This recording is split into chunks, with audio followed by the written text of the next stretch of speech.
The boy played games since childhood, as he was very sick and spent a lot of time in the hospital.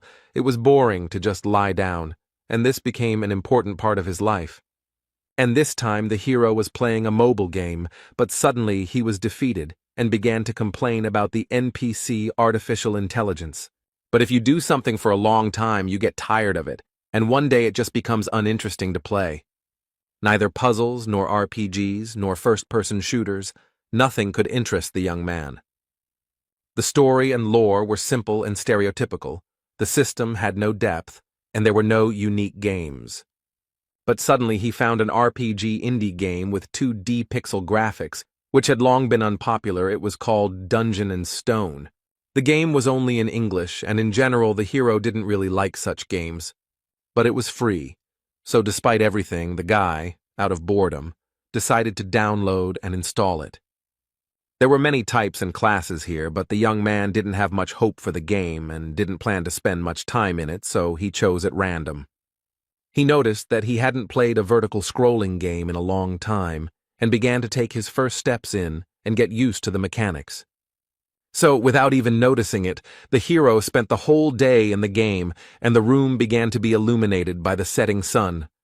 Only by looking at his watch did the guy realize how late it was. The game seemed incredibly interesting and exciting to him, despite its graphics. Dungeon & Stone had a few mechanics that could be called either interesting or shitty, the first being that you absolutely needed an NPC ally. And the second one implies that after death, the player has to start the whole passage from the beginning, and at first, everything seemed very funny, but with each death, the guy became more and more angry and could no longer contain his anger and began to scream loudly, but the doctor quickly calmed him down. The hero apologized for his behavior and, despite the negative emotions, continued to play because he was so stubborn that he decided to complete the game at any cost. Dungeon & Stone was so unpopular and a failure that there were no tutorials for it in either Korean or English, and so the young man decided that he would complete the game on his own. Time flew by quickly, and the hero continued to play and work in the civil service at the same time, despite the lack of time. He entered university, graduated, got a job, and was already working full-time. Life went on as usual. And all this time the hero continued to play Dungeon & Stone, but he could not complete it, and kept dying and starting over, dying and starting over. But then 9 long years passed, and finally the guy was close to the end he had been striving for so long. He reached the final boss room of the entire Dungeon & Stone game, and was incredibly happy about this event. He was so overwhelmed with emotion from this simple picture of a door on the screen that he couldn't hold back his voice. Filled with joy and pride, he wasn't sure that anyone had made it here. The hero shed tears of joy because he had been working towards this for 9 years, but he gathered his courage and agreed with all the pop-up notifications when entering the room. Among them was a strange window with information that he might never return, and the guy decided that it was just because it was the final boss. While waiting for the loading, the young man thought that he would hardly pass the first time, and now he needed to collect as much information about the enemy as possible. He also assumed about his features, ultimate attacks, and so on. The hero also allowed himself to dream that thanks to all his experience and preparation, he would be able to defeat the main boss the first time. The download was complete and new notifications appeared, among which was one that made the hero surprised and even scared, and it said that the training was complete. But what made him go crazy was the Korean language in the notifications, because he thought that Dungeon & Stone only had English. And he spent almost 10 years racking his brains trying to get through tons of dialogue and descriptions in English, which made him very frustrated. Suddenly, a bright light began to shine from the monitors, which blinded the hero. He did not understand what the hell was going on here. Suddenly, this light burst out from the monitors and swirled around the guy like a beam, causing hellish pain throughout his body. A moment later, the hero's body disappeared without a trace, and the rays rushed back to where they came from, into the monitors. The guy lost consciousness, but through his oblivion, he heard a voice congratulating the young fighters and saying that they would soon become real warriors, and when he opened his eyes, a crowd of savages appeared before his eyes. The hero found himself in an unimaginable situation. The darkness was illuminated everywhere, not by the usual LEDs, but by real, smoking torches. There was a crowd of wild, pumped-up barbarians standing around, wearing a variety of very primitive clothes and covered in tattoos. And some strange and no longer young, judging by his gray hair, man reads out an equally strange speech, and now he called for choosing a suitable weapon for himself. The hero was completely confused. He did not understand what kind of weapon was being talked about. He did not understand where he knew the language that the leader apparently spoke, and why the young man was here at all. The guy quickly pulled himself together and decided to sort out the situation and gather information, and the first thing he noticed, remembering the recent terrible pain, was his body. And I couldn't help but be surprised again. Rough hands, powerful muscles, tattoos, all this was extremely strange. The guy couldn't believe all this, but he couldn't think forever, because the situation continued to develop, and the leader shouted out to those who would be called to come out. Despite the complete confusion and lack of understanding of what was happening, the young man began to observe the situation because a cry was heard calling a certain third son of Vanon, Karak, and the barbarian standing in front of the young man walked forward. Standing in front of the gray-haired man, he began to quickly look around, as if searching for something. It soon became clear that the young barbarian was choosing a weapon, for he picked up a double axe and raised it upward, to which the chieftain praised his choice. And with all the power of his mighty lungs he declared him a warrior, after which he shouted the next name in the same style, only now it was Fenelon's second daughter, Einar. And then a strange thought came into the hero's head. Because he remembers something like that, this is a familiar situation for him. The young fighters choose their weapons and are recognized as warriors, the boy thought, as the ceremony continued. And with the leader's words about blessing Raphonia, it was as if a city from his fantasies and memories appeared before his eyes. An incredible guess pierced the guy's head, his pupils narrowed, his breathing became intermittent, and cold sweat appeared. This is the world of the game dungeon in stone. He chose a barbarian as a starting character, and just played for this class.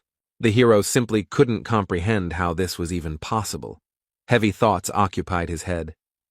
Completely focused on his thoughts, he didn't even notice how the rest of the sounds of the ceremony seemed to be muffled. But suddenly, the hero heard the barbarian standing nearby say the name of the game, which aroused serious interest in the young man. He was different from other barbarians, because he had horror on his face, his eyes were darting, and he was afraid of everything.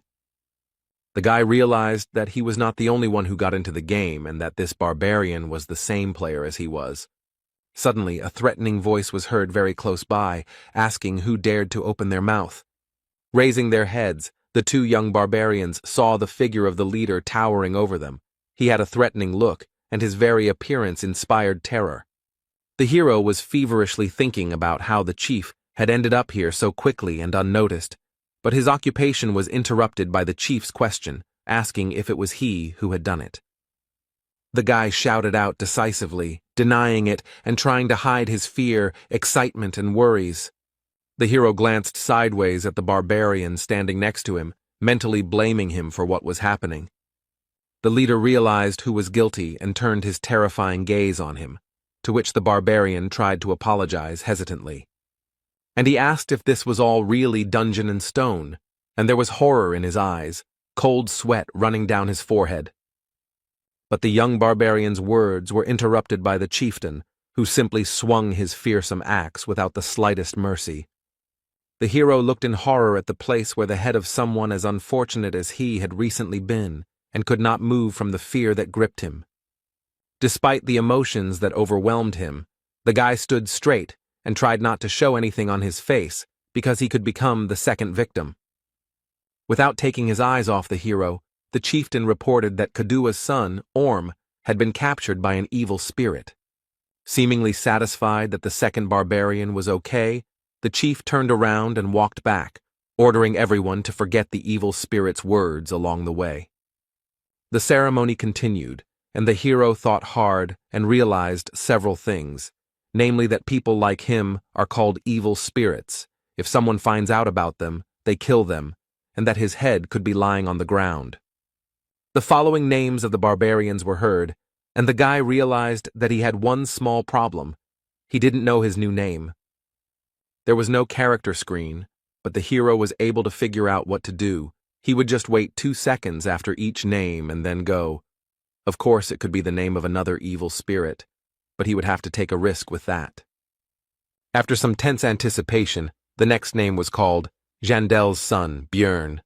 The hero quickly glanced at the crowd of barbarians, but none of them moved, which meant it was time to take a risk. 2 seconds passed, but no one came out, and if so, it was time to cast aside fear and doubt and go to the merciless leader. Gathering all his will into a fist and not showing a single emotion on his face, the hero confidently stepped towards fate, hoping that this was truly his name. The guy crossed the distance between him and the leader and stopped. Now he would decide whether to live or die. The man's menacing eyes, as if glowing with a golden color, carefully examined the guy in front of him, eventually meeting his gaze. The hero looked firmly, without showing a single emotion. This continued for some time until the leader decided something for himself. He smiled, turned to the young warrior, and with a wave of his hand ordered him to choose a weapon for himself. The hero expressed his emotions with a small grin and thought about the fact that Jandel's son, Bjorn, was now his name. But now the guy was faced with a second important decision, so he tried to calm down and pull himself together. Bjorn looked at the racks of weapons, thinking along the way that barbarians had no talent for magic, but they had outstanding physical abilities. He's going to pick something that will help him as a beginner, so the weapon he chose is this. The shield, and the boy was sure that this was the best choice. The cry of the chieftain sounded, declaring Bjorn a warrior. Meanwhile, the guy's computer continued to work in the house, but not as usual, and by itself. It acquired the status of Björn Yandel. The hero went into recollections of how, during his first game as a barbarian, he chose a two-handed sword because it looked cool. But he died too much and too often, and could do almost nothing to the monsters he fought against. He couldn't figure out how to play a barbarian at all and increase his survivability because he died over and over again. Then he tried out a variety of weapons that would be suitable for a barbarian. These were double axes, huge hammers, a flail, and many others. It was a very unstable build, because every fight was like the last, and he barely survived, leaving the fight on his last breath. But one day, while browsing through the wares in a gun shop, he noticed a simple shield and an interesting idea came to his mind. And the barbarian should definitely be a damage dealer, because they are tenacious and strong, and although dwarves are better suited as tanks, his class also has everything needed for this role. The hero didn't like this fighting style because it required training, but he didn't want to waste time, so he decided to try it. And surprisingly, with such a strange build as a barbarian with a shield, the guy managed to fully implement this playstyle in a serious fight with one of the bosses, a basilisk, and defeat him.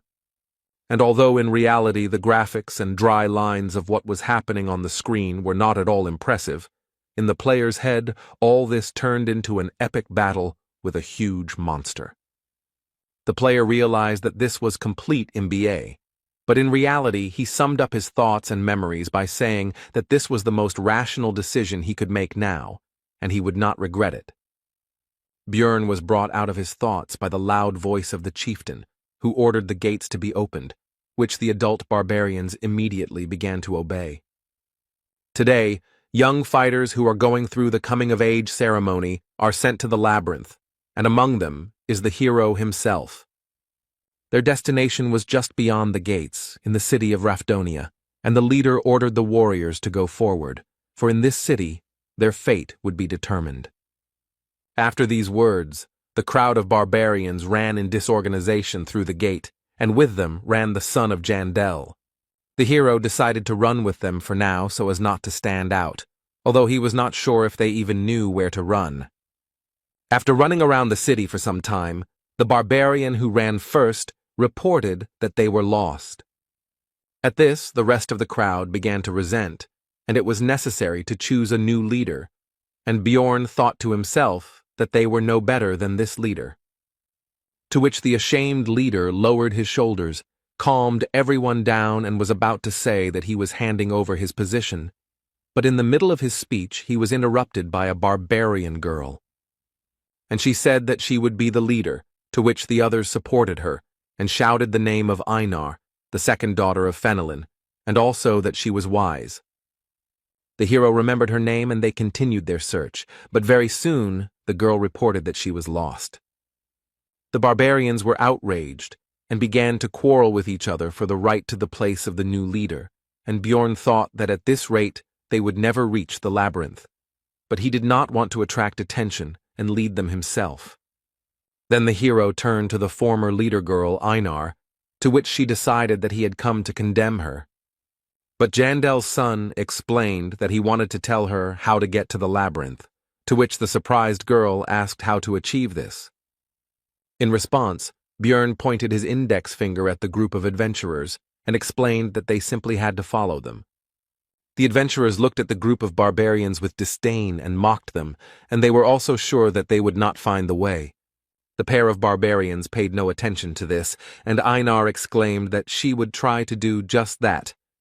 The girl exclaimed that she had found the way to the labyrinth, to which the naive barbarians immediately believed and returned her role as leader, and also began to praise her wisdom, while the hero wondered if they were really that brainless. Soon, following Bjorn's advice, the group actually reached the entrance to the labyrinth, and a huge crowd of various intelligent beings had already gathered there. The hero was overcome with doubts about the advisability of sending him to the labyrinth, because in this chaos no one would notice his disappearance, and he himself had been an ordinary person all his life. He had never even fought with anyone in his entire life, and would he be able to defeat the monsters? Would he not find another way to pay Rafdonia's taxes? Taxes are one of the strange systems of Dungeon and Stone, the essence of which is that upon reaching 20 years of age, each resident must pay money to the state, but the peculiarity is that if you do not pay, you will be executed. There are several ways to earn money. The first is by fighting various monsters in the labyrinth. The second is to go to work in the most ordinary positions, for example in bars or somewhere else, but the hero will have certain problems with this. He is a barbarian, and in this world, barbarians are not preferred for employment and are generally viewed extremely negatively. Because of this limitation, at the beginning of the game, the barbarian, unlike other classes, immediately receives a weapon. If not for this, Bjorn would not have to fight monsters. The entrance to the labyrinth is closing soon, and you need to think faster, because you can only get inside once a month, and if you don't go now, you'll have to survive here for another month, which, given the difficulties with earning money, will be difficult. Even if he survives this month, he will be in terrible condition, so he needs to leave right now, but his legs won't budge because this is not a game, and his life is at stake. Suddenly the same Einar turned to Bjorn. The guy greeted her, but made a mistake in calling her the third daughter. She corrected him, saying that she was the second, and said that the others had already entered, and they needed to hurry. The last adventurers, except for a couple of barbarians, were already running through the portal, and the man next to him said that it would close in 5 minutes, while the guy noticed that the passage was getting smaller. Bjorn told Einar to go ahead, and he followed her, but she stopped to thank him for his help. The girl also wanted to ask what she needed to do to become as wise as he was, because she had never seen such wise barbarians and wanted to become the same. Bjorn thought that she would have to be reborn for this, but decided to give a vague answer and said that before doing something, you need to think first. In response, Einar said that if she returned from the labyrinth, she would thank him, but the hero seized on this reservation and realized that, unlike in the game, barbarians are also people and can be afraid of death. Putting on a serious face, Bjorn asked the girl if she was afraid of death, to which he received a rhetorical question about whether this was abnormal. Einar immediately continued that she was afraid, but she was born a warrior and would die if she did not fight, and the hero realized that he was in the same situation and would have to fight to live. The girl decided to say goodbye with words about how they needed to survive and meet again, and the guy thought that this is why barbarians learn to overcome their fear, and they are incredible. He took his shield in his hands and began to gather his courage, and also mentally shouted that he was now also a barbarian. A warning sounded that there was 1 minute left before the labyrinth closed, and the hero immediately took off at an impressive speed. Bjorn is afraid, but he has no other choice. He has not only the body of a barbarian, but also the mind of a dungeon and stone player who has raised thousands of characters, and with this knowledge he will definitely survive, he thought, running into the labyrinth. Having run into the ever-shrinking passage, the hero found himself in a place completely devoid of light, and did not understand where he was at all. Standing in the darkness, Bjorn reflected that he was an expert in the world of dungeon and stone, and he came to this conclusion for a simple reason. Because the body of a mighty barbarian was combined into it, with his strength, durability, and so on, he has a good advantage, and knowledge of 9 whole years of playing for different classes and builds, which gives simply a huge amount of information. Bjorn tried to make out at least something in the pitch darkness. He hoped that his eyes would soon get used to it, and at least something would be visible. But no. In the game, on the first level, in the crystal cave, there were crystals on the walls that gave off enough light that torches were not needed. Suddenly the hero remembered that on the first level there was a location with no light called the Dark Region. But in the game, this is not the starting location. But since this is the real world, then nothing can be guaranteed. And even in such places, you can end up at the very beginning. In the meantime, you can finally try to call up the characteristics window or something similar, which is what Bjorn did, starting to pronounce various terms, from inventory to daily log. But, as expected, nothing came of it, which did not stop the hero from beginning to resent the injustice of life. There was no point in standing, the barbarian decided, and began to move, but due to the darkness, progress was extremely slow. And just as Jandella's son began to think that there might be traps here, a sharp pain pierced his leg, and he could not hold back a scream. But the next moment, Bjorn began to hold back his moans, and tried to calm his emotions and ignore the pain. Goblin, this is a monster that uses traps on the first level, and it may be nearby. After these thoughts, the hero began to carefully look and listen into the darkness. He could have gone somewhere, and the barbarian would have been lucky, but such thoughts are extremely dangerous, and if he is not sure of the situation, then he needs to assume the worst possible outcome. If his trap is here, then its owner is nearby, and if he hears my scream and sees that I am caught in the trap, he will wait until I weaken from blood loss. Since this is the situation, then you need to do what is necessary, Bjorn thought, and began to remove the trap from his leg. He also noticed that it was smeared with a paralyzing poison, and if he had been given normal boots and not sandals, then everything would have been easier. But in any case, it's useless to think about it now. You need to quickly get out of the trap and be ready for battle. Your leg is numb. Because of the paralyzing poison, it's not even scary. The hero began to aggressively shout at the goblin to come out, because he didn't want to leave the vile creature behind him. But everything was quiet. Suddenly the goblin really was gone. But even if he behaved like an idiot, he would be an idiot who survived, Bjorn thought, and said into the darkness to stand still, and he himself would leave. His mind was clouded by the loss of blood, but the barbarian continued walking, when suddenly he heard someone else's footsteps. Although the hero now knows that the goblin is here, he still can't see anything, and he decides to try running. After running a bit, Bjorn suddenly stopped and turned around. The goblin's steps also died down. He was pursuing, but keeping his distance. In the pitch darkness, the goblin's vile laughter was heard. He waits for the victim to bleed to death and rejoices at the imminent dinner, not even hiding his voice. Then Jandel's son decided to pretend that he was completely weak and fell on the cold floor of the labyrinth, waiting for the goblin. The goblin came a little closer and began to carefully examine his victim and, as he thought, soon food. But the goblin was careful and smart enough to check if the victim was alive by throwing a pebble at the head.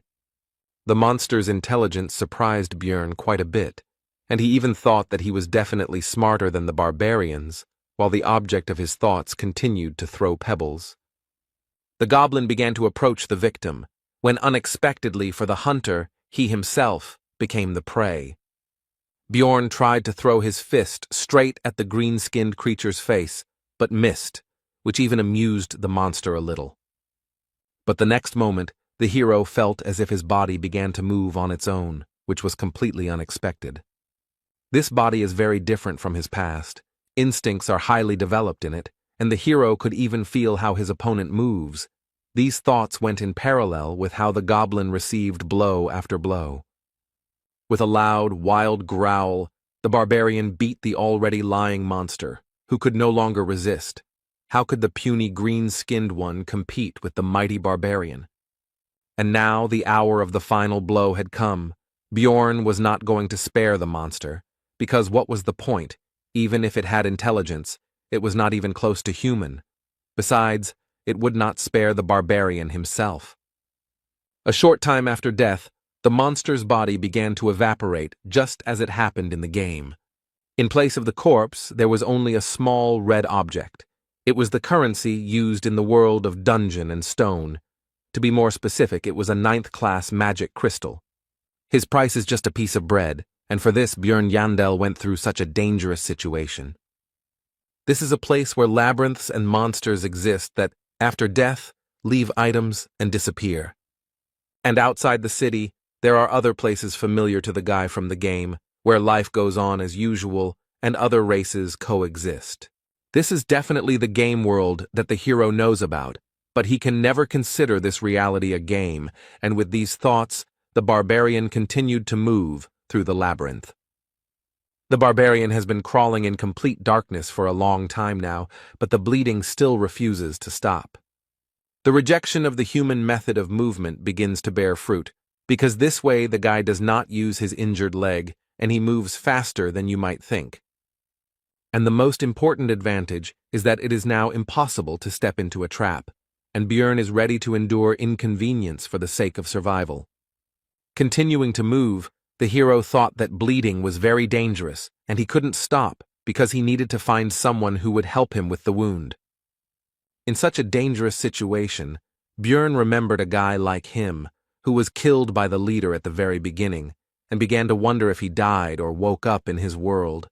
And he also realized that it is in such cases that faith helps. It seemed to the hero that he was coping, because light was already visible in the distance. After all, the entrance to the first floor should not be covered in darkness. The guy is sure that someone will help him there. Suddenly, Bjorn saw himself, but different. It seems that the loss of blood and the stressful situation itself are already causing hallucinations. The figment of the imagination began to tell that no one would save the miserable dying barbarian, because he was not a beautiful girl or an intelligent man, but a savage that no one needed. Jandel's son felt his personality splitting and then joining, and then becoming silent again, and he was definitely going crazy. Despite his condition and the constant mockery of his own mind, Bjorn continued to crawl, and soon it brought results. He finally got out of the pitch darkness into the light. Almost immediately, the young warrior noticed a group of adventurers, and one of its members noticed the dying man himself. He turned to what appeared to be the leader of the Otrada, Drouse, and pointed to a wounded barbarian slightly off to the side of their squad's path. The blonde walked up to Bjorn and leaned over him, thinking out loud that he looked like a newbie, to which the guy mentally resented the fact that he was looking at him here instead of helping. Drouse continued his thoughts and said that it was suspicious, because this newcomer had arrived here before them, and Jandel's son could no longer even speak from weakness. The blonde grinned and asked the squad's priestess, Ursina, if she could heal this man, to which the barbarian himself could only be surprised that their squad had such a useful girl. Bjorn had already managed to rejoice at his salvation when the woman destroyed his hopes with her cold refusal. Then he asked the adventurer, Patsran, who had noticed the barbarian, if he could give him his potion, to which he pointed out the value of the potion, and the blonde added that he would pay for it later. Besides, there were quite a few of them. Having received what he wanted, the leader began to uncork the bottle and explain that this was not divine power, so it would hurt a little. After the potion hit the wound, Björn's body was pierced by such intense pain that it felt like his body itself was melting. After some time, the pain went away, and the wound on his leg was gone, the weakness almost receded, and the hero began to rise from the floor. As soon as Björn recovered, Draus began to ask about how the newcomer got here before their group, and also whether there was a secret passage, to which the barbarian explained how everything happened. The blonde began to think out loud about the fact that once every few hundred years, due to spatial instability, there is a chance to end up in the dark region. Bjorn began to rise from the ground as the adventurers passed by, and Draus informed him that he should not worry about the price of the potion. As the barbarian watched the group move away, he reflected that time in the labyrinth was extremely valuable, and it was a miracle that they had spent so much time on it. Björn should have been glad that he had survived, but he hated feeling sorry for himself.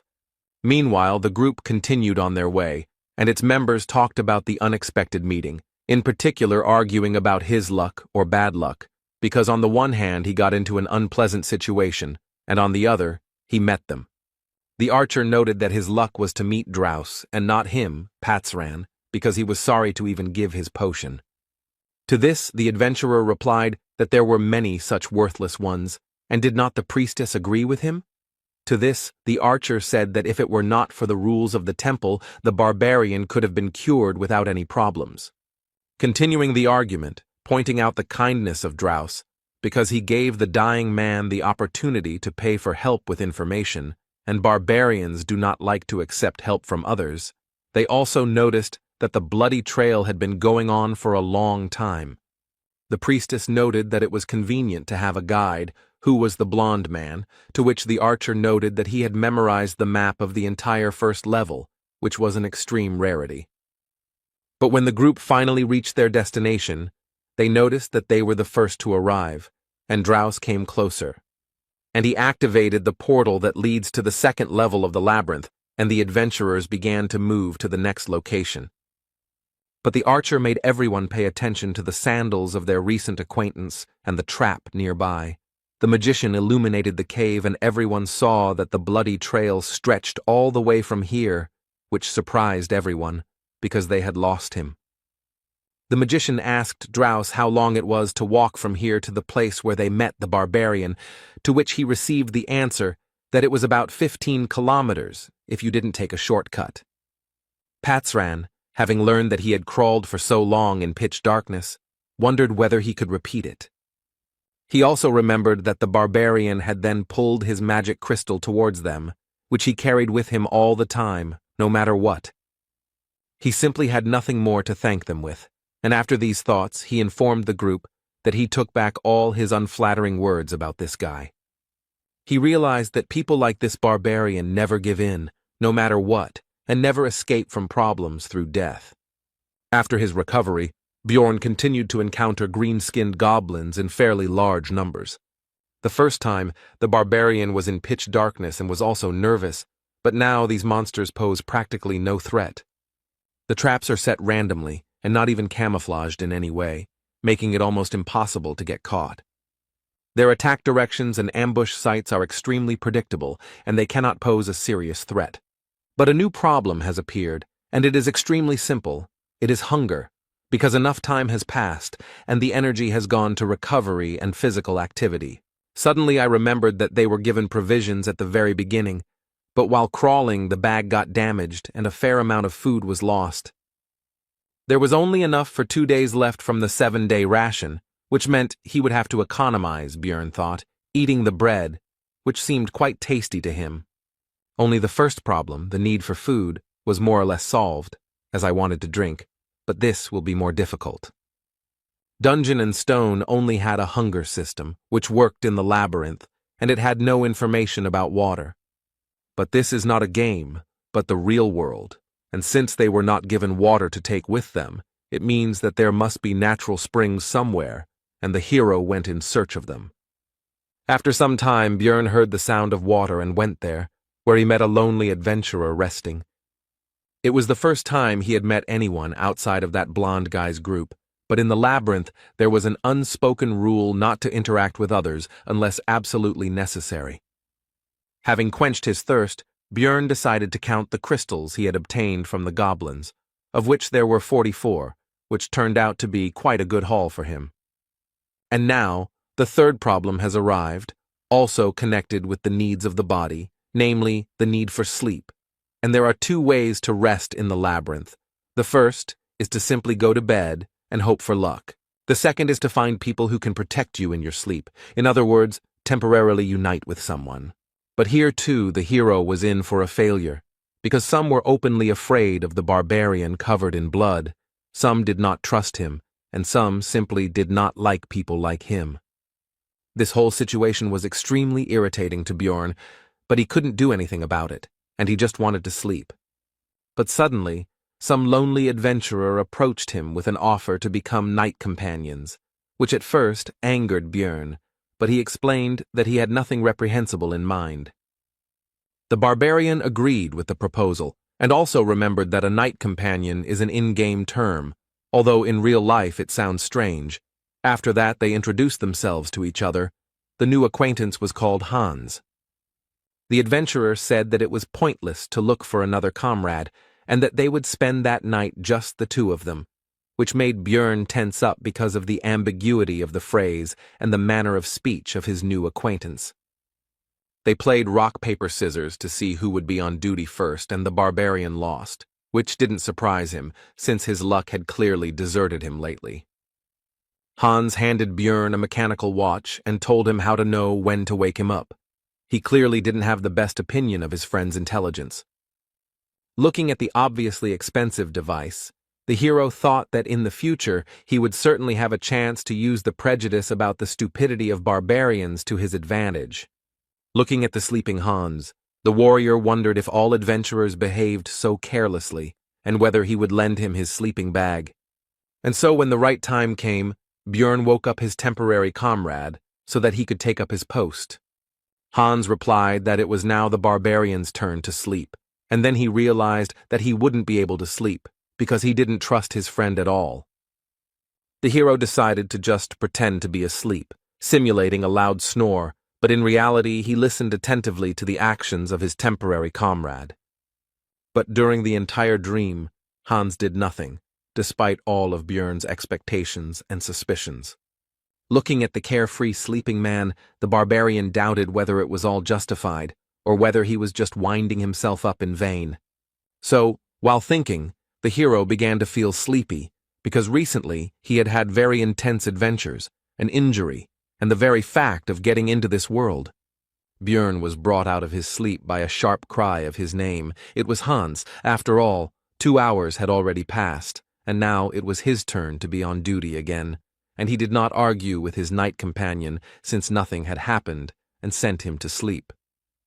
And although intuition told me not to trust this man, the facts said otherwise. Because he was the first to turn to him when the barbarian was in a difficult situation, he didn't scold him for his mistake, so he could sleep. But suddenly Björn woke up and saw Hans hanging over him with his huge hammer, who was surprised at his light sleep and said that he should sleep a little longer. The next moment, the adventurer's weapon rushed straight at the barbarian's head with impressive speed. But not enough, because Björn had good enough speed and reaction to dodge and jump away from the opponent. Hans clearly did not expect such agility from the barbarian, and now he was confused and did not know what to do next. Björn was furious about the attempted murder, and Hans began to try to justify himself, which only made the big guy even more angry because he thought his people were so stupid. Quickly closing in on the enemy, the barbarian delivered a blow similar to an uppercut, but with his metal shield right at the man's chin. Hans' jaw was strong enough to continue his excuses. He tried to stop Björn, saying that he had an explanation. The hero didn't even listen to him. He was thinking that, unlike the goblin, he didn't die from the first blow, which meant that he needed to hit again. The barbarian immediately put his thoughts into action, delivering a direct attack with his shield right into Hans's face, likely knocking out a couple of his teeth. He flew away from the force of the blow, but before he could recover, the terrifying figure of Björn appeared in front of him, the mere sight of which made him lose all will to fight. Hans began to beg for mercy, but the hero was not concerned with these screams. He was interested in the reasons for this vile attack in his sleep. The man began to explain that he needed magic crystals, and the hero could not believe that they tried to kill him for this. Seeing the distrust in Björn's eyes, Hans continued that he also wanted to take the shield, since the barbarian's equipment was considered to be of very high quality and was quite expensive. The hero decided that this man was hiding something else, and decided to loosen his tongue by kicking him in the head. Putting his foot on Hans's body, Björn threatened that this was the last chance to tell the truth, but he decided that this was not all, because in the world of Dungeon and Stone, killing an adventurer is a serious crime. Then the would-be assassin confessed that he also needed his heart, the barbarian's heart. They sell for a good price, and he heard that it was an ingredient for some new spell. Then Björn realized that for this man he was like a goblin, just a very difficult but also valuable prey. The barbarian also learned that Hans had not attacked the first time only because he also wanted to sleep, and the former knight companion asked that since he had told everything, would they forgive him. At first there was a few seconds of silence, and then Björn explained that he would probably meet more people like him later, and he was not going to forgive anyone. These were the last words that this man heard. 2 days had passed since entering the game. Despite his first kill, the hero tried to find some positives. Among them was that he received new equipment. These were shoulder pads, a backpack, a hammer, and leather boots. In his backpack he now carried a flask of water, a compass, that same watch, bandages, and potions, and he got all of this by killing a man, which did not improve his mood, but he himself was to blame.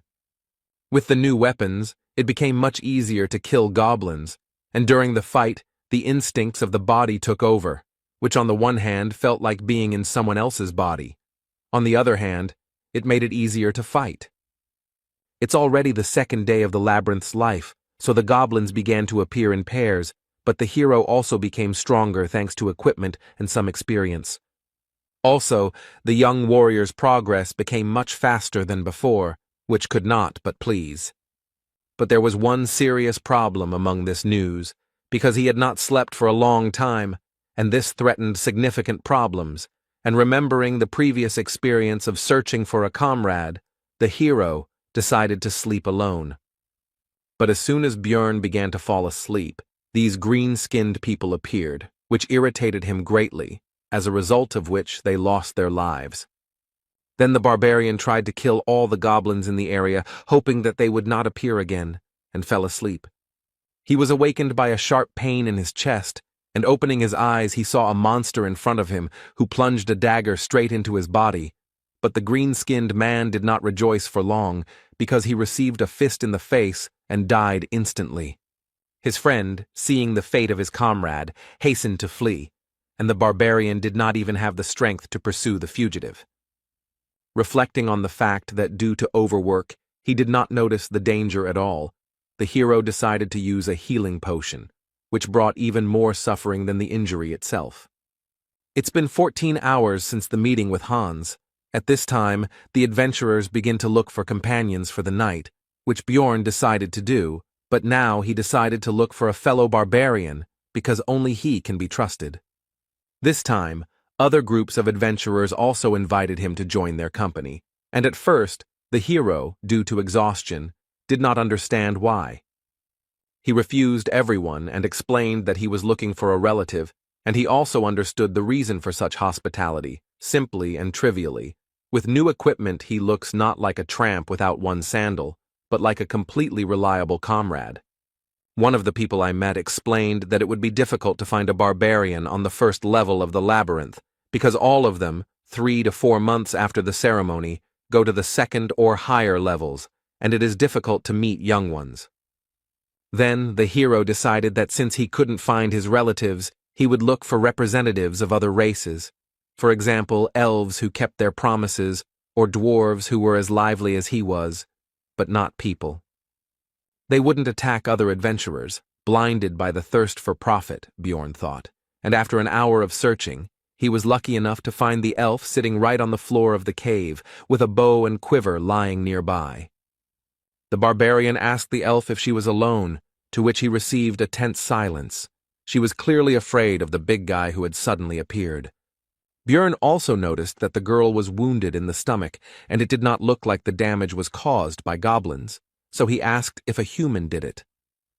The elf suddenly fell to her knees and asked for mercy, which greatly stunned the hero.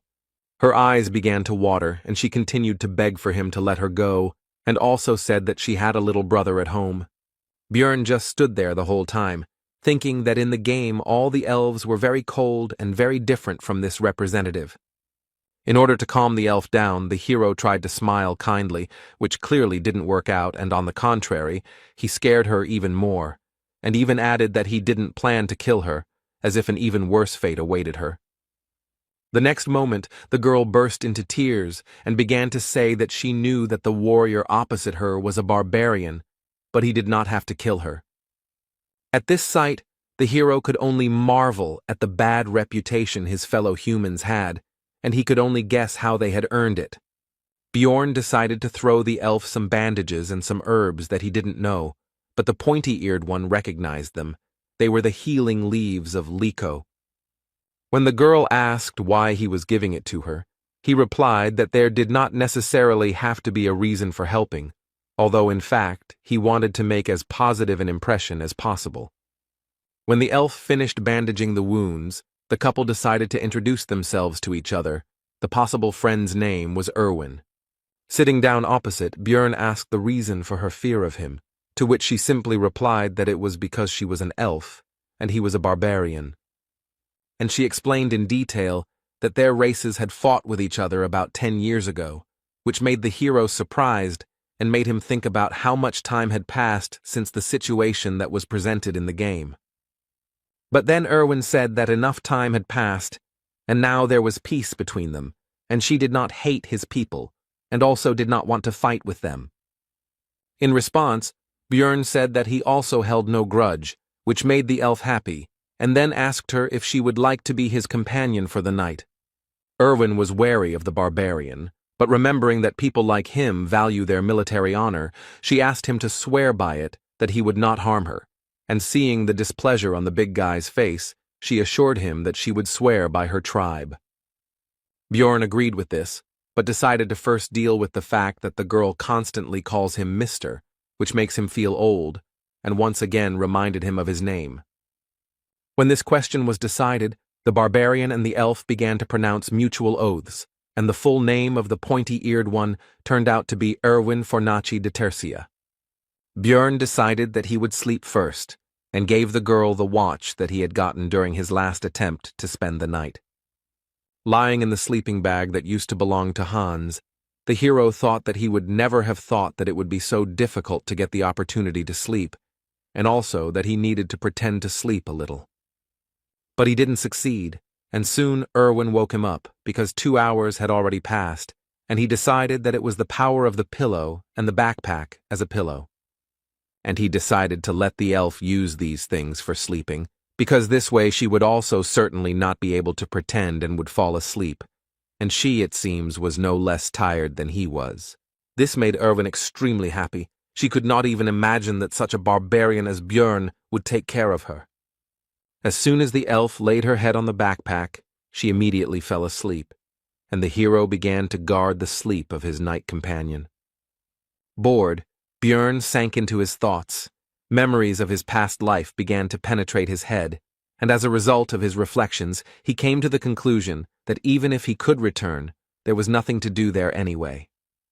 The barbarian and the elf swapped places a few more times, and soon it would be time to go their own way. But looking at the sleeping Erwin, the hero thought that he could unite with her in a group, but would have to share the crystals. Suddenly, his thoughts were interrupted by a pair of adventurers who came out from around the corner of the cave, preventing him from seeing them in advance. As they approached, Bjorn immediately took a fighting stance, and one of the unexpected guests asked about his relationship with the elf. The barbarian replied that they were companions for the night. The adventurer asked how much time was left until the end of their cooperation, to which the hero replied that he was not obliged to answer and looked at them coldly. A very menacing appearance and chilling gaze frightened a couple of uninvited guests, and also, it must be admitted, surprised, It is not often that people like him stand up for elves. Having assessed their chances of winning the battle with the mighty barbarian as negative, the adventurers hastened to move away. Björn had a bad feeling, and based on their interest and his intuition, he assumed that they needed Erwin, so he started to wake her up, but she, like a child, asked for 5 more minutes. The hero noticed that she was actually just pretending to be asleep, which was evident from the fact that she was holding the blanket near her face. Grabbing the elf by the shoulders and lifting her up, Björn asked the reason for her behavior, to which she put her hands up in a defensive gesture. Erwin replied that if she stood up, the guy would leave her alone, and the hero understood the situation because they were just temporary allies, nothing more. And as soon as the elf opens her eyes, the oath will end, the barbarian continued to think, getting ready for his further journey. He also asked about what connects her with those 2 recent guests. She answered that nothing. But Bjorn noticed that they knew her from somewhere, and Erwin had to admit that they were from the same clan as the people who had wounded her. This could be seen from the symbol on their clothes. They were from the Crystal Union. The hero began to think that this promised big problems, because there was a whole group of them, but looking at the worried girl, he could not leave her alone. Bjorn told her to get ready and that they were leaving, and the delighted elf asked if he would help, but the guy replied that first they needed to listen to her story. Erwin said that she was with their squad as companions for the night, but at night she felt something and woke up, and upon awakening she saw a man approaching her.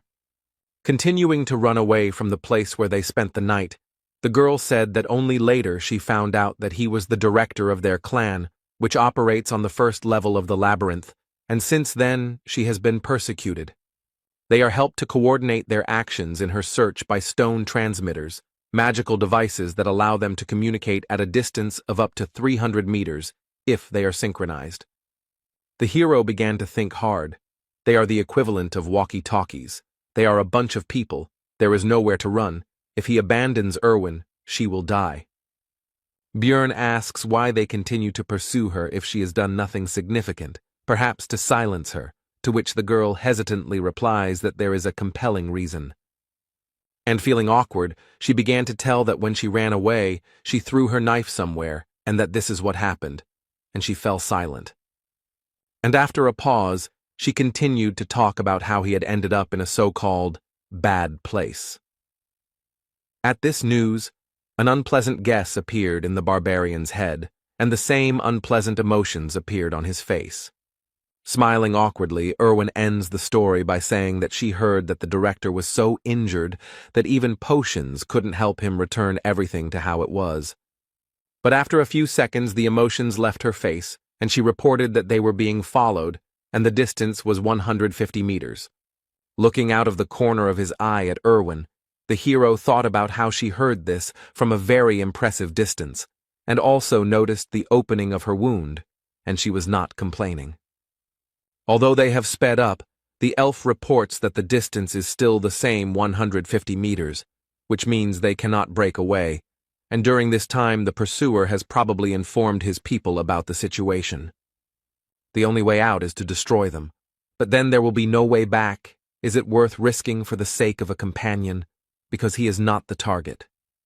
While the hero decided to gather more information before making a decision, so he asked what Erwin was good at, and she replied that she was good at washing and cleaning, although her cooking was not so good. When asked if Björn meant battle, the elf replied that she was good at archery, which was understandable, but she also had mastered the magic of the spirits of the element of fire. When asked whether the girl had killed anyone, the answer was negative, but she tensely assured that she was quite capable of doing so. The hero had made up his mind, so he asked if Erwin would become his ally until he left the labyrinth, on the condition that she would only get 10% of the loot, to which he agreed. When the distance was clarified, the answer came back, 100 meters, which means that the pursuers are faster, so something needs to be changed, and Björn said that they are changing direction and ordered the girl to call the spirit. The fiery spirit illuminated their path to where the hero did not expect to return so quickly, to the dark region, and as soon as they had gone deep enough there, An order was given to cancel the summoning, after which they were left in the darkness. The pursuer had his own source of light, which left him in plain sight, but he could no longer see those he was pursuing, so Erwin gave a short order to shoot. A moment later, an arrow, torn off the bowstring at great speed, pierced the enemy's head and got stuck in it. No one can live with such injuries. The barbarian tried to cheer up the elf after the first kill. Coming closer, Björn picked up the stone transmitter, after which he began to listen to the negotiations of the opponents, from which he learned that in connection with the loss of the man they had killed, everyone was ordered to gather in the Goblin district. The barbarian had hoped for a decent haul, but received only a bag of crystals, 2 knives, and 1 potion from his belt. And also, plus the leather armor that Erwin took for herself, because it's better than what she had before. When Björn asked how to use these stone transmitters, the elf replied that there should be a button on the side. Soon a voice was heard from the magic object, telling that one of them had been killed by a barbarian and a pointy-eared one, and a reward of 1,000 gold had been announced for the latter. This news did not please Erwin at all. Rather, on the contrary, it caused feelings of fear and uncertainty. Björn, however, did not lose his head, ordering the spirit of fire to be summoned, because they would be moving through the darkness to go to the 2nd floor, which surprised his companion. Erwin hastened to clarify that the level they are at now and the next one are fundamentally different. The barbarian explained that they would succeed, because they were a great couple, and continued mentally in game terms, a tank melee and a damage-dealing archer. Besides, in any case, it would not be possible to earn much here. But Erwin doubted it because this was their first trip to the labyrinth, and she made a comparison that they were running from goblins to end up in an orc's lair. But the conversations coming from the stone transmitter about what the clan fighters would do to the elf if she was captured made the girl decide that it would be better to go to the 2nd floor than to stay here. While moving through the dark region, or alternatively known as the Goblin Lair, the pair talked about how to get to the 2nd level, and Bjorn told them that on the way north, they would definitely come someday. After all, based on his knowledge, the dungeon is designed in such a way that by continuing to walk into the darkness, you will reach the portal in any case. Soon a goblin trap appeared on the couple's path, which Erwin immediately noticed thanks to her excellent eyesight. Based on the fact that they encountered the trap quite late, Bjorn decided that he was unlucky to encounter it at the very beginning, and while the hero was lamenting his failure, his companion said that she would disarm the trap. The barbarian called out to her and told her not to use the fire spirit for this purpose, to which the elf agreed with an uncertain look, inwardly surprised at how he knew about her plan. As soon as the girl came closer, those who had set the trap jumped out of ambush. The monsters decided that she would be an easy target. But they were wrong, and a moment later an arrow pierced the head of one of the greenskins, causing him instant death.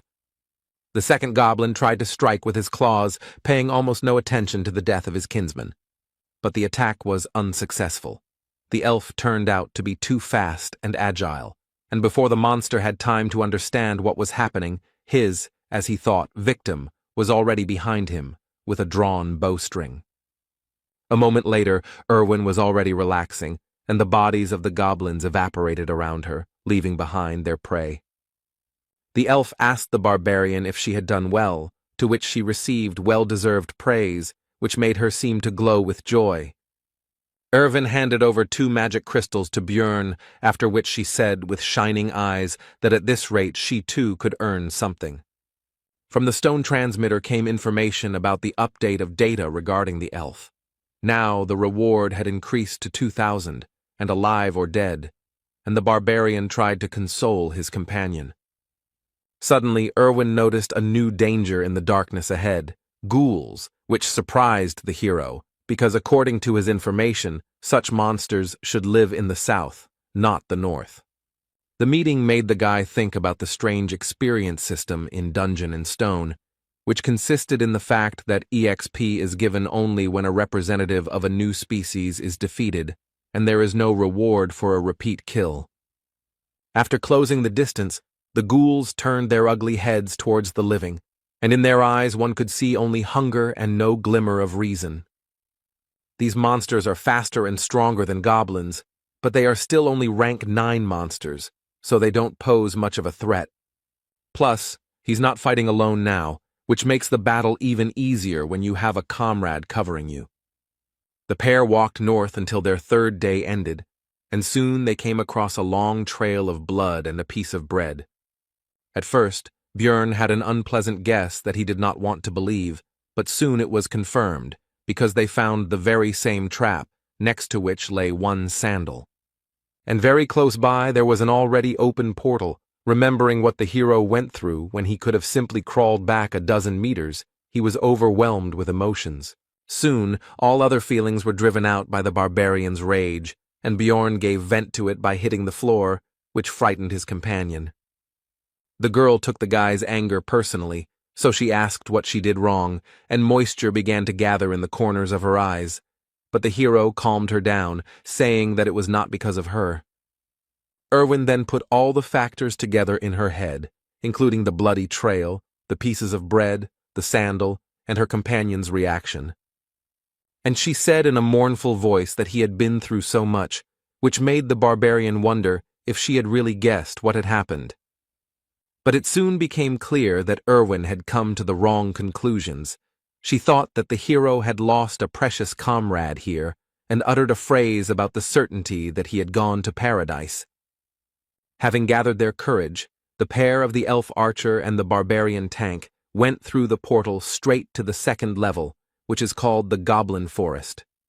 The next moment they were transported to a new area, but no one could have expected that they would appear not on solid ground, but above it. Upon landing, the hero noticed that he felt as if he had been chewed and spat out by a giant frog. Erwin also said that she was surprised herself, because she had never heard of such a thing before and her friends had not told her about it. While scouting the area, Björn came to the conclusion that the lighting from the stars was so-so, but there was no point in waiting for dawn because they were in the labyrinth, and also decided that in case of a threat, they could return to the 1st floor.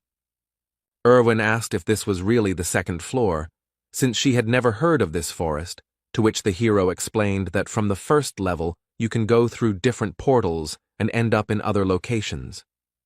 And he continued, besides the Goblin Forest, there is also the Beast's Lair, the lands of the dead, and the dark rocky mountains, and when his companion asked about their next steps, the barbarian asked if she knew how to get back. When told that they would simply be thrown out when the labyrinth closed, Björn confirmed, but added that the 1st level would close in 168 hours, and the 2nd in 240.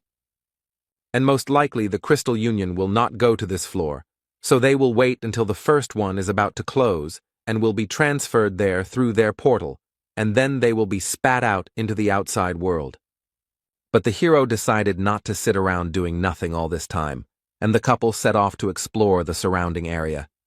Erwin, walking through the forest, felt nostalgic, and also reported that this place felt just like the abode of fairies, one of the species of which she is in the world of Dungeon and Stone. While scouting the surroundings, the elf noticed traps everywhere, although the barbarian was unable to notice their presence. So the girl decided to show their location and threw a stone straight into the trap, causing it to go off. Unlike the previous floor, here they were camouflaged.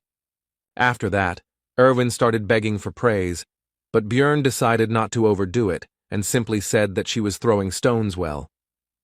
However, seeing the girl's displeasure, he still added that there was no need to rejoice over such trifles, and that he already considered her to be a fairly experienced adventurer, and she was pleased with this.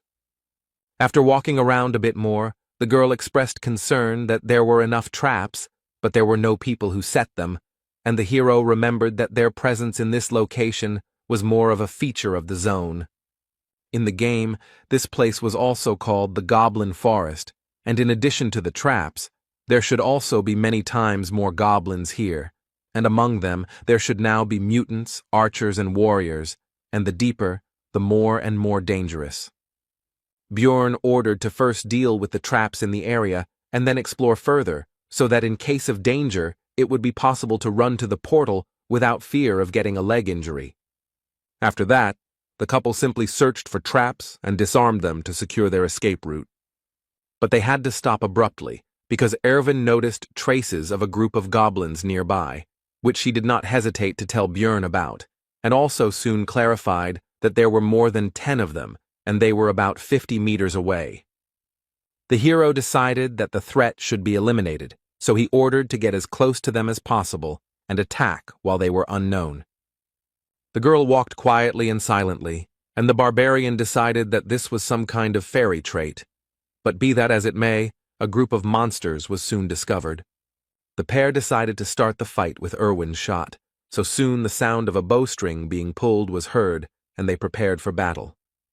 The arrow shot forward, and a moment later, the barbarian shot too, not even sure whether his companion had hit due to the distance.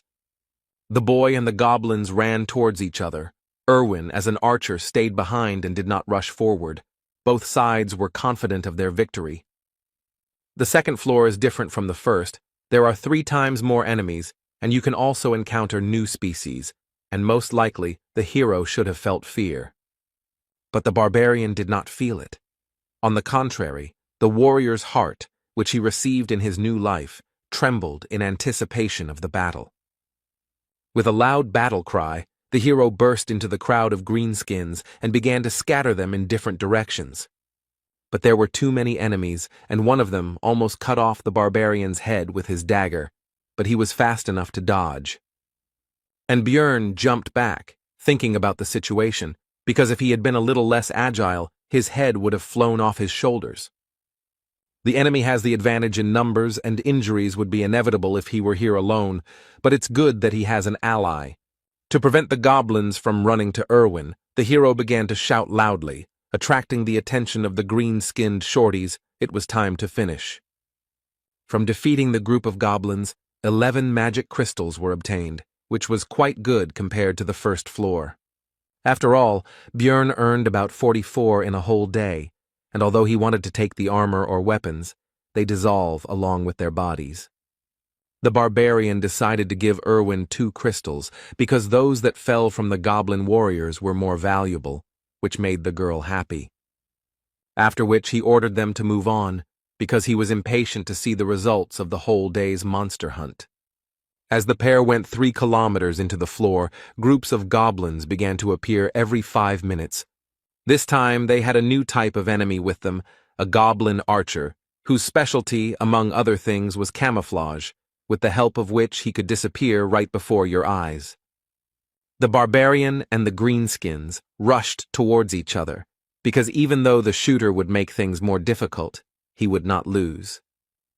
While the battle was going on, the archer took an advantageous position in the bushes and began to aim at the hero, and now the right moment for the shot arrived. But thanks to the excellent reaction of the new body, the guy managed to notice the arrow flying straight to the target.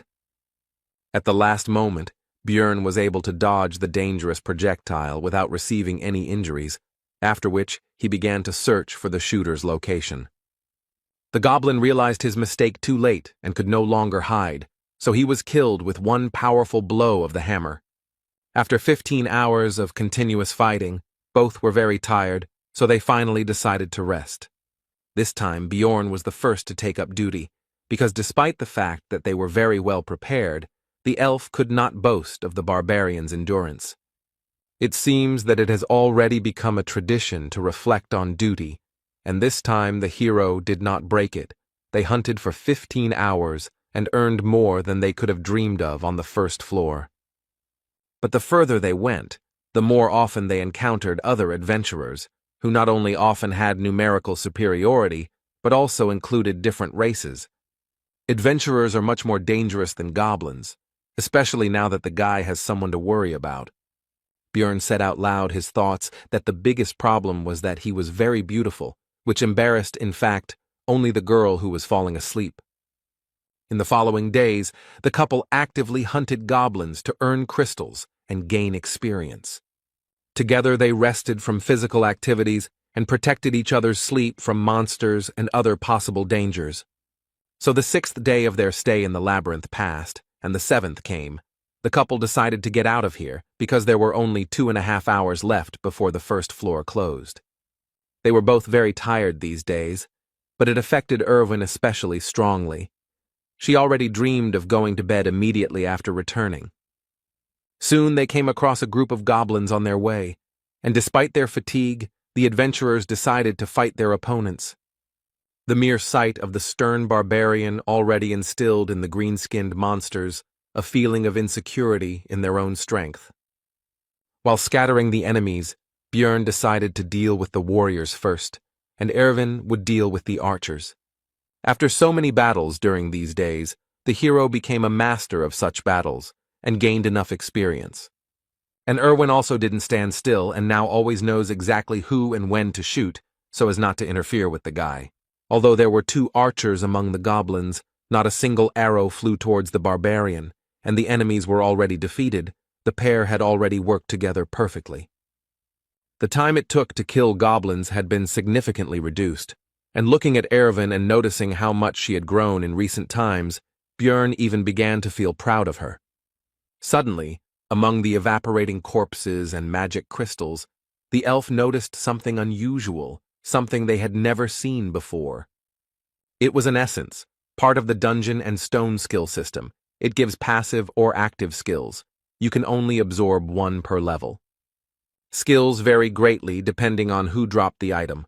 For example, the guy who chased the couple downstairs most likely had the essence of a razor wolf, which enhanced his sense of smell. When asked if the elf wanted to take the essence for herself, she answered positively, since he didn't need it anyway. But then, suddenly, a group of aggressively minded adventurers emerged from behind the trees onto the recent battlefield and began to accuse the couple of something. Erwin tried to justify herself, but Björn took her by the shoulders and told her to stop, because he had already guessed why they were here and what they wanted. After which, he simply threw the girl's light body into the essence that rose into the air, because that was exactly what these people had come for. A bright light flashed and blinded the adventurers, who realized what had happened and were extremely outraged that the valuable prey had slipped out of their hands. Björn Yandel decided to try to intimidate the adventurers by making a brutal face and saying that he was ready to fight right now. After some time, the couple was already running through the forest towards the portal to the first floor. The guy ordered his companion not to slow down until the portal itself. The 4 adventurers still did not risk encountering them, but Erwin asked if they would pursue them, to which she received the answer that they were hanging around near the portal, which meant they were going to leave this place. And also, there are only 4 of them. They have the same tactics as their couple, to which Erwin praised the guy's intelligence. Soon the girl reported that there was a group of goblins ahead, and they were running straight towards them.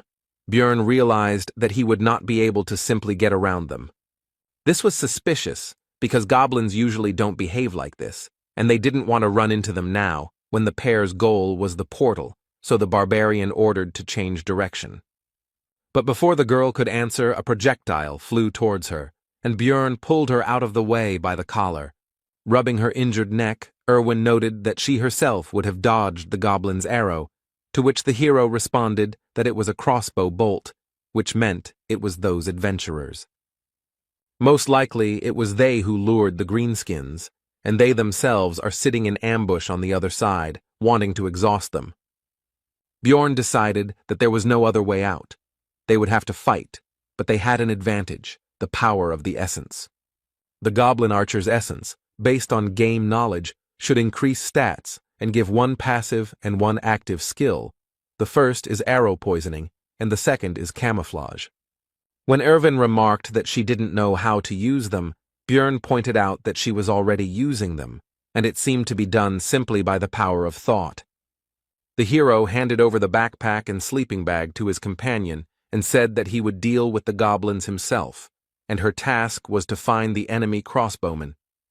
When asked about the danger of separation, the guy replied that they didn't have time. She needed to keep her head down and shoot her target after the signal.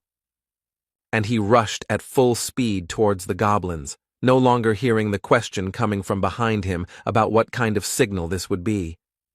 The hero decided that if those adventurers did not show up after the shot, they would show up when he defeated the greenskins and entered the fight. There were more than 10 of them. 2 of them were warriors. It was more difficult to fight without support. There were no archers in sight. But suddenly one of the shooters showed himself by shooting at the shield, which means you also need to watch the arrows.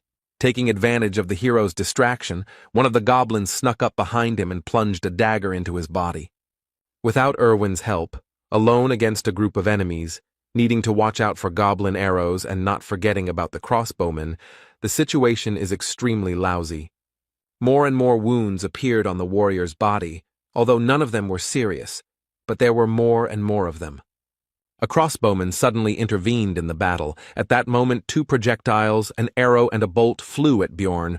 Both could not be blocked, and there was no way to dodge.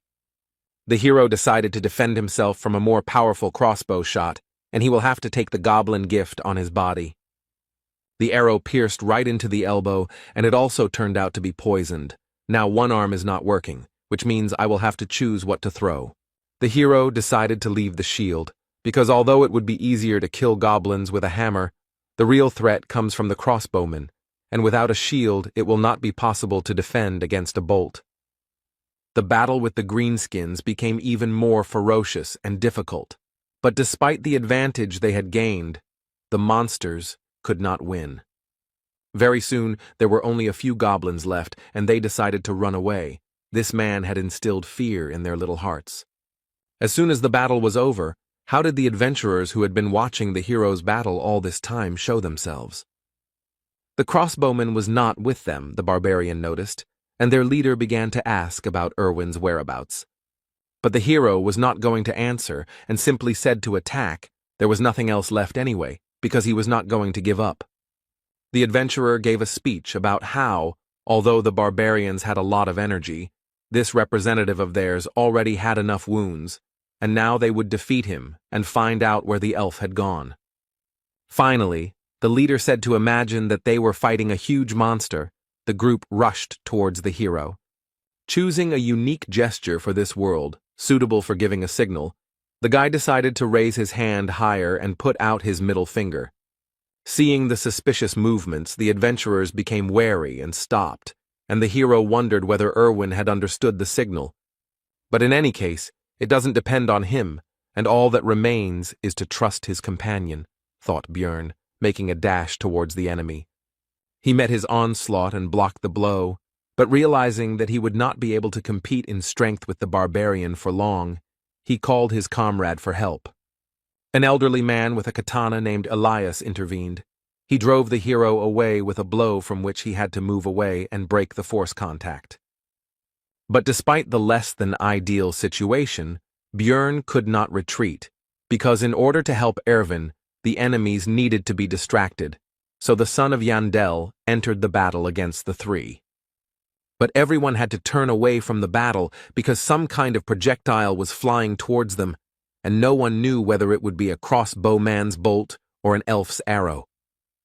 The above-mentioned projectile would have hit one of the adventurers, if not for the shieldman, from which it was concluded that it was Erwin. The warrior with the shield shouted to his comrades to focus on the barbarian, and he himself would protect them from the arrows, and the hero realized that this was his original plan, and that was why he almost did not interfere in the battle. And since you can no longer count on help from Erwin, it's enough that she practically took one of the 3 enemies out of the battle. You need to win yourself. But despite the barbarian's strength, the battle was not in his favor. His opponents were noticeably stronger, more skilled, and more cunning than some goblins. The hero decided that in order to win, he would have to sacrifice something, and perhaps by exposing his non-working hand to the blow, he would be able to incapacitate the red-haired leader of the squad. He succeeded. Elias's blow failed to penetrate deeply into the barbarian's muscles, but the guy's target received a powerful blow to the face from the shield. Taking advantage of the moment of vulnerability after the blow, the older man attempted to cut the hero in half with a downward swing of his katana, but Bjorn was able to dodge. Elias was extremely surprised that such a mass of muscles could move so quickly, although he seemed like a clumsy brute, and froze in surprise. Erwin tried to take advantage of this, but the shield man covered his comrade and urged him to be more attentive and not get distracted. But this arrow turned out to be a trick. The elf was counting on the warrior taking the shot, because this arrow carried fire magic, and now the wooden means of protection would soon burn out. Erwin's next attack pierced the shoulder of his opponent, who was now unable to hide behind his shield, while Bjorn was thinking about how extremely skilled his archer was. The situation on the battlefield changed dramatically, and now the scales tipped in favor of the hero, although victory was still far away, because the red-haired man was already recovering from the blow to the face. The adventurer decided to deal with the elf first, and the barbarian could not stop him, so he only believed in his companion. The fight continued, and in an instant Elias opened himself up for a strike, which Bjorn couldn't help but take advantage of and tried to strike. But the elderly warrior managed to dodge, but the barbarian saw an opportunity in the fact that a former shield wielder was running behind the warrior with a katana who could no longer boast such dexterity, and the blow landed right on his skull. Now they were left alone. The other driver was unlikely to get up. Bjorn was thinking about the fact that Elias was very strong, and it was unclear how he ended up on this team. They fought each other. In this battle, the fury and strength of the barbarian met with the dexterity and technique of the swordsman, and no one gained the upper hand. They were worth each other, although they were almost complete opposites. But it is worth noting that all this time, the elderly warrior practically did not attack, but only dodged, because he was stalling for time and waiting for the return of his red-haired comrade, which Bjorn could not allow. The hero came up with a trick. He pretended to hit, but in fact threw the shield straight at the enemy's head, which he did not expect and was unable to dodge. The barbarian's primal rage took over Bjorn's entire being, and he bit off a piece of Elias's throat with his teeth, thereby condemning him to a very painful death. Soon the rest were finished off, and while the hero was recovering from the feelings that overwhelmed him, Erwin approached, who, apparently, dealt with the red-haired one. Noticing Bjorn's condition, she gave him a healing potion and advised him to drink it, since it was more effective, and besides, he was also poisoned. The hero felt like his insides were boiling, all his veins were hurting badly, and his skin was burning and itching, but the wounds were healing, and that was the main thing. Bjorn asked about the time, and after receiving the answer, the guy realized that there were 40 minutes left before the first floor closed, which meant there was no time to rest. The hero ordered Erwin to take everything off. She was embarrassed, but obeyed, to which the barbarian clarified that he meant to take all the loot from the enemies. But he soon realized that there was no time for this, so he said to take only equipment, magic crystals, and backpacks. By the time they finished sorting through the trophies and ran to the portal, there were only 50 seconds left before the first floor closed. After the transition, the hero landed unsuccessfully again, but Erwin showed her agility, and she also said that it was fun. Bjorn wanted to meet and talk with his companion on the other side, but he couldn't get the name of the tavern out of his memories of the game, and there was less and less time left. And only in the last seconds he remembered that it was the Black Whale, about which he hastened to inform his friend before they were transported. And finally, after going through many dangerous situations, the hero finally returned to the city, to Rafdonia. Although it was expected, since all the adventurers appeared here at that moment, Bjorn was still surprised by their number. In the labyrinth, time does not pass like in the city. No matter how much time you spend there, you still return at noon the next day, so the hero immediately moved the hands of his pocket watch to the correct position. Making his way through the crowd, one of the barbarian comrades, Karak, son of Vannon, hurried towards Bjorn and shouted his name along the way. Soon the rest of the relatives began to gather nearby, and the one who found the hero was very popular in their circle. The entire disorganized crowd of savages headed out of the square, and Bjorn decided not to lag behind and not stand out from the group. Soon all the barbarians began to take turns exchanging magic crystals of various values for money, while simultaneously finding out who had managed to earn more. The woman behind the counter worked extremely quickly and professionally. Her vast experience was clearly visible. It turned out that the hero had earned significantly more than the others. The amount was over 180,000, which was significantly better than the others, in connection with which the relatives began to congratulate one of their own. The barbarian did not hesitate and accepted the praise, and also raised his hammer and shouted that he really was the best warrior. Others also noticed that he returned with better equipment, which only added to the joy. The savages began to throw Björn up in the air and chant his name, but the workers of the establishment did not like this noise, so they were soon calmed down.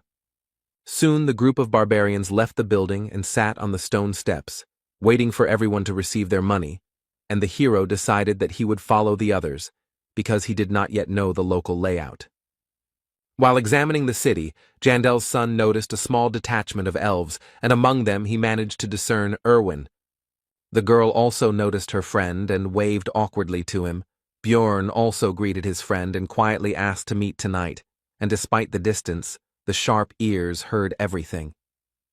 But the attentive elven eyes of one of the group of adventurers noticed the couple exchanging glances, so the attentive person asked if Erwin knew this barbarian.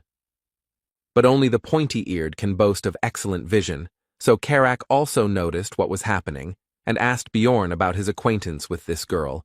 Both began to deny the connection between themselves. As soon as the two groups turned their attention to each other, it became possible to notice with the naked eye the enmity between the two peoples. The tension grew. The last barbarians left the establishment just in time, and Björn hurried his relatives to leave, since in such a situation it would not be possible to have a normal conversation with Erwin anyway. Walking through the streets of Rafdonia, the hero noticed touching reunions of relatives who had returned from the labyrinth. But also everywhere there were grieving people who were unlucky enough to lose loved ones on this day. They cried, blamed themselves or others for what happened. Many did not wait for their parents, children, brothers and sisters, and loved ones that day. The hero had already seen all of this in the game Dungeon and Stone many times, but looking at all of this in reality, and not in a 2D picture, caused completely different emotions. But be that as it may, life went on. So soon the barbarians reached the tavern, where they began to celebrate their successful return with the spoils. Björn didn't like all this because he followed them because he thought he might accidentally miss some necessary step, and not for this reason. Therefore, he decided to leave without even trying the drink, and some of his relatives decided to see off the most successful warrior. Walking through the streets of the city, Björn's tension gradually eased because there were no monsters or hostile adventurers here, so there was no need to fear attacks, and he could finally relax a little. The hero became interested in the clothes shop. He wanted to buy himself a clean shirt, but his things needed to be cleaned of blood and other dirt. Lost in his thoughts, Björn didn't even notice how he had reached a quite decent hotel. His head was occupied with thoughts about the serious differences between the two worlds. Having paid for the room, the guy went to the shower to finally wash properly after so many days in the labyrinth, and also thought that living in this city might not be so bad. But lying in bed, the hero admitted that he was deceiving himself, and had done the same thing before, because in fact he wanted to go home, even though no one was waiting for him there, and with these heavy thoughts, he fell asleep. Björn woke up already at night and decided that now was the time to go meet Erwin, so he started getting ready. Having asked a local resident about the Black Whale Tavern, the hero received the answer that this place had had a different name for 10 years already. Finally, Björn became convinced that the game world was lagging behind this in time, and having learned about the current name of the tavern, he went there. Nowadays it was called Python's Paths, and the hero noticed that he could read the local language because he understood what was written on the sign, which meant that he should visit the library soon, but now he needed to go inside. The tavern had a good atmosphere, there were many customers, and finding Erwin here would certainly not be an easy task. But the hero was lucky. The girl was the first to notice and call the guy, but there was another elf sitting next to her. He had seen her during the day. She was clearly in a negative mood, and when asked who she was, the answer was that the pointy-eared one was Erwin's older sister. When the guy asked if she had a name, He answered Tessia, which was part of his girlfriend's full name, from which it was concluded that she simply did not want to introduce herself normally. The hero asked why she was here, to which the girl flared up and said that it was because the barbarian invited such a young elf to such a tavern. And she continued that the meeting was scheduled for last night, but the guy never showed up. He's just an insensitive barbarian. The hero was surprised why it was last night, and Tessia thought that he was just making a fool of himself. Björn decided to make sure, so he asked Erwin how many hours had passed since leaving the labyrinth and received the answer 30 hours. The hero thought that only 4 had passed, but it turns out that he had slept for more than a day, which made him feel guilty. Jandel's son decided to apologize and explained the situation he found himself in. He didn't think it would turn out like this. Erwin's elder sister was shocked. She couldn't even keep her face. It seemed like she had never seen barbarians apologize. After this, Tessia asked about the reason for the meeting, but the hero did not want to talk in front of her, so he said that she could find out everything from her sister after the meeting. Further dialogue did not take place. Sparks seemed to fly between the two of them, and Erwin was torn, trying to calm her friend and relative. During the argument, Tessia suddenly slammed down a heavy bag and said that these 350,000 magic stones were payment for the essence. Björn began to explain that he would like to continue hunting in the labyrinth with Erwin, and she could earn the necessary amount with him, and they would divide the spoils in half. At first the girl was happy about this, but a moment later she became gloomy and refused, and the hero could not understand the reason because they made a good team. Tessia explained that now Erwin would be on the same team with her, and before that he was alone due to the tradition that the first entrance to the labyrinth should be solo. The hero realized that now his girlfriend had people who would take care of her and decided to take the money, but noticed that based on the agreement he had made with his girlfriend about dividing the spoils 1 to 9, there was still 280,000 missing. To this Tessia responded with a bag she had prepared in advance, and Björn realized that she was simply trying to trick him, but he kept it all to himself and asked her to leave, because he still wanted to talk about something with his friend. But she didn't want to leave her little sister here and was about to start objecting when Erwin herself intervened. She really appreciates her sister's concern and is glad that she came here with her, but she needs to thank Björn and say goodbye to him. Tessia agreed, but only on the condition that the barbarian swear that he would not sleep with Erwin, which embarrassed her sister. Björn calmly swore an oath on his military honor, because he didn't give a damn about it anyway, just like he didn't give a damn about the oath itself in principle. Tessia was satisfied with this and was already heading for the exit, but halfway there she turned around and thanked the hero for saving Erwin's life. Left alone, the friend said that she had never contradicted her sister before and asked if she would be angry about this. The hero calmed Erwin down because Tessia didn't look angry when she left and even thanked him with a smile. The girl tried to apologize for having already decided to be on a team with her sister, but Björn stopped her, and also thought that he himself would not have refused if a high-level elf had invited him. After that, Erwin handed the hero a bag with the red-haired man's and the crossbowman's magic crystals, and she had already taken her share. She also left the rest of the equipment in her house, and tomorrow they should sort it out and decide what to do with it. Erwin said that she wanted to somehow thank Björn for saving her, and he realized that this was precisely why Tessia had demanded an oath, but nothing had come to his mind yet, and the guy suggested ordering something. The girl's eyes lit up, and she said that she had deliberately not drunk anything yesterday so that she could share her first return drink with the hero. It is a special drinking tradition that involves having something to drink upon returning from the labyrinth, and for young elves it is quite important. Erwin was a little worried that this wouldn't be Bjorn's first return drink, but the hero said that this would actually be his first as well. The girl was very surprised by this, to which the hero replied that he had already said that he was only 20, and she thought it was a joke. Soon the table was covered with all sorts of dishes, because Björn had slept all day and was terribly hungry. The couple spent their time culturally drinking the first return drink, and it didn't take long before the table was almost down. Björn decided it was time to take a break, and announced that he had come up with a way for Erwin to repay him for saving him. The elf decided that she already guessed what the guy would ask for, so she suggested going to his room. But what awaited her was not at all what she thought. The barbarian decided to check how the essence affected the girl's characteristics. And in real life, an increase in the flexibility parameter by +4 is not particularly noticeable, the hero thought, watching the elf check her hand. Erwin asked if he really thought she came to the room to check her stats, to which the guy replied that you can't check your skills in the city, and some people were clearly disappointed with this development.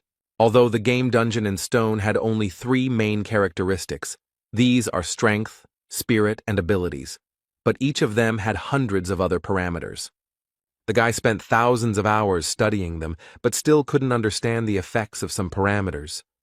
Looking closely at Erwin, the hero thought that the goblin essence should have increased her obsession parameter, and he didn't know what it was doing.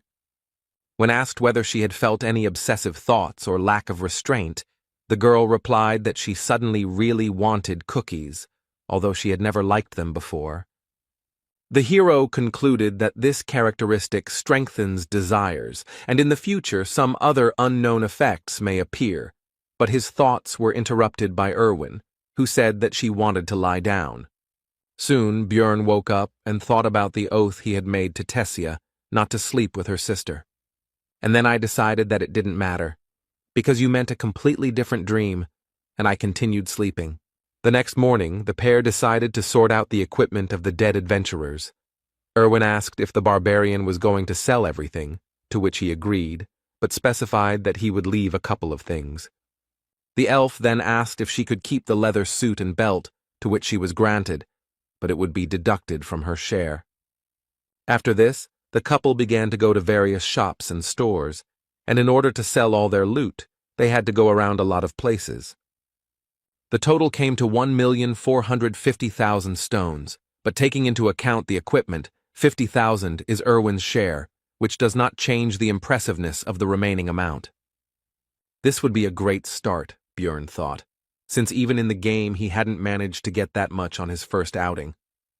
When the girl heard that it was time for them to say goodbye, she was upset, because she wanted to spend more time with the guy, and to console her a little, the barbarian suggested that they go to the central square together, since they were on the same path. Upon arrival, the couple noticed that a crowd of onlookers had gathered in the square, and a guillotine had been erected in the center. When the girl asked what was going on, the guy replied that it looked like the execution was beginning, while looking at the condemned man. There were other unfortunates nearby, whose only guilt was non-payment of taxes. People have no other choice, because the rest of the world was destroyed by the witch's curse, and only here, thanks to the labyrinth, there are resources. But they are limited, and in such a cruel way one has to control the number of hungry mouths, the hero thought, watching the locals dip bread in blood and eat it. When the girl asked about the reason for their actions, the guy explained that there is a belief that the blood of the executed brings financial luck, and then asked about the amount of crystals for the first year's tax. To which I received the answer that the amount is 700,000 for non-humans, but in the second year it is already 800,000, and a commission appears upon exchange, which is slightly different from the game, but close.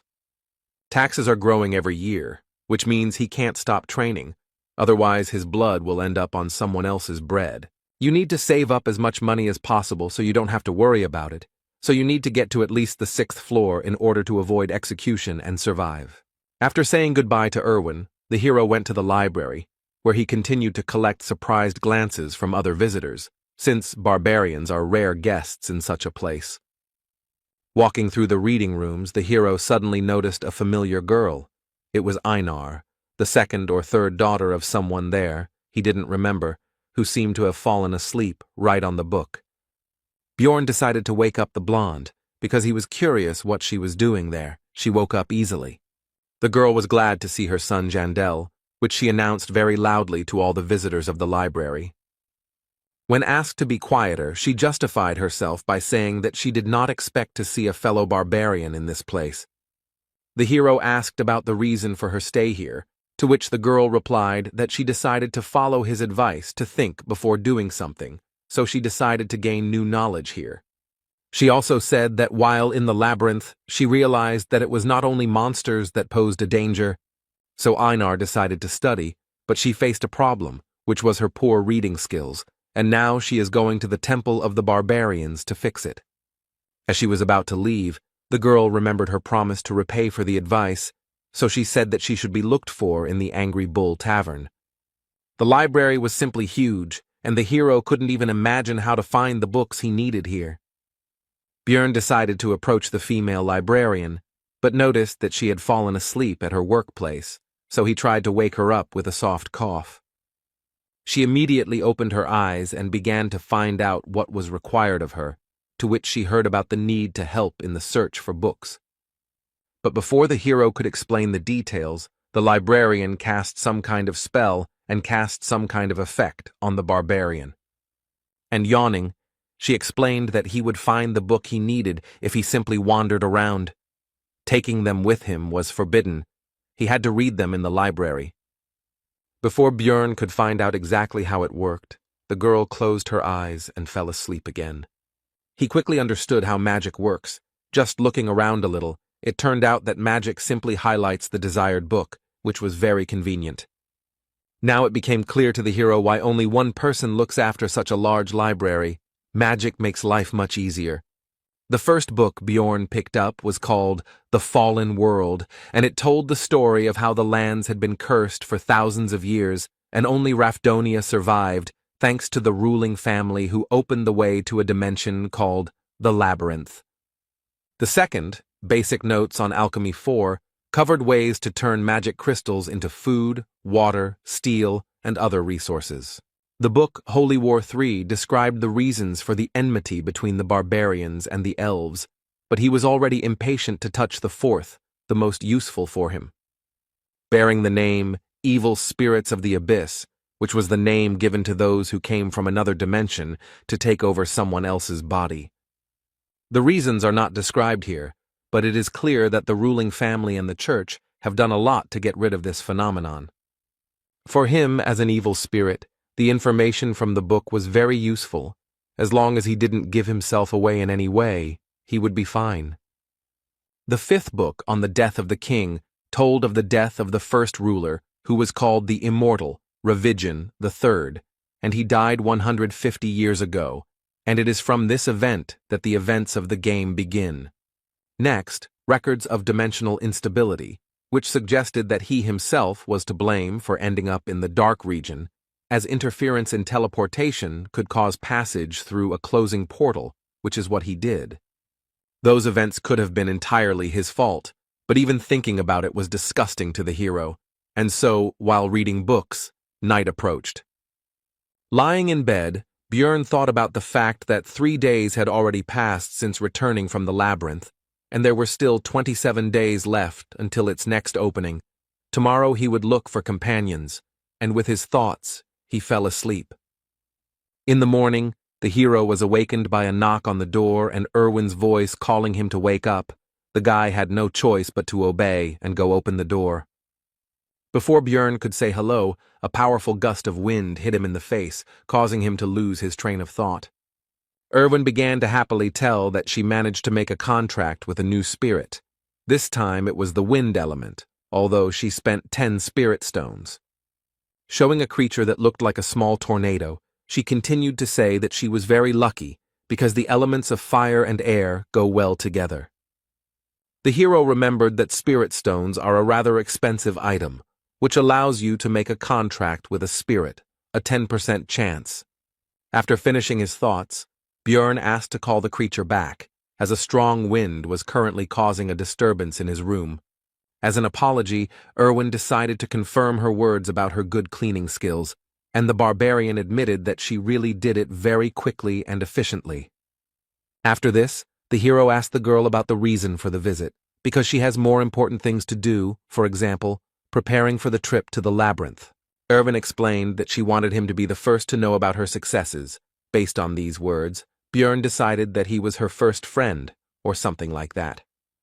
The barbarian said that he would live here for a long time, so if the girl had problems, she could come, and he himself thought that they could very well remain friends, despite the fact that they would be on different teams.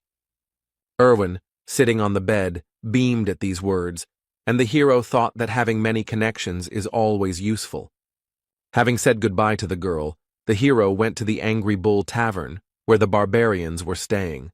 One of the relatives told them all sorts of things as they walked through the establishment, in particular that they lived 10 people in a room of 5, but paid only 300 crystals.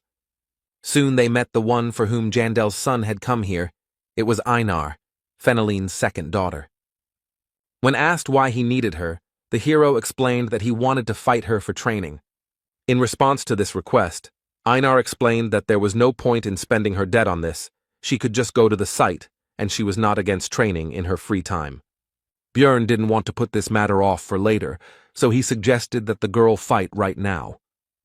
It didn't take Einar long to defeat the guy. It was just a crushing defeat. She was very good, which meant he would not waste his time in vain, so the hero was not going to limit himself to one duel and demanded another. The fights continued one after another. Einar emerged victorious from each one, but Bjorn was not upset, because she was very strong. The main thing was that he learned. The moon had already risen in the sky and both fighters were tired, so they decided to finish training. Looking at the girl, the hero found her very strong, smarter than the other barbarians, and she was also unlikely to betray him. Björn decided to find out if Einar had a team, to which he received the answer that she was going to go alone, because she did not have the money to assemble a group. Having learned the information he was interested in, the hero decided that the best choice would be to invite the girl to join him. And he began to explain the conditions under which he would take 80% of the spoils for himself, but would pay for the creation of the team himself. But in the middle of the speech, Einar interrupted Björn and said that, not a word more. She looked determined. The hero tried to explain the benefits, to convince. But this was unnecessary. The girl meant by her words that she agreed without any words, since she wouldn't understand anything anyway, and simply trusted him. This brought a smile to Björn's face. He was glad that he finally had a reliable teammate. The next day they went to the Temple of the Barbarians, where the hero had recently begun his journey. There they were met by the same man who had conducted their ceremony back then. Björn had no desire to return here, but there was no choice. The man recognized them and asked the hero if he was following in Einar's footsteps in wanting to learn to read and write, to which he received a negative answer. When asked why he was here then, Björn replied that he wanted to obtain a certain spiritual seal, or more precisely, the seal of the immortal. The non-human races have different features. For example, elves can make contracts with spirits to borrow their power. Dwarves can also gain the blessing of armor, which increases the effectiveness of their equipment. Beastmen have the ability to form contracts with ancient beasts, called spirit beasts, and the barbarian race has the ability to apply a spiritual seal in the form of a tattoo on the skin of the back. The man began to question the source of information from which Björn learned about this method of amplification. But the hero had thought this point through. He had checked in advance whether this information was available in the library, so he replied that he had read it in a book. The man laughed at this and patted the boy on the back, and also said that he was proud of him and Einar. The chief noted that he had no reason to refuse, but the cost of this service was 800,000 stones. To the rhetorical question of whether the newcomer could handle such a sum, the hero answered in the affirmative, which surprised both his companion and the man opposite him. The chief became serious and asked where the young warrior got so much money. It was very suspicious. But the hero thought this through too and began to talk about how he was lucky to meet a wounded elf in the labyrinth. He used her as a slave and took away the magic crystals he obtained, and also gave her essence. And upon returning from the labyrinth, the guy forced her sister to pay for the provided item. With his story, the hero greatly pleased both the leader and the barbarians who gathered around to listen to his story. As a gift for his good mood, the man gave Björn 2 coins worth 100,000 stones each. The hero shouted that he would continue to bully these useless elves in order to become a cool warrior, and the more he looked at his new relatives, the more he became imbued with their spirit. Spiritual seal is a kind of strengthening technique, the purpose of which is to fill the body with special ingredients that will give special strength. Barbarians tattoo newly born children when their souls are still pure, so that the paths of the soul are visible even after they grow up. So every one of his kind has tattoos. The shaman gave the young warrior a chance to think better, because he would not be able to choose another spiritual seal, but would remain with this one until the end. The seal of the immortal is the main requirement for a tank barbarian. Other seals are also very useful, but the hero has already made his decision. Getting the tattoo was excruciatingly painful, and Björn was already shuddering at the thought of having to go through that again in the future to level it up. Its effect was a significant increase in natural regeneration and physical characteristics. At parting, the guy thanked the shaman, which surprised the latter because for the first time he saw a warrior who thanks people like him. At this news, Björn hurried away as quickly as possible, hoping that his unusual behavior would not reveal his nature. The next morning, the hero went to the shopping district to buy the necessary equipment, thinking along the way that thanks to training with Einar, it became clear that the sword would not suit him. Björn plans to focus on learning shield techniques, so the weapon should be easy to handle. The hero's choice fell on a medium-sized mace, the cost of which is 220,000 magic stones. The barbarian also took half armor for 360,000 and a custom helmet, since he couldn't fit into the usual ones, for 170,000. After that, time flew by. Although the days were full of worries, they very quickly became routine. At 7 in the morning, he woke up and had breakfast with Erwin.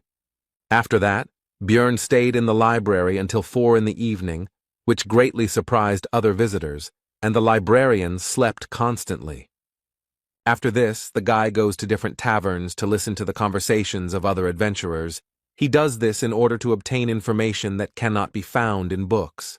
After this, around 5, Björn goes to the barbarians to fight with various relatives, with whom he began to fight a week later. After regular training, the hero even began to defeat Einar sometimes, and his efforts began to bear fruit. He succeeds in this because the girl, although strong and skilled, has direct and predictable movements. He told her this, but it has long become her habit, which she is unlikely to easily correct. At 9, Björn returns home, washes up and meets Erwin again to have dinner with her. They finish around 11, after which the elf leaves, but this time she reminded them that the labyrinth opens again tomorrow. The month has passed extremely quickly. The next day, Björn and Einar went to the Explorers Guild to establish a magical connection. Its price for rank 9 seekers is 15,000, and it works for 24 hours, but it is necessary so that after teleportation, you end up next to each other, and not in random places. The hero decided to order an expensive dinner, a whole feast for 800 stones before entering the labyrinth, which made his partner happy. Having finished with the last things to do, the couple headed towards the square, where the rest of the researchers were already waiting for the portal to open. Suddenly, a group of barbarians burst in here. They were newcomers who had just come from the coming-of-age ceremony. Their appearance brought a pleasant nostalgia to Einar, even though only a month had passed since she had been in their place, and Björn thought about how they managed to find their way every time in an unfamiliar city. Soon, it was possible to enter the portal, but the hero stopped his companion and said that he wanted to check one of his guesses. The portal became smaller and smaller. Einar began to worry, but Björn was still waiting for the right moment. And so, when the security guard at the entrance shouted that it would soon close, the guy rushed forward and shouted for the girl to do the same. The next moment, the hero's guess was confirmed. They found themselves in the dark region, as he thought. To his companion's concern about what was happening, Björn explained where they were and said that this time he had torches, and the last reservation surprised the girl a little. Right in front of them was a passage to the second floor, and thoughts flashed through the hero's head that every gamer should know how to use bugs to their advantage. Without delay, the portal was opened, and the first person to do so also received some experience as a reward.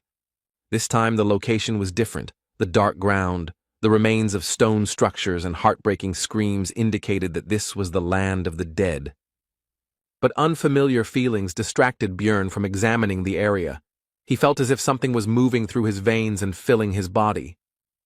The barbarian shared this with his companion, to which she replied that according to the description, it looked like an increase in the level of the soul, that is, an increase in the level of the character, as it was in the game. He now has more energy to use skills and can also have 2 essences. Einar congratulated the hero on this, but noticed something strange because he did not kill the monsters, and the hero told about the reward for opening the portal first. In this world, experience can only be gained the first time you kill a certain type or subtype of monster, so the further you go, the harder it is to level up. Opening the portal first is a stable and relatively easy way to earn EXP, so many people try to get to the transition as quickly as possible. Björn told Einar that this would be their secret, and if anyone asked, it took them 2 days to get here. Sooner or later other explorers will get here, so you need to get away, because they will wonder how the newcomers got here faster than them. The hero tied a torch to his helmet, and the steel did not heat up due to its magical nature. Although this method has long been used by adventurers, the guy still felt a little ashamed. The land of the dead contains various types of strong, undead-type monsters, unlike the goblin forest.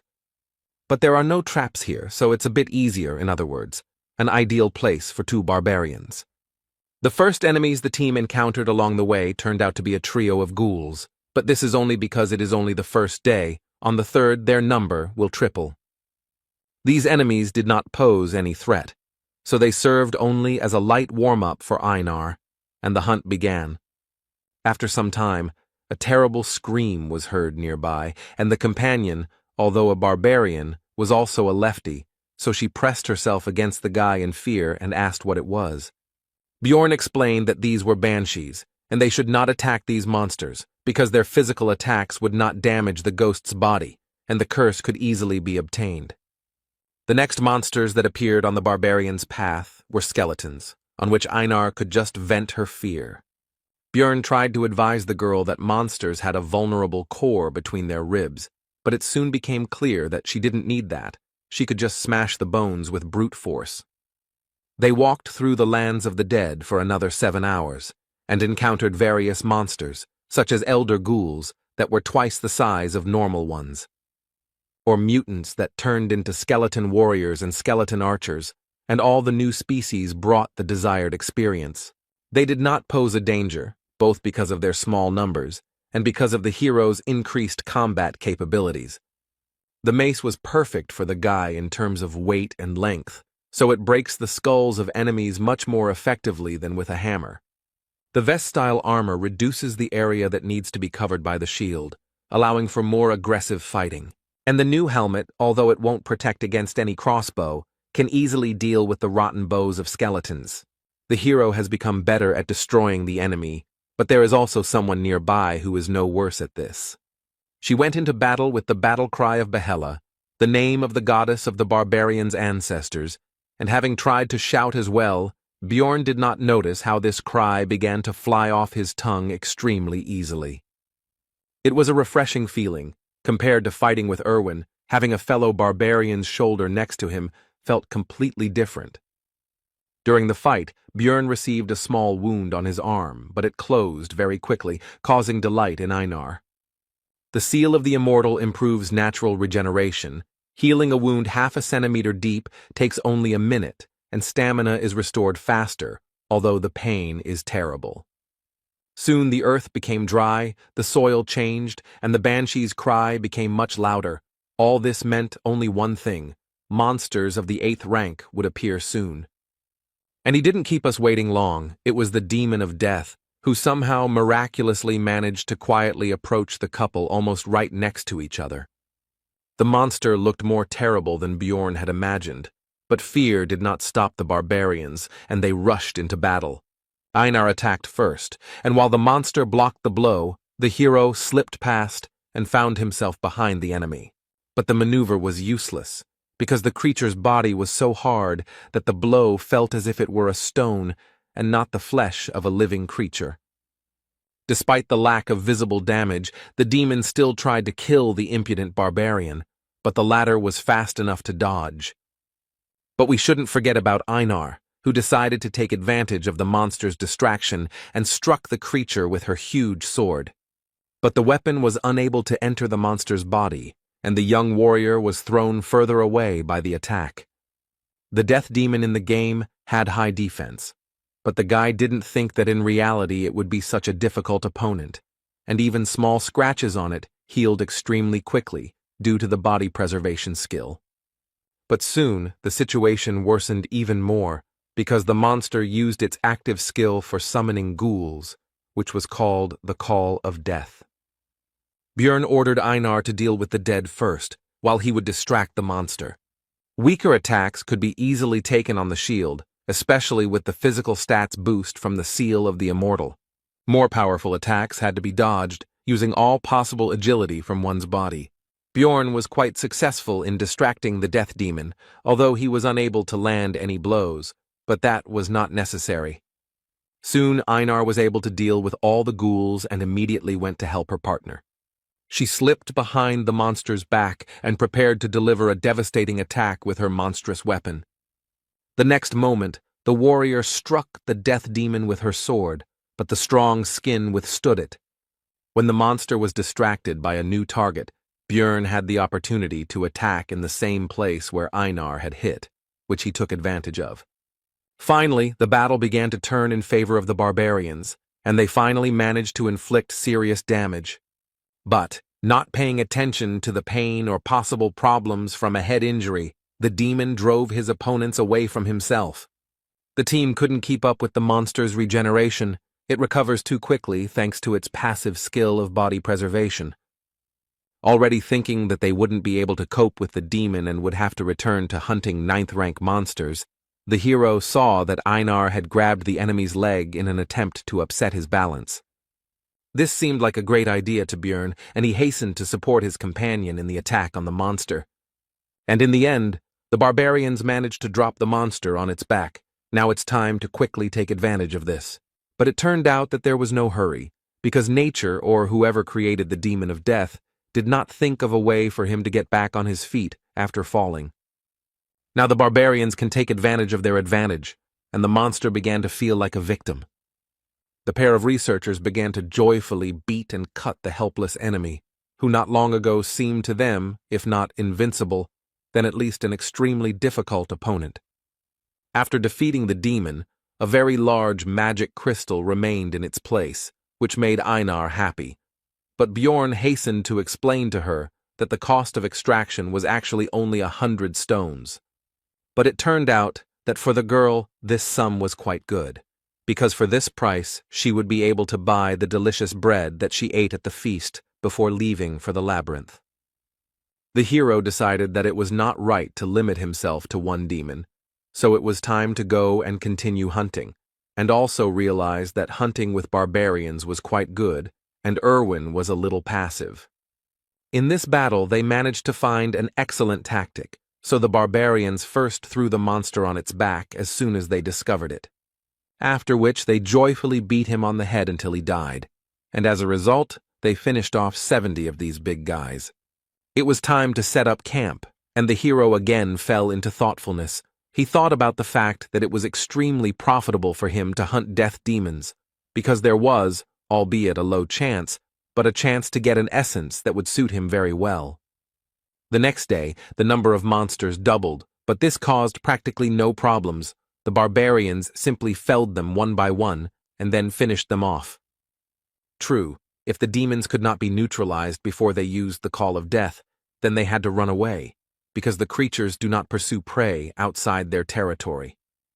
After midday, the monsters began to appear in threes, which was already too difficult, so the barbarians wisely decided to give up the hunt and not take such risks. Soon the couple began to look for a place to stop, but when they had already succeeded, they met a group of searchers. With a threatening expression on her face, Einar informed the uninvited guests that since they had no business here, they should get lost. The group decided not to mess with the terrible barbarians and decided to leave quickly, and the girl watched them go. Einar said that now they would have to change their camp location, because these guys now knew their location, and people cannot be trusted. Walking after the girl, the hero recalled that she had previously disliked them, and also came to the conclusion that some story had happened to her during her first exploration of the labyrinth. Björn decided to ask Einar about this another time, and in the meantime his companion complained that they most likely would not be able to find such a good place for a camp. But their conversation was suddenly interrupted by desperate cries for help, and such sounds are not made by those who are attacked by monsters, which means that the seekers are cutting each other. The couple was about to get away, but it turned out that someone had heard their conversation and fired an illuminating spell into the sky. Now it was possible to examine the situation, and it was not rosy. There were 4 bodies lying on the ground. There were no monsters nearby, but there were traces of a camp and poisoning. And in the middle of this picture stood a woman clutching a bloody dagger in her hand. Most likely, she was a marauder. Marauders are people who hunt other explorers instead of collecting magic crystals from monsters. They collect equipment from others.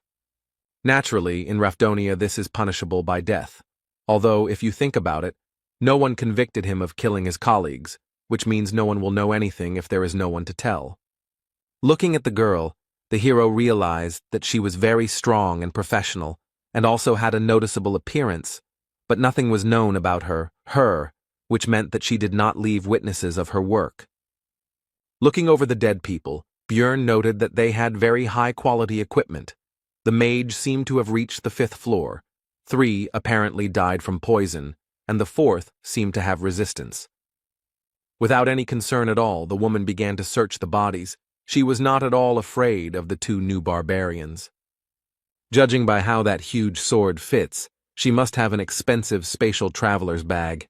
Most likely the marauder was much stronger than them, which means the only chance to survive was to escape.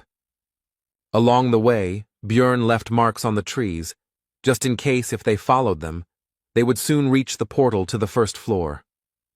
On the way, the barbarians met a group of other labyrinth explorers, among whom there were no representatives of non-human races. People were hard to trust. Einar was especially sure of that, but they had no choice, so they reported that a marauder was chasing them. At first, the researchers didn't believe it, but Björn used the warrior's oath again. Then they said that they would take the things for themselves, and would also now use the camouflage skill. Everyone within a radius of 3 meters merges with the surroundings. This is very useful. But there is a drawback, which is the inability to move, otherwise the haze will dissipate. The barbarians came closer, but instead of using camouflage, a suppression skill was used, which paralyzed the couple. These people also turned out to be marauders, and this skill was obtained from a high-level stone golem monster. The victims would be paralyzed until they took any damage, the hero thought, as the researchers quickly searched their backpack and other belongings. They were also already anticipating the huge amount of stones they would receive from selling the valuable barbarian hearts. The man with the dagger was going to kill them both with one blow, as he always did before, so as not to free the victims from paralysis. The next second, the blade rushed straight at the hero's neck, but he already had an idea about how to get a chance to survive. As soon as the dagger penetrated Björn's flesh, he took enough damage and began to tilt his head back before it could penetrate deep enough. Now the paralysis had lifted from the barbarian, allowing him to grab his mace and kill the man who had just recently been about to take his own life. The searchers were shocked and even slightly horrified. They had never encountered such an extraordinary situation before. Taking advantage of the confusion of his opponents, Björn pulled the dagger from his neck and threw it straight at Einar in order to bring her out of her paralysis as well. But this also accelerated the blood loss even more, and the barbarian began to weaken quickly, so he had to leave everything to his partner. The warrior took full advantage of the opportunity and immediately released her anger on the people, instantly cutting one of them in half. Soon the rest of the enemies lost their lives, except for one, who, seeing the quick reprisal against his comrades, decided to escape. Einar was about to chase after him, but she heard Björn's request for help, so she hurried to use the healing potion. The hero was able to survive thanks to the seal of the immortal, but now there will be a scar on his neck that is unlikely to heal. His partner was only happy because he would be the only barbarian with such a mark, which could be considered an excellent reason for pride. Soon the barbarians caught the escaped enemy. Einar held him tightly, and they were already about to interrogate him. But suddenly, from behind their backs, a small dart flew at the man, which killed the man almost instantly. All this time the female marauder followed and watched them. They were never able to break away, which is an extremely bad sign. If they couldn't escape, then the only way out was to fight, so the barbarians rushed towards their new enemy. Even though they are newcomers, and this woman looks very experienced, they have the advantage in numbers and should have a chance to win. The next moment, the marauder dodged the young warrior's blow without any noticeable difficulty. And then she took on the dagger and attack of Bjorn, who, although he expected something like this, hoped for the best. Since she can compete with him in strength, it means she has probably absorbed more than one essence, and this once again confirms how high a level it is. Since the barbarian cannot overcome her in a normal confrontation with force, he will use his superior mass and start pushing. But the marauder did not expect that the enemy would pierce his armor with a simple, albeit poisonous dagger, which indicates that the woman knows how to use aura, which means there was no chance from the very beginning. Einar tried to correct the situation. She tried to stab him in the back with her huge sword. But the enemy flew past at lightning speed, inflicting serious wounds on the warrior, much worse than those received by Bjorn. Throwing a dagger into the air, the marauder addressed the hero with the words that the basilisk's paralyzing poison had already spread throughout the body, which meant it was time to surrender. The hero feverishly thought about the fact that the enemy was superior to them in strength, speed, and in everything, so would they really die here? The woman interrupted these thoughts by putting a dagger to the guy's neck and saying that if they swear not to say anything, then she will spare their lives. The marauder continued by saying that she had intended to suggest this from the very beginning. She didn't want to kill the barbarians because she was indebted to them. Now it became clear to the hero why she simply watched their fight. She wouldn't have had to kill them personally if those researchers had succeeded. The wounded Einar extended her hand and said that they couldn't trust this woman because she would definitely deceive them. When asked about the consequences of refusal, the marauder replied that in this case they would die, so there was no choice. The hero once again took advantage of the oath of military honor, and now it was Einar's turn to have her say. But the girl did not want to do this. It seemed that her dislike for people was extremely strong, as was the pride of wine, and even in such a situation she could not agree with this. Since Einar has spoken her word, it means the woman has no other choice, and today the warrior will leave this world. But Bjorn categorically disagreed with this, so he began to persuade the girl to take the oath anyway. He desperately reminded her that Einar had said earlier that she would follow all his orders. She just needed to trust him. The warrior did not want to swear by her military honor, but still gave in to her partner's persuasion. The marauder was satisfied with this and was about to leave, but the hero finally asked what floor she had reached, to which he received the answer that she had reached the 8th, which meant that there was no hope of victory. Soon the pair of barbarians returned to the first floor, and the guy noticed that Einar took it all much worse than he thought. It seemed that for his kind to beg for mercy with the honor of warriors was extremely shameful. Bjorn tried to console the warrior with the words that they survived, and that was the main thing, and in the future they would still have a chance to defeat that woman in the future. Einar responded to this by saying that she would endure the shame and the desire to kill herself in order to become as strong a warrior as the hero. Seeing his partner's attitude towards this situation, the hero understood that he would hardly ever understand her feelings, and the reason for this is simple. He is not a real barbarian. They began to rest, and Bjorn again plunged into thought. After these events he was morally destroyed, although Einar was even worse. The guy felt about the same as he did on his first trip to the labyrinth when he hoped for help from that blonde guy's group. When the priestess refused to heal him, and the swordsman threw the potion as if his life was worth nothing, as if he were a wounded dog, although he was happy to survive, he cannot forget that feeling. Björn believed he was making the best choices in the situations he faced, focusing on survival, and he didn't understand what he could have done wrong. As soon as the hero got into this world, a man was beheaded before his eyes, and then unpleasant things continued to happen, and the barbarian decided that something needed to be changed. He had a new plan. Björn woke up Einar and asked her if she would agree to try to become stronger if it involved great risk. The warrior agreed, because if they didn't achieve this, they would most likely die anyway. This life will always be filled with chaos, no matter which path you choose, so it is better to attack first, Björn thought, and told his companion that they would go into the rift. The team headed to an area that was also shrouded in darkness, but there were 4 types of monsters there. In addition to the goblins and ghouls they had already encountered, there were gnomes and razor-maned wolves.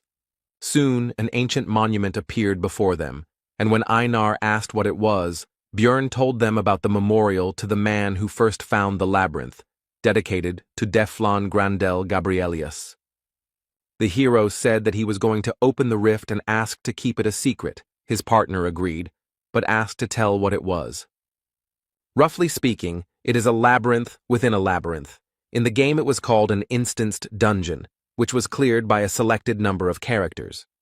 To open the rift on the first floor, you need to place the magic crystals of 4 types of monsters on the memorial, and with the stone of the death demon, 1 specific instance for 5 people will be opened.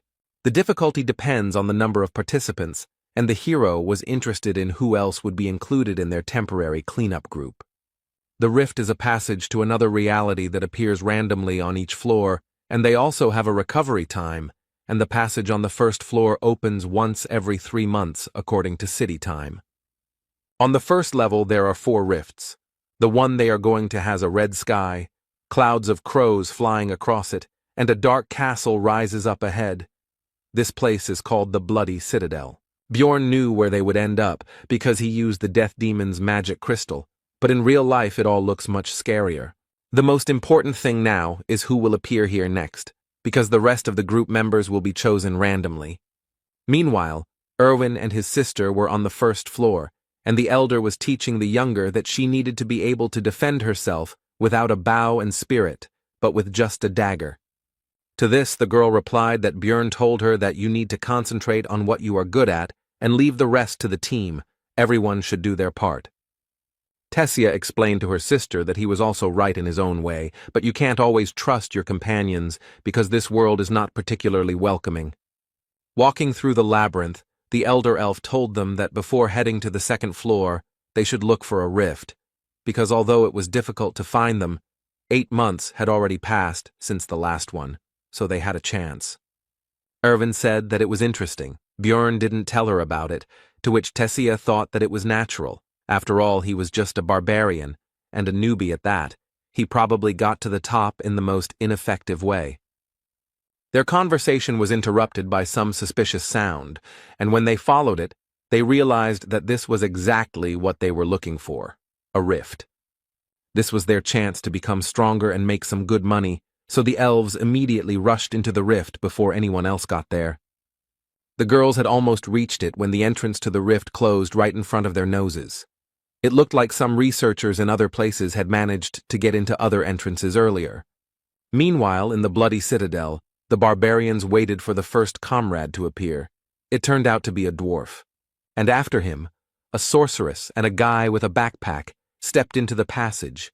The hero was surprised and glad about the presence of a magician. Einar noticed this and asked about it, and learned that magicians are valuable for the city, and only the strong can go to the labyrinth. In other words, she was strong enough to be here. The blonde heard this, so she praised the barbarian's intelligence. After which, she introduced herself. Her name was Aloa Raven, and she was a 6th-rank mage. The hero noted that she looked a little arrogant, but in the game all the mages were crazy, so the girl looked almost like a saint. The sorceress meanwhile introduced her companion. He turned out to be a professional porter whom she hired. His name is Tarjin. The explorers continued their acquaintance. The next one was a dwarf. His name is Hikuro Murad. He has been exploring the labyrinth for 3 years. After the introduction of the barbarians, the hero asked about the fact that they were not like those who would work on the first floor, since they ended up here. They decided not to reveal the details. They both just heard that a rift was about to open, so they were here. Everyone agreed to the proposal that Raven would be the temporary leader, and when Bjorn also wanted to accept this proposal, Einar interrupted him, because she considered him to be an intelligent, wise, and capable warrior. All this praise went on, causing the hero to feel ashamed and awkward. After hearing all this, Hikuro Murad laughed and said that it was difficult to find a wife who would respect you so much, and he was even jealous, which embarrassed the warrior. Their conversation was interrupted by the sorceress, urging everyone to move forward. It seemed she was not interested in this dialogue, so she changed the subject. The dwarf noted that they still needed to learn about each other's abilities, but Raven arrogantly noted that there would be monsters of the 7th rank and below here, and she and the porter alone would be enough. The sorceress continued by saying that she would also take the spoils from the keeper, which caused a conflict with Hikuro Murad, who was dissatisfied with the distribution of the spoils. The argument grew more heated, and the hero reflected on the fact that for successful magicians, research comes first, while for simple adventurers it is money, and here their interests clashed. Alua Raven tried to compromise. She said that she would give them all the magic crystals from this rift. Bjorn noticed that the argument was causing tension in the sorceress. She was very depressed. It seemed that she did not expect such a development of events. Raven agreed that she would give up some of the items, but the essence would be hers. The dwarf agreed to this, and also said that they would roll dice to decide who would get the rift stone. But Bjorn didn't agree that they were thrown out of the discussion altogether. But the two didn't agree that he had the right to the stone, but they did agree to give 2 essences from ordinary monsters. This was the maximum that could be bargained for. There would be no suitable essences for their level here anyway, and Murad and Alua had already resolved their differences and calmed down. Looking at the Blood Citadel, Bjorn became determined to conquer its peak and become stronger, so that he would no longer get into unpleasant situations, and so that high-level researchers would not treat him with arrogance. This rift is divided into 4 parts: a drawbridge, a battle zone behind the walls, an underground prison, and a place of worship for demons in the Lord's room. These thoughts flashed through the hero's mind as the squad approached the entrance to the fortress. On guard were gargoyles, rank 8 monsters that stand still most of the time and look like statues. But once you notice the enemy, they attack them and use their active skill petrification, which covers the one it was applied to with a layer of stone. Usually, explorers have to sacrifice one of their own, exposing him to the gargoyle's ability. But if there is a mage in the team who knows the magic of removing curses, then everything changes. And without their skill, these monsters turn into very simple opponents that can be dealt with without any problems. Hikuro Murad showed what his skills and 3 years of experience are worth, crushing his opponent without any problems. The magic crystals that remained in place of the enemy corpses began to fly up on their own and go to Tarjan's backpack. It was a spell for collecting stones. It would make their lives much easier. Now that the guards were down, the team could enter the citadel, which was quite dark, and magic helped with that as well. Now the researchers could see that they were not alone here. There was a group of ugly monsters nearby. These were the dead, monsters without a rank that do not give experience or crystals, and their bodies do not disappear unless an essence drops. The part of the squad that was melee fighters took aim at the opponents, because it would be wasteful to waste mana on such weak monsters. These opponents could not cause any difficulties for any of the squad members except, perhaps, the porter Tarjan, but he did not participate in the battle. As a reward for exterminating the enemies, the researchers received a forge, which they took with them, because they would soon need it. After walking a short distance along the corridor, the team encountered an obstacle. It was a steel door. The sorceress volunteered to solve this problem. It's unlikely that anyone else would have been able to overcome this obstacle with brute force, but a huge fireball is a completely different matter. Looking at the result of the magic, Björn could only marvel at how overpowered magicians could be. The next obstacle on the squad's path is the first part of the fault, the drawbridge at the entrance to the fortress. It was raised. But Alua Raven knew how to lower it, so she asked Einar to blow into the horn she had recently received. With this action, the bridge began to slowly descend, and the long dormant magic seal was activated. And the dark bloody water began to rise higher and higher, and in it swam a crowd of the same monsters that the team had encountered not so long ago. The goal of this test is to survive the onslaught of countless undead.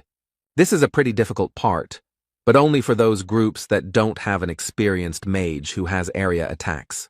The next moment, Raven destroyed the crowd of enemies with her magic, making it much easier for the group to pass this test. Bjorn guessed that the sorceress was quite powerful, but he didn't think there was such a big gap between them. The first part of the Blood Citadel was completed, the bridge was lowered, and the team was about to move on. But Bjorn was tense, because it had been ridiculously easy to deal with, which, given his luck, was highly suspicious, and there was certainly trouble ahead. The group of explorers easily crossed the drawbridge of the outer wall and headed towards the inner castle. Normally, they would have had to fight their way through a lot of monsters, but they had Raven, which was a big help in conquering this rift. Soon, she was no longer destroying all the enemies with one blow. This time, there were about 10% of the enemies left. Among them, the most dangerous were the death demons, who survived thanks to their durability and regeneration. Einar and Björn had already worked out their tactics for fighting these monsters on the second floor very well.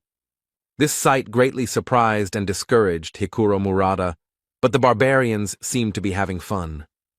Raven also decided to contribute to the victory over the monsters by hitting them with the spell Worsening Wounds, which negated the monsters' regeneration. Without one of their greatest strengths, the death demons have been reduced from fearsome foes to mere lumps of meat. Having seen the possibilities of magic, Einar understood why wizards are treated specially, which she told Bjorn. The dwarf supported her in this matter. Hearing the praise directed at her, Raven simply beamed and said that they study hard for this, but talent is also essential. Now the hero began to better understand her character. She pretends to be modest, but loves to brag and conduct research. The sorceress asked for help in collecting some materials, which no one refused her, and soon Targan's backpack became almost full. Björn noticed that she had examined the entire area, but had not paid attention to the statue. Did she really not know about it? Some gamers have a habit of pressing the interaction button when they see a unique object or a suspicious wall, and the hero was one of them, so he discovered a lot during 9 years of playing Dungeon and Stone. But it might hurt the sorceress's ego if a common barbarian knew something that she hadn't discovered, even though she had spent her entire life researching, so she would avoid things that might arouse suspicion. Soon, the group of adventurers entered the inner castle, which lay in ruins, and there were no monsters or possible prey nearby. So they did not stay here long, and quickly found the steps leading down and went under the thickness of the earth. The group fearlessly entered the first floor of the underground prison, the third part of the Blood Citadel, and began to explore it. Hikuro began to ask Raven about the monsters encountered in this location, to which he received the answer that they were a skull rat, a banshee, a death demon, a ghoul lord, and a corpse golem. To this, the dwarf noted that he had fought with all of these species except the last one, since it was found only here in the Bloody Citadel, after which the sorceress began to talk about its features. Soon the terrifying cry of a banshee echoed through the dungeon, and Einar again showed that she was not only a barbarian, but also a girl. She was afraid of these ghosts, and pressed herself against Bjorn. Raven couldn't help but scare the warrior, and began to ominously talk about how meeting these monsters would be terrible and indescribable. But Bjorn reassured his friend that magicians actually have ways to fight banshees, so there is nothing to be afraid of. The sorceress was surprised out loud at the barbarian's knowledge, after which she decided to stop joking and lured a group of ghostly monsters with her spell. And as soon as all the banshees gathered next to her, Raven used fire magic and incinerated all the opponents. Even their intangibility did not help them. and standing right in the middle of a branch of the fiery hell, she invited her companions to follow her, as if she did this every day. This display of strength, coupled with her behavior, caused surprise and even fear among the rest of the team, except for Targan, who seemed to have long known what his employer was capable of. Soon, the researchers found themselves on the second floor of the underground prison, where they encountered new monsters, such as a chimera wolf. Or the Lord of Ghouls, and the interior of the environment began to resemble the laboratory of an evil scientist, since there were ugly monsters and objects everywhere. The sorceress did not feel fear, because she herself carried out autopsies. Aloha Raven had previously researched the first floor's rift maps, so she knew where to go and had no problem finding the secret door behind which the corpse golem's lair should be. Having prepared themselves, the group opened a passage, behind which they were met by endless piles of corpses, and a terrible smell instantly filled their nostrils. In the past, the hero would have definitely lost consciousness from all this, but the effect on the barbarian's strong body is not so strong. The first to succumb to the nauseating smell of rotting bodies was the porter Tarjin, and he parted with his breakfast. Next was Raven. She was used to looking at something like this during autopsies, but it didn't change the disgusting smell. Björn, Einar, and Hikuro were more resilient, so the squad moved on, with the melee fighters in front and the rest behind them.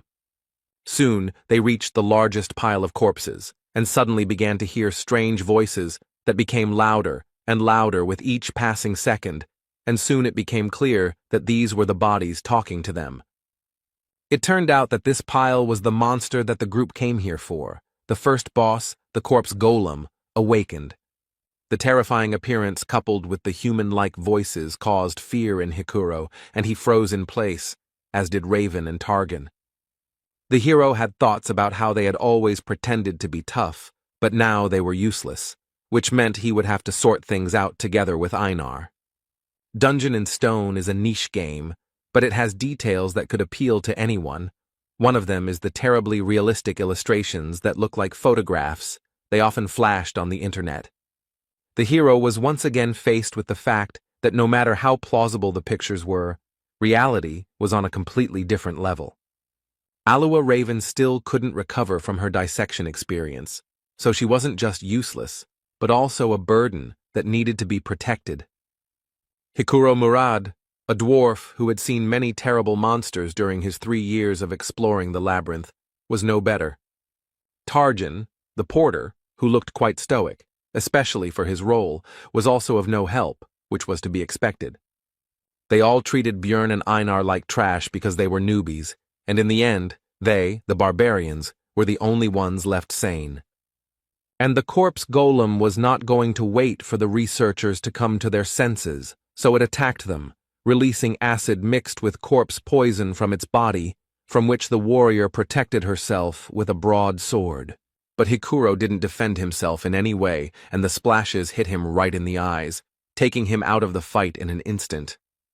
Raven couldn't recover and was still vomiting. She couldn't even stand on her feet while Targan tried to help her with something. Seeing the dire situation, Bjorn ordered Einar to take the dwarf with him and go protect the magician, and he would try to distract the monster until the others came to their senses. The hero knew the boss's attack sequences from the game. He preferred to throw a corpse bomb at distant targets. But up close, he used his vile semblance of hands to catch opponents in order to absorb them, making them a part of himself. The vile corpses that made up his body stretched out their arms in an attempt to grab the living one, shouting out various phrases along the way, which instilled fear in the hearts of the researchers. Björn couldn't get too close, otherwise the golem would hit the mage with long-range attacks, so he had to stay at a medium distance all the time, balancing on the edge. After some time, the hero's efforts were rewarded, because Raven was able to gather her will into a fist and strike the monster with magic. Watching the huge wall of flames, from behind which came the screams of the undead bodies being burned, Björn was impressed by the power of the spell, as it alone ended the first phase of the boss fight. The outer body of the corpse golem was destroyed, and the second phase, the skeleton golem, had arrived. this was not the end yet. Einar and Bjorn rushed forward, because now the monster had no long-range poison attacks, and the two barbarians had every chance of destroying it. With their brute force, they would crush its bones. It wasn't long before they managed to break through his chestbone plates and reach the golem's vulnerable core in the center, and the monster was defeated. At the sight of his death, as a reward, a beautiful ball of energy quickly formed. This was his essence.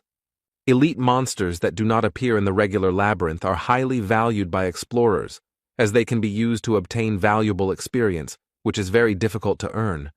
Various magic rings, amulets, earrings, and other things that can be obtained from the Rift Keepers are also very good loot. But still, the main value of these instances is that the chance of essences dropping increases several times. After finishing his thoughts, Bjorn informed Einar that it should go to them, since they had contributed the most to defeating the boss. He himself wanted to get 2 essences, from the Death Demon, which gives powerful regeneration, and from the Wolf Chimera, which gives strength. Corpse Golem Essence is also good for a tank. It slightly dulls perception, but increases bone density by 55, as well as weight, which helps to knock down the enemy, and reduces damage from enemy weapons by 21. The pain resistance is also useful, and the extra strength and poison resistance are a nice bonus. But the main problem is the essence skills. The active skill Flesh Explosion deals a lot of damage, but the price is your health points. The passive skill, Acidic Bodily Fluid, turns blood into acid, and with each injury will damage equipment, reducing its durability. The essence is good, but you'll have to spend a lot on potions and equipment, Bjorn concluded his thoughts, and told his partner that the loot wouldn't dissolve for another 30 minutes, and for now, they needed to help the dwarf with healing.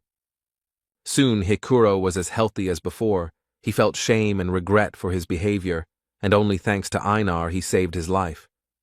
But it seemed to him that he had already seen all sorts of monsters, but the hero was irritated, because due to mental problems they almost died from a monster, with which otherwise they would have dealt without problems. Alua Raven had more or less recovered, so it was time to discuss payment. He said that it was thanks to him that their group survived this fight. So as a token of gratitude, he demanded that they take the Rift Stone for themselves, since if it weren't for it, everyone would have died, after which a tense silence ensued. The silence was broken by Hikuro Murad. He supported Bjorn, because he was in great debt to his partner Einar, and also, in principle, to him himself. Raven was against it, but decided that if they came across a Rift Stone, the barbarian would have a chance to get it, and he decided that he shouldn't count on more. After this, Bjorn decided to report that the corpse golem had dropped essence, which surprised his teammates. The sorceress simply beamed with joy and excitement, because this essence is extremely rare, so even large guilds do not know its effect, and she really wants to study this thing. Bjorn had a proposition. He could give up his loot from the boss, but in return he wants to get the essence of the keeper if it drops. Alua Raven was confused by this deal because the keeper might not drop anything at all, which she told the barbarian. Bjorn replied that he was ready to take the risk, which pleased the sorceress, since she was more interested in the rare, unexplored abilities of the corpse golem. When Hikuro asked how she was going to take the essence, she showed him the artifact vial and said that she had everything she needed. It was an extremely expensive magic item that wouldn't pay for itself with essences below rank 6, but she didn't seem to care. Soon all the work was completed, and the team hurried to leave the terrible lair of the corpse golem, moving on. On the way, the researchers came across statues that resembled gargoyles, but turned out to be, in fact, the most ordinary sculptures. Coming closer to examine them, Raven reported that the Lord's room should be very close now. After touching a certain point on the statue's face, a book fell from somewhere on the ceiling and was deftly caught by the sorceress. It seems she had read about the cache in advance, and the volume itself was called the Necronomicon and contained rich knowledge about black magic. Raven said that she was taking the book for herself. The dwarf agreed with this, because none of them possessed the magic of distortion, which was needed to carry out of the labyrinth what should usually disappear. These are usually the weapons and equipment of monsters. But this book was actually an ordinary item, and the sorceress decided not to report it, and the barbarian was forced to remain silent so as not to reveal his excessive knowledge. After that, they wandered around the rift and destroyed monsters until they finally met the second intermediate boss, the Bone Rider. Raven noticed that luck was clearly on their side, since they had obtained the essence of the corpse golem, and now they had also encountered a successful opponent. She was right, because the monster of the 7th rank, the Bone Rider, is divided into several types. The first one is called Sadness and uses fog, which causes psychosis, annoying the enemy. The second is Hatred. He uses the Soul Kill skill, which lowers the target's level, the hardest enemy. The team encountered a Desire type that could regenerate using the Life Force Absorption ability. Normally this would cause some problems, but the party's mage knew the spell Worsening Wounds, which could negate the effect of his skill. Without his main advantage, the boss was unable to cause any problems and was soon defeated by the researchers. And they were lucky again. The second elite enemy dropped Essence, which happens very rarely. By agreement, this was the spoils of the barbarians, and Björn decided to give it to Einar, since it did not suit him very well. Since the life absorption skill is only fully revealed with swords, and he is not going to change weapons, it is better to try to get another essence with the help of the enhanced warrior. And during the adventures, the hero realized that Einar could be trusted, and the girl herself, meanwhile, beamed with joy and hurried to devour the prey. The only thing the hero forgot to do was to tell about the side effect of the Bone Rider's essence. At first, Einar did not understand what had happened, and why all her companions began to seem larger to her, but Björn explained that it was she who had become smaller. Raven explained in more detail that this is a standard effect for the essence of the Bone Rider. The density of the bones increases, but they shorten, and the hero already knew all this from the game. Einar was very upset about this, because her relatives already looked down on her because she was a woman, and now no one would see her as a warrior at all. The sorceress tried to console her by saying that she had become more beautiful. Her facial features were softer, and now her appearance would impress even aristocrats. But this only upset Raven even more, because she no longer looked like a warrior at all. Bjorn told her that everyone already knew about her excellent fighting abilities, and he himself thought that if it weren't for the tattoos, she would look like a very ordinary girl, while the dwarf joked that if he took this essence, then everyone would stop noticing him. Soon a death demon appeared in the corridor, and Bjorn told Einar to stop being sad and try out her new powers. The girl didn't seem to be particularly excited about what had happened and didn't expect much, but she still had a duty, even though she didn't look like a warrior. After which, without burning with enthusiasm, she approached the monster and swung her sword, as a result of which she divided the monster into 2 unequal halves. Björn immediately pointed out her new power, and the girl looked in disbelief at the demon's dissolving body and quickly came to her senses. The hero encouraged the girl by saying that she was now not a simple warrior, but a great warrior, and Einar finally regained her good mood. Soon the team came to the door behind which the Rift Guardian should be. Their adventure was coming to an end. The hero thought that they had been lucky throughout their journey, since Einar had absorbed a good essence, and they had also received a large share for the corpse golem. But there was one thing. Has there ever been a time in his life when everything went easy and simple? What could be the worst-case scenario in this situation? After all, it was always like this for the hero. It just seemed that everything was fine, but then he would receive a new blow from fate, as happened, for example, with his personal life. And his arrival in this world, maybe someone would call it luck, but not him. For the guy it was the same trouble, only even worse. He was brought out of his thoughts by Hikuro, who was about to open the doors, and Björn finally noticed one peculiarity. The handle was red, so he tried to stop his comrade. But the danger was discovered too late. The door itself opened all the way. The master of the bloody citadel woke up from a deep sleep. And it was not the Death Rider that was usually found here, but a vampire, a monster that only appears after the 6th floor, who greeted them with the words that he had not seen living beings for a long time, and also an advanced mutated version, with intelligence and a named monster, the Vampire Duke Cambermere. In general, monsters are divided into 4 categories. The first is mutants, which do not change race or characteristics, but receive a new class, such as goblin swordsmen or goblin archers. Advanced monsters, the rank significantly higher than the average for the floor. These include, for example, the Death Demon, a rare category like the Corpse Golem which can only be found in rifts, or the Mimics, which are very difficult to find on normal levels. And the last ones, those with an individual character and name, are advanced mutants, named monsters, which is exactly what their group met. The researchers sensibly assessed their chances now, so they immediately decided to run, and the hero shouted not to be distracted by conversations when Hikuro tried to ask about what happened. While running, the hero thought about the essence of the monster. This is a 5th-rank boss that can act in an unconventional way. He is strong both in close combat and in black magic. The conversation was brought up again by Raven, who was surprised that the Guardian had become an advanced mutant, since this had never happened before, and the hero could understand her surprise.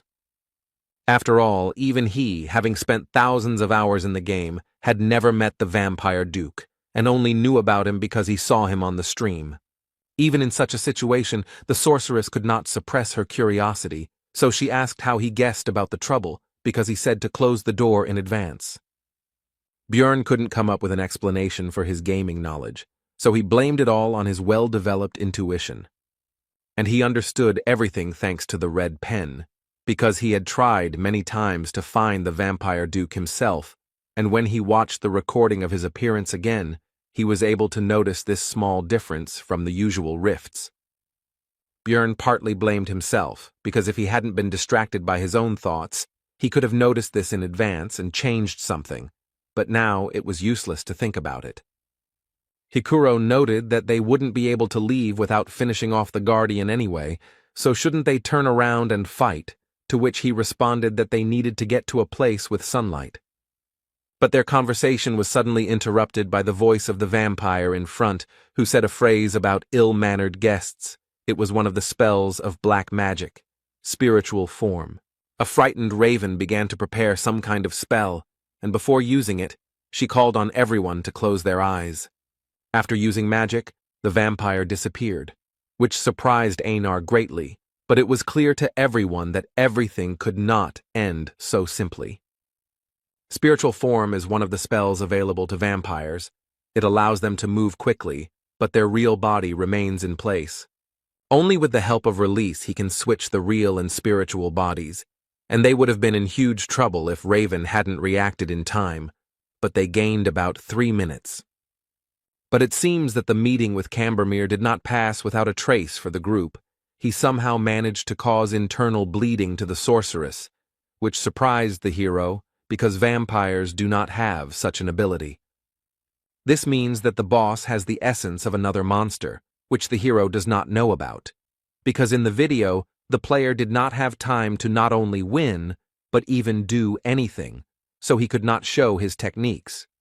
Bjorn interrupted his thoughts and urged everyone to continue running towards the exit, to which the dwarf noted that only Raven knew where to go, as she was studying the map of the Blood Citadel. The hero shouted that he also knew, which surprised Hikuro, and the latter asked how he knew this, since this was the barbarian's first trip to this rift. Bjorn replied that he had simply memorized the route, thinking to himself that he did not want to seem like a suspicious barbarian, but right now survival came first. On the way to the exit, the hero thought that technically he had told the truth, but he had only received this knowledge after visiting this dungeon hundreds of times in the game. Soon the exit was already visible ahead, but the Vampire Duke was also already close and, if such words are appropriate to apply to the undead, was practically breathing down their necks. But the researchers still managed to run out into the street, and the boss's spiritual body still caught up with them a little, but quickly dissipated. The weakness of this spell is sunlight. Like vampires, their group was very lucky that the sun had not yet set, and it was also very good that the fake luminary inside the rift has the same properties as the real one. Now that they were temporarily safe, Hikuro noticed that Björn had indeed remembered the entire route the first time, and asked if he had really completed the ceremony just a month ago, causing the barbarian to tense up. The situation was defused by Einar, who began to praise the hero, saying that he was a great warrior who was capable of more, which amused the dwarf, and he said that in the future he would truly become one. Putting aside idle talk, the group began to think about further actions, because the sun would soon set and the monster would emerge from the dungeon in search of prey. Although Raven was wounded and needed rest, Bjorn said that they needed to find at least some cover, so they needed to retreat to the outer wall. Soon a place for a camp was found, and the hero decided to temporarily leave his companions to take something that could help in their situation. He went to the statue that was located near the fountain, where he knew there was a hiding place that Raven had not discovered. Inside was the so-called tear of the goddess, a disposable item that heals well and is also useful in fighting monsters that have the attribute of evil. Upon returning back, Björn found that the sorceress had already woken up, so he decided to find out what happened to her. She replied that the vampire's attack was similar to the skill pain sharing, a low-level skill. The hero asked how much time she needed to heal, and received an answer about 20 minutes, after which she would be able to use a 7th rank spell 5 times, which was not enough to fight the boss. Then Björn asked about the presence of solar-type magic, and although in this world it was rude to ask a mage about his arsenal of spells, he took advantage of the reputation of barbarians. Raven accepted the uncouth savage's behavior and replied that she knew the Sunspot Sphere spell. This is a 6th tier magic that is similar to a normal fire sphere, but instead of fire, it has a solar attribute. When asked if she could use the attribute strengthening spell at the same time, the hero received the answer that only if she had enough mana, which needed to be pumped up for 10 minutes. Bjorn interrupted her explanation, telling her to prepare for 30 minutes to increase the power, and he would try to delay the monster for that period while she should not interfere and save mana. At first, Raven meekly agreed, but then she came to her senses and began to be indignant at the fact that the hero was acting like the boss, even though she was supposedly the leader. Hikuro supported Bjorn's plan because in this adventure he got to know him well enough to trust him, because he has a keen eye for human nature. Soon the sun set behind the horizon and the vampire went out to hunt and slowly approached the group, along the way saying that he could not contain his thirst for blood at the sight of them. The enemy is already here. Raven needs 30 minutes to prepare the spell. The team needs to hold out during this time at any cost. The fight began with the vampire deciding to fly into the sky on his wings, and from there, choose his victim. The next moment, Cambormir made his choice and swiftly dove down on the group of researchers. His attack was taken by Hikuro Murad's shield, and surprisingly, he was able to withstand this powerful attack and not even move from his place. This was possible thanks to his ability with the essence from the 7th rank Yantro monster. It's called counterweight, and it prevents the dwarf from being thrown or knocked down as long as his feet are on the ground, and comes with the bonus shock absorption skill, which is very useful for tank-type fighters. A pair of barbarians rushed to their comrades' aid with lightning speed, because despite the excellent ability, it would not be possible to use it forever. Einar came from the left and tried to hit the monster with her huge sword, but the enemy was too fast and cautious to fall for this attack. The truth is, what he didn't expect was that Bjorn would already be waiting for him behind him, and the vampire flew his body straight into his shield. The hero struck with his mace and Cambormir no longer had time to dodge, so he took the attack with his crossed arms. The force of the blow dragged the monster along the ground for several meters, but it did not appear that it had sustained any significant damage. But the hero experienced the use of the pain-sharing skill, and the vampire was not even embarrassed by this attack. The next moment, the entire body of the Rift Guardian began to transform into terrible 6-eyed crows. Soon, a large flock of birds appeared in the place of the enemy, heading straight for the research team. The dwarf used his 2nd essence from the living armor, emergency restoration, and the barbarians defended themselves without any special abilities. When hit, the crows were torn to pieces, blood splashed everywhere, which allowed the enemy to use another of his skills. It was a sacrificial seal that enhanced the vampire's physical abilities, depending on the number of victims within 100 meters. Cambermere also had skills such as Eternal Life, which increases regeneration proportionally to lost health points, and Bloodmaster, which allows you to obtain a skill from the victim's blood. Vampires rely on these three skills to make them very strong, but they also have black magic, which allows them to, for example, turn into mist to avoid physical attacks, transform into crows that cause an explosion upon impact, as well as splatter blood, which helps the monster in applying the seal, as happened recently. They can also use blood to summon various disgusting creatures to help them. In short, a vampire is a high-ranking monster with frightening characteristics and abilities. While the hero was thinking, the world did not stop in place. The battle continued all this time, and now Hikuro missed the monster's blow. And he immediately tried to develop his success by attacking Bjorn, but he managed to put his trusty shield under attack, and looking at the enemy's strength, the hero remembered that this was exactly why everyone abandoned the game when they reached the 6th floor. There were still 5 minutes to wait, and the dwarf, who was the main force in the battle, was defeated. Einar and he himself were exhausted. Then a plan appeared in Bjorn's head, and he immediately ordered his partner to take Hikuro and retreat back, and he would hold off the vampire. He wouldn't need the weapon anymore. This wasn't a battle anymore. A feverish thought flashed through his mind, and the hero quietly uttered the cry he'd learned from Einar, Yahello. After this, the vampire duke pierced the barbarian's body with his long claws right through the armor, and the hero began to drink the health potion, healing the wound right in the fight, mentally urging the enemy to continue. Seeing this, Raven was confused. Was the barbarian really going to take potions the entire fight to survive? Her thoughts flashed through her mind. She had never heard of anyone fighting like that, because it made no sense. It was just absurd. After all, the pain from taking potions is already very strong, but it becomes even worse if the wounds are serious. But the hero did not fall from pain shock, and therefore more and more empty flasks fell to the ground at his feet. The potion's effects were already causing smoke to billow above his body, but he didn't stop and continued to fight despite the terrible pain. In such a situation, his heart could stop at any moment, but Bjorn even manages to block some attacks, and even moving in such a state is already a miracle. Of course, he can't block every attack, but he didn't miss any of those that were aimed at vital points. It was now, looking at what was happening, that Raven understood the expression she had once read in a book about how the real value of a barbarian was not in his physical strength, but in his strong mind.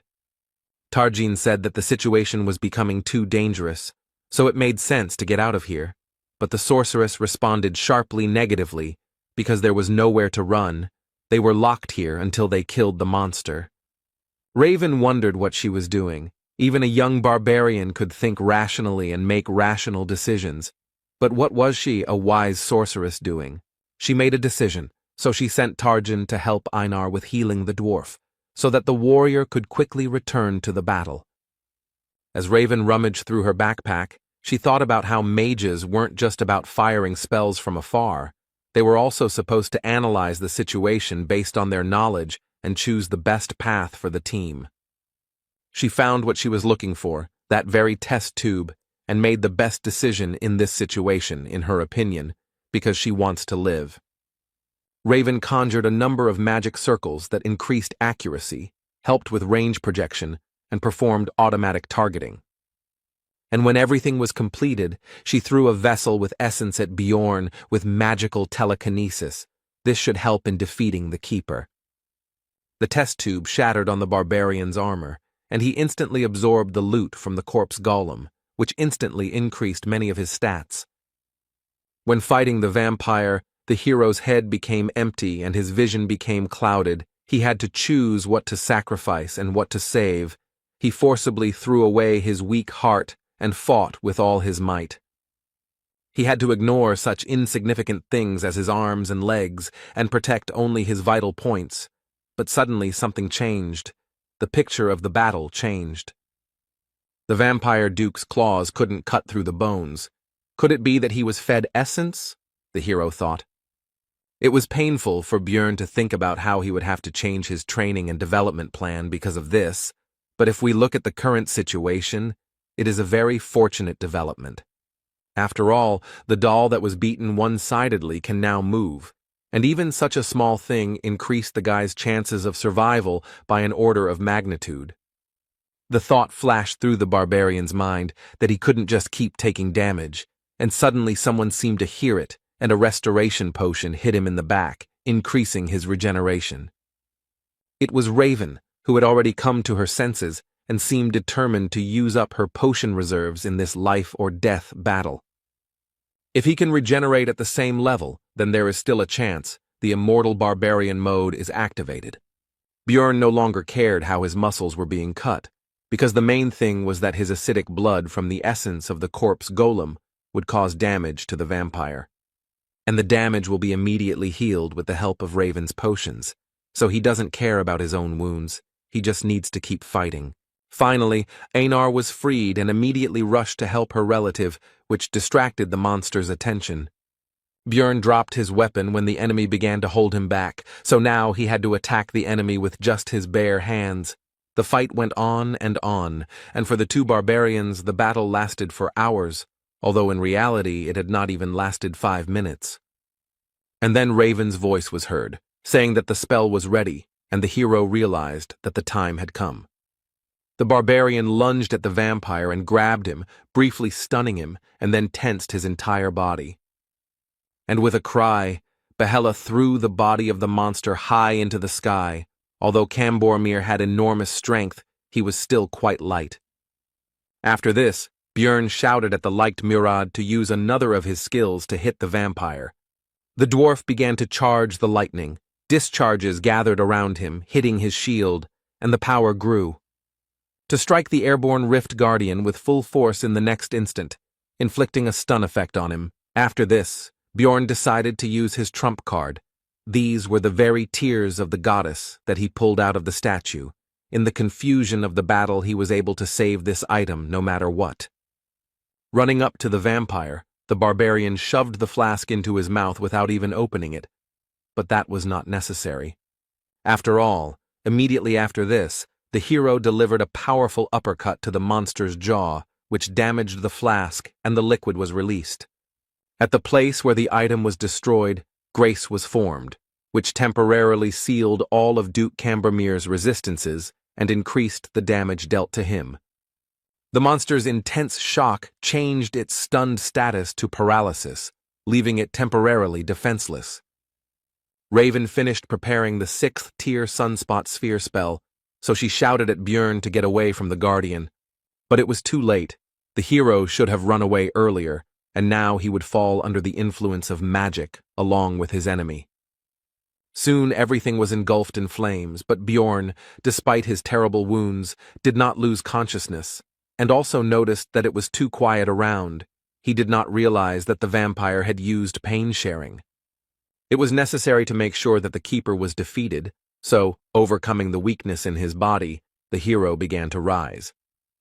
What he saw did not leave him indifferent, because the vampire was still alive, despite the terrible wounds and the fact that most of his bones could be easily seen, which began to quickly grow flesh thanks to the eternal life skill, and the hero remembered another skill of his, Source of Darkness, which allowed him to live until the heart was destroyed. The rest of the team passed out from the pain, and only the barbarian could do something until the keeper woke up. Overcoming the pain throughout his body, the hero slowly walked towards the boss to finally finish this fight. The weapon was lost long ago, and now there is no time to look for it. But after absorbing the essence of the corpse golem, the guy has a new ability that can help. This is Flesh Explosion, which allows you to exchange your health for damage to the enemy. The skill brought incredible pain, but this is the only chance for survival. His instincts screamed at him that he was already at his limit, but the hero would still die if he did not continue to fight. So he continued and continued, It was impossible to stop for a second, because then the monster's regeneration would turn all efforts into dust, and Björn, meanwhile, held on solely by the strength of his spirit. Soon, overuse of flesh explosion meant there were no more arms left, but he had to keep dealing damage. The hero then decided to use the rest of his body, so he leaned on the monster with all his weight and used his skill again. The creature died. It was not in vain that he fought to the end. The level also increased, but in this game there is no healing from this event. The only thing that can save him now is the loss of essence, which is possible, since the chance is 33%. And the hero was lucky. The essence was immediately absorbed, thanks to which death did not overtake him today. And in the meantime, a line about an abnormal growth rate appeared on the guy's monitor in his world. The manager is watching him. The first thing Björn saw when he woke up was Einar's face, and he also realized that his head was lying on her lap. The first thing the hero did was ask about the whereabouts of the rest of the team, to which he received the answer that they had left 3 days ago. But now it was more important whether he himself was okay, since the barbarian had been unconscious for 4 days. Björn immediately rose to his feet with alarm, because it turned out that this was already the 7th day in the labyrinth. And only after that did he pay attention to his body, surprised that he did not feel any changes or injuries. He also noticed that something was missing, so he asked Einar where his pants were, to which he received the answer that they were too damaged and had to be torn off. And his partner also encouraged the barbarian by saying that he had nothing to be embarrassed about, because she already knew that Björn was a great warrior, and he himself mentally asked her to stop. The hero cast aside his embarrassment and asked about what had happened during these days. Einar replied that Hikuro Murad had taken the numbered item, and Raven Alua had taken the rift stone. Björn thought about the fact that since he survived, it meant he absorbed the essence of the enemy, and this meant that they had all 3 items of the keeper, and the warrior was indignant that they had actually agreed on something else. But Raven was very insistent on her right to possess the rift stone because she had huge expenses, and the dwarf withdrew from the discussion, leaving them to sort it out themselves. And then the sorceress said that Björn had already taken the best thing, so he would not complain that this thing did not go to him. The hero realized that it seemed that she was the only one who realized that the guy had absorbed the vampire essence, and also mentally agreed with her sorceress, because Raven had spent her potions, test tube, and golem essence. Einar continued the story by saying that the sorceress then walked along the rift and collected various items and then simply walked through the portal without even waiting for the barbarian to wake up. After that, Björn thanked the girl, saying that he was glad to rely on her, and she replied that they were partners, so it was natural. The hero decided that even if Raven had gutted the place, some items should still have remained, but before starting the search, he decided to dress up, so he asked the warrior if she had any extra clothes. Soon all the business was completed and the barbarians returned to the city. There were a lot of problems this time, and the guy hoped that at least the profit would balance it out. This time, a little more than 230,000 stones were earned, but the hero did not complain, because he was able to absorb 2 essences. But suddenly, the girl behind the counter said that this was somehow too much for a 9th-rank researcher, and that it was in his backpack. The barbarian asked why he should answer, and suddenly a detachment of guards appeared behind him. Björn did not understand what was happening, and in the meantime he was informed that they would speak in the interrogation room. Meanwhile, Erwin, who went there with her sister, also returned from the labyrinth. She didn't think that it would be so hard on the 3rd floor. The strength of the 7th-rank monsters was astounding, and the senior elf was able to handle the 6th-rank monsters. This time, the trip was more like an adventure, the girl noted. While standing in line, Erwin thought that she wanted to meet Björn as soon as possible, to show him off and show him her new essence. She managed to earn 184,000 stones, and the guy behind the counter remarked that it was a bit too much for a researcher of her rank, to which he received the answer that she went to the labyrinth with her sister. When the clerk asked about the relative's name, Erwin replied that her name was Daria Wittenberg de Tercia, and after checking the list, the man concluded that she was already an experienced researcher, so everything was in order. Once at home, the girl was thinking about when Björn would return, because she definitely needed to treat him to dinner for the stones she had earned and listen to him about his adventures. But upon arrival at the hotel where the barbarian was staying, news awaited her that he had not yet returned, so the girl decided to wait, because what could have happened to him? He was strong. The girl visited there every day, and a week later she witnessed the owner of the establishment taking Björn's things somewhere, so she went to sort things out. The man said that he had already waited longer than he should have for the client. The labyrinth had closed a long time ago, and he had not returned, so everything was obvious.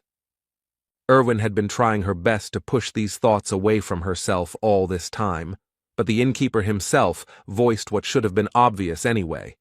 He had died during the investigation. Daria found her sister sitting in the rain near the same building she had just left, and said that the situation had already been explained to her, but that sitting there was not right. Erwin said gloomily that she had to become much stronger, so much so that she could protect everyone she cared about. Meanwhile, Björn has been sitting in a cold and cramped cell for a whole week, accused of being a looter. During the first interrogation, he was asked where he got the crossbow in his backpack, since barbarians don't use such things, to which he received the answer that this is a weapon of real marauders. But the investigator said that first, they still needed to find out who actually attacked first, to which the hero asked if they were really going to keep him here for such a stupid reason. After all, there is an unwritten rule not to ask questions of researchers until there is strong evidence, no matter what they bring, but it turns out that the rules have recently changed. Now low-ranking ones are checked. This is done to reduce the number of looters, the man opposite finished, and the hero realized that they decided to pick on everyone who has no connections, but a lot of loot, but his thoughts were interrupted by the continuation of the interrogation. Björn explained where he got the crossbow from. It was loot from the group of marauders that he and Einar met on the second floor. But he did not mention that girl, because she might understand that he was possessed by an evil spirit if he broke the barbaric oath. When mentioning his survival after being shot in the neck, the interrogator asked where his scar was, but it turned out that the vampire essence had even healed that, so there was no evidence. The hero tried to talk about the rift to explain that the neck simply regenerated, but he was laughed at, because everyone knows that vampires are never found there. Björn became angry and demanded that in this case, a magician be called to check the veracity of his words using memory magic. The investigator said that only researchers of the 7th rank and above could ask for this, so the barbarian offered to pay such a wizard from his own pockets. The man replied that they would take the money after his death anyway, so spending it on something so useless was pointless, but he still deigned to call a low-ranking mage from the guild. 2 days later, the wizard arrived, but was unable to pass through the hero's powerful mental barrier, so he said that a more powerful colleague from the tower needed to be summoned. The investigator said that he couldn't call such important people for such a trivial matter, and when Björn mentioned Hikuro and Raven, he didn't even listen. The man offered to surrender and then continued to pressure him to confess. The next morning, the 7th interrogation took place, to which the interrogator brought an object that was immediately identified by the hero, and the man reported that they had received significant evidence. It was the same communication stone that the barbarian had taken during his first campaign, when he was with Erwin, and they were being pursued by a certain clan. The investigator said they checked the unique number to determine its ownership and received evidence from the Crystal Union. With this irrefutable evidence, the barbarian's guilt is now proven, so the execution will begin in 3 hours. The point of no return has been passed. Words can no longer solve this matter, but if Björn simply breaks down the bars, he will still be wanted as an escaped bandit. Then there is only one way left to prove his innocence. He will definitely find a way to survive. Everything was decided. The next moment, the hero activated his flesh explosion skill, which destroyed the grid holding him back. The young guard didn't expect this from a 9th-rank researcher, and he himself was only a newbie, so he was at a loss. Bjorn simply knocked the man out with a kick to the head. Now it's time to get out of here. Right on the guard's belt was a bunch of keys to the cells of this prison. These could be used.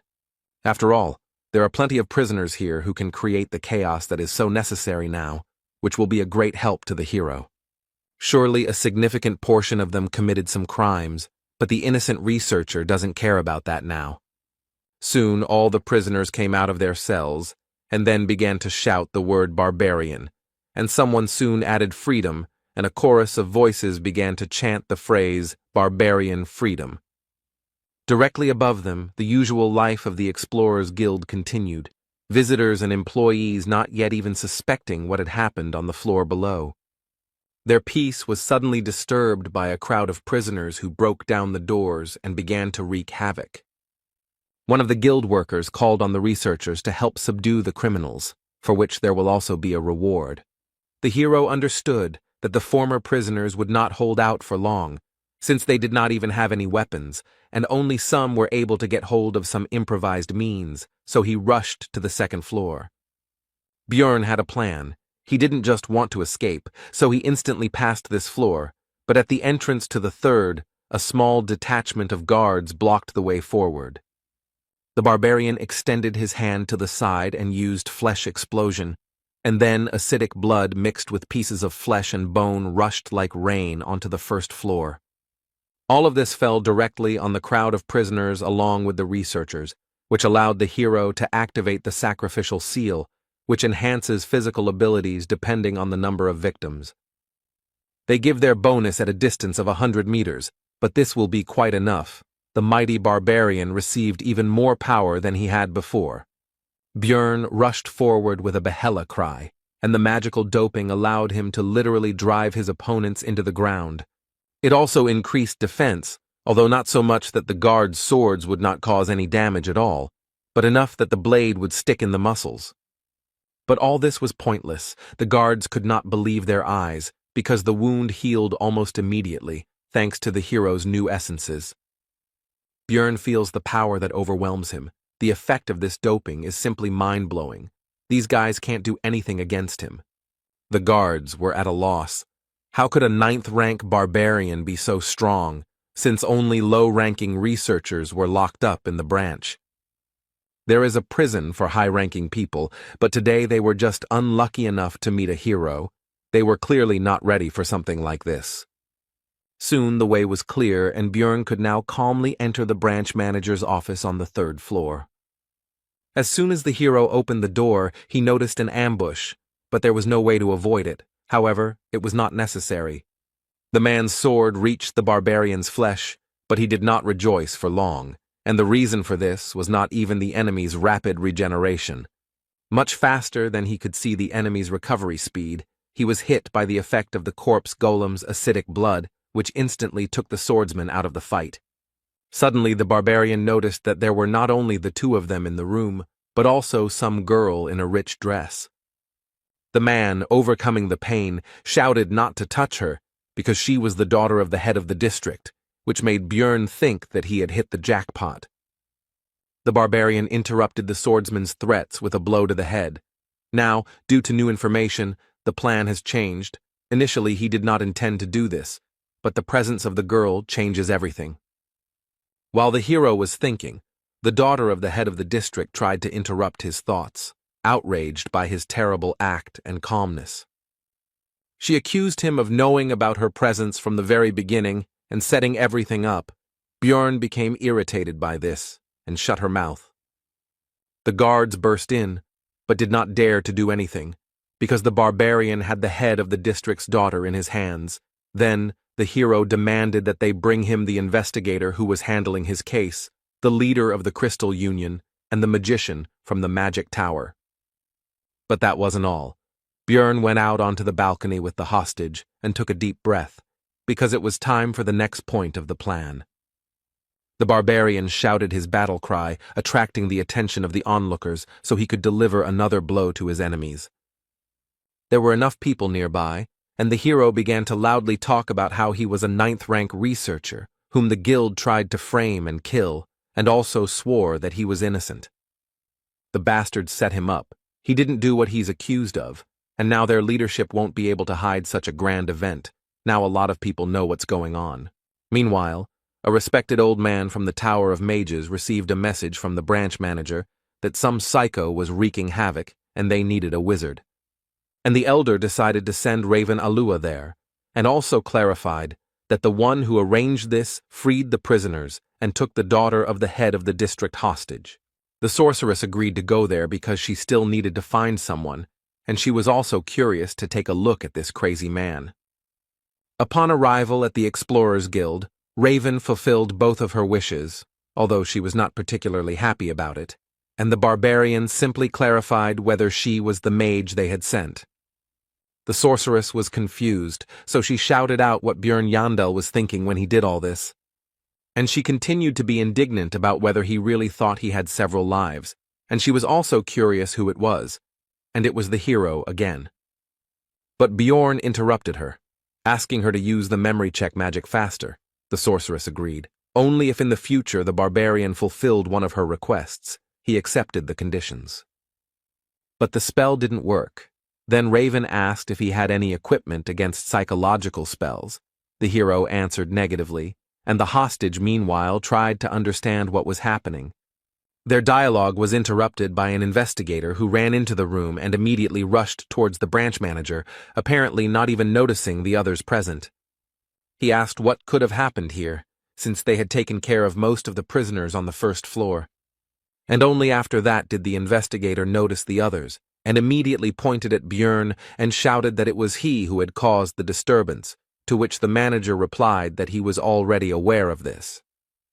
And he continued his explanation, saying that this barbarian speaks of his innocence, and it was precisely the investigator who was conducting his case, and what evidence there was. The man in glasses began to say that no one had set him up, because it was impossible. Too much evidence proved that the barbarian was a marauder. The first piece of evidence is that he brought too many magic crystals for a 9th-rank researcher. Also, in his backpack, there were various equipment, such as a crossbow, swords, a shield, which seemed to have been stolen. The investigator also found the owner of the message stone that was found on the barbarian, and received information from the Crystal Union that Bjorn Yandel was killing innocent people and stealing their things. The hero noticed that this testimony was not only from a member of the same clan, but had not yet been verified by magic. This news surprised the branch manager, and he asked if these words were true. The investigator screamed that this was because the barbarian continued to lie about being wounded in the neck and surviving, and also said that there was no scar because he had absorbed the vampire essence. The interrogator continued by saying that this was complete nonsense, and that Bjorn had lied because he knew that memory magic would not work on him, and how, under such circumstances, could he bring the precious magician from the magic tower there? The man was confident that his arguments were irrefutable and was already anticipating the end of the annoying savage.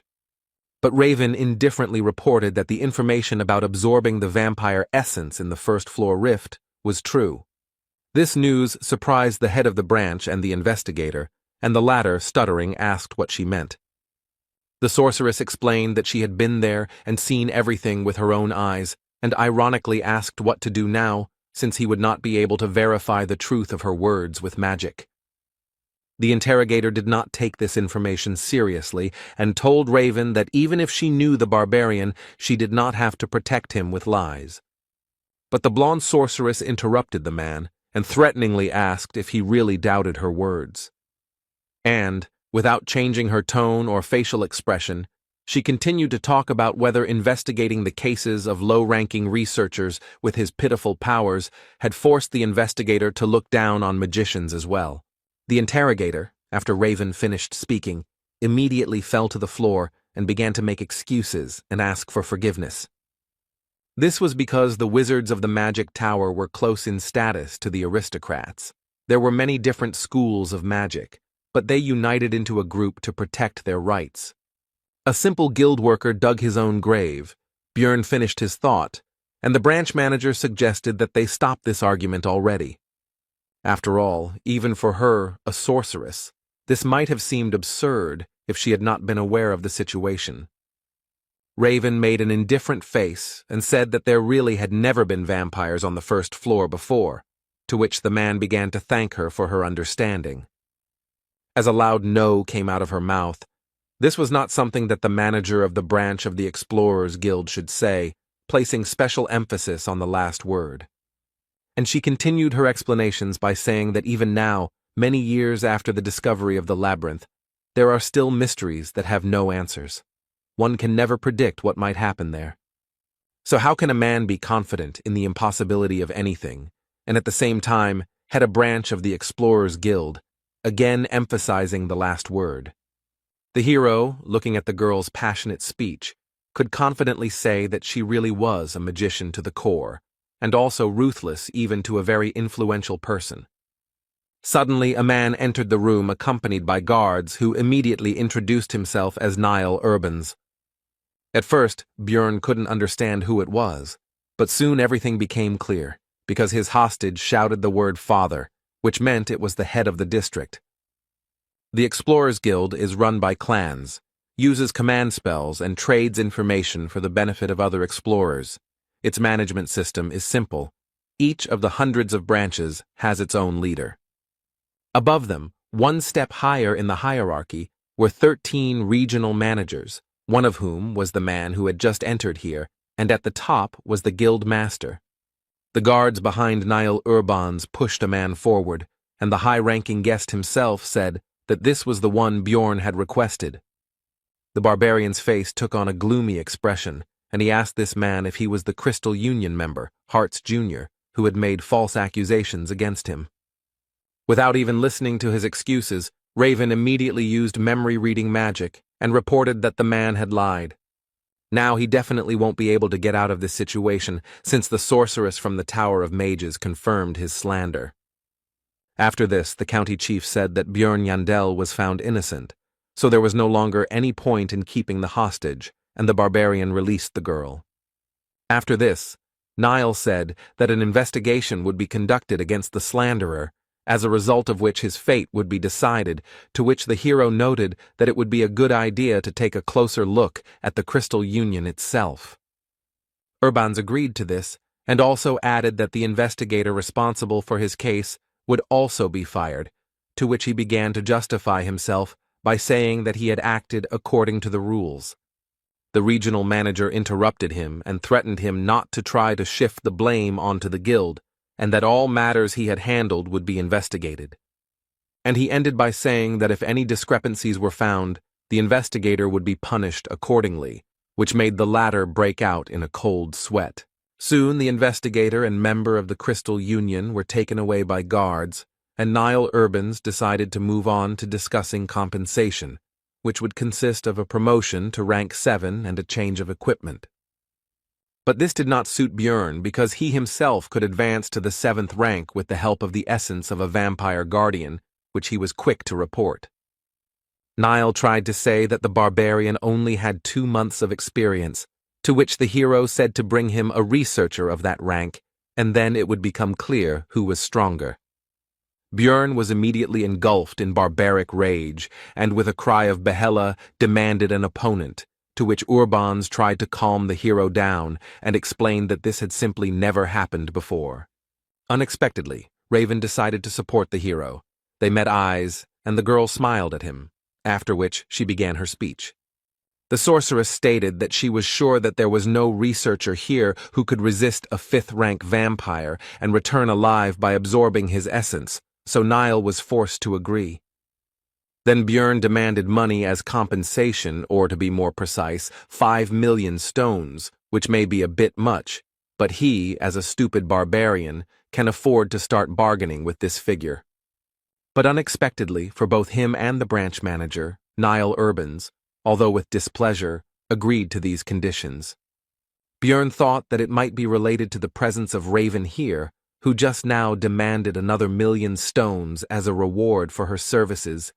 Could this really be the influence of the Tower of Mages? Soon all the issues were resolved, and the barbarian and the sorceress went to the latter's laboratory, which was in disarray. The girl offered the guy some water to drink, although it was from a test tube, but that's simply because there are no mugs here, and if he doesn't want it, then she can offer basil concentrate. The hero did not risk drinking this liquid because, most likely, this flask had previously contained strange liquids and monster organs. Putting the vessel aside, Björn asked why he had been invited here to the magic tower. Raven reminded that the barbarian had promised to fulfill one of her requests. The hero had only agreed because he was in a hurry, and there was nothing wrong with making friends with a mage. Bjorn agreed with this. The main thing was that it was within his power. The sorceress was happy with his words, and said what she wanted. It turned out that Raven wanted to study the essence that the barbarian had absorbed, and also explained that there was some benefit to it for him as well. Listening to the sorceress's story about how this would help him discover some unknown features, the hero noticed how the expression in her eyes changed. One could see a desire for knowledge in them. The corpse golem she wanted to study was indeed rare, but it was nothing compared to the vampire essence, since it had never appeared before, or there was no one to tell about it. And then the hero guessed something, so he asked if her words when signing the agreement were true, and were precisely because of this. We are talking about the moment when Raven studied the agreement between the Explorers Guild and Bjorn, which contained a clause about the secrecy of everything that happened. The sorceress then demanded that a clause be added about not revealing that the barbarian had absorbed the essence of a fifth-rank vampire, and he was grateful for her attentiveness. The hero was right, and the girl said that in any case, now let him come once a week and help for about 3 hours for 6 months. Bjorn said that he agreed to 3 months and to share the results of Raven's research with him, to which she said that he survived thanks to her, and therefore he should be grateful. Looking at her, the hero thought that in principle this is true, but this is a separate topic, because in order for the cooperation not to end in a short time, the guy must show the girl what kind of person he really is. Bjorn stood up and told Raven that she was the one who should pay the money, which confused the sorceress. Thinking that anyone who doesn't stand up for their position is just an idiot, the barbarian loomed over the girl and said that she actually fed him the essence of a corpse golem.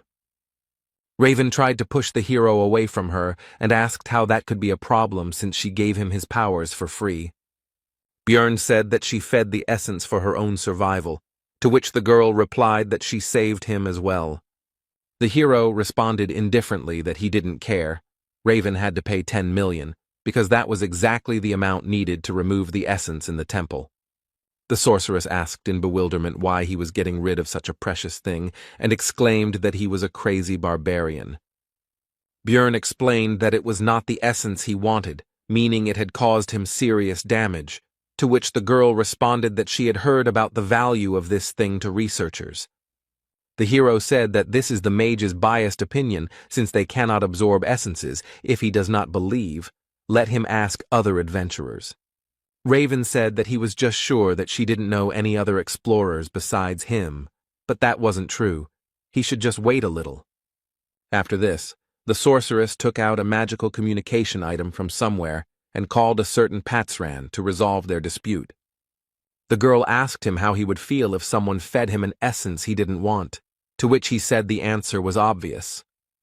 To begin with, Patsran would be very angry, because despite the possible value and uniqueness, the essence, which was not in the plans, would only interfere. It's hard for mages to understand, but researchers can't just absorb everything and hope to move up the floors that way.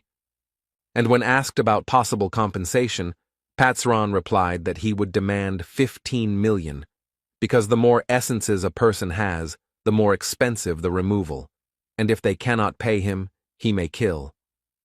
This news worried Raven, and while she was collecting her thoughts, Bjorn decided to think about this Patsran. This researcher is obviously of a very high rank and experienced nature, since he understands the importance of skill combinations and has connections in the magic tower.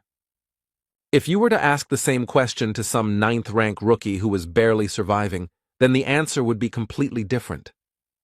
Interrupting the hero's thoughts, an old magician entered the laboratory and said that he was the teacher of this lady, whom the barbarian had forced to tense up.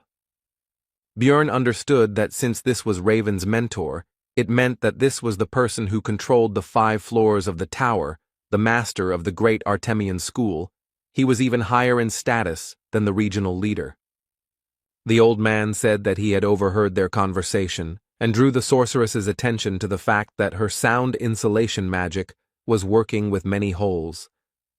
And he explained that he did this to satisfy his curiosity, because his youngest student had dragged a man to her for the first time, and even a living barbarian, the hero, paid attention to these last words. And the old man ominously informed that usually Bjorn's relatives are delivered dead, or simply their hearts are brought. After which he changed his behavior, laughed, and said that it was all just a joke, but the hero was a barbarian who understood the mood of others well. Bjorn decided to respond with a barbaric joke, so he pointed his finger at the wizard and said that he really wanted to crack that skull. And after a few seconds he said that it was all a joke, so the old man should relax and laugh. Raven, looking at this disgrace, exclaimed that Bjorn had already gone completely crazy, although this was clear from what he had done in the guild.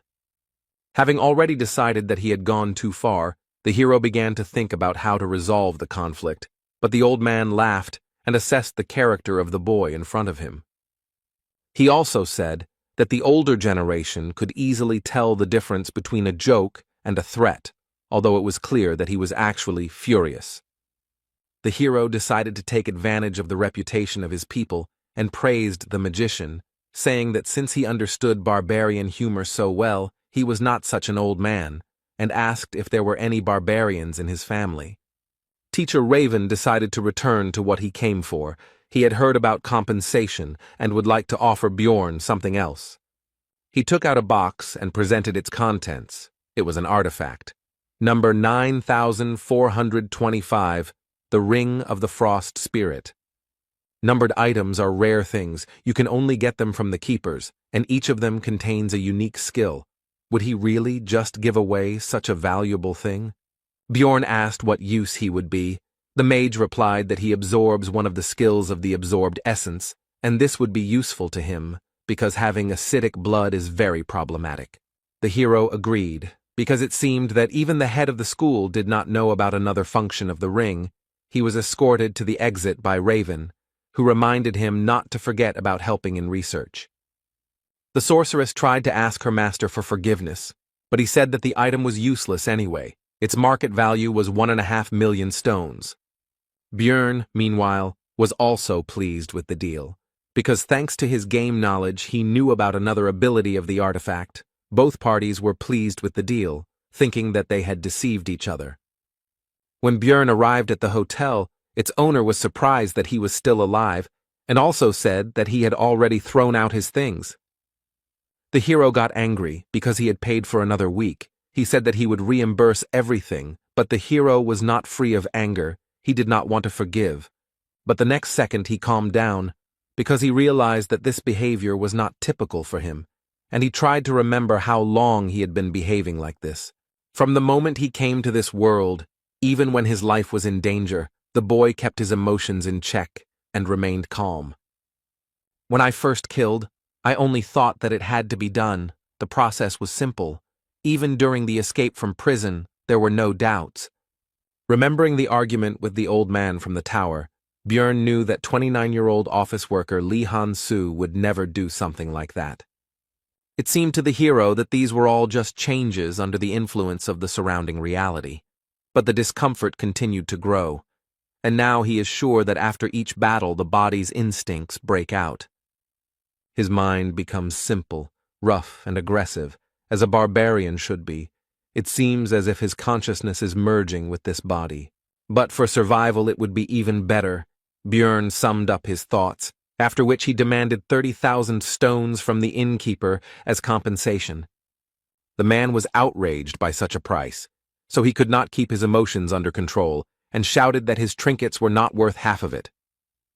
The barbarian immediately drew attention to this, and pointed out that, according to this man, the things had been thrown away, and the owner of the hotel had no choice but to pay the required amount. Soon Bjorn changed his place of residence. Now the room was more expensive, twice as expensive as the previous one.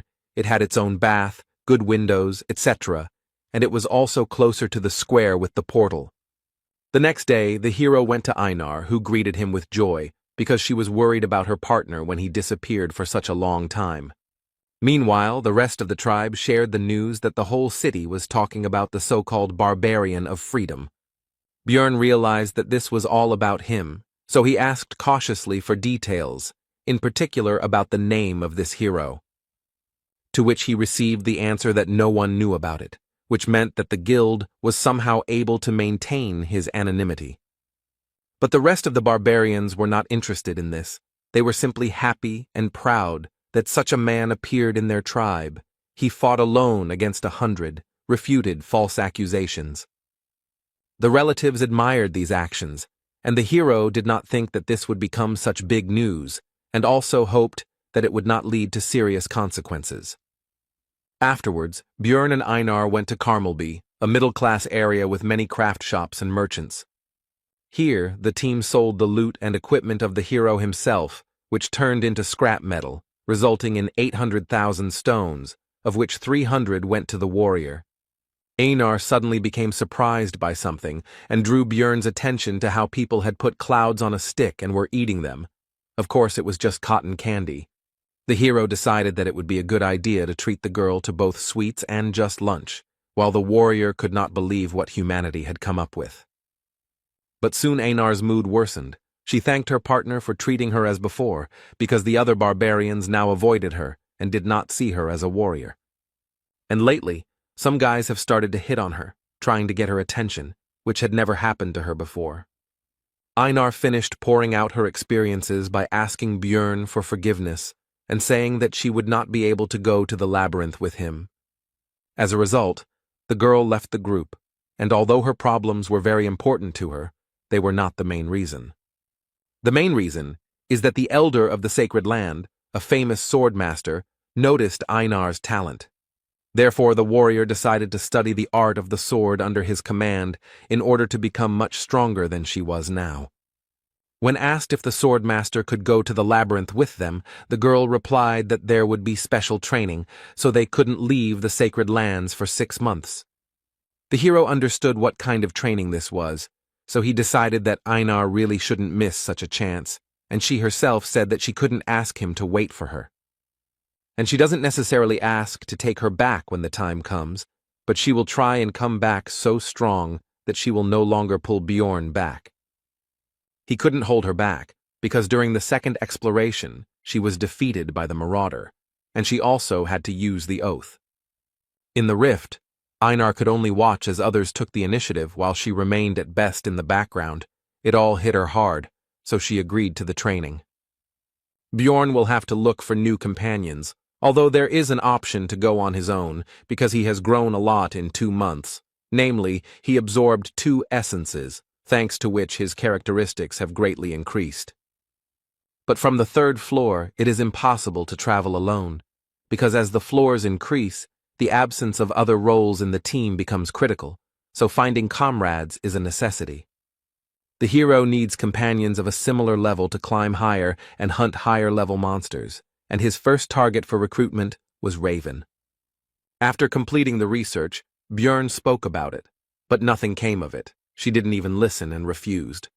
She demanded to invite her only if the group was larger, everyone at least 6th rank, and there must also be a priest. Raven told him to put this nonsense aside and handed the research subject the result of this very research, which he began to study and came to the conclusion that he already knew this from the game. The growth of characteristics, among which the most prominent were regeneration, magic resistance, and soul power, as well as all of his active and passive skills, he studied and tested, except for Bloodmaster. This allows one skill of the one whose blood is absorbed to be temporarily used. Source of Darkness, Sacrificial Seal used when escaping from prison, Eternal Life, increases regeneration depending on damage. Before Björn left, Raven decided to inquire about what that thing was that the hero had shoved into the vampire's mouth during the battle in the rift. The guy decided not to say anything and said that the situation was quite chaotic then. She probably messed something up.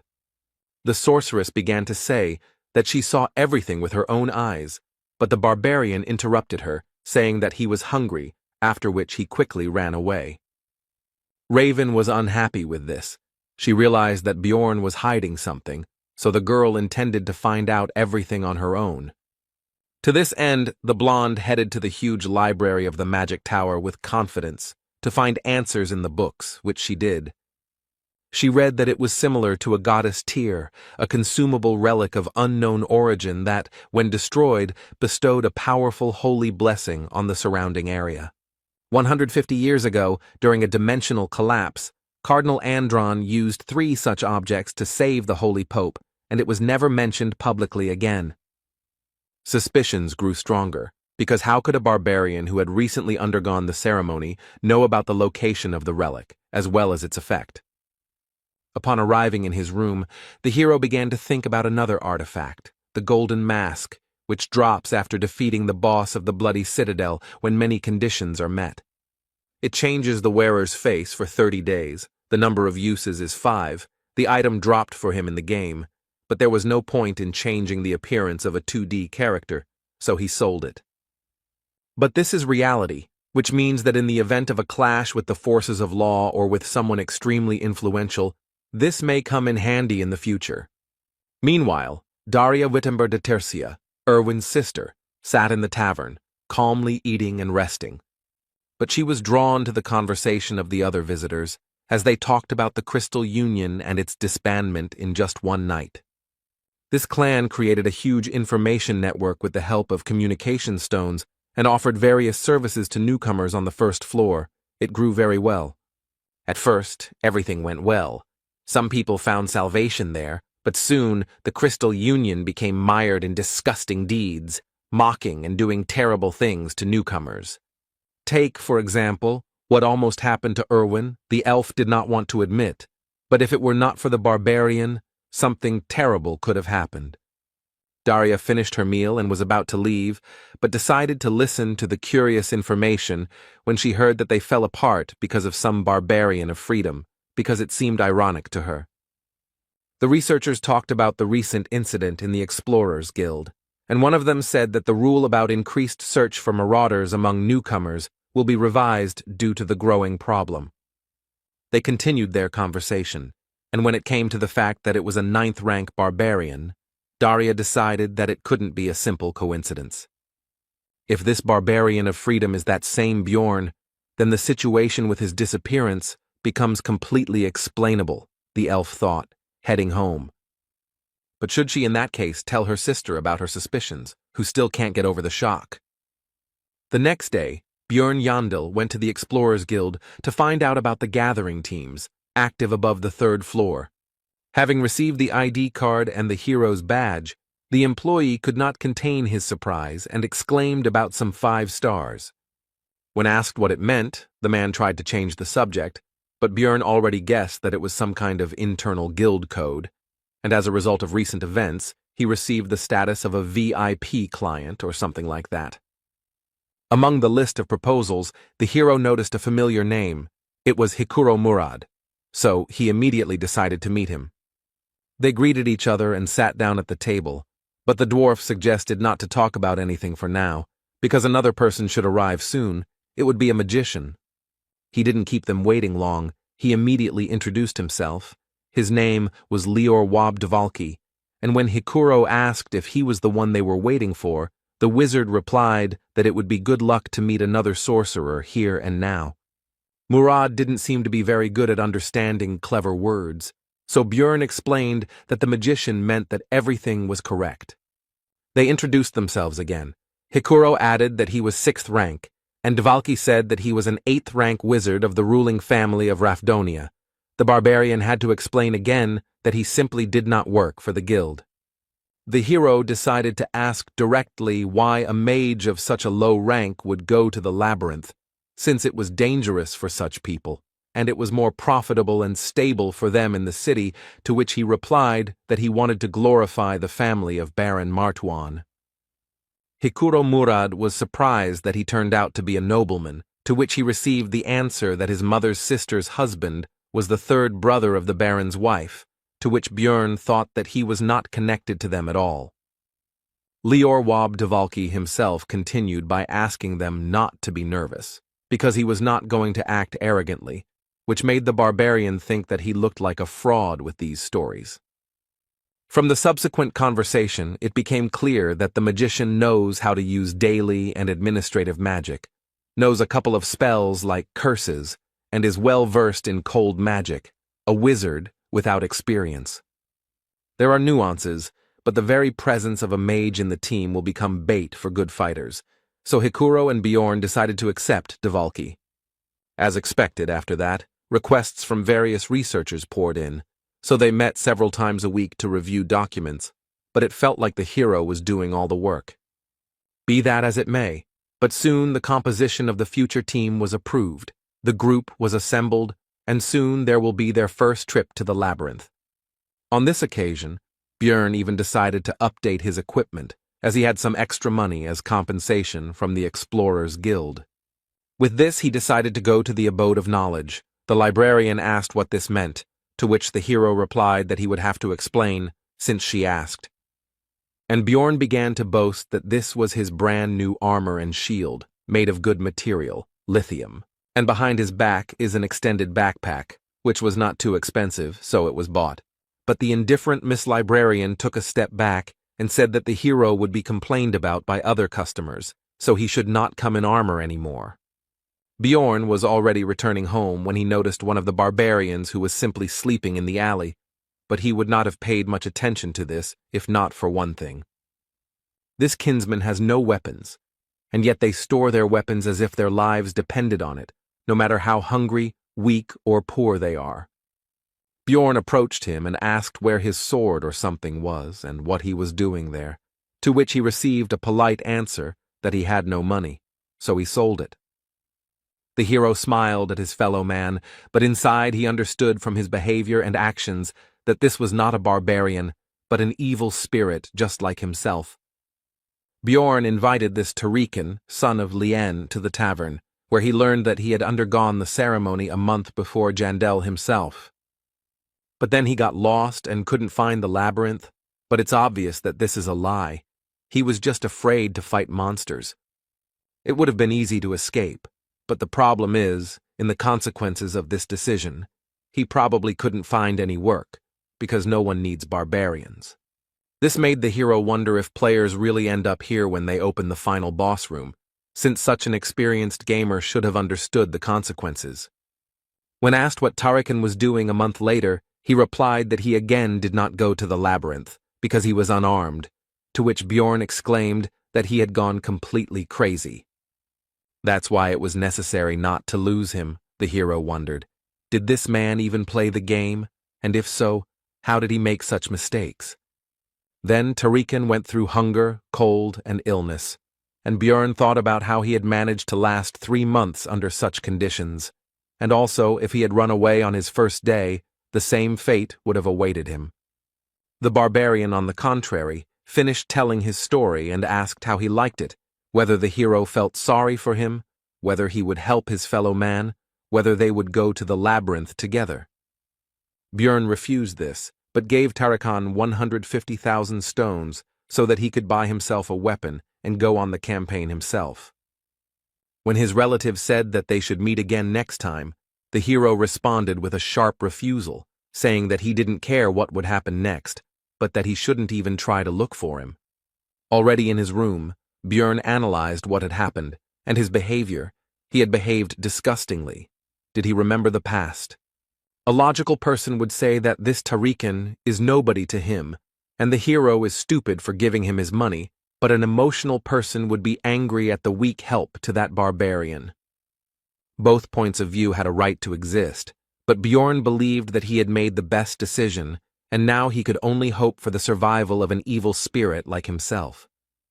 Soon, the newly formed team set out on their first expedition into the labyrinth.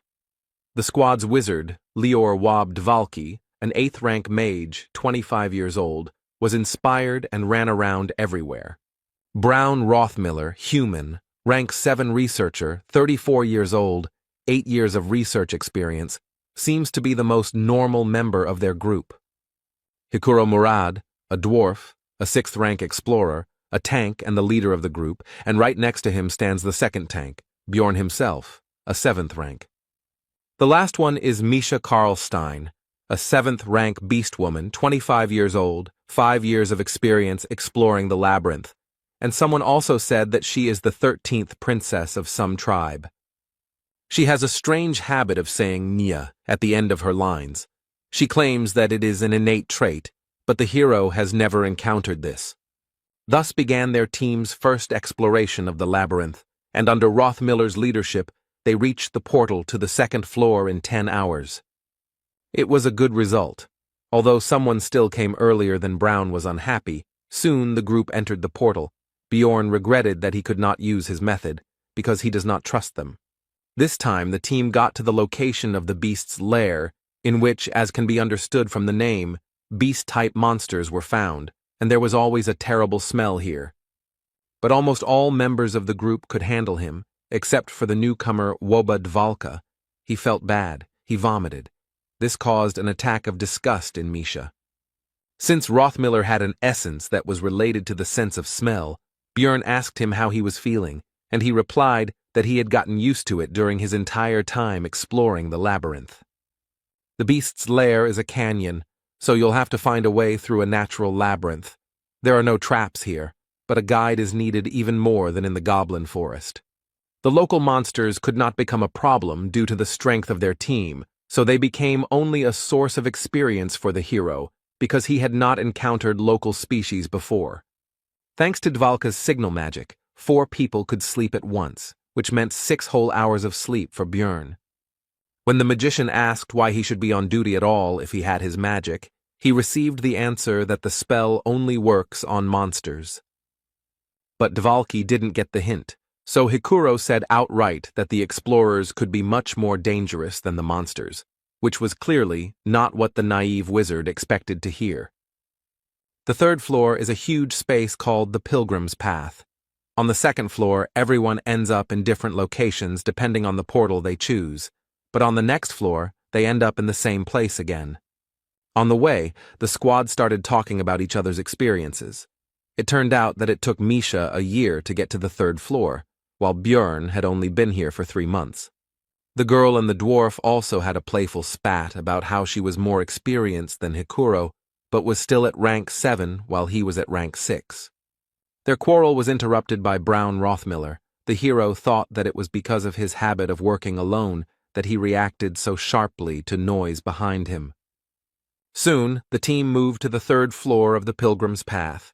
They came out on a location called the Hill of Steel Rocks, and almost immediately, Bjorn, as the squad's tank, had to block the attack of a massive monster, although usually no monsters live right next to the portal. The enemy was not alone. Hikuro began to hold back the 2nd one.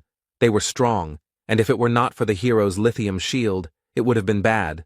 The dwarf had worse equipment, but he compensated for this with skills. He restored the damage with emergency recovery, and he also had the essence of the same monster, so he used its counterweight skill, which gave resistance to knockback. Thanks to all this, even a small dwarf could resist a huge monster called an iantro, which was not so easily restrained even by the barbarian Bjorn. This power struggle did not last long. The team's mage, Lior Wobdvalki, used an 8th rank spell, Corrosion, on Murad's opponent.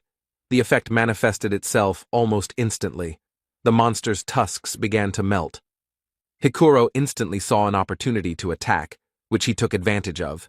He delivered a crushing blow from above straight down to the Iantro's head, finishing him off. And Misha decided to help Bjorn's opponent. Using her agility, she jumped into the air straight from the barbarian, after which she attacked the monster from above. The fight was over.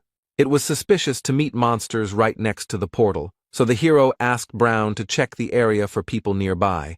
Then Rothmiller used his heat search skill.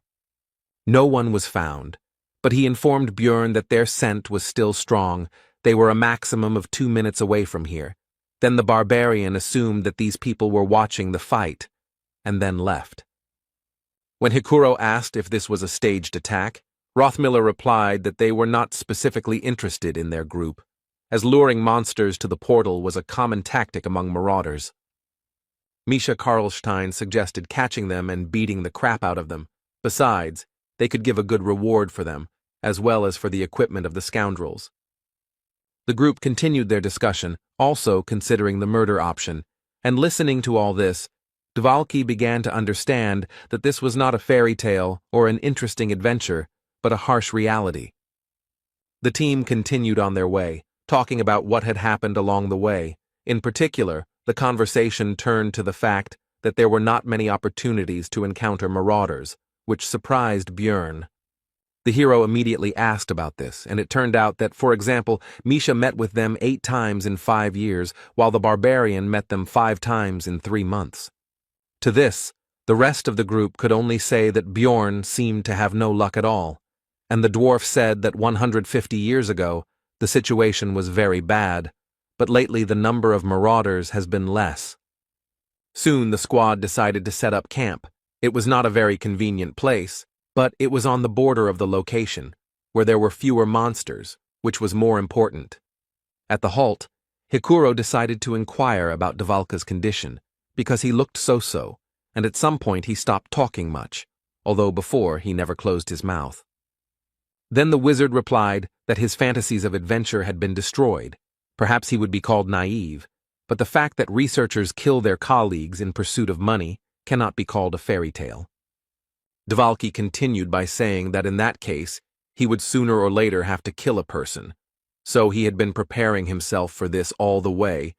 Then Björn asked about his success in this matter. The magician replied that he was ready, but was not sure that he would really be able to do it. When the time came, the hero noticed that the magician was full of confusion and fear, had determination without self-confidence. Björn decided that this was much better than people who acted confidently and then started to cry and wail when faced with death. Brown said it was important not to overestimate his strengths, and it was good that Wob seemed to understand everything, but now he asked the team to give him some time. He wants to show something. The group climbed to a higher ground and were treated to a beautiful sight, and Rothmiller reported that no one knew the nature of this magical phenomenon. But the reasons were not so important when you saw something like this. Soon the light disappeared, and the labyrinth was filled with the usual darkness. Everyone went to bed, but Bjorn remained at his post. But Dvalki also did not fall asleep soon. It seemed he was thinking about everything that had happened during this time. The next day, the hero analyzed his development. The amount of experience earned was about 50. 150 were needed to reach level 4. It would take a lot of time, but there was no rush, because there was another slot for essence. The barbarians' thoughts were interrupted by Brown Rothmiller, who said that they had reached their destination, and that the orc settlement began here. This is the area with the most monsters on the 3rd floor. All of them are rank 8 and above, making it the second most difficult area on the level, but if the party isn't going to the 4th floor, this is a good place to hunt. The squad leader, Hikuro Murad, said that this was the best place for the team members to get to know each other, and only then would they decide what to do next. Soon after these words, the first detachment of greenskins appeared nearby, and the explorers prepared for their first, more or less serious battle. The fight began with Wob casting the 8th tier spell Ice Spear. He and Brown Rothmiller would deal damage from a distance. Meanwhile, the squad's tank, the hero himself, and Hikuro Murad will hold back the monsters and protect the rest of the team. Misha Karlstein will kill those approaching one after another, taking advantage of their stiffness and his agility. In the back rows of the greenskins was their shaman, who no one could get close to, so he was able to begin working his magic. It was the rage skill. He cast it on a simple orc warrior, and now his resistance to physical attacks is tripled for 10 seconds. Taking advantage of its temporary advantage, the monster broke through the tanks and decided to attack the back row of fighters. No one had time to stop him, and they couldn't hit him because of the buff. But the long-range fighters weren't that defenseless, or rather, Rothmiller wasn't that defenseless, so he took out a small shield, which he used to block Dvalka's attack. The orc was unable to develop his attack and properly use the opportunity. 10 seconds had already passed, and Misha could have killed the greenskin. Soon, almost all the enemies were defeated, and the last of them, the orc shaman, lost his head from a crushing blow from the barbarian's mace. The battle was over, so the team began to rejoice and share their impressions with each other. The hero was thinking that the battle had taken 8 minutes. They were lacking damage, so it was slow, but expected, because the squad had 2 tanks and a scout who did not have much power, not fast, but stable. After that, the explorers continued to walk through the monster settlement and fight. The closer to the center, the more monsters they encountered along the way. Once they even met a great 7th-rank orc warrior, whom they managed to defeat without any particular problems. But the calm and simple hunt could not last long. Right in front of the squad, a powerful explosion of some high-ranking fire spell thundered. And after that, the unknown wizard said that the orc settlement was the territory of the Zarvi clan, so they should leave this place. Dungeon & Stone is a single-player game, but it had a lot of content restrictions. For example, at first you were forbidden to move freely around the map, but if you create a clan, you can take territories for yourself. Of course, this requires a lot of people, so they only do this for the sake of rare mobs and bosses. But why then capture the zone on the 3rd floor? The hero wondered. Hikuro Murad, the leader of the squad, asked about the reason for their presence here, since their clan was active from the 6th floor, but the magician was not going to explain anything, which he said. Then the dwarf said that he knew about the granting of territories to clans for their merits, but he had not heard that this place belonged to Zarvi. Whether it was the responsibility of the team leader or the famous stubbornness of the dwarves, it doesn't matter, but he decided to take the hard way. While the two were arguing, Misha, for some reason, tried to hide behind the barbarian's broad back. But it was pointless. The beast man, who had been standing next to the magician all this time, turned his attention to her and asked if she was stupid, at which the cat came out of her hiding place and said his name, Talon Orifring. The guy demanded that they not call him that outside, and the wizard said that since she was his sister, an exception could be made for her. But Talon refused, saying that he couldn't explain, but it was a family problem, so his father wouldn't mind. The magician agreed, but said that he could at least explain the reason why she was being driven away from here. It turned out that they urgently needed the essence of the great orc warrior for internal clan reasons, and if everything went well, then next time this zone would be free, so they would be grateful if they left. And he continued that there would be no monsters left anyway, so it would be better for their team to leave. But the hero understood that if this requirement was not met, the clan would use force. In the labyrinth, the rules are written by the strong, so it's best not to forget about it. So as not to do stupid things, Bjorn understands that the dwarf wants the best for the squad, but you need to know your place and leave while you're alive. Unexpectedly, Lior Wobdvalki stepped forward, saying that he would sort it out, introduced himself, and tried to establish a dialogue between himself and the clan mage, as if between colleagues. But nothing came of it. The wizard from Zarvi said not to call him elder, and that he was only a pitiful worm, that he was not worthy of being called by the proud word of a sorcerer. He urged Dvalki to find some shame in himself and not dare call himself a magician when all he could do was perform pathetic street tricks. Lior had completely failed. It was sad to hear such cruel words, but the hero believed that nothing could be done. He had to leave. But Hikuro Murad, as the leader, decided to stand up for his own, and Björn believed that now was not the time or the situation for arguments. The dwarf finally lost his temper and began to charge his discharge skill, and the hero was already doubting his sanity because he was going to fight the clan of the 6th floor.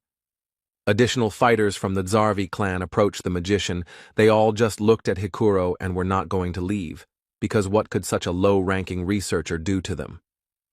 The dwarf lunged towards them with a cry of rage, while the wizard seemed to be only waiting impatiently for this, since in this way he would be able to kill this squad with impunity, citing self-defense. But the hero couldn't let that happen, so he made a lightning-fast dash and knocked the commander of his squad into the ground. He pinned Hikuro's head to the ground, not allowing him to move, and told him to stop. The dwarf himself seemed to also begin to understand what had almost happened just now. The Zarvi clan members just watched the performance with predatory eyes, and their wizard said that they had a good team, and Murad should definitely thank the barbarian later. The squad moved away from the scene, and then Hikuro began to apologize for his actions, saying that he had lost control. Rottmiller began to scold the dwarf, and the hero thought that it was right, because it was better to accuse him now so that he would remember everything. But the next moment, Brown forgave him and even praised him for defending his comrade. Misha Karlstein also began to ask for forgiveness. She said that if it were not for her participation, it would have been much easier to cope with the situation, and Dvalki began to deny her guilt.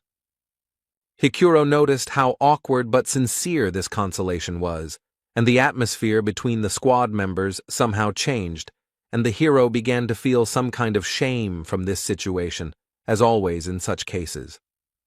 Misha began to talk about how she doesn't like to talk about her family because she is the only one who couldn't make a contract with the spirit beast. Beastmen are able to make contracts with the spirits of ancient animals. This agreement itself can have different forms. Some of the beasts themselves aid in battle when summoned, others cause obsession, increasing the contractor's physical attributes, and some bestow blessings and abilities. Of course, not everyone can sign a contract, but the problem is that Misha is the direct heir of the Karlstein family. She cannot summon a spirit, and this disgraces her family. Meanwhile, the girl continued her story by saying that as a child, she had good relationships with her brothers and sisters.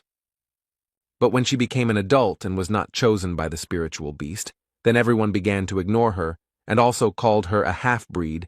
They say that she has dirty blood. Misha's mother died immediately after giving birth, so there was no one to tell the truth to. The girl could not tolerate such an attitude, so she left home and learned to fight, and that's how she became a researcher. The dwarf and the beast woman had a touching scene, with the former feeling sorry for her, and the latter saying that he reacted to the recent event in this way because he considered them true partners. The hero felt worse from the sweetness of this moment. He mentally asked to stop this conversation, but this was not destined to happen. Hikuro decided to tell his story too. Murad dreamed of becoming a blacksmith, but he lacked talent and was unable to complete his preparatory training for 10 years. That's one of the reasons why he became an explorer after he was 30. He needed money for taxes, so he had to run away. Lior Wabdvalki was completely moved by all this. He shouted out that he considered himself the most untalented and also decided to talk about his failures, about how he was able to become a magician thanks to his family status. But he didn't have the talent to enter the magic tower. If he was a real magician, then that person from the clan would have shown at least a little respect. Hikuro began to console the boy, telling him that the old man was just a bad guy, and that Wab was a great sorcerer. Rottmiller, who was standing next to Björn, said that he had been in many teams, but had never encountered something like this, to which the barbarian mentally agreed that it was strange. But the next moment, Brown also became a part of all this, and the hero thought that at least someone from this squad understood him, but it turned out not to be so. He said that when Murad and Misha talked about the experience, he was very upset because of envy, because they were not born human, so they do not know what he had to go through. They were surprised by this, and they asked the question, don't human researchers have advantages because they can become magicians, priests, elementalists, and open the aura? The hero mentally noted that this was only available to the talented, but he remained silent, while Hikuro laughed and noted that it turned out that they had a team of losers, and if so, they would cover for each other's shortcomings. There was harmony between the squad members. Everyone encouraged others. Dvalki promised to do everything possible to be useful. Misha encouraged everyone to try, and Murad expressed hope for long-term cooperation. They all laid out their problems and supported each other, and now all eyes turned to the hero. Now it was his turn. This made Björn tense up. They were all looking at him so strangely, waiting for something. Would they throw him out if he didn't say anything? And what should he say at all? These thoughts were rushing around in his head. In the end, the barbarian could not think of anything better than to shout loudly that he was left without a mother, after which there was silence. His comrades looked at him strangely. The hero was still tense and decided that this, apparently, was not enough. Then Björn started screaming again. but this time about how his mother died when he was born, and his father went into the labyrinth and never came back when he was little, and now he is an adult, but he cannot see them, even if he wants to. The hero fell silent and began to wait for the other's reaction to the speech. Also, technically, it was all true. Einar told him about it. Rottmiller noted that it was hard for him at such an age, and Misha decided to apologize because she complained about the difficulties in her family, and for him, everything was even worse. Dvalki decided that the hero was just pretending that everything was fine, and Hikuro offered to replace his parents if he wanted. Björn shouted that everything was okay, but inside he was screaming for them to leave him alone. The shame inside him was beyond all bounds. Somehow the hero became the most pathetic member of the group, but he didn't care, and it wasn't like he actually had a mother. In fact, he is a barbarian who uses his knowledge from the game as an advantage over other researchers, and has already reached rank 7 in a measly 3 months. Although, if you think about it, he is a loser who somehow ended up in another reality, where he is considered an evil spirit, who are killed as soon as they find out about them, and he has already been on the verge of death. While Björn was thinking about how shitty his life was and was being consoled by Misha and Dvalki, Hikuro and Rothmiller discussed the group's next steps, eventually deciding to go to a location called the Witch's Forest. When asked why not move to the 4th floor, Murad replied that he had seen too many teams underestimating the difficulty and dying there, so they needed to work on their teamwork first. The hero remembered that the Witch Forest was a zone that was only visited in extreme necessity, a bad place for hunting, and not very suitable for warriors. But the 4th floor is no better, because in addition to monsters of the 7th and 6th rank, there are also occasionally 6th rank ones, which can be quite problematic. The hero died there many times because he went there unprepared, so the dwarf's fears are understandable. But despite this, Björn still approached the squad members with a proposal to go to the 4th floor, because Hikuro and he are pretty strong tanks, so if something happens, they can provide an opportunity for escape. He wouldn't even have to run away with the vampire essence, the hero thought.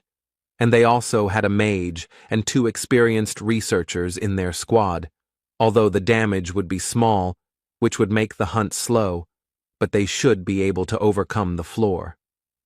Misha told Dvalki that Björn was saying the right things, but she was worried because he was a barbarian, but even a broken clock shows the right time twice a day, so she might as well listen.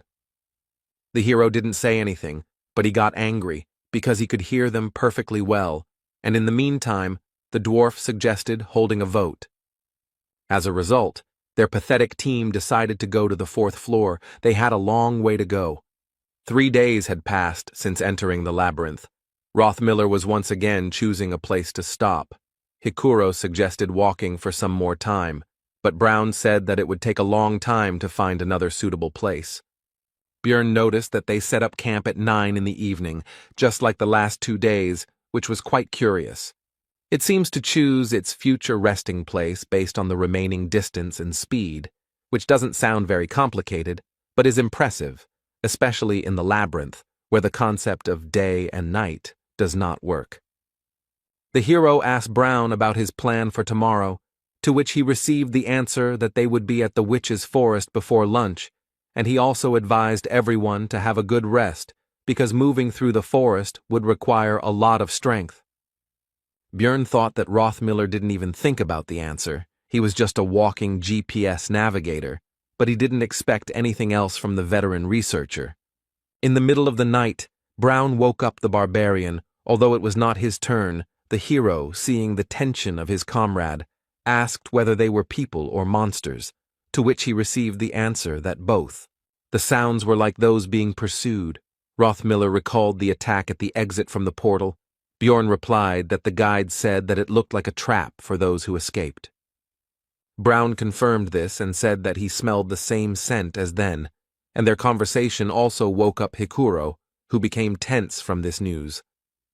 It seems that for some reason they were specifically targeting them, and now they decided to deceive them by pretending to be people in trouble.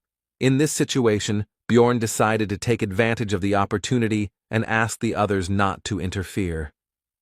Soon, 3 explorers appeared from behind the trees, screaming for help, but the barbarian stopped them with the words that if they approached, he would break their skulls.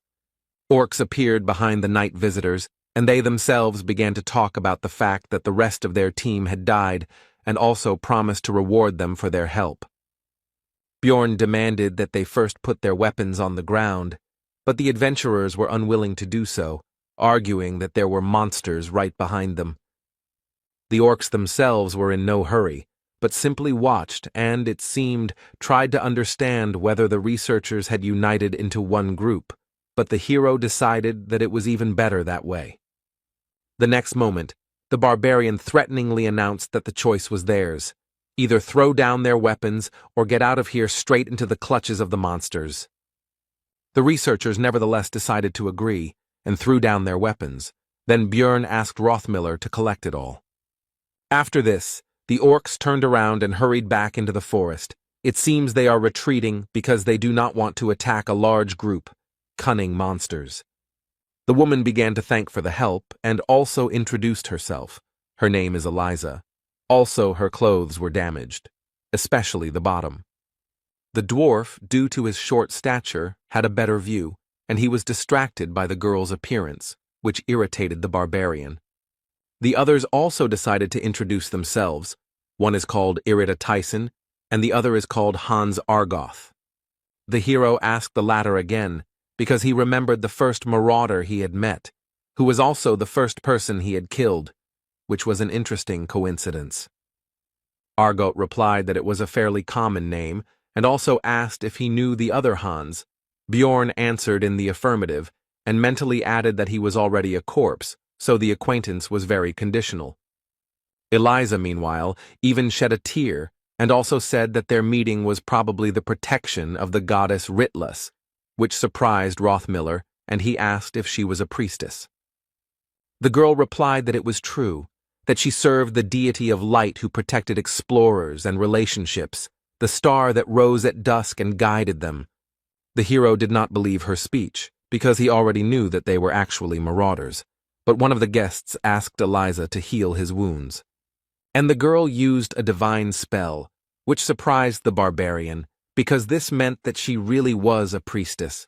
The comrades behind were also surprised and began to whisper to each other and express doubts that these explorers were actually marauders. And Rothmiller himself could not believe his mistake, and his feelings can be understood, because in the world of Dungeon and Stone, priests are sacred and pure beings, and people are very devout believers. The priestess beamed and asked with a smile whether this was sufficient proof of their reliability, and whether they could take the weapons. But Bjorn answered negatively, and thought that all this only works for people, and he is a barbarian, a different race, and also a different religion. The hero demanded a reward from their team for saving them, because even though they were using a holy attribute, he didn't care, but the priestess asked about the amount of the reward. Bjorn demanded 2 million stones, but they did not have that kind of money, so the girl asked to give it to them when they got out of the labyrinth. But the hero said that he only trusts those who belong to his tribe, and if they do not have the required amount, then let them give in things. Armor will be just right. Soon the night guest's gear was neatly stacked nearby. This was part of Bjorn's plan to first take as many items from them as possible. The researchers had already relaxed, but the hero, thinking that in any game you need to kill the healer first, had already raised his mace over the priestess's head. The girl's head was broken, blood splattered everywhere, and both the teammates and comrades of the dead woman were shocked by what they saw. The barbarian, however, responded with a grin and an apology, and explained that his hand had twitched, and it also seemed to him that they might be marauders, and he could not help himself. Irida and Hans began to panic. They said that they would die now, and all because of this crazy savage, but they were looking somewhere down. Soon one of them was enveloped in some kind of dark purple haze, and he began to die quickly. Hikuro asked Dvalka if this was his magic, to which he received a negative answer. Suddenly the seemingly dead priestess, whose body lay behind Bjorn, stood up and in an inhuman voice remarked that this was strange. Her face was covered in blood from the wound, Her eyes were red and her head was turned at an unnatural angle. She asked the barbarian how he knew she was an enemy. The hero only wondered whether his life could be normal and why everything couldn't go peacefully. Eliza's resurrection from the dead clearly left no one indifferent, and Rottmiller and Misha froze as if they had seen a corpse golem. Bjorn, saying that he would sort everything out, rushed forward and hit the priestess on the head with his mace again, and he also realized that since she had come back to life, there could only be one answer to the question of how this was possible.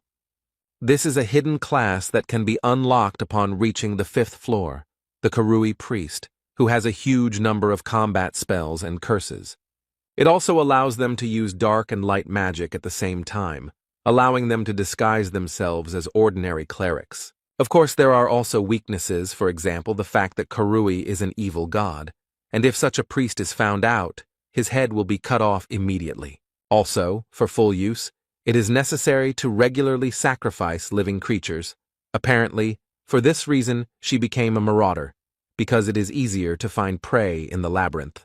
The hero was taken out of his thoughts by the fact that the second researcher was also quickly killed by the same dark purple haze. The mist gathered around Eliza, forming a skull mask across half her face, and she stated that she had lost 2 useful servants because of their group. The hero, it seems, decided to unbalance her, so he said that she had a bad upbringing, since she blames them for what happened, because it was she who killed Hans and Tyson, and now he will avenge them for their comrades. This speech discouraged not only the priestess, but also the barbarian's companions, while he himself was anticipating the amount he would receive for equipping the dead. Suddenly, corpses began to rise from the ground. Now everything was not so simple, because this is the skill of the priest, Karui Call of Death. Usually he calls the dead, but with the bodies of subordinates, you can get stronger undead. The new enemies were held back by 2 tanks of the squad, namely Bjorn and Hikuro, using their standard tactics. Misha, as usual, attacked the enemies, using the cover of her comrades. She delivered attacks with daggers with the poison attribute. And Wabdvalki began to throw his ice spears at his opponents from afar, just as their group had done before. They now understood each other without words. Teamwork was now at a good level, but there was one problem with all this. The undead have quite a high resistance to ice and poison, so the attackers couldn't deal normal damage. Then Rottmiller decided to use an incendiary mixture. It took some time to find it in his backpack, but soon the bottle went straight to the enemy. The living corpse was engulfed in flames, which was their weakness, and he even screamed piercingly despite his dead state. But with the statement that it was all useless, Eliza took advantage of the team's distraction and used the dead man's flame spell. It immediately began to absorb the fire in the surrounding area, which negated almost all of their group's successes. The only attack that could work against the undead was rendered useless, and they had no way to use the holy element. Then the hero came up with another plan of action and shouted to his comrades to deal with the priestess, and he and Hikuro would hold off the reanimated corpses. Bjorn took their weapons and armor in advance, so they should be able to buy themselves the time they need. Brown, Dvalki, and Misha rushed towards Eliza, leaving the rest to the tanks. The beast woman ran ahead as the fastest. But the trio's path was blocked by a new spell from the priestess of Karui, and something began to appear from the darkness on the ground. It soon became clear that these were shadow guards, and they would have to deal with them in order to get to Eliza herself. The Trinity began to fight the new enemy, but the priestess was not going to just stand and watch, so she began to prepare her magic.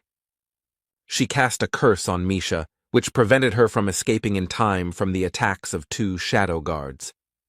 But suddenly Hikuro intervened in the battle and covered the girl, instantly destroying one of the opponents.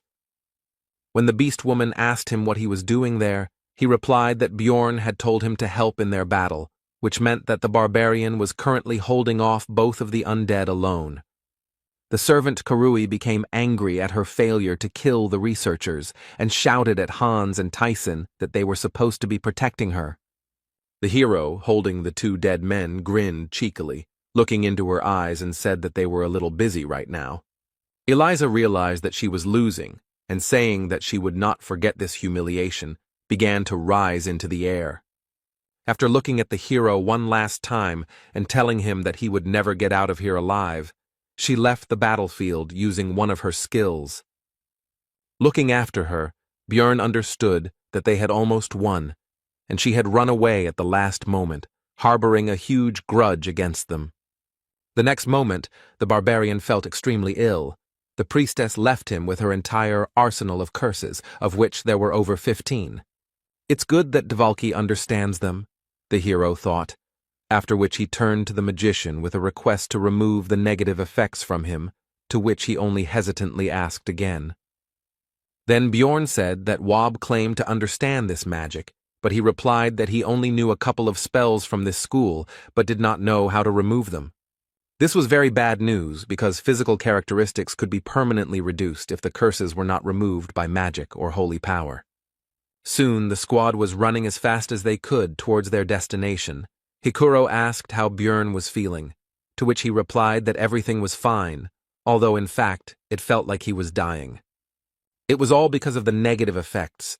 If it weren't for the vampire essence, which gives resistance to magic and darkness, he would have fallen off his feet long ago. The rest of the crew were also cursed, but they only received 2 or 3, rather than over 15 like him. It was extremely unfortunate that out of all the effects, he received one that hits stamina, but does not affect vitality, which is why high regeneration does not help. In the game, the character stopped moving when his stamina dropped below 10%, and since he was moving, there should be about 30% left, he had no idea that it was actually 5%. Soon the area around changed dramatically. It became very gloomy. The team finally reached their destination. It was the Witch Forest. 5 hours ago, immediately after the priestess's escape, the squad discussed the battle that had taken place, and the hero noted its enormous danger, as well as the fact that none of them could have dealt with it one-on-one. Björn said that if they hadn't taken the weapons and equipment and attacked first, some of their group would have died in an instant. Misha's eyes lit up at this, and she shouted that reliable barbarians are the best. She had doubts, but the hero simply went and smashed Eliza's skull. Björn asked Rothmiller if he could track the priestess, but he replied that there were no traces, so it was impossible.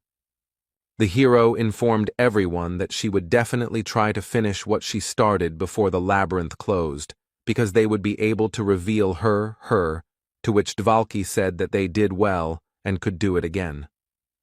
Bjorn became angry at the wizard's frivolity and asked what would happen if monsters intervened in the battle, after which he said that they needed to go to the witch's forest. This is the area surrounding the portal to the 4th floor. There are monsters of the 7th and 8th ranks here, many of which have a spiritual body that is immune to physical attacks, so it is not the best place for warriors. But right now, this is the best option, because in this special zone, all status effects, except for the effects of the zone itself, lose their power, which allowed the squad to get rid of curses. Rothmiller noted that it was strange that the barbarian understood the local geographic features, and that this was his first time climbing to the 3rd floor, to which the hero replied that he had studied in the library.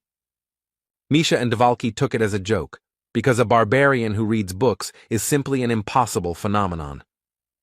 Be that as it may, Karui's curses disappeared, but now the effect of the zone appeared, which consisted of auditory hallucinations. The voices constantly screamed at him to die and tried to hurt him by telling him that he had no mother, but he didn't care about their words. Björn thought it wasn't that strong to be called a mental attack, but not everyone thought so. Misha asked how he could listen to all this nastiness and be okay, to which he received the answer that it was quite bearable. Hikuro and Brown were perfectly fine. The beast woman was more or less coping. They had all visited this place before, and Bjorn himself was also normal. But Lior Wob Dvalki, who entered the labyrinth for the first time, felt unwell and began to vomit. This happened because, in addition to auditory hallucinations, ordinary hallucinations began to take effect, as well as disorientation. Now the hero looked at the world as if through a crooked mirror. Bjorn asked the wizard if he would be able to use his magic in such a state, to which he received an affirmative answer. Hikuro Murad decided to set up camp to rest a bit, since the hero had barely slept the night before. And then there was this race. The dwarf said he would watch for a bit, but the barbarian was no longer listening. He threw his things to the sides and simply fell right onto the bare ground. The hero lay with his eyes closed, and also thought that with such adventures he would definitely not be able to bear it one day. His thoughts were interrupted by Hikuro, who leaned over the barbarian and said that he had seen Eliza before when he came to the guild to recruit a team. In the Bloody Citadel, where they went with Bjorn, the dwarf received a numbered item called the Guardian's Bracers, thanks to which his rank was raised. Perhaps she heard about it somewhere. This artifact has the number 3112. It is usually found in rifts above the 4th level. It is one of the 3000, so it is quite strong. The hero was again in a bad mood because of his luck, because he had worked so hard to get the essence, and the guy who had barely lifted a finger then took the numbered item for 50 million. Bjorn asked his comrade why he didn't recognize her right away, to which he received the answer that she was dressed completely differently, and her clothes were so dirty and torn to pieces in places. But it was crystal clear that these were just excuses, and in fact, he was busy staring at something completely different from her face. Bjorn realized that when their team was meeting and discussing their plans in the bar, she could overhear everything and set up an ambush. Hikuro said that treasures always bring trouble, but the barbarian told him not to shift responsibility. It was he who was not careful, to which the dwarf quickly left. Soon, Bjorn was awakened by his comrades, and Rothmiller noted that he was sleeping very soundly, and he had heard that even barbarians could not stand it on their first expedition, and Misha simply asked how one could sleep in such noise. It turned out that the hero was disturbed by the presence of a group of enemies nearby. These were fairies who were flying nearby. These are rank 9 monsters whose only skill is releasing poisonous pollen mixed with stimulants, one of the few types of non-combat mobs in the game. Bjorn said that there were quite a few of them, and that certain guy should be nearby, so was it worth fighting, to which Hikuro noted that Dvalki had gotten better, so they could handle it.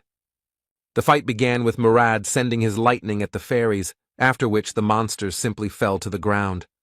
But that was not the end, for a monster of the 7th rank appeared, a half-troll that only appears in the witch's forest and has a habit of chasing large groups of fairies. The monster brought its club down directly on Hikuro, who covered himself from the attack with his shield, although it was not so easy for him. He stepped back a little, and the hero remembered that the dwarf simply did not have the same resistance to pain as he did. This is one of the main reasons why the location is not suitable for warriors, because they have to take damage, but here the pain is greatly increased due to the effect of increasing pain sensations. Most monsters are immune to physical attacks, and also use mental magic. The hero finished his analysis while Hikuro led the fight. Soon Dvalki finished preparing his spells. First he used Improved Freeze, which strengthened the following ice magic, and the half-troll was defeated. The strengthened ice spear pierced through him. Rothmiller urged everyone to get ready quickly, because the witch's forest is not the best place to relax, so they need to quickly move to the 4th floor. But the plans changed abruptly, because some group of researchers was coming out to them. Hallucinations and disorientation prevented them from being seen, but they were getting closer, so this would not last long. Among them was Eliza, who immediately pointed her finger at Bjorn and his comrades and said that they were the ones who killed her dear companions. The researchers prepared for battle, and one of them sent the priestess back, while the hero mentally complained about this woman and the problems she caused. Bjorn knew that this battle could not be won, so they needed to run, but before that they could use one item, which he shouted to the dwarf. He immediately used his guardian bracers, which pushed back the enemies and temporarily provided protection from any negative effects. While the team is fleeing, Misha decides to inquire about how this woman managed to find them, wondering if the witch forest shouldn't be safe. The hero guessed that after entering the forest, Eliza lost their trail, so she began to look for the researchers. She decided to use them by pretending to be a poor priestess who had lost her comrades to marauders. And now he is trying to pit their groups against each other so that he can then simply go and devour all the participants in the conflict. But explaining all this would take too long, and the effect of the item would soon end. So the hero shouted to Misha not to chatter, but to run faster. The scout is the first to notice the enemy's movements, the one who leads the team along the best route. They collect data in advance and then use their rich experience to lead others in the labyrinth. But all their skills are truly tested in the Witch Forest. Rothmiller's key strength is smell, because he has enhanced his sense of smell with special essences, and in this place, he copes surprisingly well.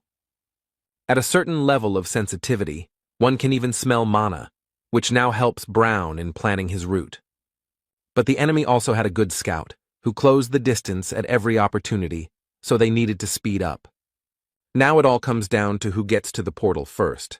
But the problem is that they are all tired, especially noticeable for Misha, who may be fast, but is not particularly resilient. Soon the girl tripped over a stone. Björn immediately rushed to her aid, but she said that it was just a cramp, so let him run on. The hero saw that she was lying. It was actually a sprained ankle, so he decided to take the beast woman on his shoulder and carry her like that. And when Björn turned around, it turned out that his comrades had already managed to run further, apparently not noticing their absence, while Misha began to lament that he should not have stopped and run further. The barbarian called the girl to calm down and said that it was better to stay where they were, because Rothmiller should soon notice that they were missing and would return. The hero himself, although he calmed Misha down, was not completely okay himself, because the situation was becoming very dangerous due to the fact that the Witch Forest could not be passed without a scout.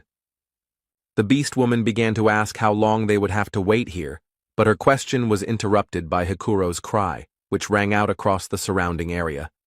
The girl got scared and asked her friend what they should do because they had to help the rest of the team. Björn replied that relying on sounds in this area was a bad idea, and that attacking them meant that they would not be able to return for them and they would have to move on their own. When asked what is most important in an emergency, the hero would not choose water, food, or tools, although these are important things, but strength of spirit. Right now, Misha clearly missed her. She was screaming that she didn't want to die like this, that she had worked and tried very hard, and it would be too pitiful. The hero told the girl to calm down, and mentally added that when you find yourself in such a situation, you need to accept reality and not deny it.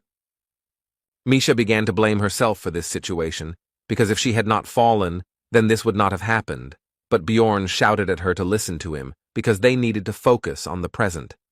He told her to drink the potion from his backpack so that the girl could walk on her own 2 feet, to which she, having more or less calmed down, agreed.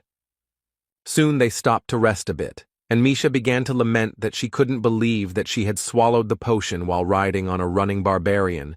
She even managed to think that she would die on his shoulders. Sitting by the fire, the hero thought that 4 days had passed in the labyrinth, so it would only get more difficult, and now only the 2 of them had to hold out until the labyrinth closed. The worst part is that most of the monsters are spirits, which they can't attack, meaning they really need attribute power. Then the hero made a decision and first of all asked Misha if she was married, to which she noted the strangeness of this question, but still answered that she was not. Then Björn continued asking, but this time about whether she had any beliefs that she shouldn't show her naked body to men she barely knew. The girl, embarrassed, replied that circumstances vary. The barbarian said that this was great, after which he took off his helmet and began to approach Misha, and she shouted at him not to approach, and that in general she was not ready for this. But he simply put a ring on her finger and said that he was keeping it for the person to whom he could give it.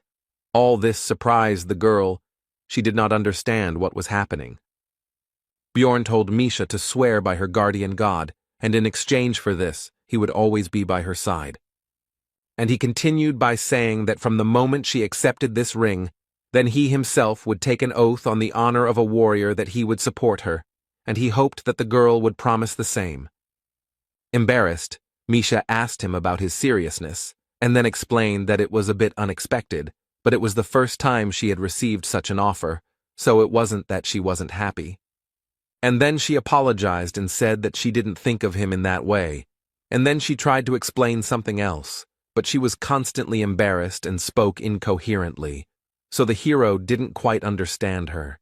In the end, the blushing beast woman shouted that she generally preferred thin men, and he, a stupid barbarian, had no masculine charm at all.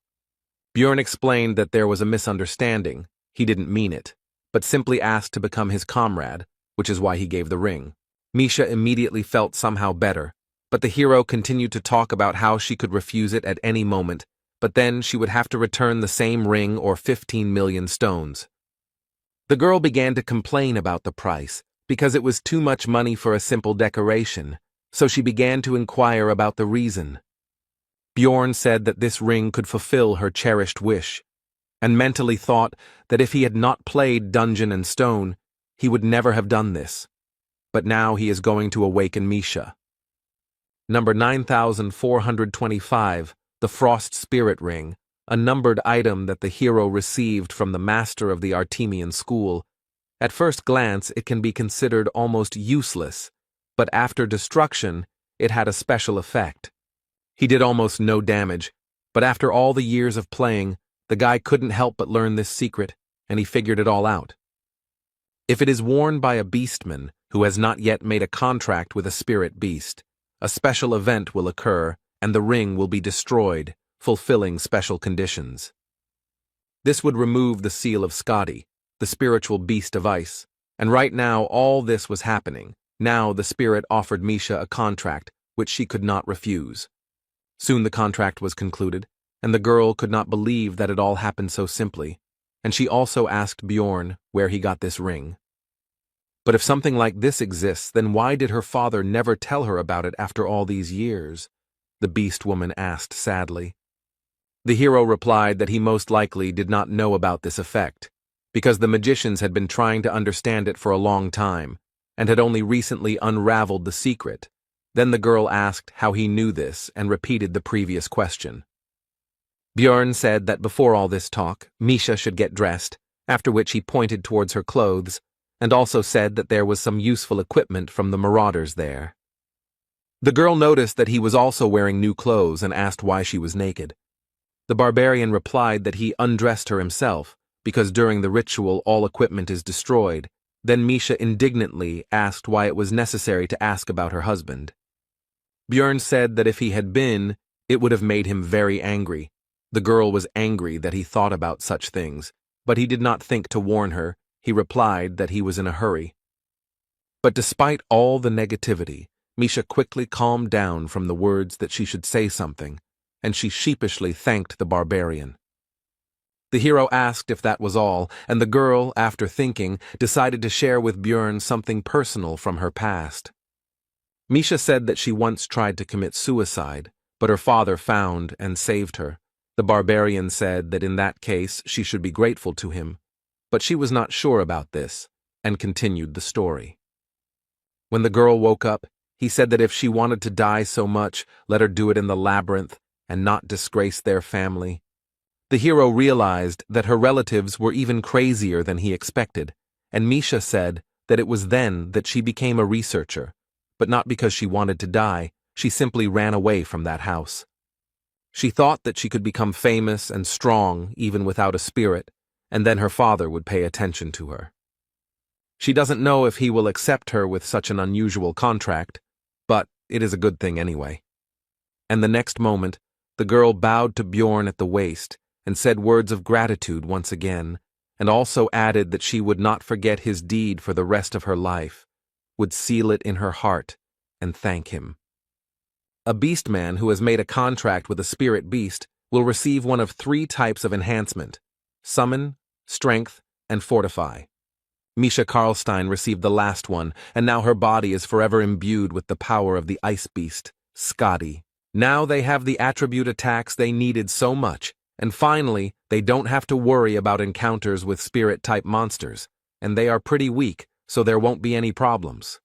Now Misha can fight alone, but like the barbarian spirit seal, the beastman must strengthen the spirit beast. The girl is only in the first stage, so she cannot yet add an attribute attack to her weapon, but she used to be a martial arts master, so she can fight with her bare hands.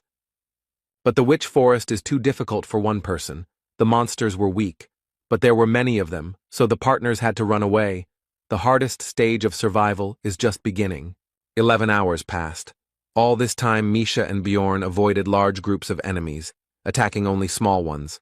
Thus, many were defeated. Despite the difficult situation, the researchers did not stop collecting magic stones, and the hero was simply happy that they did not encounter any 7th-rank monsters or Eliza. But now another problem appeared. The Ring of Frost spirit was destroyed, and now the corpse golem's passive skill became active again. The acidic blood began to corrode the equipment. Even the lithium breastplate and shield lost their shine. Although they were made of 2nd-level materials, it would cost a lot of money to repair. Also, during all this time, the partners failed to find a single attribute essence, so Bjorn could not inflict any damage on the ghostly monsters. Misha was forced to cope with this alone. Now she had less and less strength left. According to the hero's estimates, their chance of returning to the city alive was about 30%. The Witch Forest's debuffs get worse over time. Now that 12 hours have passed, they've gotten stronger. You can tell by the feel of it. Bjorn decided to tie a rope to himself and Misha so that if something happened, they wouldn't lose each other. He also asked the girl about her knowledge of the increasing negative effects of the zone. She already knew everything.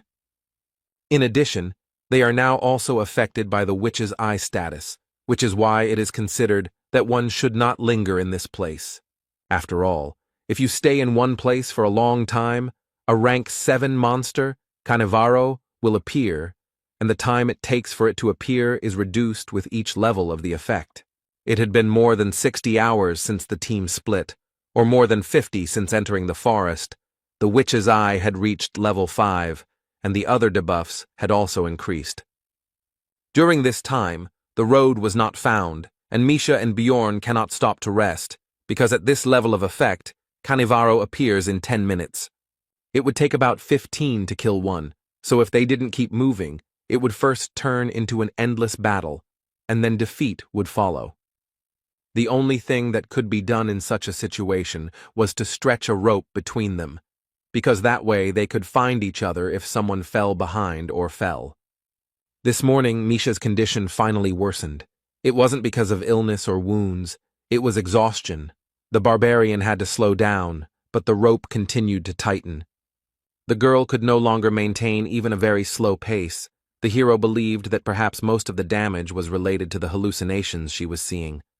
Bjorn told Misha to climb on top of him so she could close her eyes and rest a bit, maybe even fall asleep. The girl tried to object, but the barbarian simply picked her up and placed her on his shoulder. Usually she would have resisted, but now she had no strength left at all. Another 17 hours passed.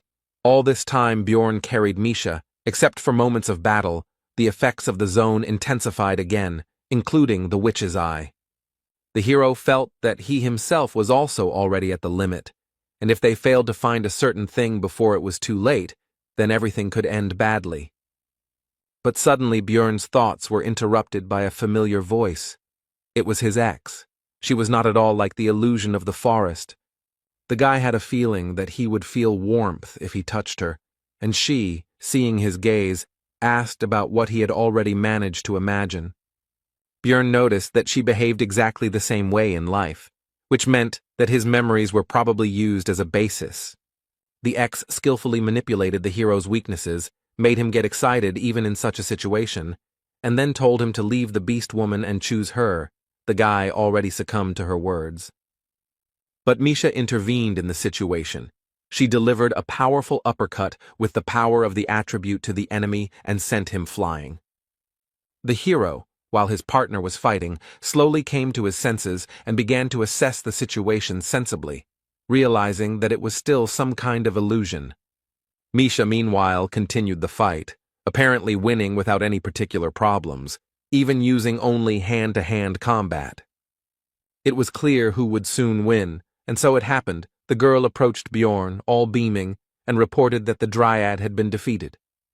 Then the hero understood everything. It was a very rare monster of the 8th rank that appears in this forest and uses the charm skill.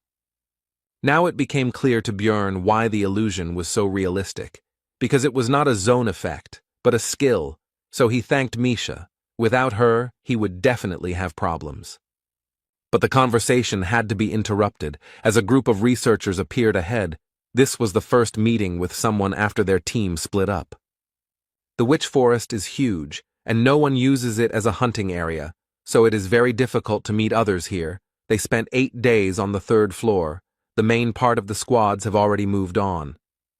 They seemed friendly. Misha was already happy and asked Bjorn if they were saved, but he told her to calm down, and mentally added that they could not be trusted. The archer woman said that there was no need to be afraid of them, because they were not bad people. They themselves had children of the same age in the city. But these words never calmed the hero down. On the contrary, they made him wary, because this was even more dangerous, since it meant that they needed to feed even more mouths. This was a motive for making money at any cost. Misha asked what the problem was, since this was the help they needed so much, but Björn told her to just keep quiet.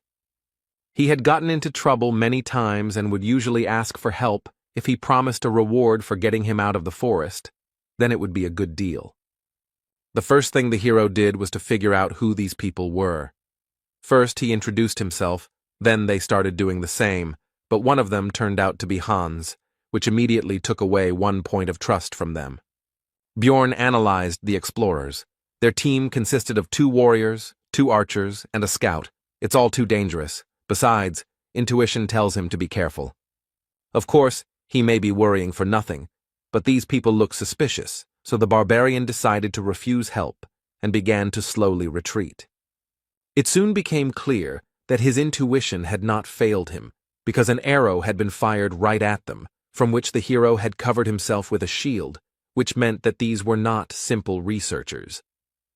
The young man didn't seem to expect this and asked a female archer named Viet why she did this, and she told him to look at the barbarian's equipment. It was made of lithinium, for which you can get a large sum of magic crystals in the city. She was already looking forward to it.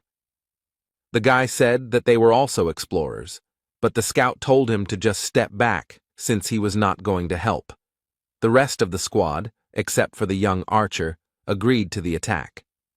Misha asked if they would run away. Bjorn thought about it, because the balance of power is not in their favor, and they also have a scout who will quickly find them in case of escape, so there is only one option. He then told his partner that they would have to stall for time, after which he offered the marauders his backpack and shield. Misha shouted at them to kill this barbarian because she was the princess of the beastmen and would generously reward them for saving them. Her game was so plausible that it made even Bjorn doubt, although he himself proposed the plan. The girl's words made the scout doubt, but the female archer said that this was not an option. They both had to be killed, otherwise their activities could be exposed in the city. The warriors of the squad noticed that the princess might have something valuable, so they rushed forward with the words that the spoils would go to whoever found it first. The barbarian began to prepare for the collision because he couldn't delay any longer, but he also understood that it was no longer necessary because enough time had passed. And he was right, because what he was waiting for happened. A 7th-rank monster, Cannavaro, appeared right in front of them. After this, the hero told Misha to grab onto him and ran forward, thinking along the way that it was impossible to escape from the monster because he would pursue the victim until death. Therefore, it was possible to use the marauders as a diversionary tactic, and he began to break through their ranks while they were at a loss. This should have out-aggroed Cannavaro, who took advantage of the fact that no one was attacking him and used his magic mind skill without any problems. The marauders decided to deal with the monster first, because of the mines, they would not be able to pursue the prey anyway, and the prey itself would not be able to get far. The hero understood that there was no way he could dodge the mines, so he had to rely on his strength and regeneration, simply running straight through the traps. Cannavaro, meanwhile, noticed the escape of his prey, so he called for support from a group of hounds, a breed of dog used for hunting. It seems that the marauders greatly overestimated their strength, because they began to lose their lives very quickly, one after another, from the monster's arrows, mines, and dogs. One of the dogs managed to catch up with the fleeing Björn and Misha and grabbed the barbarian's leg, preventing him from continuing his escape.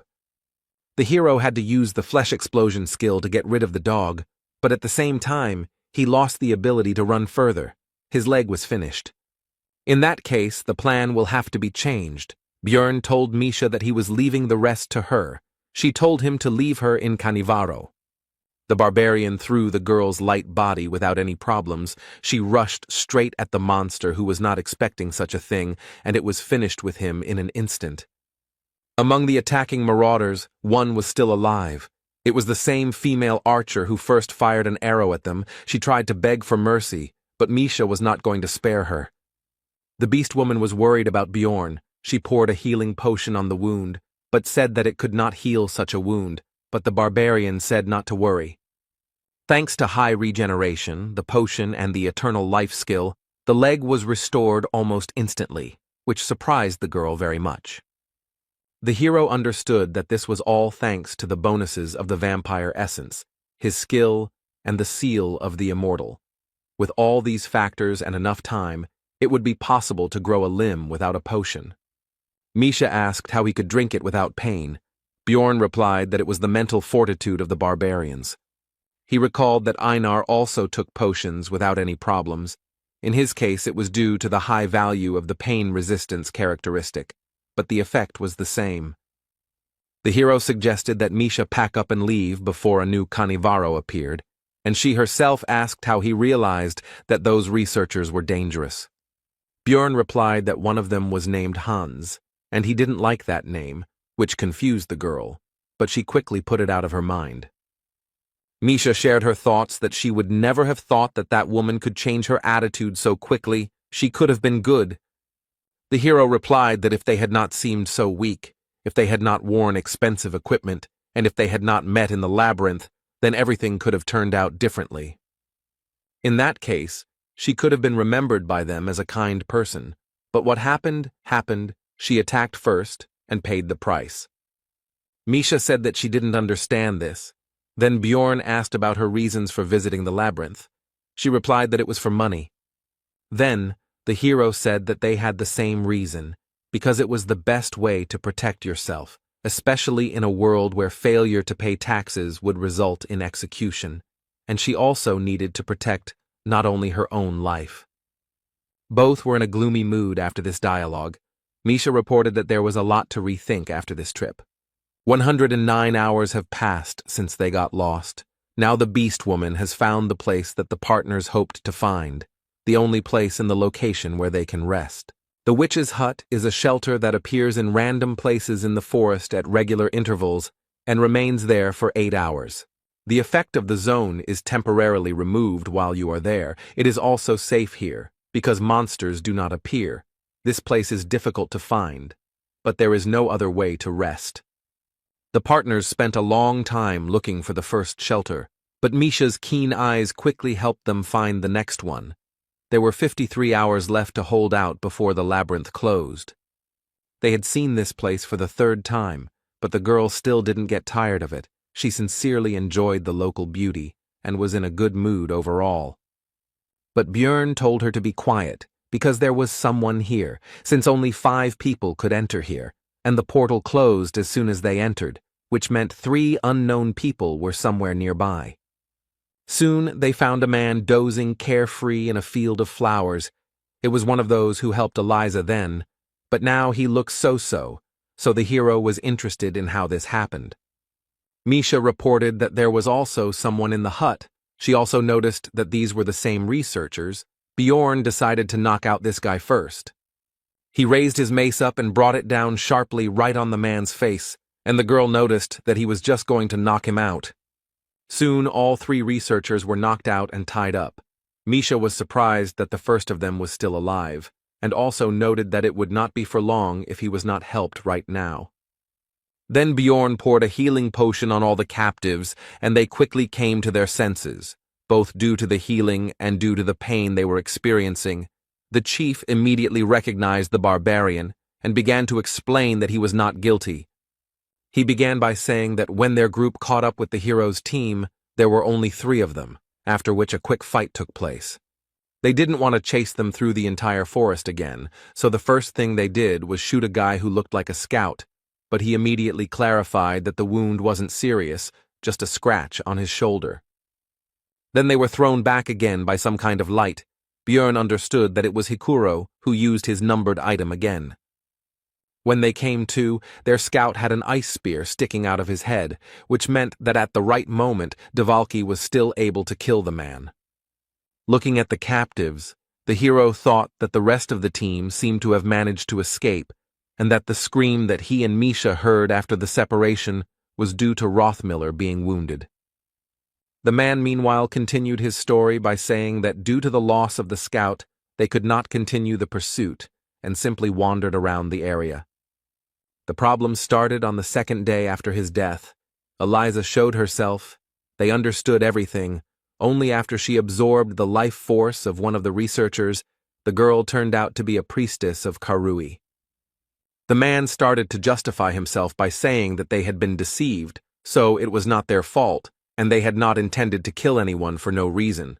But Bjorn told him to shut up.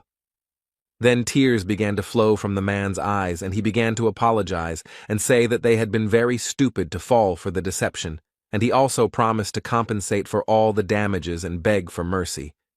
Misha told the hero that she would accept any decision he made, and he himself was thinking about what to do with all this, because even though he had already killed people, back then they were freaks who attacked first.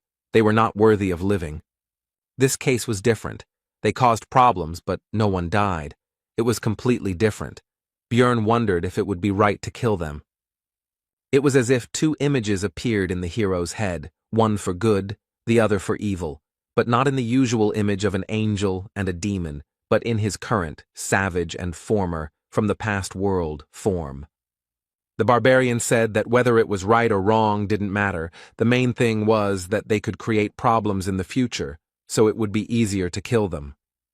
The good man said that you can't kill people because of one mistake, so why does he doubt? Because sparing them would be the right thing to do.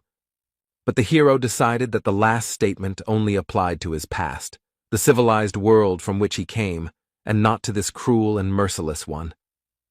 Björn asked Misha's opinion on the current situation. She replied that she couldn't trust them, whether it was a mistake or not, but they tried to kill, and now she understands that this cannot be forgiven.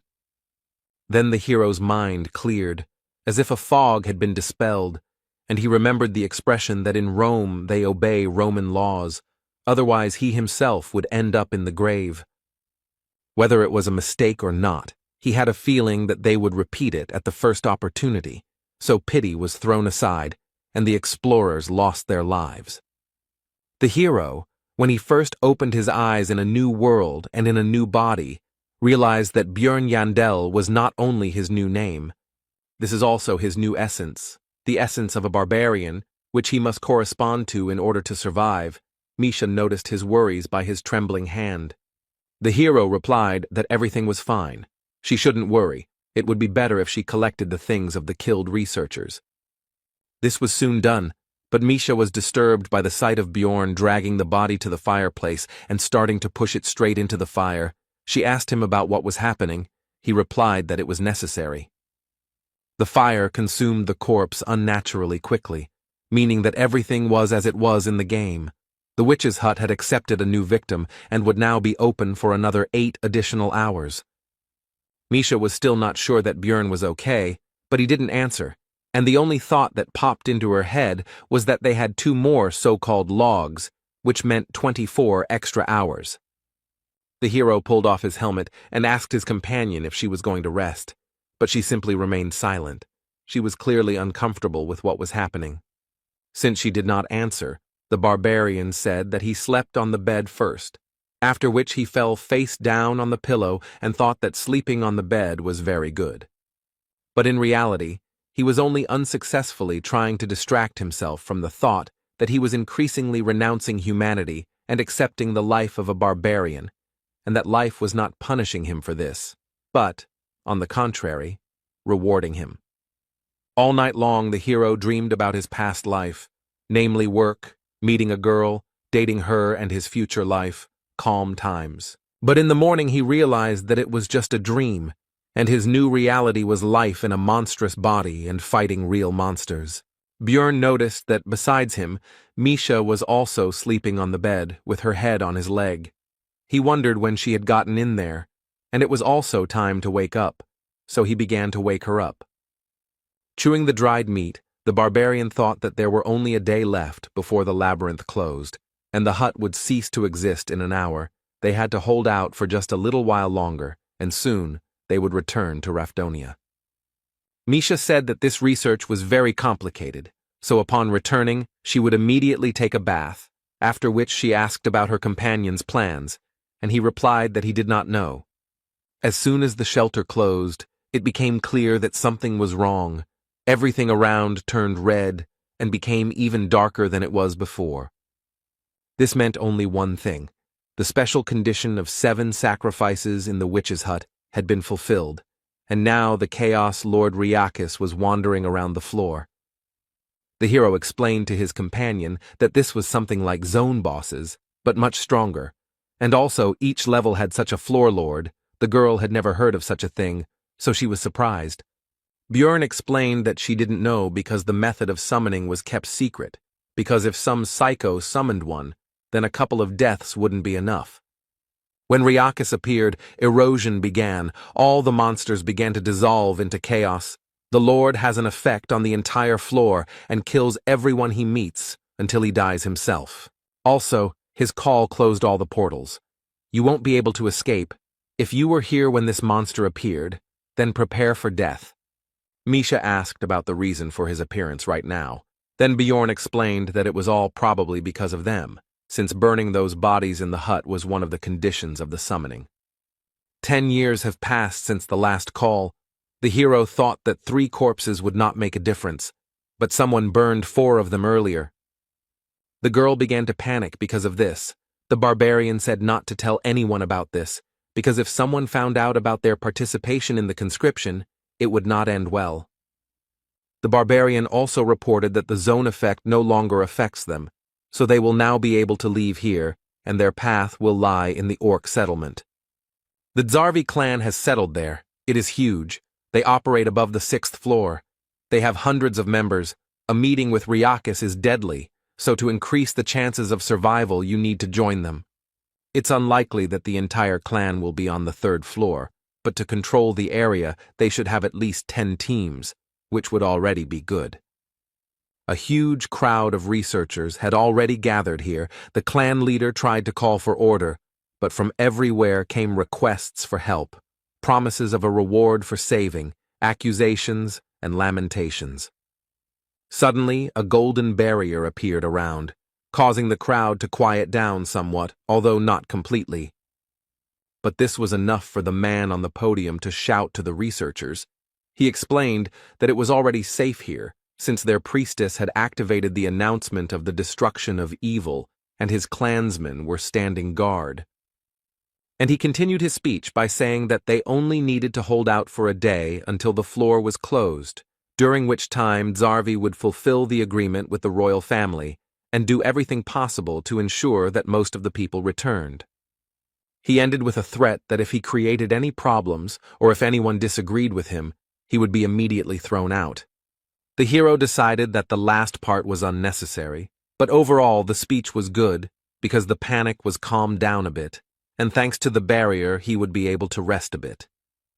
Announcement of evil destruction is one of the main skills of priests, which creates a safe zone for explorers and keeps monsters out. Misha and Bjorn were resting by a tree. The latter decided that they were not going to drive them away, but they needed to be on the alert, because some problem might arise. The hero asked the beast woman how confident she was in her ears. She replied that she was not sure, but some people say that they like them. Bjorn was misunderstood, so he explained that he meant her hearing, to which she awkwardly replied that she could hear just fine, so he told her to listen to the researchers' conversations. They discussed how the last time Riakis showed up was 10 years ago, and now they were wondering what kind of madman did this, and also that they were lucky with this clan from the 6th floor. One of them admitted that he had never seen the evil destruction announcement barrier in person before, while the other remarked that it was great in a large clan. The hero understood that if the Zarvi came for the thing he was thinking about, then their chances of getting out of here alive were quite high. After some time, Misha leaned against Bjorn's shoulder and fell asleep, but soon the barbarian decided to wake her up. She asked about the reason for such a sudden awakening. The hero answered that more than 500 researchers had gathered here, a huge crowd. Misha didn't understand what that meant, but Bjorn explained that there were only 50 people from the Zarvi clan here, so they needed to see how they could handle controlling that many people. Soon, the local leader actually began his speech. He started by saying that thanks to the barrier, this was the only safe area of the floor, but the priestess would like them to show respect to her god. It should be 1,000,000 stones per person. You need to pay now. Not only crystals will do, but any equivalent items. The hero admitted that it was a smart move, since not every researcher would have such a sum on hand, and in this way it would be possible to take away some of the equipment from people to simplify control. The man on the podium meanwhile said that this is not only respect for the god, but also payment for protection. They may lose some equipment and potions, but there is nothing to worry about, because they will protect everyone. The hero understood that in fact there were enough reasons to worry, because the barrier, although powerful, was not comparable in strength to the floor master. They were unlikely to kill him, but for now they had to obey the rules, so Bjorn asked Misha to take the things they didn't need. He thought they were very lucky to have taken the equipment from the marauding attackers and wouldn't have to give up their own. Many researchers were unhappy with this situation and were unwilling to pay 1,000,000 magic stones for protection for one day. As the heroes expected, some people began to leave the barrier and cope with survival on their own. There were about 300 researchers left, which meant that the Zarvi clan received 300 million magic stones. They made money and at the same time reduced the number of people, killing 2 birds with 1 stone. And now all they can do is pray to the heavens in the hope that the floor master won't come here, otherwise they are doomed. The 3rd floor is quite large. Everyone hopes that they will not encounter it. In this situation, both those who left and those who remain optimistic, but the hero prepares for the worst scenario. And so, 5 hours before the labyrinth closed, it really happened. The reign of despair began. This is the passive effect of the Lord of Chaos's aura. This skill not only deals damage to the area, but also turns it into an erosion zone that removes all effects. It also reduces magic resistance, deals minor damage, and can cause confusion. Soon the floor's ruler, the Chaos Lord Ryakis, appeared on the horizon, causing panic among the researchers with his appearance. The leader of this expedition was disappointed, because this expedition would now cause a lot of damage, but despite this, he still ordered to use everything that they had prepared earlier. The next moment, the clan members began to apply various buffs to themselves, using scrolls that increased stamina or energy regeneration. Also used was the numbered item banner of the Lord of the Sun, which imbued the weapon with the attribute of holiness, the light of the god Ursium. The hero was stunned by the number of different consumables that were used at that moment, because not even a minute had passed before things worth tens of millions of magic stones had been used and disappeared. Bjorn realized that they were going to destroy the Floor Lord, and for the first time he was glad that he wasn't the only one preparing for the worst. There are many experienced researchers gathered here who have walked on the edge of a knife more than once to become who they are now, and it is not only a matter of luck, which means that they really should have a chance. The majority of people were amazed by the size and power emitted by the monster. They did not believe in their survival. Watching the battle of the Zarvi clan, the hero began to understand how game raids differ from those that happen in the real world. For example, the fact that tanks and melee attackers always try to avoid direct combat, they can barely deflect even the lightest blows from the monster. Also, warriors have to return to the front line of the battlefield immediately after treatment, even if their body is in terrible condition. But perhaps the most important difference was the multiple deaths of the explorers, who could no longer return to the battle. The current situation is that the melee war was instantly crushed, and the three ranged ones were hit by Ryakis's breath. Such losses immediately lowered the morale of the rest of the people. They don't understand what they're talking about because the clan is doing everything possible to fight the war, holding back the floor lord, and the mages are suppressing him. Suddenly, spheres appeared around the boss, and the expedition leader immediately forbade attacking him, because first he needed to focus on new targets. Bjorn was glad that the clan knew about his features and the second phase, but the other researchers did not understand why they did not attack Ryakis, did not understand their actions. About an hour passed. 11 people died. 20% of Zarvi's force. It's not scary. The worst can still be avoided. It's still possible to hold out until the labyrinth closes. However, the real problem is that ordinary researchers start to panic, and this will not lead to anything good, even though they have reasons for it. After all, every time Ryakis became enraged, someone who had paid for protection died, and the hero believed that it was their own fault, since they came so close to the battle and did not monitor the situation at all. Misha told Bjorn that things looked really bad and asked if they weren't going to do something, but he said what he thought. One man in the crowd said that they could no longer just watch. They needed to intervene in the battle to increase their chances of survival and protect themselves from the monster. At first, they countered that the clan had taken their equipment, but very quickly the crowd's eyes turned to the pile of armor and weapons they had paid Zarvi with. Realizing where all this could lead, Bjorn immediately told Misha that they were getting out of here right now.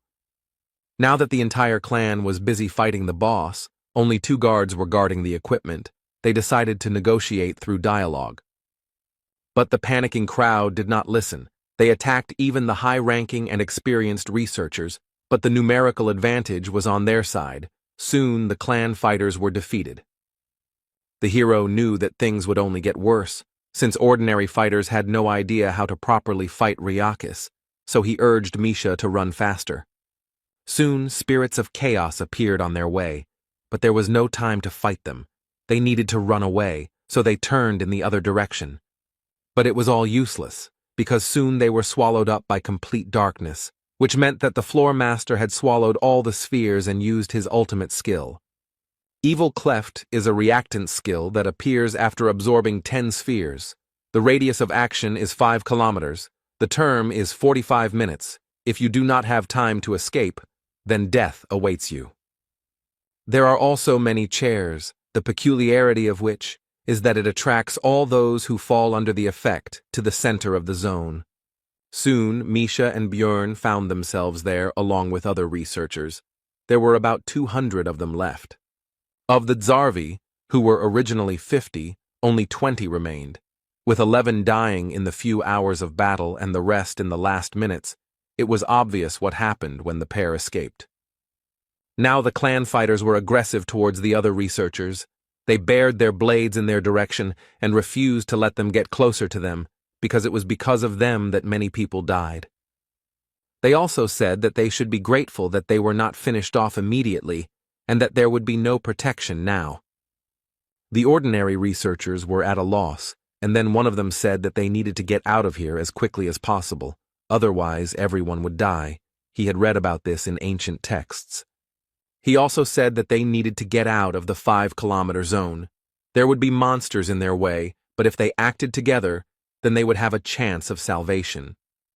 Bjorn understood that the main problem was that if you move away from the center, the clones of Ryakis and the spirits of chaos will attack like crazy.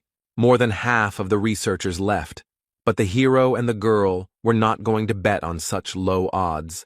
They would bet on what looked more reliable, on the clan. So they headed there, but Talon blocked the way. Bjorn started the conversation in a friendly manner and asked if they had received the essence of the orc hero.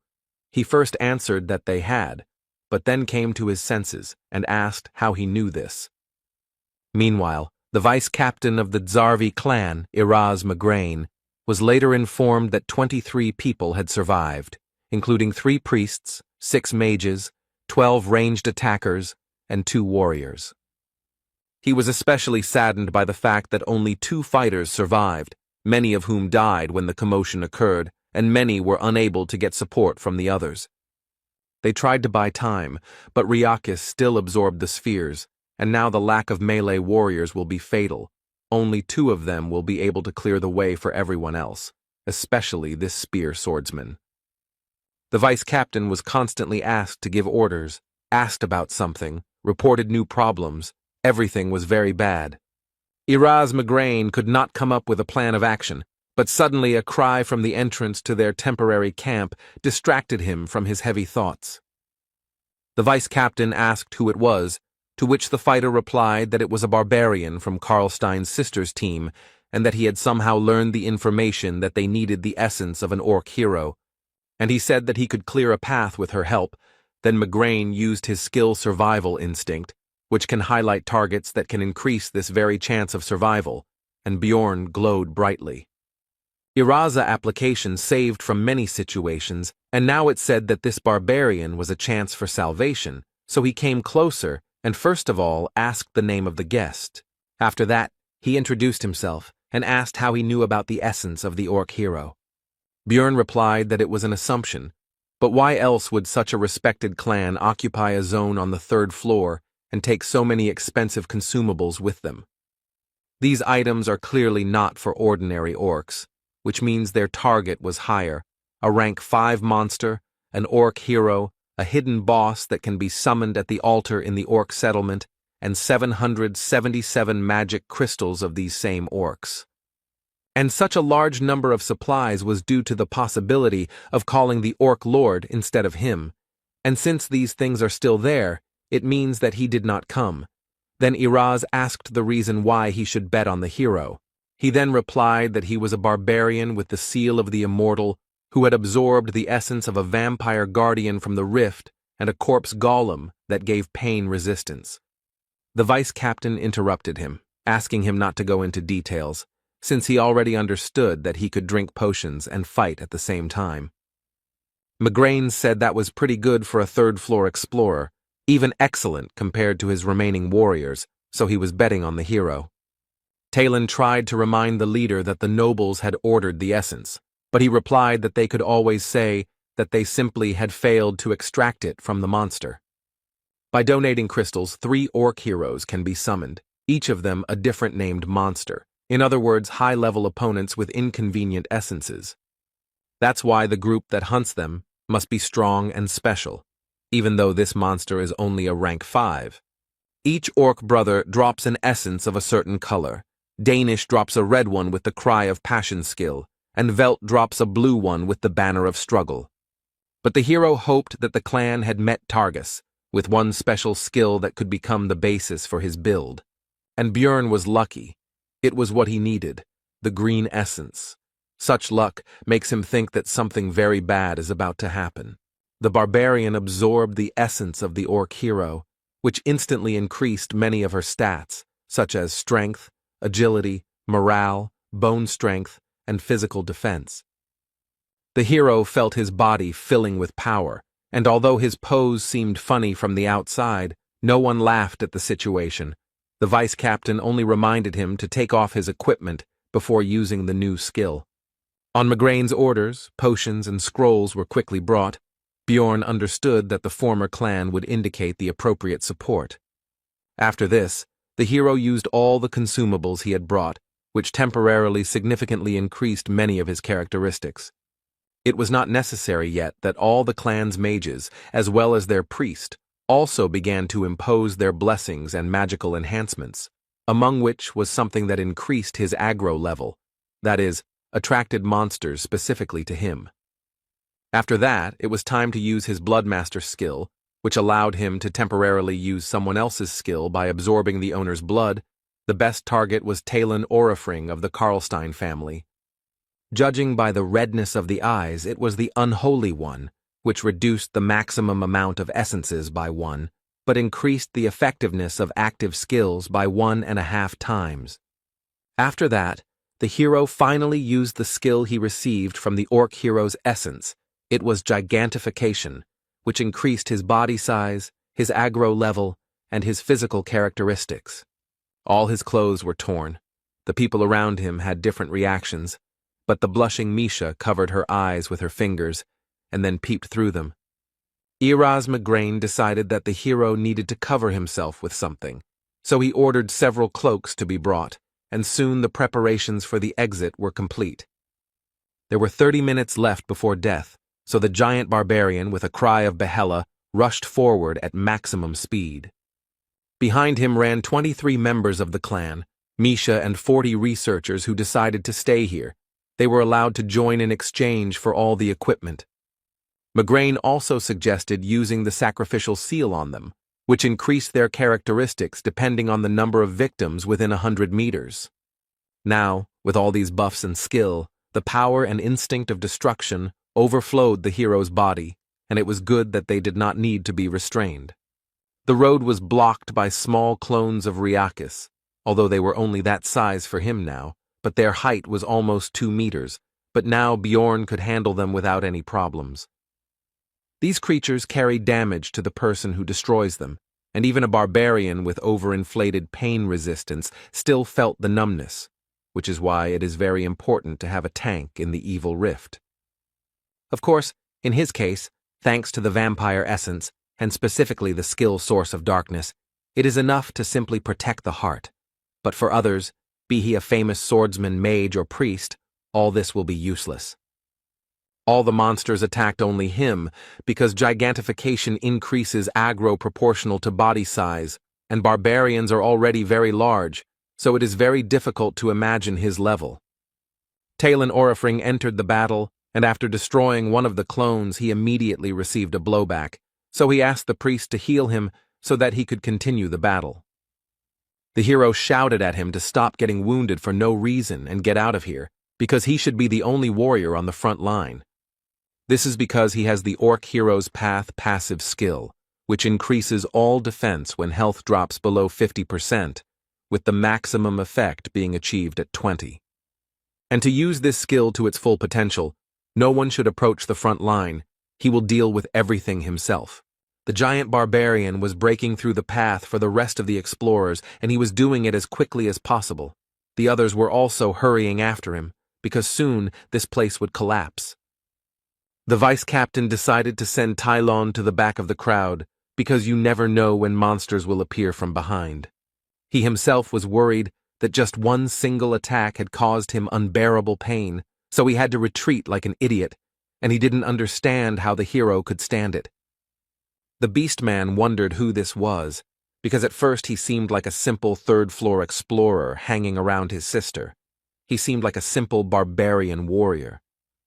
No matter how much resistance he has, even though he is a tank, how can he not hesitate at all? In the crowd of researchers, conversations began to break out about how it was true what they said about the barbarians, that in bravery there was no equal among them, and also that with such a person in the clan, they would be like behind a stone wall. They were surprised that he was still unknown, and no one knew his name. They were afraid to think about what they would do without him. Mac Klana noted that if there was a barbarian hero among them, the famous Balkan, then Bjorn would most likely be like him, while Tylon thought that everyone would soon be talking about him. Soon the exit from this location appeared ahead, so everyone gathered their remaining strength and hurried to leave it as quickly as possible. Immediately after leaving there, Bjorn's soul power was depleted and the gigantification skill was immediately cancelled, and he began to return to his usual size. A few seconds later, when not everyone had yet managed to leave the zone, an explosion was heard that destroyed the entire orc settlement and those who remained inside. They were very lucky that gigantification ended immediately after their exit. It's a real miracle that they managed to escape. But Erasmus said that it was too early to relax, because after escaping from instant death in the evil cleft, one of the survivors would be chosen as prey. The chance that it would be Misha or Bjorn is 1 in 15. And again, the hero's failure showed itself in the video. The partner was chosen as a victim and could no longer move. The so-called prey is a person who is affected by the paralysis effect and becomes the sole target of Ryakis. In other words, he will pursue her until her death. Erasmus offered to help protect her, but on the condition that the hero would want to join their clan. Bjorn replied that he couldn't work with the others yet, to which the vice-captain expressed his regret and said that he hoped to meet him alive in the city, to which he replied that if he got out, he wouldn't mind. Iraz replied that he had a gut feeling that he would succeed, and as a parting shot, he ordered his subordinates to give her buffs that would speed up her movement speed and improve the restoration of her soul power. Björn said words of gratitude, to which the vice-captain replied that it was not necessary, because if they died, Riakis would run after them, and they would serve as a diversionary tactic, so he also had an advantage in this. There were 15 minutes left before the floor closed. The Chaos Lord had awakened, and the hero hoped to hold out for that time, so he quickly ran away from here. The roar behind them was getting louder and louder. Misha understood that they would soon die like this, and it was also clear that they were chasing her, not Bjorn, so she asked him to stop. And she explained that he had done enough for her, and he didn't have to die for her, because they weren't that close. Without him, she would have died much earlier. He had even already fulfilled her wish. She could die without regrets. But the hero refused, because she really doesn't want to die at all, and doesn't necessarily have to tell him all this nonsense, and he also understands that the girl is afraid of being abandoned. The beast woman shouted that the barbarian didn't understand anything, and she didn't want to be a problem for others. Then Björn said that this feeling was not more important than her life, so if she wanted to survive, she just had to ask him, and then she would have a chance. These were simple words, like the barbarians themselves, but the girl still understood them, because even from the forest he had constantly tried to help her save her life. In his eyes, the beast woman was definitely pathetic and whiny, and simply giving up and saying such stupid things was not what the man who was trying so hard for her wanted to hear. Misha said that if Bjorn saved her, she would be there for the rest of her life to help, to which the barbarian noted that she had already said that before in the forest. Then the girl replied that in that case she would give him all the money from this study, and the hero replied that this already sounded better. This exchange of words raised both their spirits. But their high spirits didn't last long, because the buffs from the Zarvi clan ended. A rain of despair began to fall, which meant the presence of Riakis nearby, and more spirits of chaos were getting in the way. The hero was going to use it later, but he had no choice, so he used his skill called Gigantification, which raised his stats, but now what was more important to him was that his steps became bigger. With the remaining soul power, the skill would last for another 2 minutes, and there were 200 seconds left before the labyrinth closed. Bjorn told Misha to give the countdown. The further path was blocked by the spirits of chaos, so the hero had to engage in battle with them, but he did not experience any problems thanks to his increased characteristics. There were only 90 seconds left before the labyrinth closed, but things became more complicated because they were now within the radius of its deadly breath. On the plus side, some of the chaos spirits also died from Riakis' actions as he cleared the way for them to escape. But there was no point in thinking about it, because he was already at a sufficient distance that he could simply take and lower his paw directly onto the giant barbarian. Fortunately, he managed to jump away. The huge floor lord, the Chaos Lord Riakis, was at an impermissibly close distance. He carried a deadly threat, and his size allowed him to simply crush Bjorn, even under gigantification. In this situation, Misha again began to persuade him to leave her, but the barbarian was unwavering, because she would die in this case, while the girl believed that it was not worth it, and he himself should save himself. The hero told her that he would not break his promise, and also thought about who would return the money for the ring. He also said that they would not die today, they would get out of here alive. But their conversation was interrupted by a blow from Riakis, which instantly deprived the barbarian of his hand. It happened so quickly that he did not even have time to feel it. Misha, with even greater force after what had happened, began to persuade him to leave her, but the barbarian simply demanded to clarify the time. There were 60 seconds left. Now Bjorn has to hold out for 1 minute without an arm. He can't escape, which means it becomes a little more difficult. The hero turned around and ran straight at the floormaster, which scared Misha, but demanded that she continue counting the time. He attacked with his breath the place where they had just stood. He wouldn't shoot under his feet. The main thing was that he didn't move. After that, the hero managed to dodge this monster normally, because he had managed to study its behavior during the battle with the Zarvi clan. All this was very difficult for the barbarian, because for a very long time he had not been able to rest normally. Even the time spent under the barrier could hardly be considered normal rest. At some point the monster still managed to strike, which the hero could not dodge. Even a light attack from such a monster was very powerful. Bjorn no longer had any strength to dodge, so Riakis was already preparing to cut him with his claw, without any problems. The thought flashed through his mind that this was the end. But just at that moment, the soul's village dried up and the gigantification skill began to cancel, returning the hero to his normal size and displacing the monster's blow. Bjorn was surprised at how timely it happened, because a little more and he and Misha would have lost their lives. In a desperate struggle, the wounded hero, with his last strength, jumped onto the monster's claw and grabbed it, with 10 seconds left before the labyrinth closed and salvation.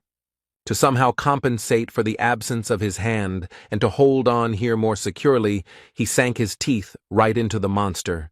Riakis began waving his paw back and forth to shake off the pathetic bugs, but Bjorn couldn't hold on very tightly. Soon the actions of the huge monster had an effect, and the hero and Misha went flying. There were 4 seconds left before the labyrinth closed. Riakis showed that despite his size, he remains very agile, grabbing his prey out of the air and then wanting to devour it. The hero smiled, because he understood that the enemy would not have time to do anything, because right now, his mental countdown was approaching 0. Meanwhile, the residents of Rafdonia were waiting for the researchers in the square. They were wondering how much money their families would bring this time. The children were simply waiting for their parents. Soon the portals were opened, but the townspeople were faced with a picture they did not expect. Many people were injured and were now simply lying on the ground. Misha came to her senses.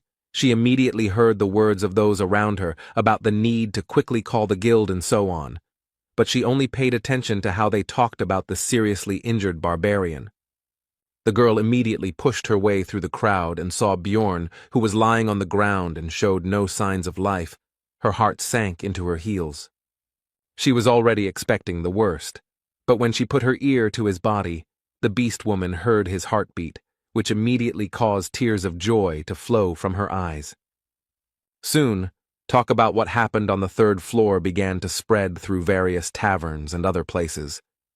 The victims of the tragedy numbered in the hundreds. And the survivor said that they got out thanks to one barbarian who got to this floor in 3 months of research. His name is Bjorn Yandel. He was given the nickname Little Balkan. It didn't take long before this news reached someone high up. He didn't remember such a rapid growth during his entire career, and besides, the hero's essences go beyond the scope of simple researchers. There have been similar cases in history. They were intelligent, born under the star of a special destiny. They were forever remembered by everyone as heroes. The man was interested in who the researcher who interested him, Bjorn Yandel, was, such a hero or an evil spirit. 2 days passed. The hero finally woke up, and the first thing he decided to do was gather the whole team and discuss everything that had happened. Everyone was happy to see each other alive. Rothmiller began to apologize, because if he hadn't been wounded, they wouldn't have had to abandon Misha and Bjorn in the forest. But the barbarian interrupted him, because first they should place an order. The hero inquired about the events that had happened after their separation, and Hikuro then told him that with the help of his emergency recovery skill, he was able to use the Guardian's bracers without recharging. When they ran far enough and healed Rothmiller, they tried to find the missing team members, but nothing worked, and then they ran into the priestess of Karui again. This news excited Misha, so she demanded to continue the story. It turned out that the group had to run to the 4th floor, taking advantage of the entry restriction. This level is called the Sky Tower. The color of the portal that leads there changes periodically, and those who enter before it changes begin to climb 100 floors together, and there are also safe zones there. Hikuro reported that just sitting there for 10 days was unbearable. And also, in the very first test, they got the essence that Rothmiller absorbed. The hero was outraged by the difference in their positions at that moment. The monster whose skills Brown mastered was a rank 7 mimic. It gives the skill Treasure Warehouse, which gives a personal spatial warehouse. The key point here is that when you first open this space, there are various things to find inside. This time, it was 2 million stones, 3 top-quality potions, and numbered items. Hikuro decided to sell the last ones, since there was nothing useful there, and the hero was irritated by their luck, because at that time he was suffering in the witch's forest and fighting for his life, but decided not to take it out on his comrade. He decided to justify the bent cutlery by saying that he couldn't control his strength because of the new essence. Misha said that she hadn't noticed this in him, but Murad changed the topic to the adventures of the girl and the barbarian. After this, the hero told about all their misadventures and the struggle for survival, while leaving out some details that he decided not to report. This impressed the others. Rothmiller decided to congratulate Misha on signing a contract with the beast because she was very worried about this, and also asked about what merit Bjorn had in this. Then the girl said that she would not have survived without him. The dwarf was surprised to receive a new essence, and also that the protection fee was only 2 million, so as an apology, since they were somewhat responsible for this, they would provide 1 million. Dvalki regretted that he was not there himself, because this was the greatest and most amazing story of those he had heard, and Hikuro supported him in this, and also added that he was worthy of the title of Little Balkan. The hero was surprised by this, to which Murad explained that this was his second name, which was a comparison with Balkan, a barbarian hero of the previous era. Bjorn was not happy with the fame that had fallen on him, which had come too quickly, because this was not a game, but reality. Now his name would become famous, and he would receive too much unnecessary attention. Misha interrupted the ongoing conversations and suggested moving on to the most important thing. It was necessary to discuss the distribution of the spoils from the labyrinth as well as the reward for the message about the priestess of Karui. In the end, Bjorn and the girl received 7.65 million stones, but the barbarian took everything for himself because his partner promised to give him her share. After that, several days passed. The hero had a lot of things to do. He picked up the equipment that was sent for repair, replenished consumables, and even dropped by the auction house, and all this time Misha went with him. The barbarian did not understand why she was constantly hanging around him. She must have her own things to do. He thought that it might be about the money he took. Maybe she regretted it. The hero also decided to invest money in Misha's growth, because now she is his main comrade. His thoughts were interrupted by the fact that the girl was going to go to her family, while she looked like she did not want to talk. Bjorn decided that this was her family business, and he couldn't interfere. He encouraged his partner, and she told him goodbye to eat right, eat vegetables, and so on. She began to take care of the guy after what happened. On the way home, the hero thought that he himself, with his characteristics, can move further along the floors. But before that, he needs to strengthen Misha, update her equipment, get essence, improve the contract. On the way, Bjorn accidentally came across an execution process. At first, he was going to move on, but he heard onlookers discussing that this time an evil spirit was on the chopping block. After that, he could not pass by. The man sentenced to death turned out to be an acquaintance of the hero named Tarikon, the son of Lian. It turned out that he had not bought the weapon with the money he had received earlier. The poor fellow was terrified. His eyes caught sight of Bjorn's figure in the crowd, and he tried to shout his name, but it was impossible because of the gag. Then the barbarian turned away, unable to look. A moment later, the execution took place. The hero understood that he could well have been in his place. He decided to think about it at home, but some guy called out to him and started asking where he came from, and suggested Europe, Asia, and America. He continued speaking, and the barbarian thought that this could very well happen, but he did not expect it to happen so soon. True, for this case he had one prepared answer, and it goes by the name of Strategy Einar. He made a stern face and said that there was no need for complex words, after which he demanded to speak directly. The blonde praised his acting and said that he was not to be feared, because they were all here because of this damn game. Bjorn drew attention to the incorrect pronunciation of the last word. The guy continued to speak. He admired the hero's successes, after which he said that they have their own alliance, but the barbarian interrupted him and asked if he was an evil spirit. He answered in the affirmative, after which Bjorn shouted loudly into the sky and said that the leader of the tribe taught to immediately kill people like him upon discovery. After this, the hero simply rushed at the blonde with his fists, because that is exactly how a real barbarian should react. Soon Bjorn was sitting in the garrison. The guard first decided to thank him, because his younger brother would not have gotten out of the labyrinth alive without Jandel. The hero accepted his gratitude, after which he asked how much longer he should sit there, because he was hungry and unhappy that he had not managed to finish off that evil spirit.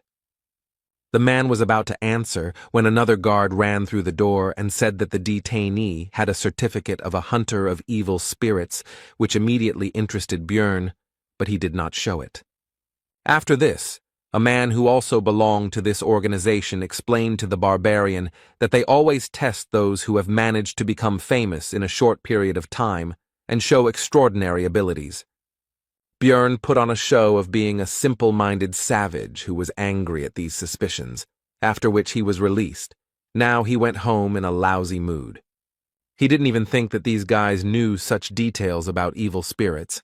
That blonde guy was pretty good at using words from his world. But fortunately, the hero noticed the catch when the hunter messed up his pronunciation and said Vigra. If they had reached such a level, then it was no wonder that Tariqan had ended up on the chopping block. Now Bjorn considered this world even more dangerous and out of reach. Upon arriving in his room, the barbarian found an unknown envelope on the floor, given recent events. This could be somehow related. Inside was a pill and a letter, which said that it was sent, presumably, to the player, warned that this cannot be said about the hunters. They also have their own community. It guarantees complete anonymity, and to get there you need to take a pill. It is signed by ghost hunters, and at the end there was an insult to the king of Rafdonia. Meanwhile, in the secret Ministry of Public Order, which reports directly to the ruling family, a subordinate bowed before his superior and began to briefly recount what had happened. After which he said that it would be better to see everything with his own eyes and turned on the magic device, which showed Bjorn's meeting with that blonde man. At the end of the screening, the chief said that in such cases, evil spirits prefer to flee, and he attacked without a doubt, so by all indications, Jandel is found innocent. Standing by the open window, the man was surprised that Bjorn had become famous in just 3 months. He thought that fate might have prophesied a hero's path for him, and that was good, because the city had always lacked talent. The barbarian decided that yesterday's letter was not a fake, but in any case he had to show potential observers that he did not understand anything and wanted to get to the bottom of the truth, so he went to the magic tower. He went to the only competent mage he knew, Raven Alua, who said that this is what all researchers get when they become famous enough. She also felt sorry that it had not come to her, because she would have immediately checked the letters, which had now disappeared. She would have been curious to read what the evil spirits were writing in these letters. Raven also told about the pill. It was made by an extremely talented magician who must have mind control magic, other dimensions, and deep knowledge of alchemy. By swallowing it, you can enter a special world of spirits. Only the mind gets there. The body remains in place. This happens at midnight on the 15th day of each month. There, they most likely exchange information. And those who tried to get in there later died in a pool of bloody vomit. Bjorn asked about the possible toxicity of the pill, but Raven said that the magicians had studied it a long time ago, and there was nothing like that in it. Then the hero asked the reason for the death of these people. Then the sorceress answered that evil spirits, it seems, can distinguish between their own and others, and then separate the souls of the intruders from their bodies. Raven also added that in that place, everyone has the appearance of their soul, so they cannot recognize their appearance. And it is also impossible to establish that the pill was swallowed by someone, otherwise everyone would have already been caught. The sorceress began today's research into the hero's essence, and he himself was thinking about how he could remain anonymous in this world and obtain information, perhaps even about the method of return, maybe take a risk. After this, Björn weighed all the risks and possible benefits before deciding to swallow the pill, because if it was so dangerous, the community would not have created it. However, he wasn't going to accept it right now, because anonymity was anonymity. But the sender of the invitation probably had a way to find out who had joined. For example, it may be that he is the only one who received such a letter in a certain period of time. Then he will be immediately found out as soon as he joins, so it is better to wait 3 to 6 months. 15 days after the labyrinth was closed, in one of the laboratories on the upper floors of the magic tower, a mage asked a certain Queen of Souls if a newcomer had joined, and she answered negatively. He had to send the delayed letters further. The wizard was disappointed that it was again not the one he was looking for, although he took the shield at the coming-of-age ceremony. But it was not the player.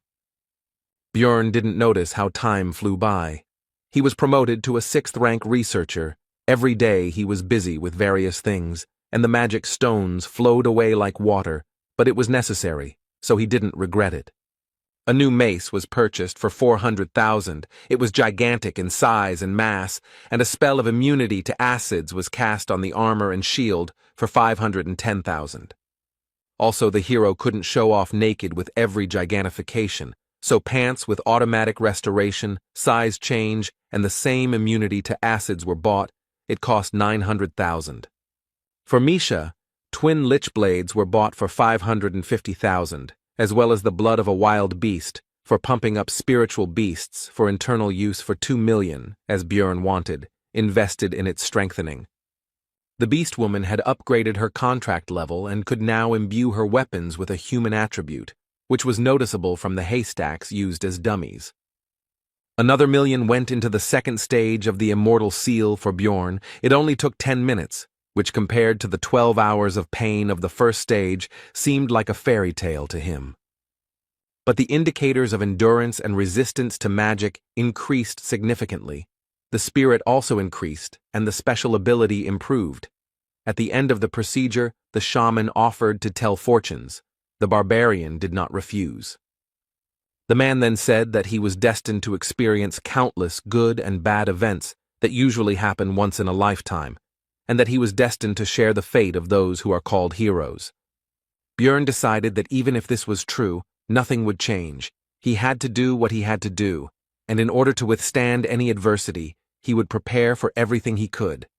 Also, all this time the hero was visited by Misha. She took care of him, invited him to share food with her, and also tried to accompany him everywhere. It didn't take long before the barbarian returned to the shaman for the 3rd stage of the seal. It was time to choose a certain feature. It could be the spirit of flame, the spirit of iron, and the spirit of the wild nature. Björn chose the latter. It cost 2 million stones. In addition to the stats, it increased his threat level and gave him the skill Wild Splash, which also increased his threat level, in exchange for giving a bonus to Constitution.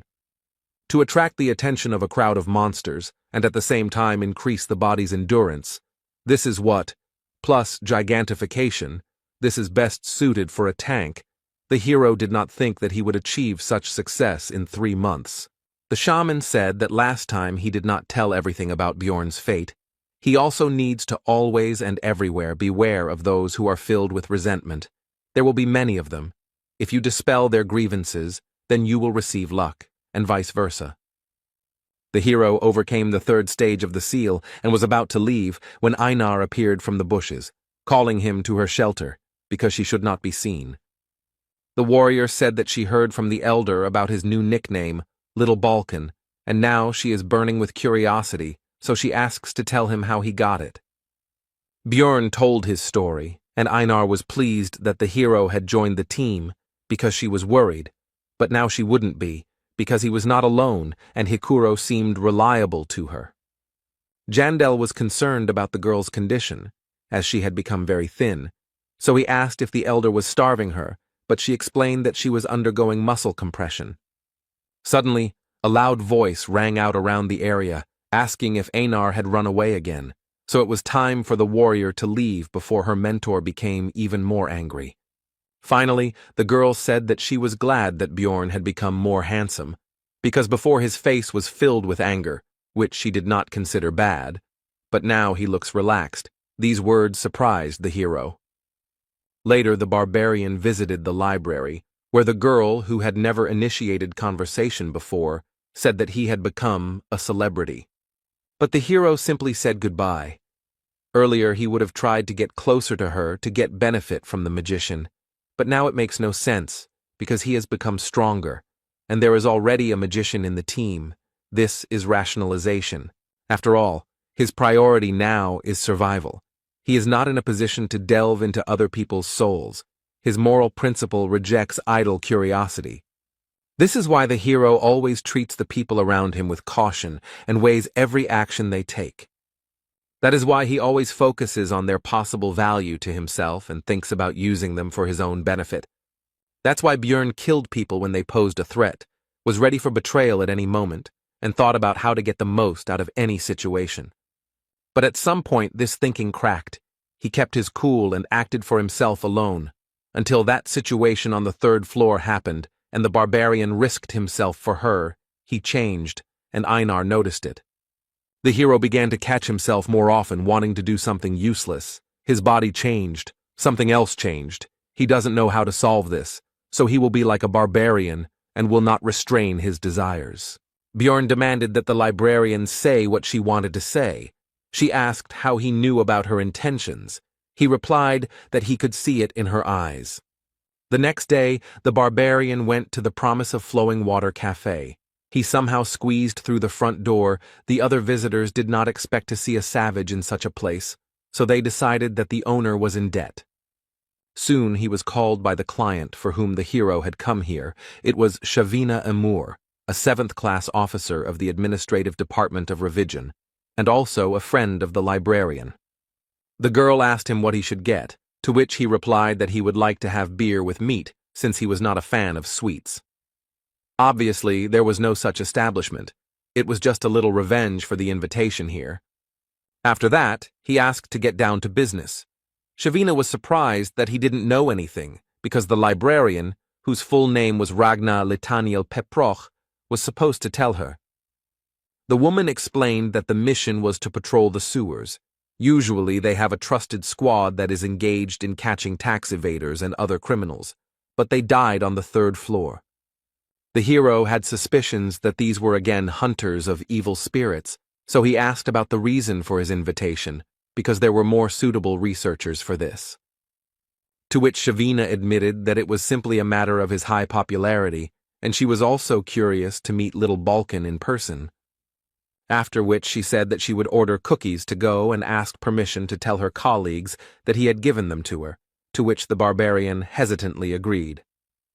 Amur said that the reward was only 200,000 magic stones, but if they worked together, Bjorn would show himself to be a qualified person in the eyes of other guilds and departments, and people would consider him reliable. Shavina thought that the hero was already up to his ears in tasks, with his fame, but in fact his title in this matter turned out to be useless. People did not consider the barbarian a good worker, so he agreed. He soon left, and the woman thought about how she hadn't met anyone interesting for a long time. The conversation with Bjorn calmed her thoughts, and Ragna talks about other people. It's high time for her to find new friends. 2 days later, the entire team of losers gathered again at the entrance to the sewers. Dvalki complained about the stench. Although he expected it, he did not think that it would be so strong. The guard who escorted them asked them to be careful and not to lose the map, helmets with flashlights. The latter also have recording devices built into them, so they would definitely need to be returned later. Initially, Bjorn was supposed to go alone, but at a team meeting he told about the task, and Hikuro immediately decided to join. He could not miss this journey, because it was full of ghosts, and he did not need money. Lior Wab Dvalki decided to change the scenery, because lately he had been so buried in books that his head was starting to split. Brown Rothmiller couldn't leave the team in the sewers without a guide, and this would be a great chance to practice his new essence, which, in addition to the skill, increased his luck and sixth sense. Misha heard that there were criminals hiding there, so it could be dangerous, and they also needed to get used to the new twin blades, so they all gathered together. The hero decided not to refuse free help. It is unknown how much help from the others is needed, but Rothmiller will definitely be useful. The passages in the sewers were surprisingly spacious. Dvalki lit the magical fireflies and the squad moved forward. Along the way, Hikuro told a story about a terrible monster living here. Misha asked the magician if its existence was possible, to which he replied that all the waste from the magic tower was dumped there, and a huge number of experiments were carried out there. And if suddenly everything coincides so that the reagents mix correctly and react with the monster's body, then in theory, a specimen that never existed before could appear. Björn thought it was impossible, because first there had to be a monster's body in the sewers, and they usually dissolve, so someone had to bring it here, and besides, it had been quiet here for 2 years already. Suddenly, Rothmiller reported that he felt someone's presence, and with the essence of the mimic, there was no reason not to trust his words, so everyone began to look for the unknown. Misha discovered that some guy was visible from a crack in the wall. The hero didn't understand how he got there, but it didn't matter, so he grabbed him and threw him on the floor. He realized that things were bad, so he launched a desperate attack with his dagger on the group of researchers. It was useless. Bjorn just grabbed his hand and squeezed. His strength was already enough to break the bones of ordinary people with just one effort, but he praised the man for his efforts, because you need to try everything to survive. After this, the barbarian began to interrogate the man, who began to beg for mercy, since he would not hurt a fly, and he also said that he was a simple homeless person. But Rothmiller said that the brand on his forehead was placed on those who had committed terrible sins, so escaping from the tax office was not all that he had distinguished himself with, and it reminded the dwarf of his youth when such people went to the forge where he worked. The people from the department said that they would add 5,000 if the criminal was brought in alive, but they also said that it wouldn't be scary to kill him. The main thing was to get it on tape. The squad was deciding the fate of the criminal. Hikuro exclaimed that he had expected something like this from the administration, and Misha did not want to drag him because he would be executed anyway. The man himself was shaking with horror. Then he exclaimed that he would tell them everything he knew. Just let them let him go. Björn at first decided that he did not have any interesting information, but he said that they would get much more for some bitch. The criminal said that a few days ago, a woman had driven him out of his hiding place, apparently using evil black magic, because she was accompanied by a pack of corpses, and they did not look like the undead of the labyrinth. The hero was surprised by this news, because all this is very reminiscent of the priestess of Karui, Eliza Behench, who created problems for them on the 3rd floor. Björn decided that if it was her, she couldn't just be allowed to walk around here because she had a huge grudge against their team, and the others agreed with him. The criminal was tied with a rope and sent ahead to show the way to their hiding place. They also asked why he was hiding in such an absurd place. He replied that he was simply looking for shelter and stumbled upon them. Soon the group discovered a way down. From that moment it was decided to behave quietly. The man said that there was no other way out. The team moved forward and the criminal said that if this is really the woman they think, then they should let him go. Soon a pile of corpses appeared on their path. The man stopped in fear and did not want to go further, but Bjorn hurried him and he had no choice but to obey. But it turned out that the bodies were not lying there for nothing. This place was full of magical traps, so the hero immediately shouted for everyone to retreat back. The criminal went first. He could no longer escape, and all the power of magic rushed towards him. It reduced his maximum health, and when it reached 0, it killed him. Eliza felt the activation of her spell called Call of the Evil God. The priestess decided that it was the people from the temple who were chasing her, and she still had not found the way to the underground city. And then a voice came into her head, demanding that she make a sacrifice to him, and then the woman understood what she needed to do to get help from her god. Bjorn pulled their guide closer, and he himself was partially trapped, which reduced his maximum health by 29%.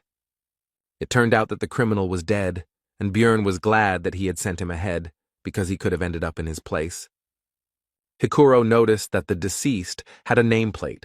His name was Hans Mark, which gave the hero a bad feeling, because all meetings with the owners of this name did not bring him anything good. Soon the team reached the criminal's hideout.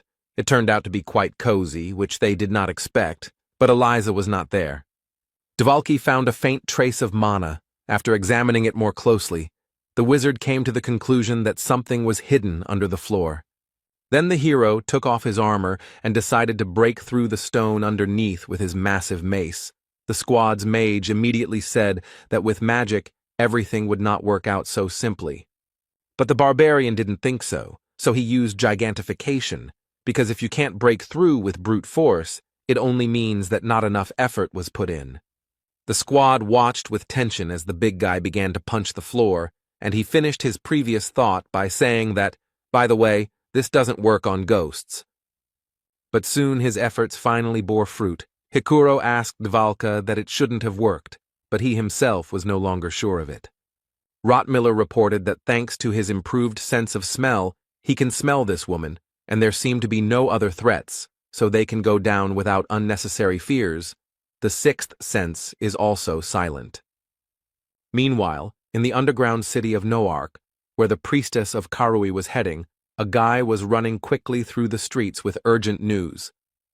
Bursting into the vice-captain's office, he reported that the entrance had been destroyed, although, judging by the reports from the surface, the royal family had nothing to do with it.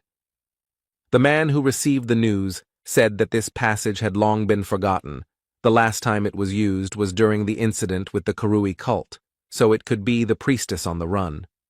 The vice-captain asked Amelia, the same female marauder that the hero and Einar met on the second floor, to go and sort out this incident. Meanwhile, the team moved along the passages and was surprised that such an incomprehensible labyrinth was discovered under the sewer. Misha was curious, so she first asked Hikuro, but he didn't know. Then she turned to Dvalki, but he didn't know anything about it either.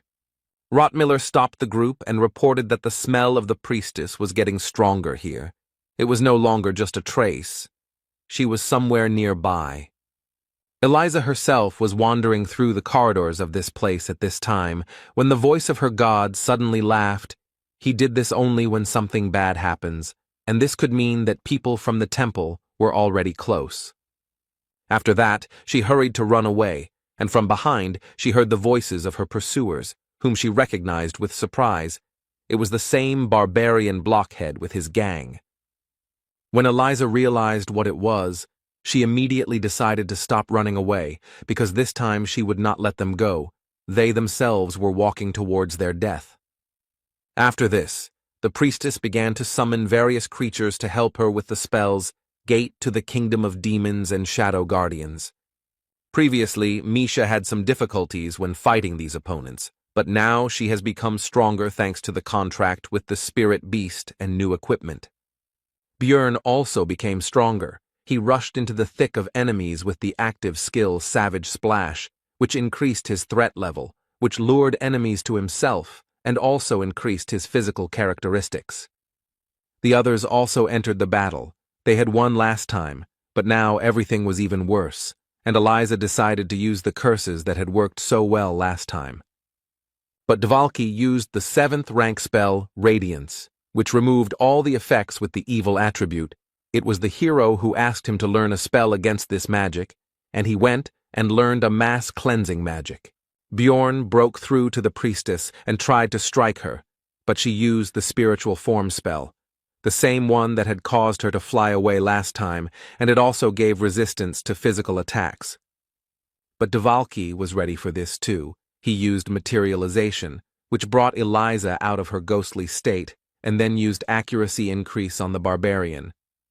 Now the priestess was vulnerable again, and the hero grabbed her and slammed her into the ground with his enormous strength. But he did not stop there, although after this blow she was no longer capable of resistance. The others watched the beating of the servant of Karui in confusion, and could not say a word. But Dvalki nevertheless reminded the barbarian that they needed her alive if they wanted to receive the reward. Bjorn listened to his words and stopped. The priestess was tied up, and the hero began to carry her. The beating and paralysis magic allowed him not to fear any surprises.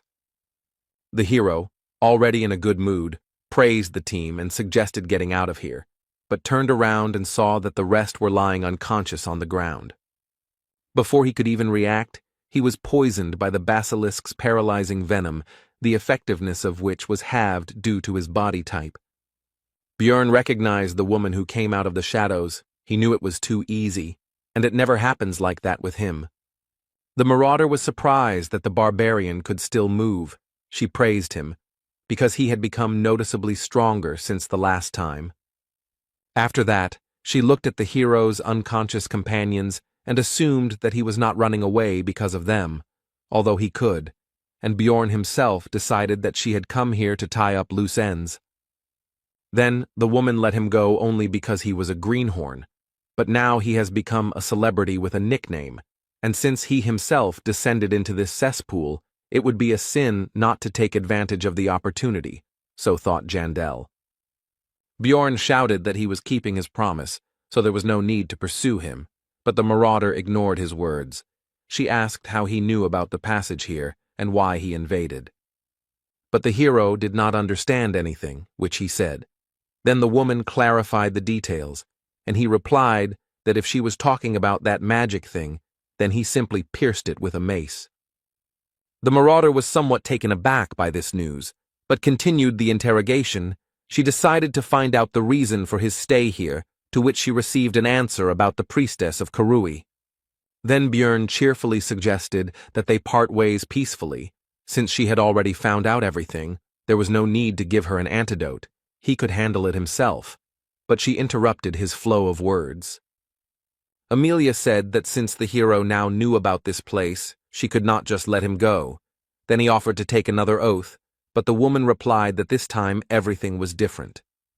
After that, Bjorn took off all his armor. The marauder asked what was going on, to which the barbarian asked if she knew 2 ways to piss off an opponent. She answered negatively. Then the hero replied that the first was not to finish the sentence, and the second remained unknown, because instead of continuing the sentence, he threw his mace forward. Amelia was perplexed by this development of events, but this did not stop her from dodging the improvised projectile. But after the mace, the hero's shield also flew, which surprised the woman. Bjorn himself called this action Captain America's throw. Amelia was flexible and agile enough to dodge this as well, and the thrower himself rushed forward after the projectiles, hoping to deliver a crushing kick. But as Bjorn expected, the opponent was too experienced and agile. Neither the blows nor the attempts to grab her achieved their goal, but that was not all. The hero decided to act unexpectedly. He used gigantification, thanks to which he was able to reach the woman who did not expect this.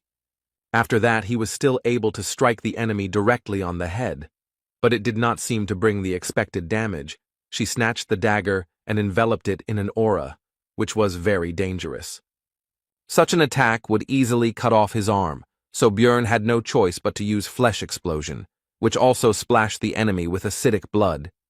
The woman's view was now not as good, but she still continued to advance, but this time she was no longer able to dodge the kick. The hero was delighted and surprised by the success. He had already decided that he had a chance to win this fight. When the opponent's voice came from behind, it was the self-replication skill. He instantly understood. Amelia said that she heard about Bjorn absorbing the vampire essence, so he should survive this too, and then used the Asura strike skill. The battle ended there, but the hero survived thanks to the source of darkness and was restored by eternal life and a healing potion. The woman said that she was surprised by the savagery of his regeneration, and after all, his head was torn off. Bjorn jumped up from his seat and asked why she didn't kill him, to which the woman folded her arms across her chest and said that he was the one who attacked first, and most people prefer to solve problems by talking. The hero replied that he was fighting for his life, because she couldn't let him go with the knowledge of this place, but Amelia clarified. She said that she couldn't let him go just like that, emphasizing the last two words. Then Bjorn asked what would happen next, discreetly trying to reach for the mace, but his recent opponent noticed this and said that she was not going to kill him, so he needed to calm down. The barbarian started to justify himself because he didn't intend to attack and all that, but he was interrupted. Amelia continued for him. He just decided to prepare in case she changed her mind. Bjorn noticed that the woman herself had not recovered from the wound, did not take the potion, which indicated a special essence that interferes with the treatment. She meanwhile handed the hero a drug that erases memory. The barbarian asked why she didn't give it to him last time, to which he received the answer that it was a rare remedy, after which he asked her motives because if she killed them, she would get a lot of money for the equipment. Then Amelia asked who the hero thought she was, but he decided to remain silent because he considered her crazy. Then the woman hushed up the topic and shoved the drug into his mouth, also saying that she had not heard of any side effects. The woman also decided to find out about the second way to piss off her opponent, which he had not told her about before the fight began. The barbarian began to respond, but a drug called Lethe's Blessing began to work, and he fell asleep. After a certain period of time, Bjorn woke up, but was surprised that his memory was still there. Even though the last hour should have been erased, he didn't know. For some reason, the drug didn't work on him. The next morning, the hero visited the administrative office to receive a reward for the task. Shavina said that there was no need to compensate for the damage for the broken devices, because this case was truly special. The hero agreed with this and plunged into memories of yesterday. When he woke up in the sewers, the equipment was with him, but the flashlight and recording device were broken. The rest of the squad didn't remember anything. Their last memory was going down to Hans's shelter, so the drug worked correctly on them. While his comrades discussed the loss of their memories and the fact that Eliza was dead even though they had no memory of the battle, Bjorn himself wondered why his memory was untouched. Rothmiller had a hypothesis about what happened. He came to the conclusion that they caught up with the priestess and won the fight, but she tried to do something with their consciousness, so she had to be finished off. But the damage was done. Devalki agreed with this, because it sounded plausible, and the servant of the evil god should have similar spells in her arsenal, while Hikuro was simply glad that they somehow managed to cope. And at the exit from the sewer they were met by Shavina and Ragna, who went to look for them. Since they were too late, Bjorn doubted their competence, to which Amor said that Litaniel was very strong. The librarian herself said that her friend had brought her here, and the hero, looking at her equipment, thought that he didn't know how capable a sorceress she was, but she clearly had more than enough money. Shavina said that Ragna was very worried, to which the embarrassed girl began to deny it. Misha asked who these girls were, and when she found out that one of them was a librarian who worked in the place where Bjorn often went, she immediately expressed her indignation. Then a paladin with a huge two-handed sword on his back approached them.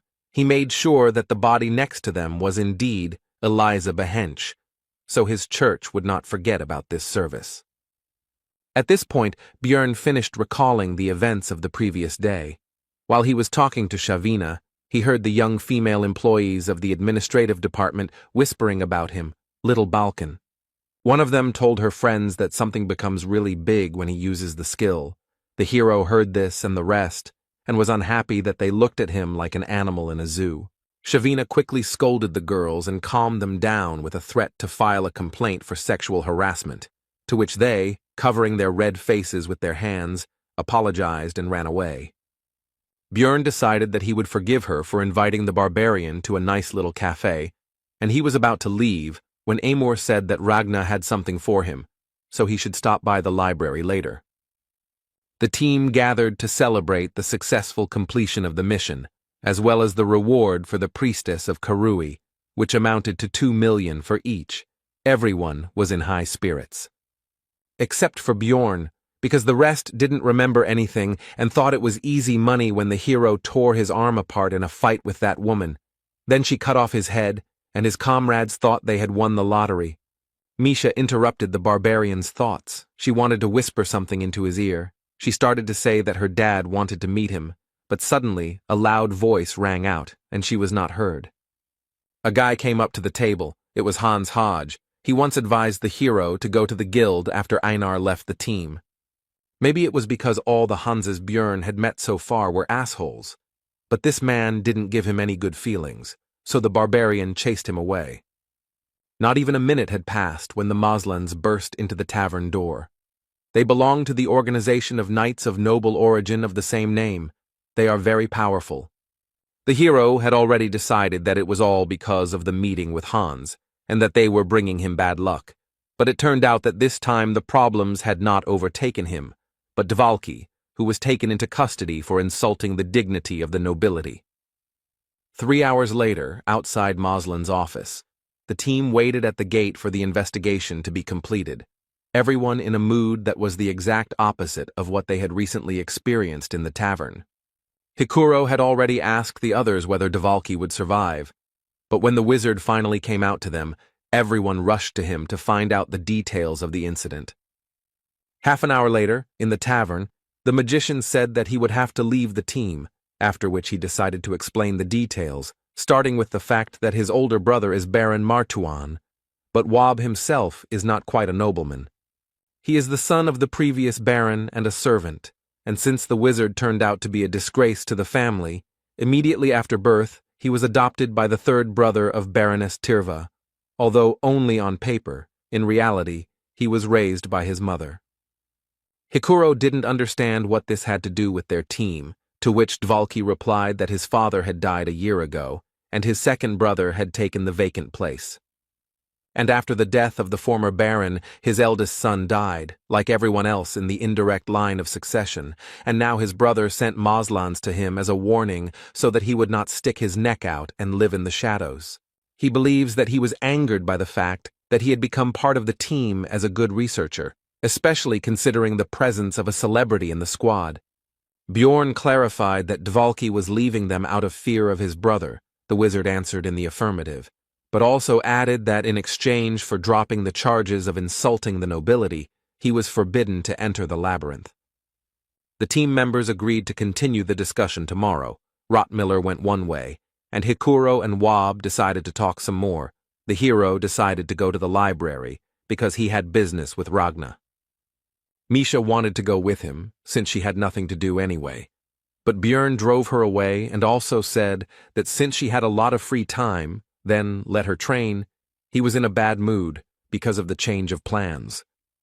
Soon the hero arrived at the library, after which he said that he and Ragna had not introduced themselves, after which he began to, in fact, introduce himself, to which the girl replied that she obviously knew his name anyway.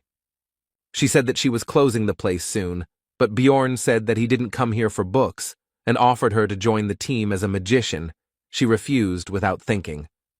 The hero with an innocent face said that since the librarian was such a worthless sorceress that she couldn't even enter the labyrinth, then nothing could be done. But Ragna didn't rise to the provocation, so Björn had no choice but to retreat.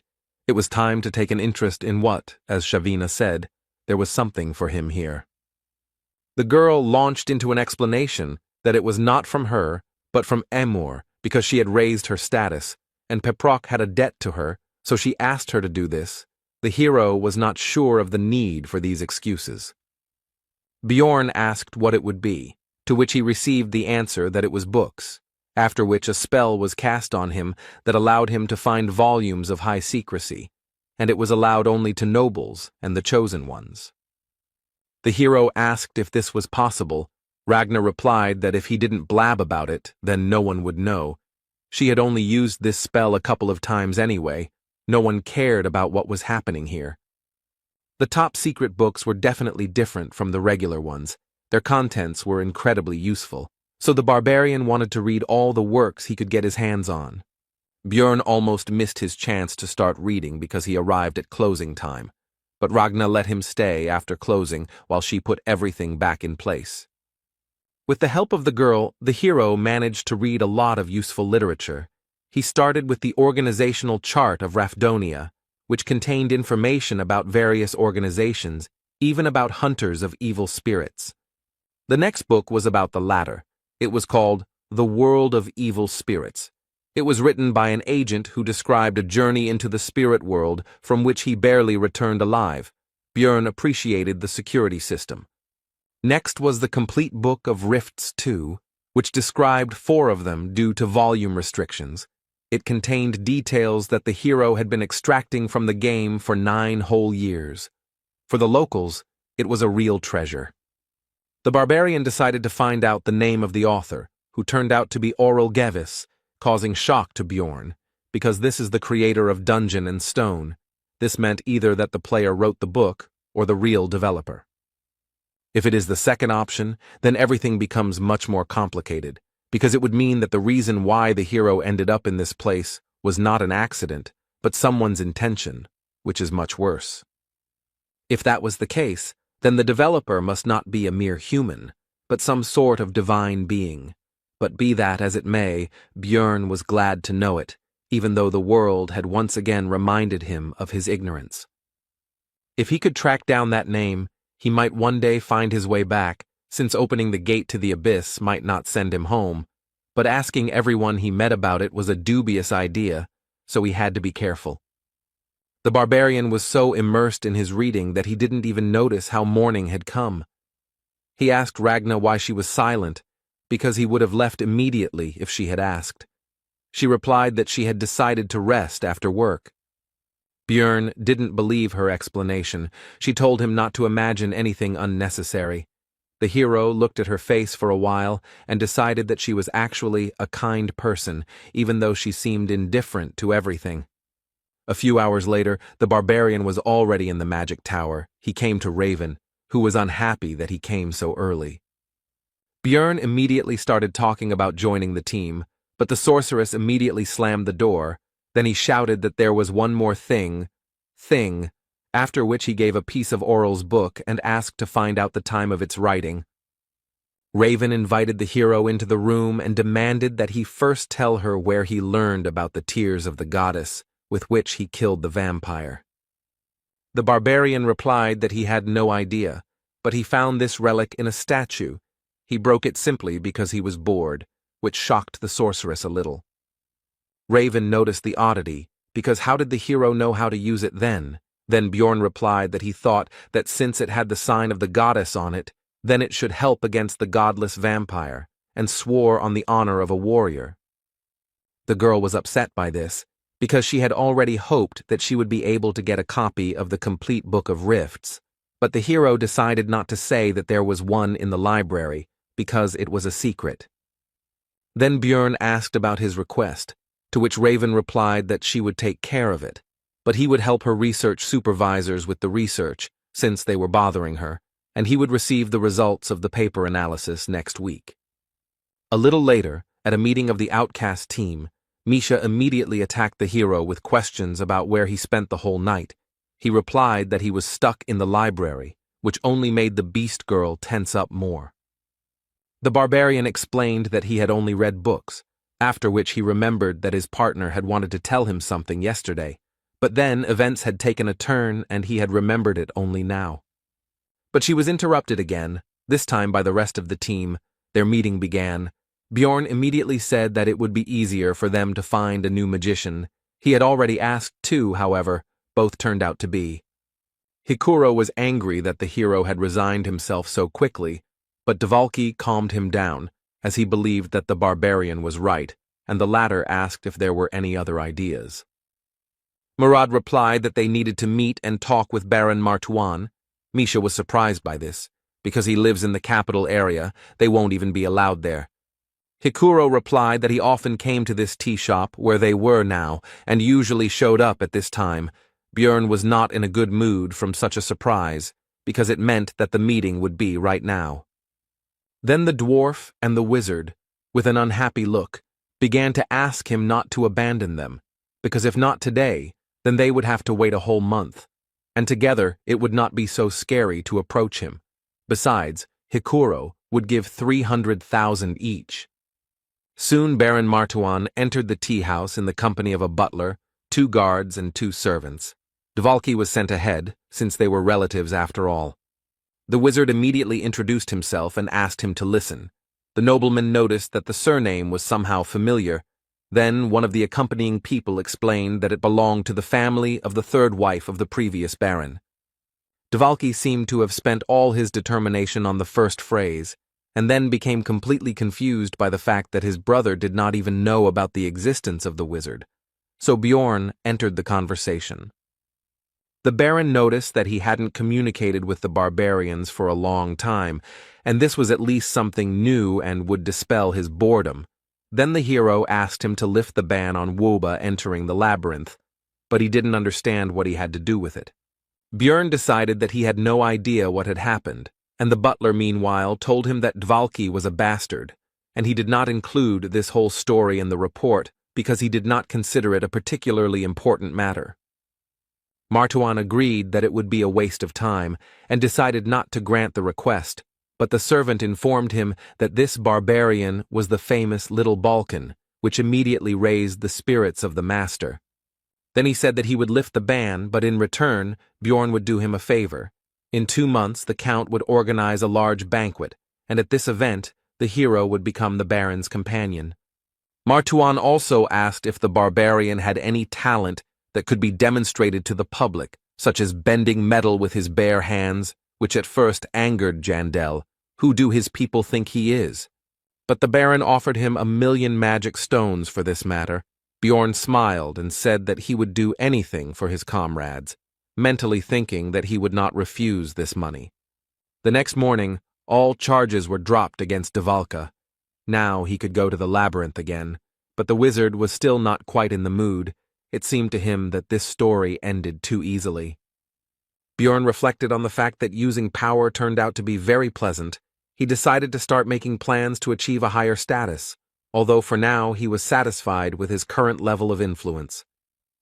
Then Hikuro began to distribute the promised magic stones, but the rest of the squad refused the money, and the barbarian was embarrassed to agree to the reward alone. After this, the dwarf thanked Bjorn for humbled his warrior pride and agreed to the baron's offer. The hero himself did not understand why he would refuse 1,000,000, how his relatives lived at all. Hikuro said that he would definitely repay him, but Dvalki interrupted him because he owed the barbarian. Both tried to convince each other, and the object of their discussion himself said that he did not need it. Time flew by quickly, and the day of the opening of the labyrinth arrived. Bjorn again came across a new group of relatives whom he helped to get to their destination. He also gave them a great deal of advice, from how fire burns to warnings about the dangers of evil spirits and marauding people, and they were happy to learn from the famous Little Balkan. The barbarians joyfully saw the hero off on his journey and wished him luck. Hikuro was touched by his sincere concern for the newcomers. Bjorn replied that he was simply helping in any way he could, since learning only from one's own mistakes was quite harsh, and the dwarf agreed with him. The hero also recalled how a few days ago he met with Karak, the third son of Fanun, who reported that the rest of his relatives had mostly died, because due to traditions they had not been properly taught. Meanwhile, Misha asked Rotmiller where his weapon was. He replied that it was in the treasure vault, because he had already gotten used to his new skill and now takes out all the things only when necessary.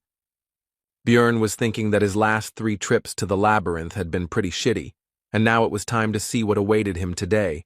He was not going to relax and was ready for anything. Thanks to a lucky spawn point, the team reached the rocky desert on the 2nd floor in just 9 hours, where they hunted new monsters for experience and reached the next portal in 4 days. On the 8th day, the squad reached the 4th level, where all the monsters from the 3rd appear, but among them were also 6th-rank opponents, unique to this location. In other words, this is a great place for gaining experience en masse, because it's not for nothing that this location is called the Training Tower. Having taken up the hunt in earnest, the team earned 3.9 million stones, 780,000 for each. This amount came only because of Rothmiller's greed skill, which increased the chance of crystals dropping by 30%. It was less than Bjorn's first foray into the labyrinth, and he was beginning to understand why there were so many marauders here, since that was what most people usually got. But the hero was not upset and continued to spend his time usefully. namely helping Raven with research and visiting the library. From the sorceress, he learned that the complete Book of Rifts 2 was created 150 years ago, which is also the date of the death of the first king of the dynasty and the beginning of the game. All this happened at the same time. Even in everyday affairs, Björn continued his thoughts. He would like to know what happened then, but he did not have such an opportunity. There was no choice. He had to continue his trips to the labyrinth. Time passed. Soon his fifth campaign ended. This time 790,000 stones came out per person. Nothing extraordinary happened inside, except that the level was raised, and now there is room for another essence. The hero tried not to be nervous because things were still going well, so little by little his strength was increasing. He was getting new skills, equipment, and so on. But suddenly he interrupted himself, indignant about the course of his thoughts, because one should not forget that if everything is good, then the situation only gets worse, because always when he relaxed, some shit happened. He couldn't stop. He had to keep pumping. That was the only way he would have a chance to survive. If someone saw him now, they would think he was crazy, but Björn believed that he should always prepare for the worst. The next morning, Misha noticed that something had happened to the barbarian, because his gaze had become somehow cruel. Then he decided that this was only his personal problem, that he could not sit still. The hero thought that he needed to improve, but his thoughts were interrupted by the girl's offer to touch her ears, which surprised Björn greatly. Misha explained that her brother always felt better from this, although they were very young then, she says by the way about the older one, who still treats her well. Looking into her eyes, the hero saw only a sincere desire to help, which is why the environment in which you grow up plays a key role, and she doesn't even understand what's bad about this situation. Björn said that Misha shouldn't say such things to strangers because they might misunderstand her, which somewhat discouraged the girl. If the barbarian hadn't found out in the witch's forest that she liked skinny guys, he himself could have thought up something wrong, like that she wanted to seduce him. Misha replied that Björn was not a stranger to her, to which he told her not to argue with this. She agreed and offered to taste meat in exchange for the previous method of calming her down, which the hero considered an excellent offer. Later, he went to the library, where he started a standard conversation about nothing with Ragna, after which he said that if she had any business, then she should ask. The girl was surprised at how he guessed her intentions every time. The barbarian's explanation remained unchanged. He saw it in her eyes. Then the librarian began to explain that since he was a researcher, the information that a dimensional collapse might soon occur in the labyrinth might be useful. This phenomenon is a real disaster. Even floor bosses cannot compare with a disaster of this level. When the hero played Dungeon and Stone, he encountered this event somewhere once in 100 playthroughs. Ragna thought that Björn did not believe her, but he asked where the information was obtained from. She replied that she received it from a mage named Shernal Fergang from the Tarutane school. They have been researching this phenomenon for many years. After this, the barbarian thanked the girl and said that he would try to figure it out, and began to leave, thinking along the way that he had a new matter that needed to be resolved. But he was unable to find out anything. He had already begun to doubt the veracity of this information, and 10 days later Misha heard rumors about this, which she told her partner about. The researchers in the tavern also soon began talking about the collapse of dimensions, and Björn listened attentively to it all. It seemed strange to him that rumors were spreading at such a great speed, although there was not even a trace of their source. He wondered if something was spreading this information.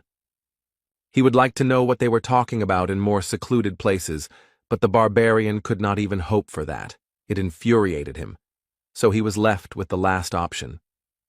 Björn wanted to wait 3 months, or even 6, and only then take this pill to access the world of evil spirits, but he decided that 2 would be enough, and then took it.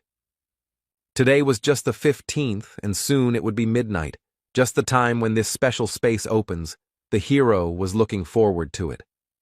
And exactly at the appointed time, the barbarian's soul entered into resonance and began to be drawn to a certain place. He realized that he was already in some indefinite space and in a past body. Meanwhile, in the real world, a law enforcement officer was reporting to his superior that Lee Han-soo, 29 years old, had been reported missing by the company he worked for after being missing for a month. The man asked about his family, to which he received the answer that the missing man had a mother, but when informed of what had happened, she said that she did not care about it. Then the boss asked why they, the violent crime unit, had been assigned this case, and the subordinate said that the guy had entered his house through the cameras but had not left it. All the windows and doors were also closed. The case was suspicious. There were no signs of forced entry into the house, no lost items, no one had used his card for a month, absolutely no leads. The clothes he was wearing were found in the room, and the way they were lying, it looked like he didn't take them off himself, but as if his body just disappeared. Whoever did all this was just crazy. The boss ordered a request for an examination, but the subordinate said that he still had something to show, after which he began to take out a massive object. It was the missing person's monitor. It wasn't even plugged into a power outlet, but it still somehow turned on, and lines began to appear on it, stating that the coming-of-age ceremony had been successfully completed, and other inscriptions. The subordinate said that he had already been like that when he was found, and he had also already studied this issue and found out that this was not an isolated case. Something similar had happened abroad more than once. The hero thought about the fact that 5 months of his stay in this world had already passed. During this time he had already repeatedly committed all sorts of barbaric things for survival. Now he could no longer be the same as before. When he saw his computer, his body itself began to type on it, immediately needed to enter the password. Lee Han-soo decided to enter the insult to the king of Rafdonia that was at the end of the letter. Nothing else came to mind. Only then did he notice that he was now in his past body, but he was distracted by the change of surroundings, which turned into his room, which now looked like the real one. The first thing the hero wanted to do was try something from his home world, for which he immediately opened the refrigerator door. Inside, for some reason, everything was filled with cans of cola, but he didn't care. He couldn't resist, so he immediately opened it and tried one, but he was disappointed. There was no taste at all. It was as if it was not soda, but ordinary water. But his regrets about this had to be postponed for later, because suddenly the doorbell rang and a female voice asked permission to enter. The guest explained that this place is the location where the owner feels most comfortable, and because of his high mental defense, everything looks like fog to her. And she came here because the password that the hero entered initially was incorrect, and the girl came to check everything personally. Her name was the Queen of Souls. She was something of a guide for the members of the spirit hunter community, and she tested intruders by making sure they couldn't imagine clothes and a room from Earth. The hero remembered that the suit he was wearing was a gift from his ex, and also wondered how the girl would confirm that he was a player since she couldn't see anything, but she told him not to worry. He was now a member of the community. He decided that there were other ways to check since he was acknowledged, and the Queen of Souls continued by saying that now they would no longer use the method of killing by separating the soul from the body, as they do with NPCs. After that, the girl taught him how to use the community forum, which looked like a regular forum, actually. First, he had to create a nickname, but his usual one was already taken by someone. Then he wrote it a little differently, and the Queen of Souls asked if he was a fan of it, which surprised the hero because he didn't understand what they were talking about. Immediately after that, the girl began to dissolve into thin air, and as a parting word, she said that if he needed help, he should just make a request. All of this made Lee Han-soo feel like he had been trained. It wasn't difficult to figure out the community. There were different rooms with different names. He decided to enter the one called for newbies, and immediately found himself in a new space. The leader asked where he was from. The hero replied that he was from Korea. The man continued the conversation by saying that everything here was not decorated yet, since they had few points, after which he asked to make the nickname visible. The hero did not understand how to do this. Then the leader noticed that he was in the community for the first time, and explained that he just needed to think about it. Here you can also imagine objects with the power of thought. After that, Lee Han-soo managed to make his nickname visible. It turned out to be Elf Nunna. This immediately surprised the other players, who began to discuss it, which discouraged the guy. What they are talking about is his previous nickname was Elf Nuna, and he wrote a stats summary 3 years after the game, but it only had 100 views, so did he somehow become popular without knowing it? Although all this is not important now, first you need to understand the situation. It would be reckless to attract attention without understanding the situation, so he pointed out that his nickname has 2 letters N. He is just a fan. This immediately upset the rest of the people. The room leader also tried to calm everyone down. They were already hoping that they met the real Elf Nunna, so their reaction was immediate. Almost all of them just left. Only a few people remained. The hero also thought about leaving here. He considered their actions somewhat cruel, but what could he do? One of the remaining players approached Lee Han-soo and asked how long he had been there. He decided to lie that it had been a year, because he would probably find the situation strange if he knew the truth. But the hero miscalculated. Because he answered that it was quite late, most people receive an invitation when it becomes obvious that they are evil spirits, and because of their fame, this happens rarely.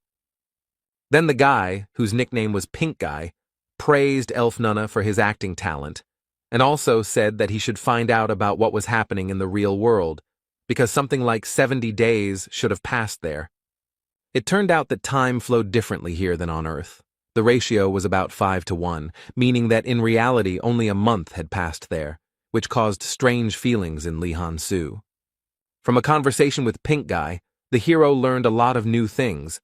When asked about returning back, he answered that there are many theories, but there is no specific answer, and also that the community was created about 20 years ago. These players have been here for a long time. It's surprising that they beat the game 5 years ago. Lee Han-soo agreed with this, but he himself felt defeated. His veteran pride was shaken. After all these people had reached the Abyss Gate before him. Even though they looked stupid from the outside, it meant that they were amazing players. But then his thoughts were interrupted by a question about what difficulty the hero had completed the game on, which surprised him, to which he explained that this was not the original version, but a remake. He still didn't understand. Then Pink Eye said that he meant the pirated version, in which all the drop chances and other parameters could be edited. He completed it in 50-fold mode. Then Lee Han-soo realized how these people could complete Dungeon and Stone. They received maximum experience, their maximum level was increased, and much more. He himself said that he was also in the 50s. Meanwhile, in the real world, a woman reported to the old man that they had erased all traces and nothing would appear on the news either, so he asked what had happened to that man. The subordinate replied that he was ordinary in everything. The old man continued that this was so, but besides the game, he was slightly evil. But besides that, he managed to defeat the legacy of Auril Gevis. The woman said that 5 years ago the world was perfect, but was sent to the trash because no one could cross it. The old man continued by saying that this man still managed to do it, so it was not a mistake. The man was curious about how far Lee Han-soo, a man who had gone through what everyone thought was impossible, could go. Meanwhile, the hero finished the conversation with Pink Guy. It turned out to be useful in many ways, because in addition to useful information, the guy got a conversation about all sorts of crap, which relieved a lot of stress from him. The monitor didn't show the usual time. It was counting down the minutes until closing. At first it was 12 o'clock, now it was 7 o'clock. Lee Han-soo wondered how the closing of this space would happen. After that, the hero went to the market, which was used to buy and sell goods and information for ghost points, the rate of which was 100,000 points for 2 million stones, and began to look through the orders. After sorting by value, Lee Han-soo identified several high-reward ads and began earning new currency. It was very effective. Soon his balance exceeded 130,000 VP, because there was no information that he did not know about this game. After that, he placed an order on the market for the information he was interested in, and almost immediately, a player with the nickname Elf Nunalove responded to it, which surprised the hero. In his post, he did not ask specifically about the collapse of dimensions, but about the Tarotane school and the mage Shernal Furgang who belongs to it. After all, it was still difficult to understand whether the informant was lying or telling the truth. He started by saying that he wanted to know what he had been doing lately, and immediately began asking about the source of the rumors. Thus, he was able to find a person with reliable information, and the player guessed that it would be about the collapse of dimensions. He replied that the rumors were true, but the phenomenon itself would not happen. He continued by saying that high-ranking officials and other politics were involved in this story. Then, Lee Han-soo said that he would add 20,000 VP on top, and Elf Nunalov agreed. He started by saying that the Tarotane school was studying dimensional magic, and in particular, the labyrinth, and this master had decided to conduct an experiment for which he needed as few researchers inside as possible. That's why the wizard spread the rumor, shouting from every corner that a collapse of dimensions would soon occur, and by doing so, they stopped the influx of people on a new journey. Lee Han-soo asked Elf Nunalov if there was any problem with him sharing this information. He replied that he didn't just blab it, but earned P.O. Moreover, the royal family will soon begin to act and calm down the rumors, starting speeches in the squares and posting announcements in public places. And their reason is simple. When there are only a few researchers working, the source of magic stones dries up. The hero was satisfied with the information, so he said that he was going to transfer additional compensation to Elf Nunalov's account, but he said that he did not need anything. He very simply gave up on what was essentially 400,000 stones, which allowed Lee Han-soo to understand that he had settled so well in this world that such a sum was nothing to him. This explains why he is aware of all the details of what is happening.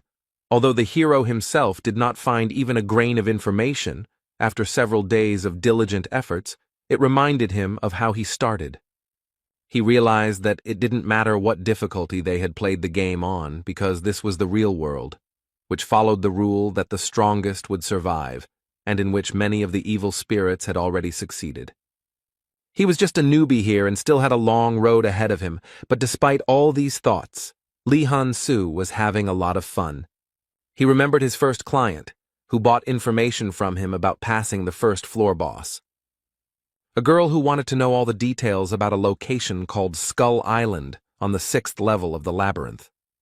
And this guy with the nickname Elf Nunalov, who he just met, they spent a year of their lives to achieve their status. With all his knowledge, it never even crossed his mind that he would not be able to achieve all this himself. Meanwhile, in the real world, the old man read the logs that appeared as the hero's adventures progressed and could not believe what he was seeing. He considered this man to be completely and irrevocably insane. He asked the woman about the number of those who had made it to the 2nd floor on the first try. There were 117 of them, but there was not a single one in such a condition.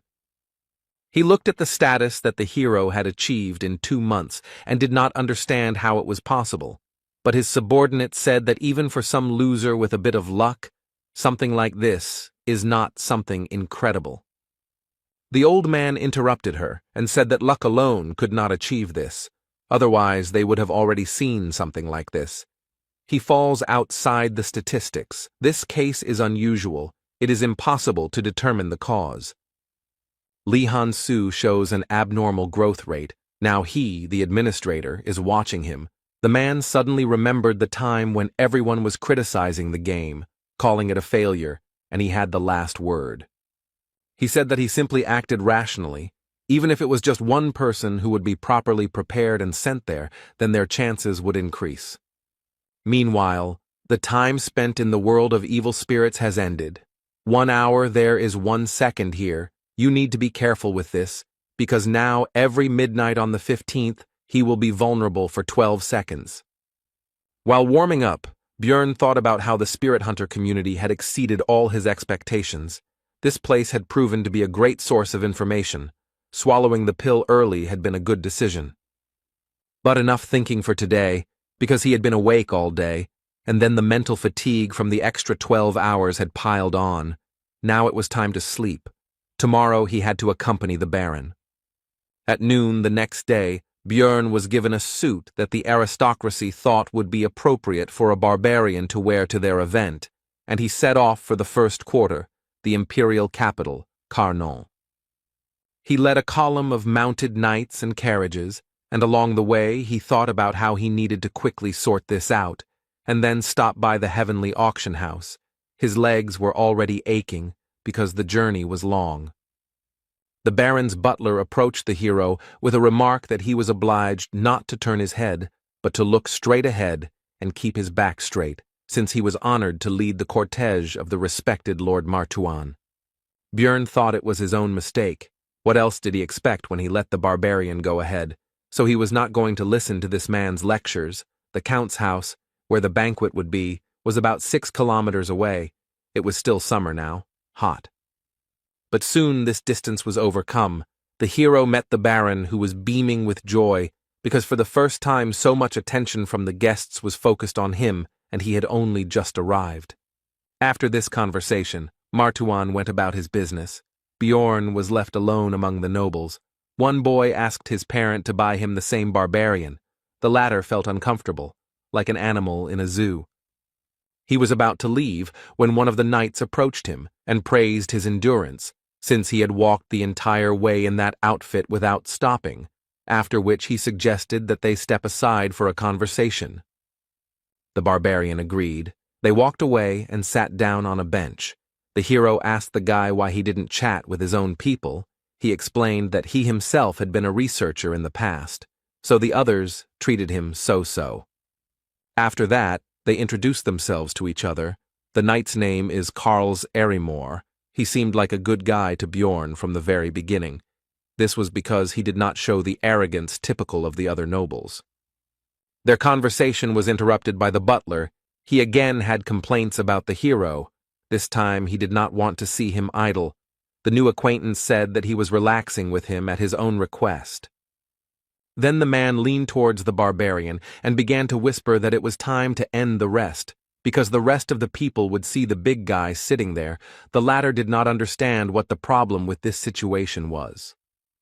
Then he shouted into the hero's ear that the nobles would consider him an ordinary weakling, so he needed to rise up, no matter who he was, but today he should be considered a warrior with iron blood.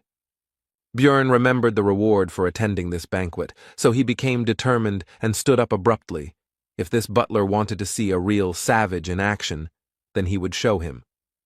He is a warrior with iron blood, a barbarian who has rejected civilization, a child of the wild who has rejected civilization, which he proved with a mighty cry in honor of the ancestor goddess Yahello, which attracted the attention of the guests. The butler got angry at this prank and asked the hero about the reasons for his sudden action, to which he replied with a bright smile that he simply suddenly wanted to shout. After this, Björn, as befits a true savage, began to grab various dishes from the tables, mostly meat, and, in the literal sense, devour them. Of course, there was no talk of any manners or etiquette. This fueled the interest of the nobles who were watching the barbarian. They began to discuss what they saw, his wild lack of restraint, how he gnawed even bones, and also the fact that he could not even control himself. All this attention and their reaction was exactly what the butler wanted. He was sincerely happy about the situation, when suddenly the hero's strong hand was on his shoulder. Chewing the bone with his teeth, the barbarian threateningly addressed the man, saying that he was burning with the desire to break his shiny skull. The butler immediately broke out in a cold sweat, and stuttering asked if he was going too far with his jokes. With a loud crunch, the bone in Björn's teeth was bitten through, and he said that these words were not a joke. This was his sincere desire. The butler had already managed to forget all the obscenities that the barbarian had committed in the Explorers' Guild, but now he remembered it and was horrified. After that, he hurried to get away from there. This whole situation made Karls Erimor laugh. He didn't even think that this man could have such an expression on his face. The knight asked if Bjorn's teeth were in order. I received the answer that he was quite strong, and the hero was in a good mood because this banquet was finally beginning to come to life. For a while he enjoyed what was happening, like a true barbarian, But soon, curious nobles began to approach him. For example, two girls who asked to touch his hand. He did not refuse them. The ladies were pleased with what had happened, and as they walked away, they discussed their impressions. And now, a married couple of elderly noblemen approached the hero. They asked Björn to shout some more, to which he activated his barbarian opera mode and melodically chanted the name of his people's ancestor goddess, Yahello. This reminded the old couple of their youthful days, and soon new nobles rushed to the hero with their requests. Now Jandel felt like those mascots in animal costumes at various events. Bjorn did not refuse them. Meanwhile, the knights began to discuss his behavior. One called him not Little Balkan, but a little clown.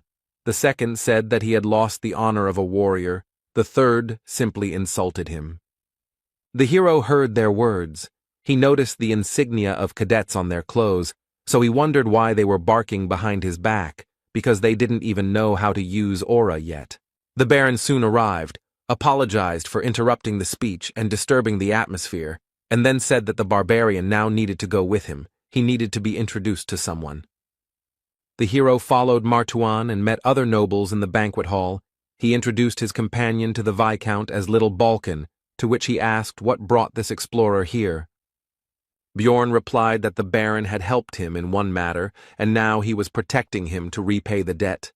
The nobleman admired the presence of a barbarian as a personal bodyguard. Martuan began to say that he had not demanded anything from the barbarian for his service. He himself had decided to thank him in this way, and the hero played along with him. The Viscount admired his noble way of thinking. So 13 more similar conversations took place. In other words, of all this, people only less than 15 were worthy of being called aristocrats. The fame of the Little Balkan grew. As a result, Björn got to know all the nobles present. In the game for this, he would have to raise his fame level considerably, after which he began to communicate with people and put on performances. Soon, the paladin who met the hero's team at the exit from the sewers came to the Baron to express his respects. He did not expect to see Jandel here, while Martuan was surprised by their acquaintance.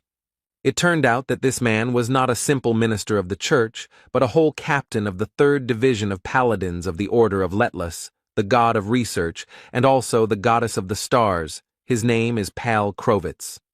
While Björn was surprised that someone like him was earning extra money by collecting corpses, he said that the hero could always come to their organization if he needed help, because they would remember his deed. The Baron and the rest of the nobles were unaware of the reasons for this, so Krovitz told them about the capture of the priestess of Karui, and also added that they valued their relationship with Sir Jandel. The hero's fame grew even more. The nobles were delighted, but soon it was time to get ready, because Count Ferdehilt, the organizer of the banquet, arrived. He wanted to meet Bjorn. This caused a bad feeling.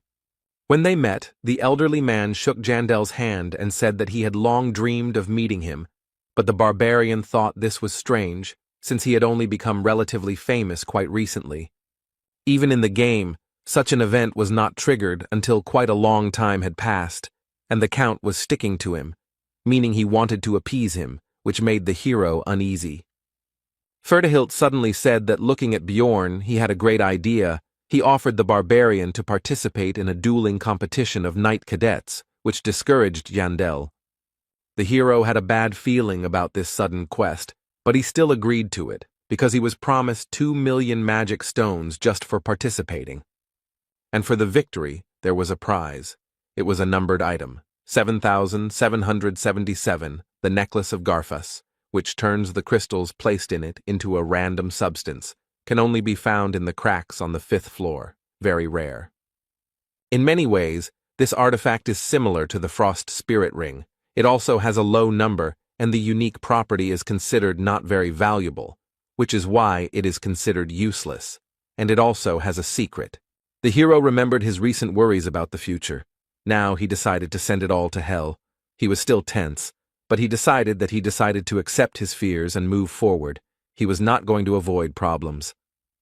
The Baron said that Bjorn didn't have to win, just hold out long enough to keep his reputation intact, but the barbarian said he could smash his opponent's skulls in 10 seconds. Martawan said that if he wins, he will give an additional 1,000,000 stones as a reward. Jandel did not expect such financial injections. His body was suddenly filled with motivation. He will do everything possible to win. However, he couldn't calmly wait for the duels to begin, because as soon as the Baron walked away, a pack of rats approached him, those 3 cadets who had insulted him earlier while he was busy communicating with the nobles. The one who called him a little clown was outraged by the hero's speech about victory in 10 seconds. He believed that the barbarian had forgotten his place after the clowning he had arranged. The second, who said that Bjorn had lost his warrior's pride, advised the barbarian to pray that they would not become opponents because he would rip his throat out in 10 seconds.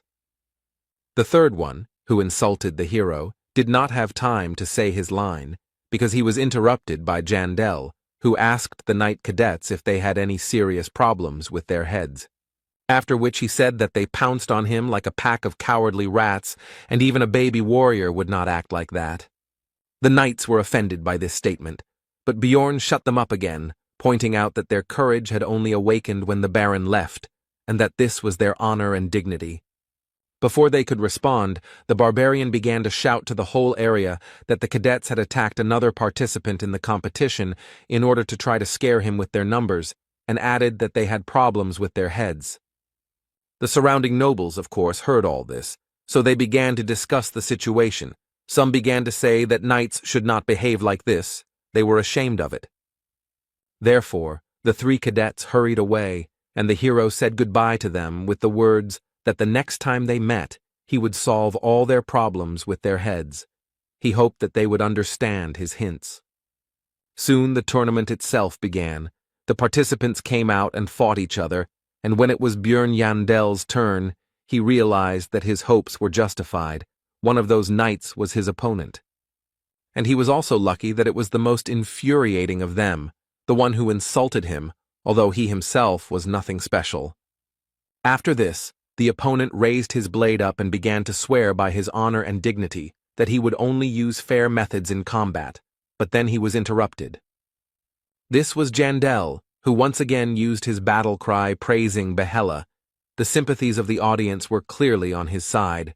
This rudeness did not please the knight, but what did he expect from the barbarian? The fight began quickly. The cadet immediately began to rapidly attack his opponent with his sword, and due to the speed, after-images remained. It was not clear which of them was real. But this was not a problem for the hero. The solution was simple. He decided to simply fight them all off, which he successfully did. Now Bjorn is a true barbarian, but the enemy is definitely not one to be underestimated.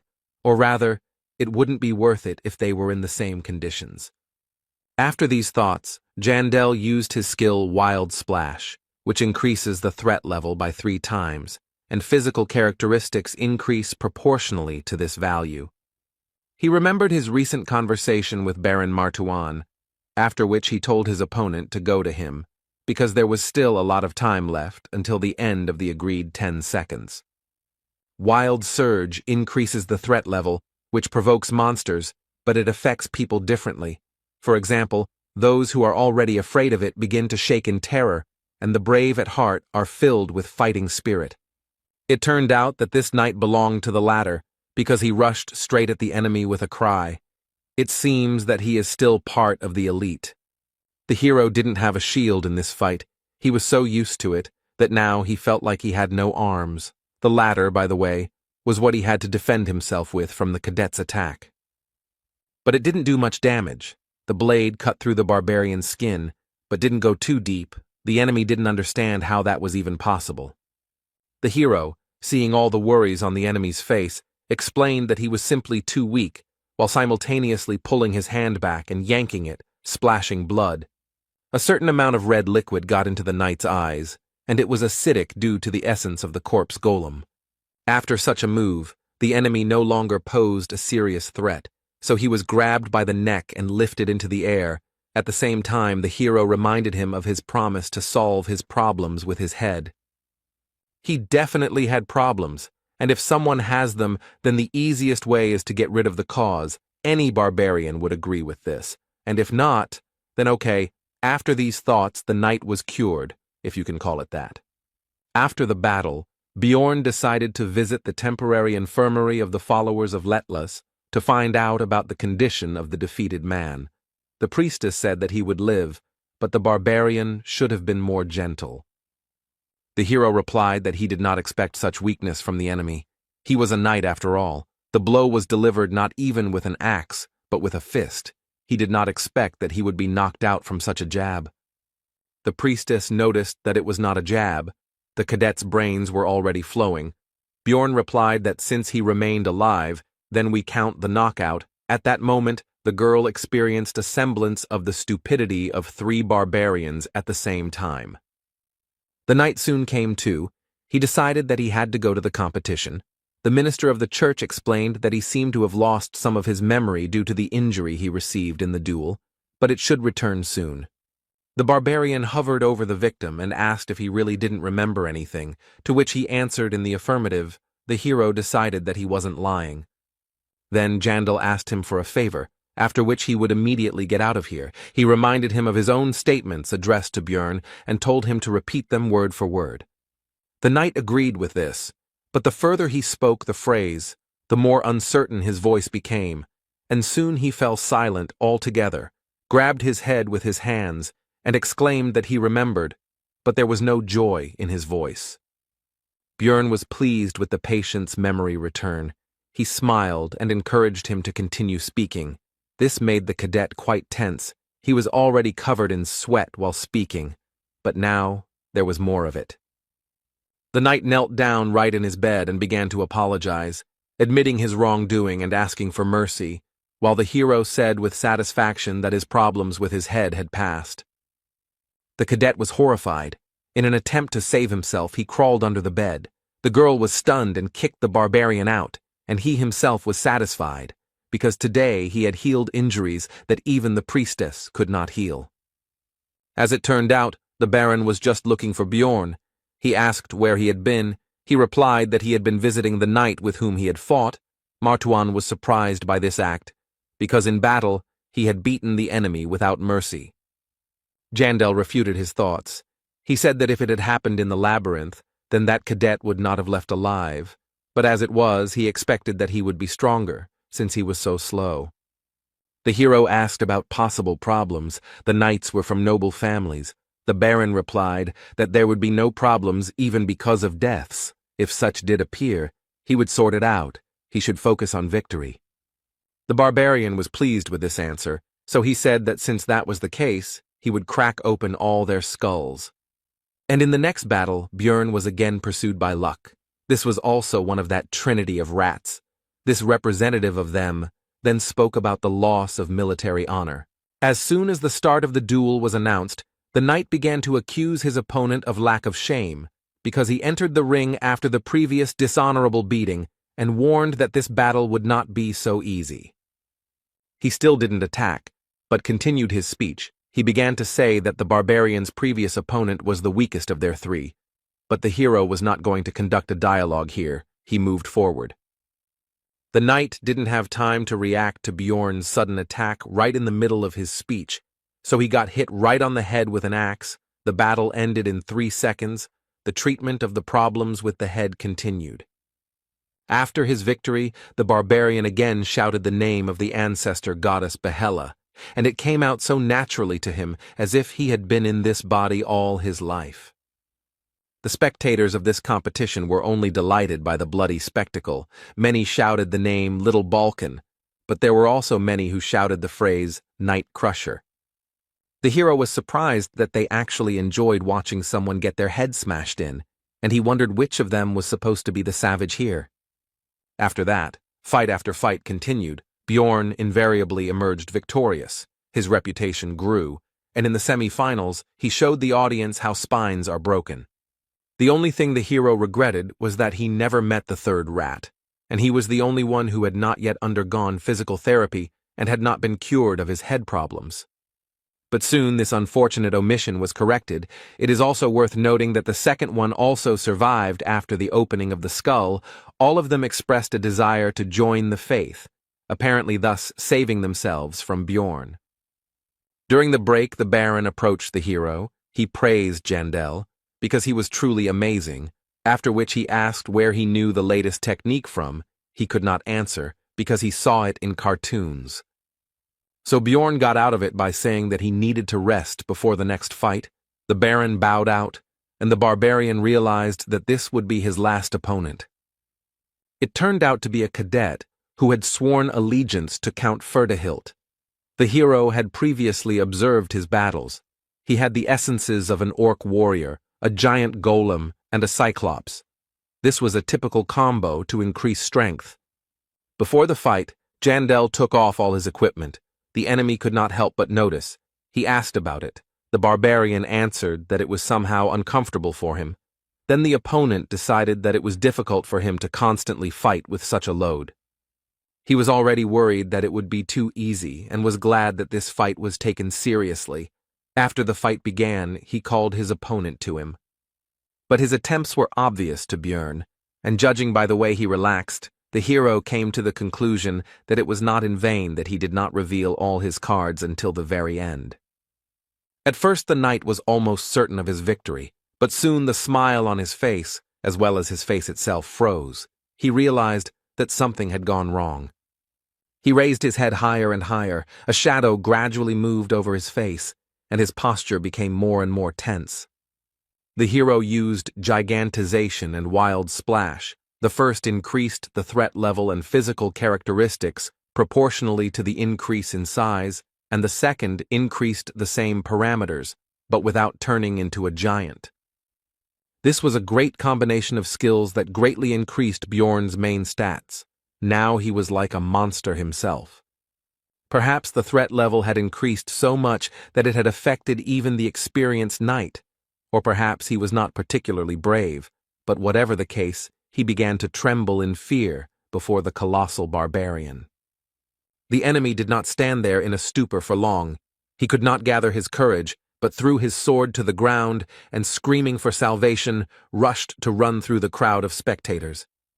Bjorn was never upset by this development of events. It was easier for him, so he just stood and watched the events unfold. The referee soon shouted that one of the participants had left the battlefield. These words made the knight come to his senses. He returned to the arena and said that it was not on purpose and asked for another chance, but he was denied. The count, at this moment, made a truly terrible impression. He asked his cadet about how long he would disgrace his name. This even made the hero doubt the correctness of using gigantization. Meanwhile, Erwin still thought that Bjorn had died in the labyrinth back then, and all this time her only goal was to gain more power to protect what she had left. She practically never left the room. Her condition left much to be desired. The elf was truly obsessed with all this. She believed that with power she would be able to save the lives of her loved ones and gain everything she wanted. Her thoughts out loud were interrupted by the door opening. Erwin's older sister, Daria, was standing in the passage. She looked worried because she heard some muttering, which she asked her relative about. The girl put on a happy expression and cheerfully said that she was just talking to her spirits, and that she was currently busy training, so she should be left alone for now. Daria went out the door and began to think that it was probably better to tell her everything now, because everyone in the city was only talking about little Balkan, and it was somehow abnormal for her not to tell anything. But when will she have such an incentive to grow as a researcher? Because in the future, it's not just her well-being that depends on it. We're talking about her life.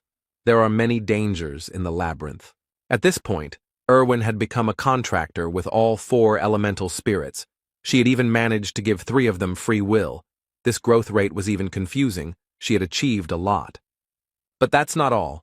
She now has extraordinary abilities in combat, both in archery and in wielding daggers, and she can now engage in combat with rank 7 monsters alone. As a result, Daria decided not to tell her sister anything for now, because she could grow even stronger, although she has become much worse lately. At that moment, the elf was struck by the guess that Erwin's condition could be partly due to the essences of various monsters she had recently absorbed.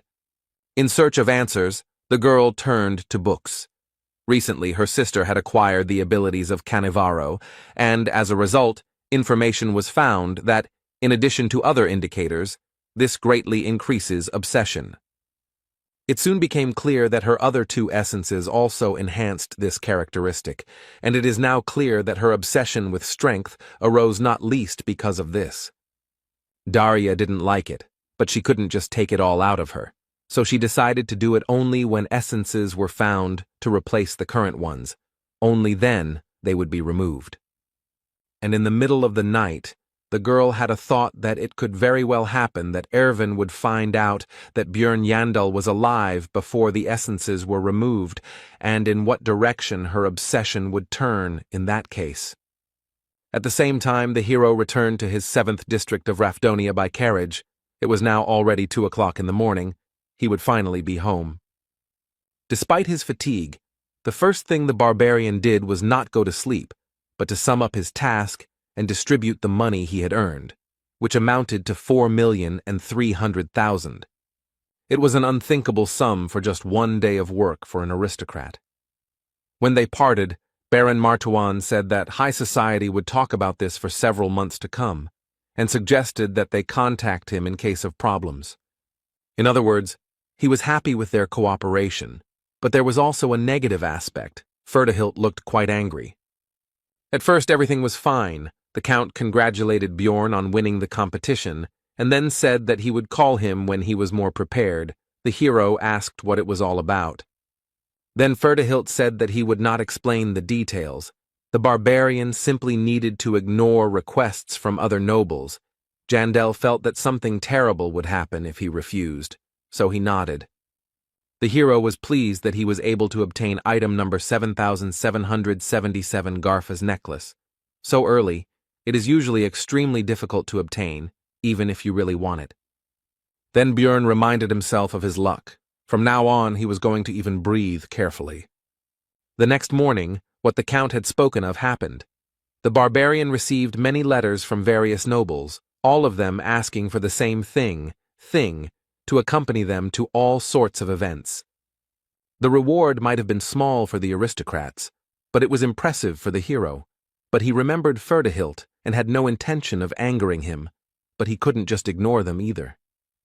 After the written refusals were written for each of the nobles, Björn thought about the Count. He considered him a dangerous man. People like him seem calm, but it is better not to cross the line.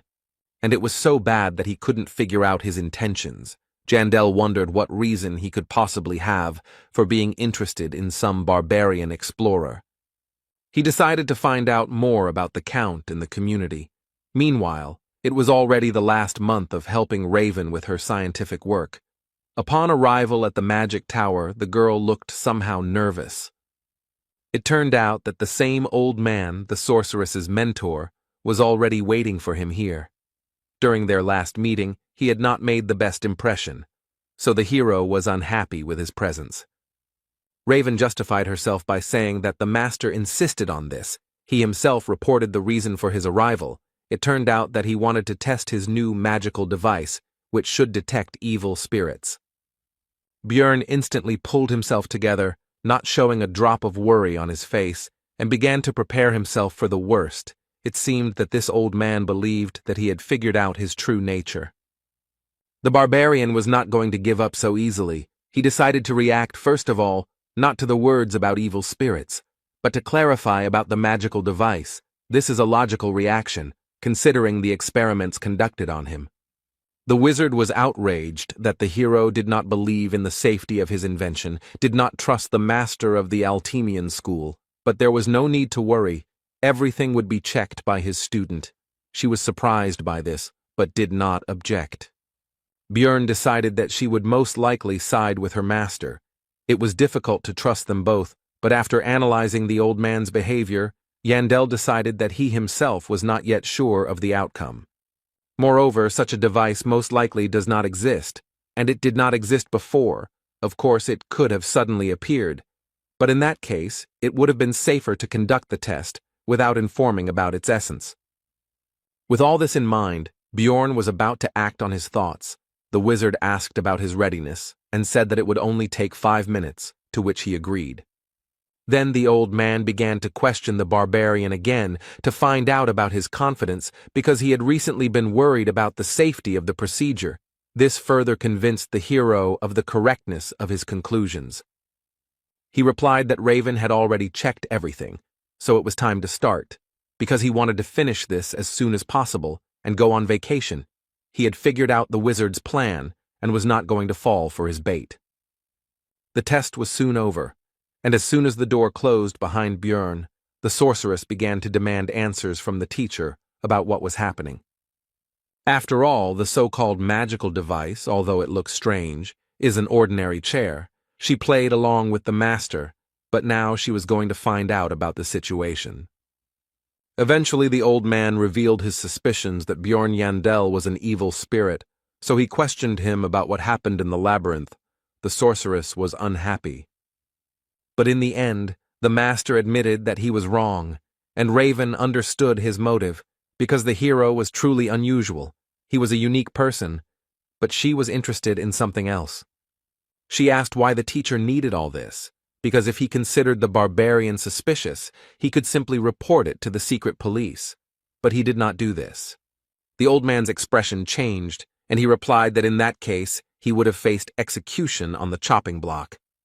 Raven didn't understand what he was talking about, but he was no longer going to continue the dialogue. The wizard advised her not to take it to her head, after which he left, citing fatigue. The sorceress tried to stop the master, but he left, and a moment later the idea came to her mind that the magician needed the evil spirits alive for some unknown purpose of his own. Meanwhile, the hero reached his room and collapsed on the bed.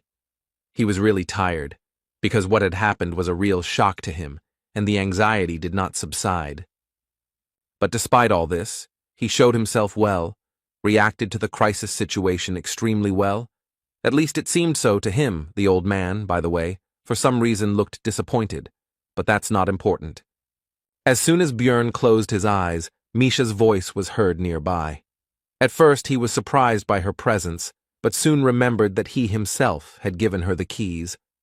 The hero told the girl that he needed her. She immediately became embarrassed and began babbling about how it was still light, so it was not the time for such a thing, and she was not prepared, but was interrupted by the barbarian.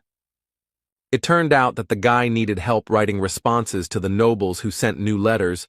Misha asked if it was okay to use such expressions towards aristocrats. The hero replied that everything was fine, because barbarians could not be accused of insulting the nobility, violating etiquette, and so on. This was a privilege granted to their people for their great achievements in ancient times. If so, then Misha asked to tell her about the events that happened yesterday at the Count's banquet while she was scratching out these answers, of which there was a lot to do.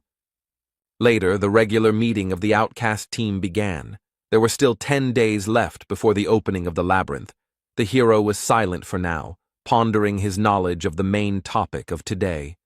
This is a conversation about whether it is worth going on a research trip considering the possible collapse of dimensions. Hikuro said that he will not go, because if the rumors are true, then they are all finished. Dvalki and Rottmiller were of the same opinion. The hero could convince his comrades by using information obtained from the community, but it seems that this is not particularly necessary, and there is no need to invent a source of knowledge. Björn thought that it would be even better this way, because 3 months had passed since visiting the Blood Citadel, and any Dungeon and Stone player knows that in the early stages it is always worth clearing the rift on the first floor. He had just rolled away, but the hero couldn't just tell them how to open it, so he decided to take only Misha with him, which he informed the rest of the squad about. This time, they would go together. This news surprised the girl. It became obvious to Björn that she was not eager to go, so he said that since she was so worried, he could very well go alone. Misha accused the hero of being a savage who didn't even think about asking her consent first, or at least trying to speak more politely than usual. Then Björn asked the girl to go with him and added a magic word at the end. Then she agreed and said that she still would not have let him climb into the labyrinth alone, but the barbarian was surprised that it worked.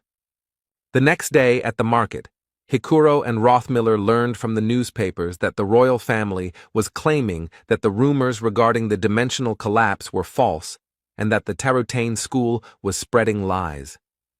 Then Murad went with the good news that they could go to the labyrinth together, but the barbarian replied that he and Misha had already taken the mission and could not, after which he slammed the door.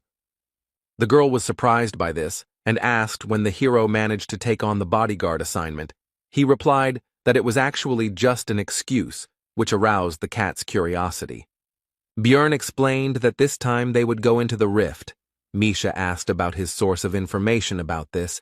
He replied that it was the books he read in the library, and he didn't tell Hikuro about this because, unlike the Beast Girl, who still keeps the secret about the Ring of the Frost Spirit, the dwarf doesn't know how to keep secrets and will blab everything after the first glass.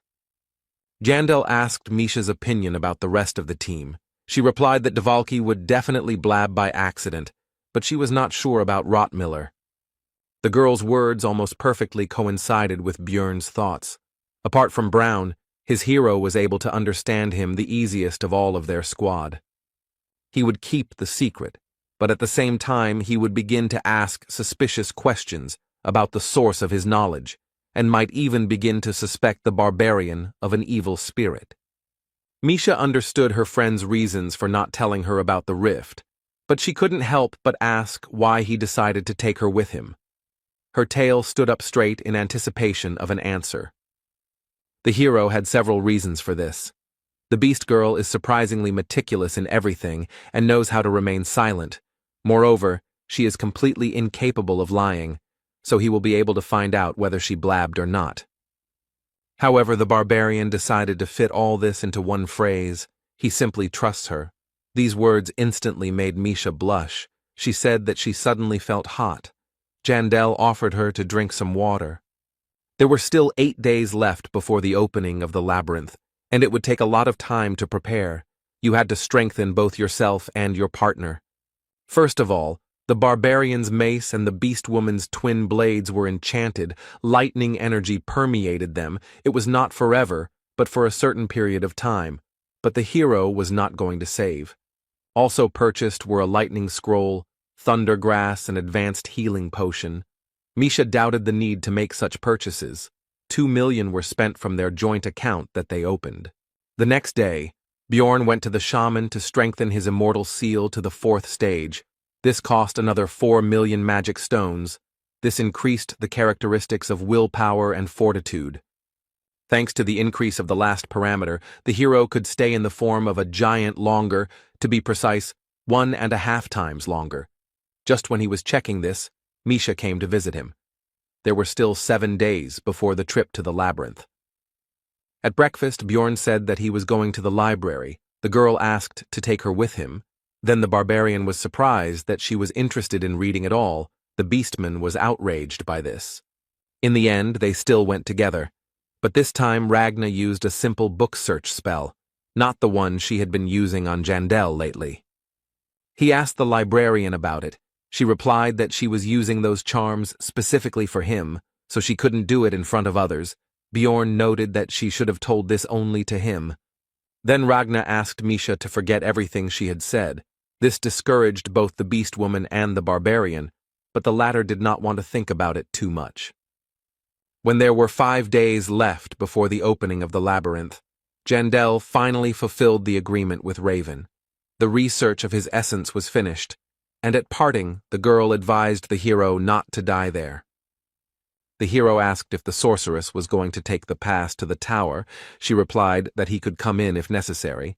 She would be curious to hear about Bjorn's successes, because he is a magnet for trouble.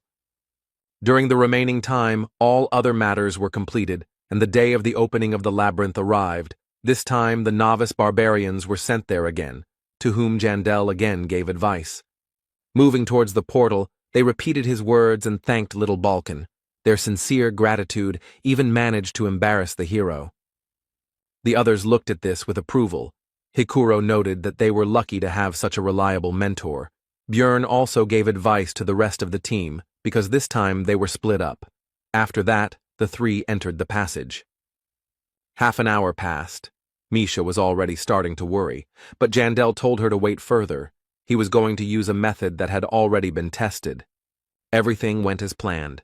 The partners found themselves in the dark region right in front of the portal to the next floor. Its opening brought valuable experience, and the beast girl did not understand what had happened at all.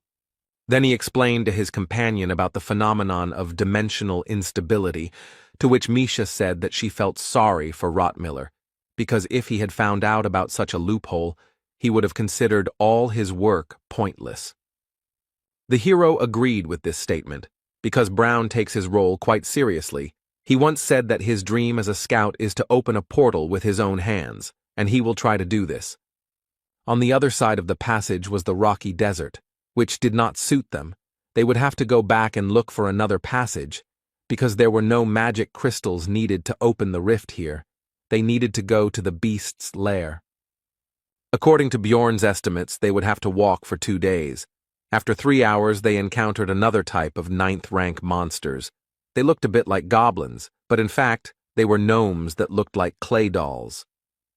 The girl and the guy were distracted from collecting magic stones by a team of researchers who were in a hurry to be the first to reach the portal for the sake of precious experience.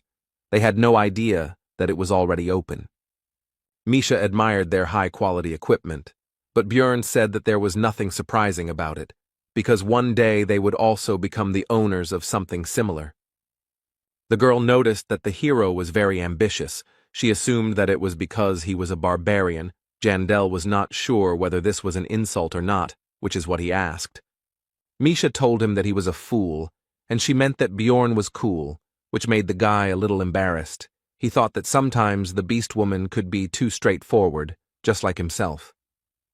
The presence of the two of them here caused whispers among the researchers. The hero did not take this into account, because they look very experienced. Such should already be on the floors of the increase, but they are here, and even in the starting location. A chuckle escaped the barbarian, because he himself had recently been a newbie like the people around him, and he remembered the past and the troubles he had to go through. Then he met Erwin, his first friend. He became interested in how she was doing. Everything should be fine with her. After all, her sister has money, but he was still curious. Maybe it was worth looking for her. Bjorn was brought out of his memories and reflections by a strange look from one of the researchers, which the barbarian immediately did not like, as, incidentally, did not like the guy himself. He stared at Jandel, who saw greed and avarice in his eyes. This newcomer did not seem to understand that it was even easier to kill him than the goblin. The hero felt worse the longer he looked at the researcher, so he decided to approach and ask if he had any business with them, and if not, why he was hatching. Misha grabbed Bjorn's hand and asked him what he was doing, because the man hadn't even done anything. This situation seemed familiar to the barbarian. The beast girl was now like a wife who was holding back her aggressive husband so that he would not get involved in a fight. Be that as it may, the hero decided to check something. He asked the name of the boy, who turned out to be Hans Ivan, and Bjorn expected to hear Hans, so he demanded to tell the truth and not lie. Soon Jandel began to calm down, but the researcher admitted that he really had been called that before, but he changed his name because it was too popular. Now it became clear to the hero why he felt so bad. As soon as he looked at the boy, it was another Hans, who always brings him misfortune. After this, the barbarian told him not to change his name back under any circumstances, but to continue living as Const. He agreed with everything and nodded his head actively. The hero was distracted from the conversation by Misha and the rumble that was heard throughout the labyrinth.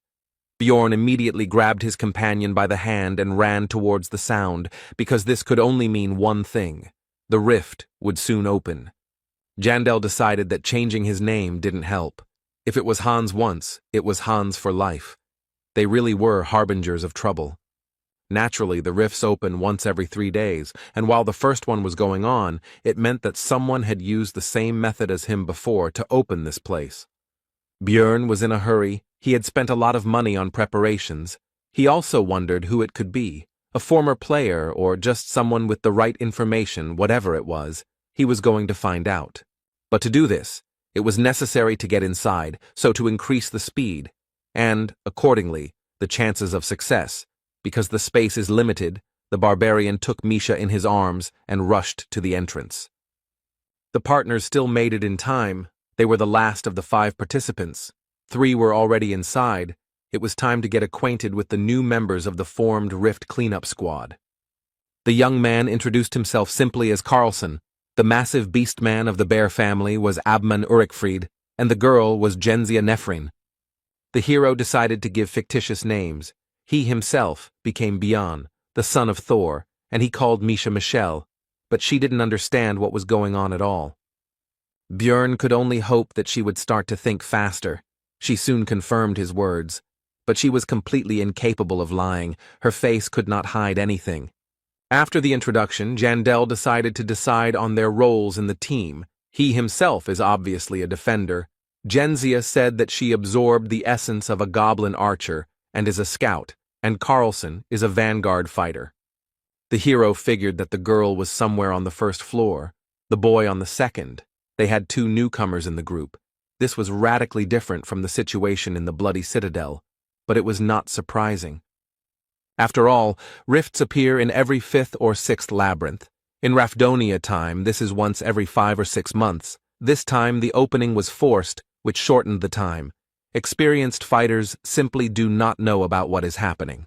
Therefore, it is not surprising that newcomers appeared in the squad who did not even look at the 2nd floor. The hero finished his thoughts. Abman was the next to tell about himself. He simply pointed to the huge crossbow behind him, but Bjorn said that he would like to know the details. Urikfried said that he would like to know about their couple first. Bjorn said that he is 6th rank, and Michelle is 7th, and they usually operate on the 4th floor. The Beastman said that he is 5th rank. The barbarian asked what he had forgotten there, but he answered his question with a question, and he wanted to know the same thing. They began to look into each other's eyes. Bjorn said that he and Michelle usually go in a team, but this time there was a problem, so they went in together and got stuck on the 1st floor due to the lack of a scout, and then they noticed a rift appear. Abman said that he had the same story, only he left his squad a long time ago. Jandel did not believe in such a coincidence, and all this time Carlson and Genzia were watching their argument. The hero didn't know if there was such a powerful build for a marksman to go solo, but given its appearance, it seemed quite likely, and he didn't think that newbies could get crystals to open the rift. It would be impossible for them to get to the 2nd floor and back in that time, although it may well be that they are actually hiding their true identities. After that, the hero asked who was the first, and therefore opened the rift. Carlson said that they got here almost at the same time. Genzia did not know, and Urikfried asked what business it was of his. The question was postponed. It was decided to divide the loot into 4 parts. The newcomers would get 1 for 2, but would be able to absorb unnecessary essences. Misha would take the abilities from the keeper, and the rest would be rolled into a dice. After the discussion, the squad took battle formation and went forward. The hero felt strange, because he had already gotten used to the dark locations of the labyrinth. He also noted that they were lucky, because the rift he was going to get into was open, which meant that the preparations, including consumables, were not bought in vain. Half an hour later, the team encountered their first enemy, a rank 7 monster, Yeti, an elite gatekeeper that lives only in glacial caves. Genzia Nefrin was afraid of the enemy, because she was not sure of victory over such a beast. Abman said that the paths in the rifts that need to be followed are usually guarded by monsters. Urikfried decided to make the first attack. For this, he took his huge crossbow from his back and loaded it, after which he shot at the monster. It hit, but Yeti blocked it with his hand. Now he couldn't pull the arrow out of his body. It was like the effect of the hook arrow skill. Then it was up to the melee fighters, Bjorn and Misha. The newcomers didn't bother. The barbarian, with his favorite cry, ran straight at the enemy. He was going to collide with him head-on. His power collided with no less power. Yeti blocked the run-up with his shield at the ready with his crossed arms, after which Jandel shouted out the fake name of his companion, Michelle. Now was her turn. The girl used her truly cat-like agility. She jumped into the air, where she twisted to end up upside down and directly above the enemy, who raised his head up to observe the new threat. This was the monster's mistake, because now its eyes were vulnerable to attack, so it was natural that soon the beast woman's twin blades were sticking out of its eye sockets. The Yeti was defeated with lightning speed. The hero turned to look at the reaction of the others, because he and his sheep showed very good abilities. If there is a traitor among them, then he should be afraid. After that, they entered the ice cave and chopped down countless clouds of frost wolves. Carlson and Jensia also entered the battle. Everything went as it should, only this type of monster appears in this location. Björn and Misha destroyed most of the opponents. The rest only finished off the remnants, which was natural, given the level of strength of the newcomers, as well as Abman's characteristics. He, of course, also killed a number of wolves, but his crossbow was more suitable for dealing damage to a single target, and he, apparently, does not have area attacks. No one volunteered to lead the group. The hero knew that at the first post he had to turn left, and at the next ones in turn left, right, left, then straight 7 times, and left again. With this information, it would be possible to pass the rift in an hour, but since no one reported it, then either the one who opened this place, and therefore could be a traitor, is not a player, or he sits quietly, below water. While going down the steps, a hiding place in the column was also missed. However, in this way it was easy to expose oneself. Björn decided to take these things himself later. Soon the squad descended to the very bottom. Carlson noticed that the lower they descended, the lighter it became. The girls began to admire the beauty of the place they had arrived at. Jensia noticed a pillar-like thing that started to glow when touched. Abman said that it could be a key that would summon several monsters and then open the passage. The hero noted that this was a very gamer way of thinking. Besides, he was basically right, although there would not be so few enemies, but a whole crowd together with the boss.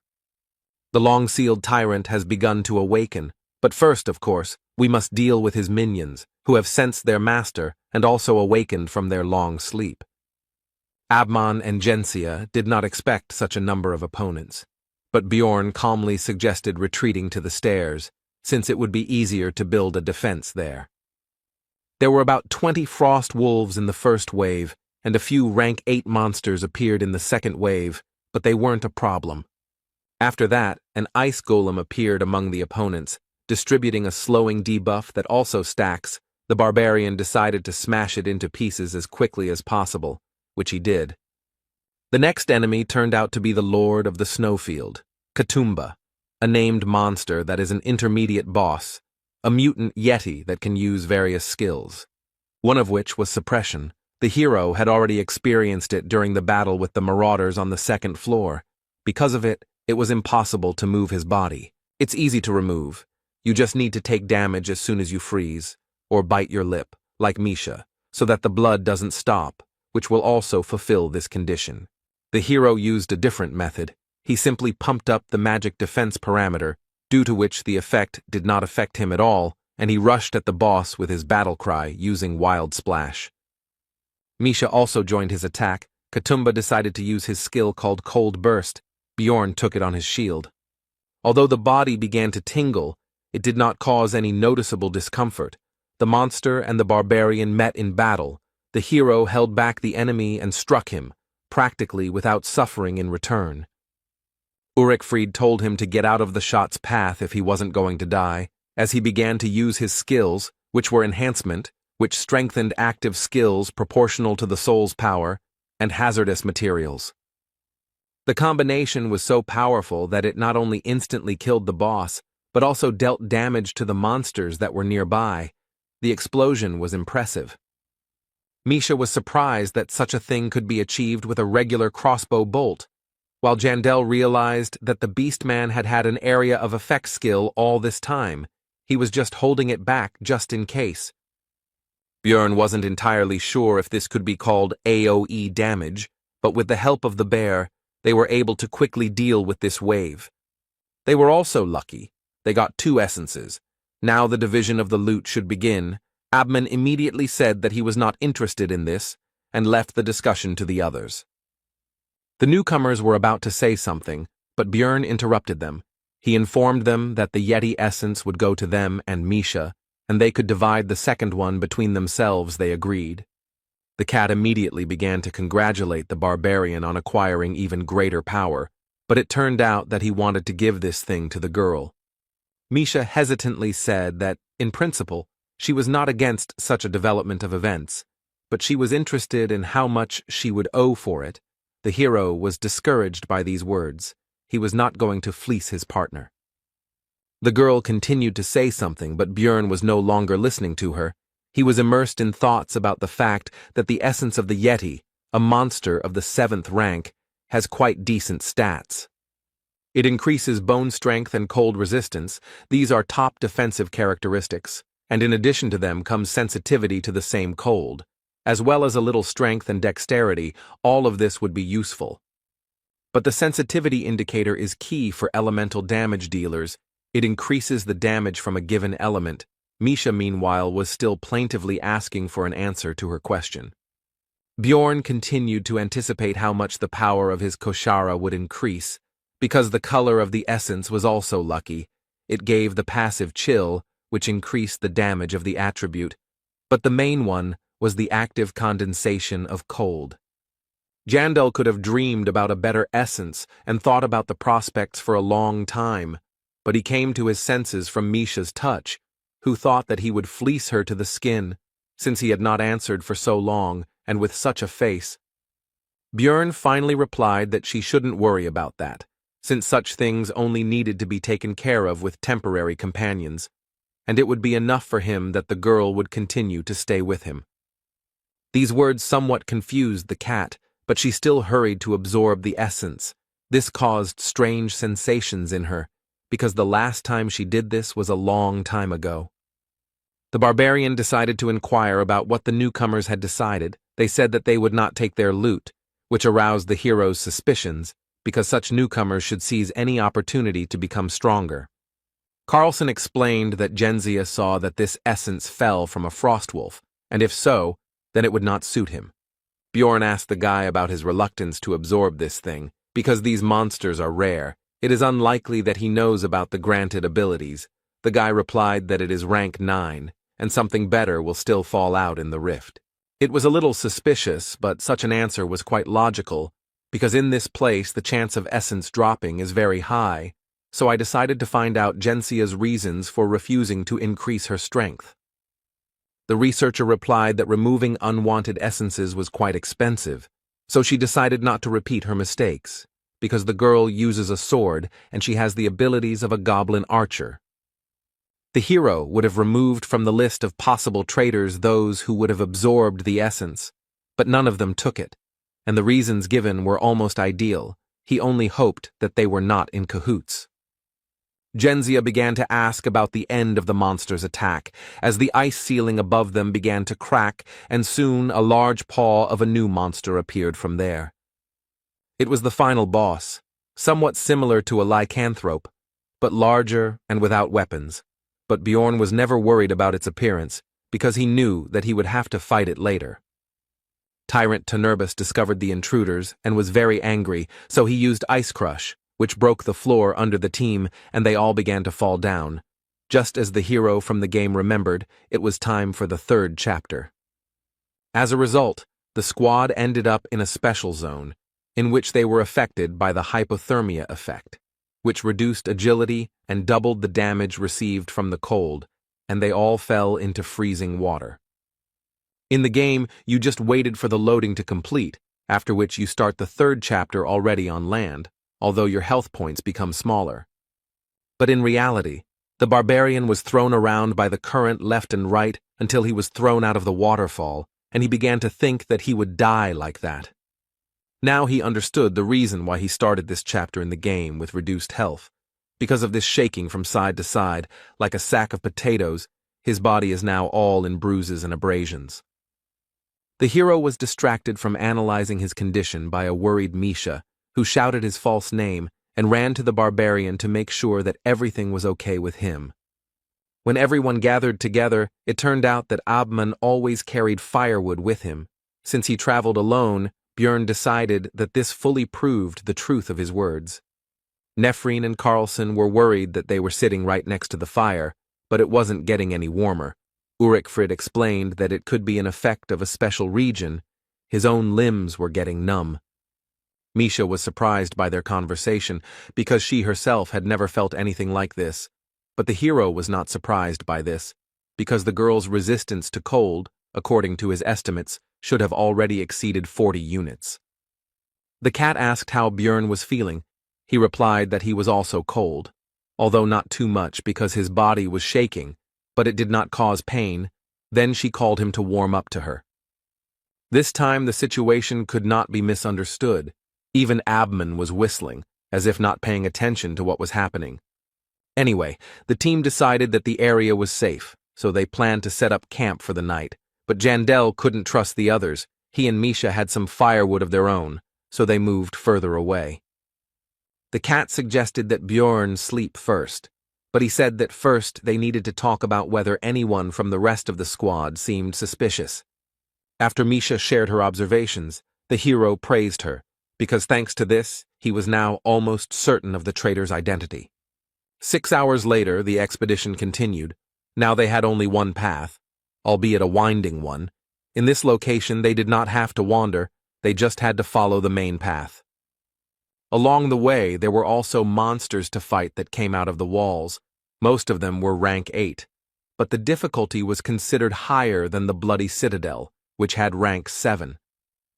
This was due to the chill debuff. Almost all enemies dealt cold damage in one way or another, which was doubled due to this effect, and while 3 of them could handle it without any problems, it was difficult for newbies.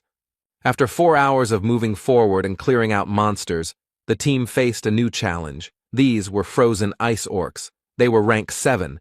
They were soon freed. Abman was a little upset by this, because he wanted to get a better look at the monsters. Björn called on everyone to keep in line, mentally adding that in this case, it would be easier for Misha to keep an eye on them.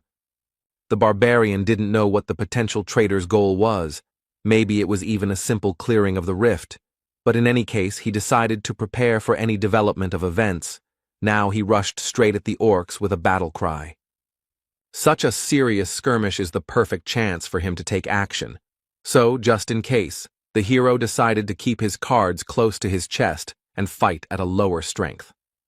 Abman asked Misha why she was still here and not joining the battle. She replied that someone could attack from behind, but in fact Björn simply asked her to do so. Ulrichfrid decided that the battle was not going in their favor, so he used his contract with the spirit beast. It turned out to be a summoner, so the bear Iradun, the Iron Hero, appeared on the battlefield. Seeing the beast's power in action, Björn finally understood how Abman could explore the labyrinth alone, though that wasn't a good thing right now. At this rate, they would win before the traitor revealed himself. So the barbarian had to go to plan B. He weakened his defense and exposed himself to the orc's attack, while Misha worriedly shouted out his fake name.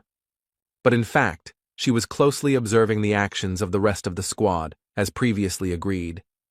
Björn was actually almost unharmed, because the combination of the helmet, the thickness of the skull, physical resistance and regeneration protected his head. He only got a slight dizziness. Now it's the cat's turn.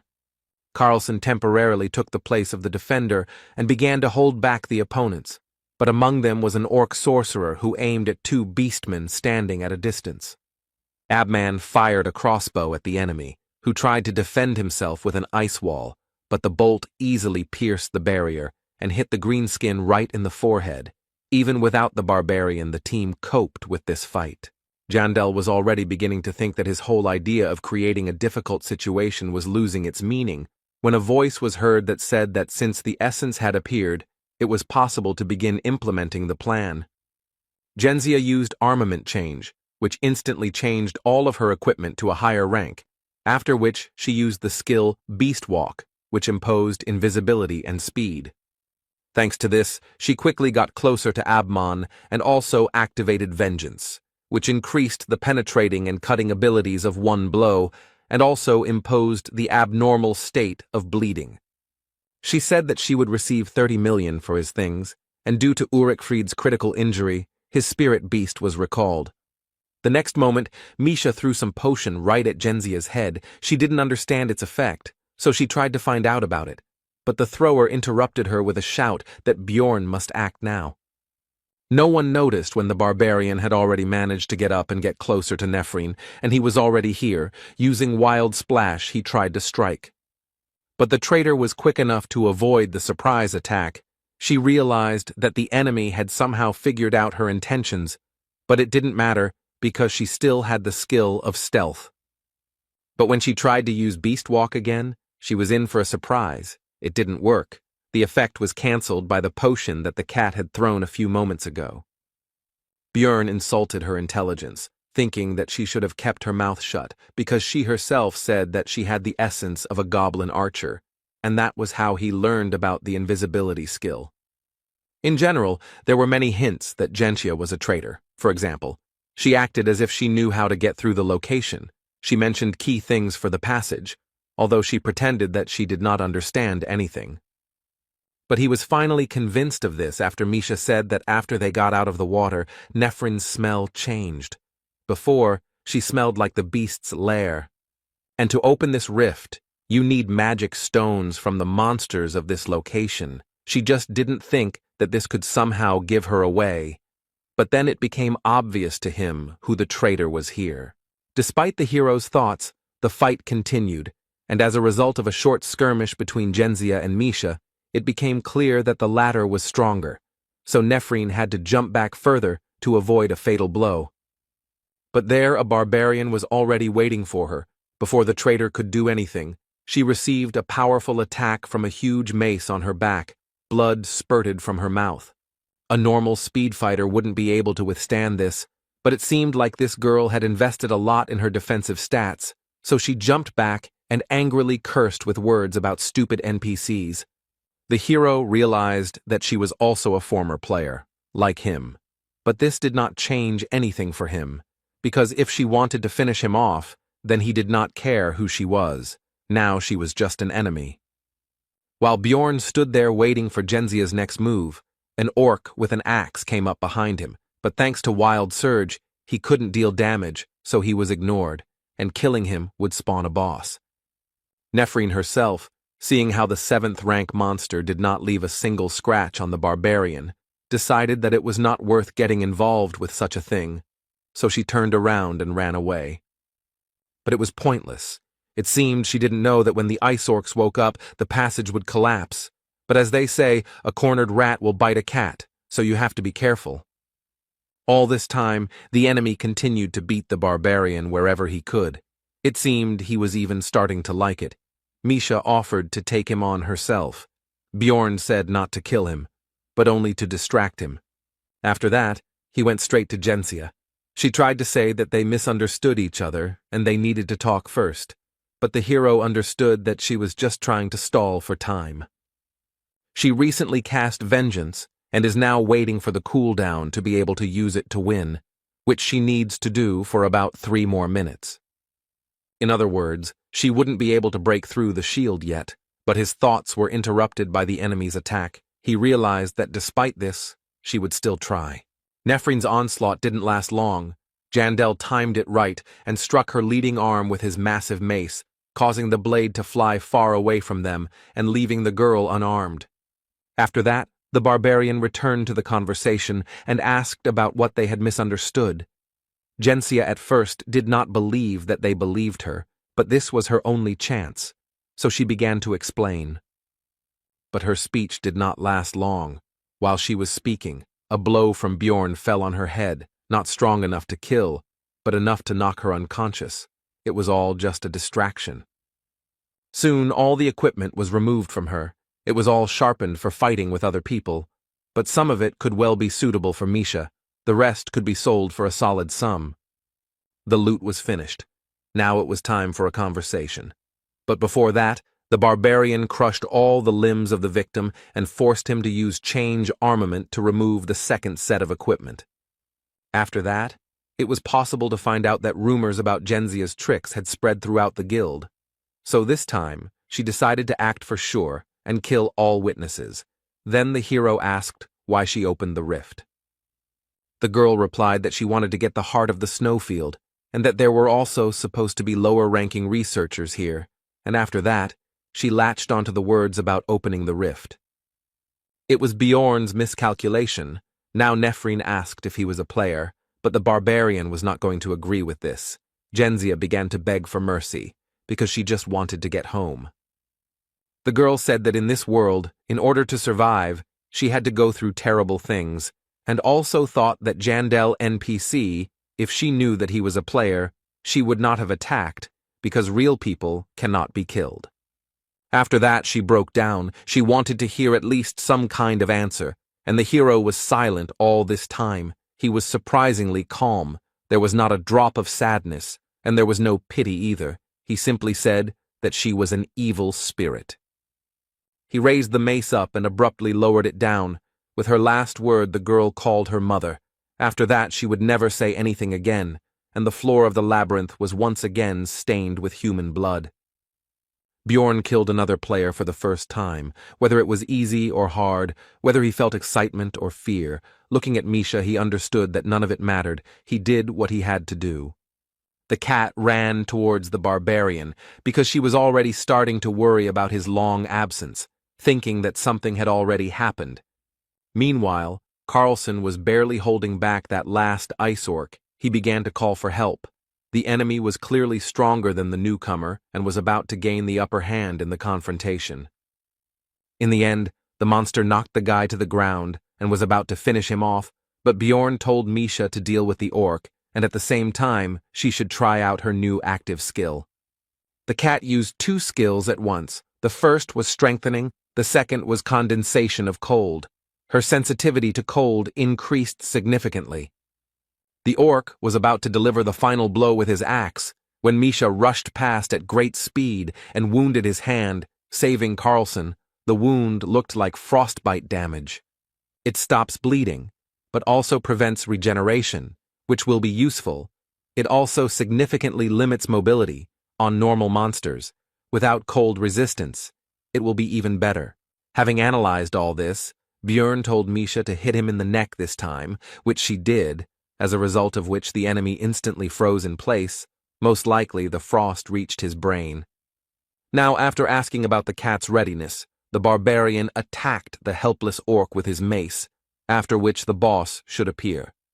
After this, the tyrant Tarunbas broke through the wall. Earlier he woke up from a long sleep, and now he also restored all his strength. This enemy has a few special features. He is 1.5 times bigger than a normal lycanthrope, and his stats are twice as high. He wields an ice club and inflicts hypothermia, but none of this is a problem. The fight will take less than 10 seconds because the preparation was done in advance. Bjorn ate the thundergrass, which increased the damage from lightning, after which he used a scroll with the same element. This boss is vulnerable to this attribute. After the attack, he fell into a state of paralysis, but it was too early to let his guard down, because Tarunbas has a skill that can remove debuffs that limit mobility, which he soon used. However, since the skill was used, it will now be recharged, so you can just do the same thing again that Misha did, throwing lightning bombs at the enemy. All this was taken into account in advance. This time the tyrant Tarunbas fell into a state of complete unconsciousness. Only 3 seconds had passed since the start of the fight. Everything would be as easy as pie. The preparation was at the highest level. Now Misha and Bjorn began to beat the boss with weapons enchanted to deal lightning damage. It reminded him of the good old days when he and Einar also killed death demons. The essence fell from the keeper. It was previously decided that it would go to the cat. She again began a conversation about the same as last time, but he did not listen to her and simply forced her to absorb the prey. Here they were attracted by the weak voice of Abman, who asked to get a potion from his bag. Misha was glad that he was alive, although she could have sworn that a second ago he had not been breathing. Carlson and the girl found the best potion and, telling the wounded man not to complain about the waste later, began the treatment. But it didn't help, so they continued. The hero realized that the blade was probably lubricated with poison that prevents healing and regeneration. The antidote also didn't work. The bleeding didn't stop. Urikfried was getting worse. Then Misha remembered the advanced healing potion that she and Bjorn had acquired earlier and suggested using it. After using 5 regular and 1 advanced elixir, the bear's condition improved more or less. It should even grow back the severed limb. His poison was very strong. After this, Jandel gave Carlson his share. He noticed that there was too much here. Then the barbarian said that it was because he did not receive the promised essences, and also he should not talk about what happened here. Misha seemed to think that Bjorn did it out of the kindness of his heart and cast a warm glance at him, but he didn't understand why she was staring at him like that. When Carlson left, Abman finally woke up. The first thing he said was that he was very lucky to stay alive. The hero was pleased that he understood this. Urikfried assured that he would pay for the potion. Jandel said that it would cost 5 million. The bear noted that it was only 1 million, but agreed, because the price of items can change depending on the circumstances. He left one of his numbered items as collateral. It was 7611, Gravedigger's Deception, which after receiving fatal damage plunges the wearer into suspended animation and gives immunity to damage for a certain time. It was thanks to this that the bear was able to survive. There were only 2 out of 3 uses left, but the barbarian still thought about simply taking the debt with the artifact. But Abman understood his thoughts and did not agree. At parting, Urikfried promised that he would not forget everything that the hero did for him. Bjorn noticed that he looked very cool at that moment. After that, the barbarian called Misha with him and turned back. She was surprised that they were not leaving, to which he explained that he still needed to take something from here. These were the caches that he learned about in the game. Besides everything else, a consumable was hidden in one ice block, increasing sensitivity to cold by 3 points. It, of course, went to the cat, and he himself increased his resistance to frost with another find. After that, Jandel explained that they had not slept much due to being on duty, so they should rest before continuing the hike, and besides, there was no place safer than a cleared rift. But the barbarian was in no hurry to fall asleep. Now was the time to think about today and the decisions he had made along the way. First of all, he thought about what would have happened if he had been here alone. As soon as the hero killed the player, all sorts of thoughts began to creep into his head. He suddenly began to hope that she would still open her eyes, at least in her world, and her dream would come true. Bjorn was disappointed in himself. And even so, despite all his actions, he was overcome by greed. For Abman's equipment, he could get 30 million. This would allow him to raise his seal to the 6th level. He just had to wait. However, Jandel poured the potion on his wound, deciding that it would be wrong to let him die like that in front of the one he was going to work with in the future. Despite his corrupted morals, if it weren't for Misha, who was now looking at him and asking about his thoughts, how far he would have gone, he didn't know the answer to this question and didn't want to know. It was cold, so the cat and Bjorn spent the night under one blanket. The heat of the fire embraced them. They dozed off for a while. On the 3rd day of being in the labyrinth, the partners returned to the 1st floor, where Misha needed to check his new sword, which previously belonged to Genzia. It was some kind of numbered item. When the girl realized this, she realized that the blade was very expensive, so she tried to return Bjorn's loot, but he refused. He was still unhappy with the way she thought of him. Misha continued to get used to her new powers and equipment, and Jandel was going to continue these trainings on the 3rd floor. Now he did not interfere in the cat's battles, so she asked just in case whether the barbarian was forcing her to fight alone because of his laziness. He answered negatively. Looking at how much stronger Misha had become, Bjorn began to be proud of her. Because she had grown so much in such a short time, he did not expect that they would be able to catch the essence. The essence of the lycanthrope is as good as the Yeti. It increased agility, cutting power, sensitivity to cold, resistance to it, physical defense, fighting spirit. But these are not the main characteristics. Passive skill, Snowblood, which increases sensitivity to cold by 1.5 times. The longer you live, the more noticeable the bonus will be. Plus, it is an excellent synergy with condensation of cold. The active skill Ice Crush slightly increases damage dealt to enemies in the frostbite state. and greatly increases damage dealt to enemies in the frozen state, making it super effective for multiple attacks. The Indomitable skill removes all effects that affect mobility. It costs a lot of soul energy, but helps fill in the weak spots in the defense of damage dealers who are usually vulnerable to control. Bjorn told Misha to try using Ice Crush immediately after cold condensation. The beast woman noted that monsters die with one blow. Then the barbarian advised to hit not with a sword, but with a fist. But it didn't help. The opponents still couldn't stand even this. Then the hero said that they were going to the second floor for training. Misha interrupted further explanations and predicted his next words. When Bjorn said that she guessed his thought, she beamed and lifted her nose. Based on her reaction, the barbarian realized that if he screwed up somehow, she would most likely calm down. He just needed to pretend that he had lost the argument to her. The partners walked calmly through the cave, as the crystals changed the color of their glow from light blue to red. This clearly indicated to Jandel that someone had summoned the Lord of the First Floor. He calmly explained what was happening to Misha. She initially calmed down because of his tone, but then perked up because the meeting with Ryakis was still fresh in her memory. Bjorn hastened to reassure her. He explained that the Lord of the First Floor was quite level-headed. He was only summoned after 3 days, and when there were more than 5 people in one place, and in general did not pose a particular threat. The girl came to her senses, and Jandel added that the portals are not blocked, and if the researchers lose, he simply quietly leaves. The monsters on the level also do not change in any way. Most likely, he was summoned specially. He also recalled how he sold information about the tactics to defeat the First Floor Lord to the player community. He only had 2 weeks to prepare, but it seems like he is really impatient. The duo reached the second floor, the land of the dead, in a whole day. The absence of a scout in the team took its toll. Rothmiller's absence was really noticeable. The views of this location reminded Bjorn of the good old days when he and Einar broke the bones of skeletons here and beat death demons into mush. It evoked pleasant emotions. But the next moment, he remembered his meeting with that crazy woman, because of whom they almost died, which made him feel somehow worse. The reason Bjorn chose this path was simple. It was just much easier to get to the 3rd floor from here.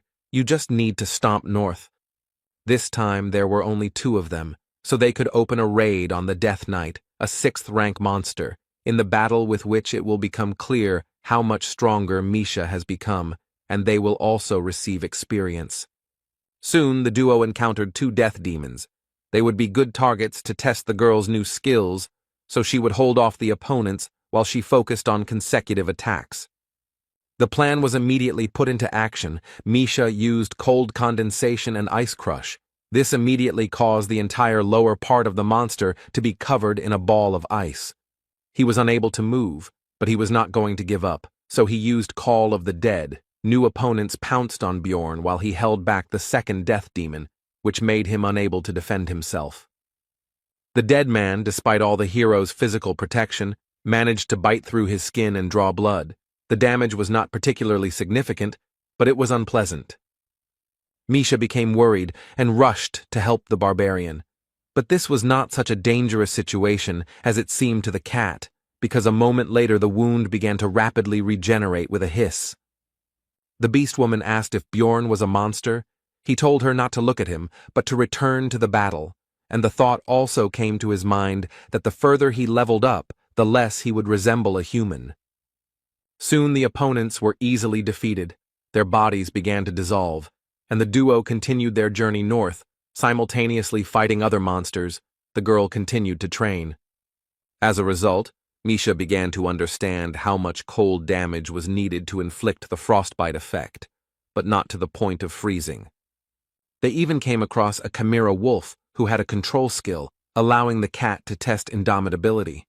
Bjorn advised his partner to use this skill only in case of emergency because it was spending a lot of soul power, to which she replied that she understood everything. She was not a kitten. But a little later, as the barbarian thought, Misha overdid it with her energy expenditure and began to feel tired and devastated.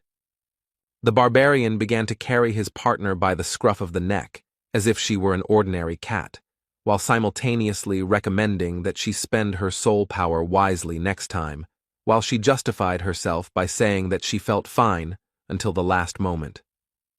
Some more time passed, and it was decided to set up a camp for rest in some ruins. The girl was resting, and the hero was on duty.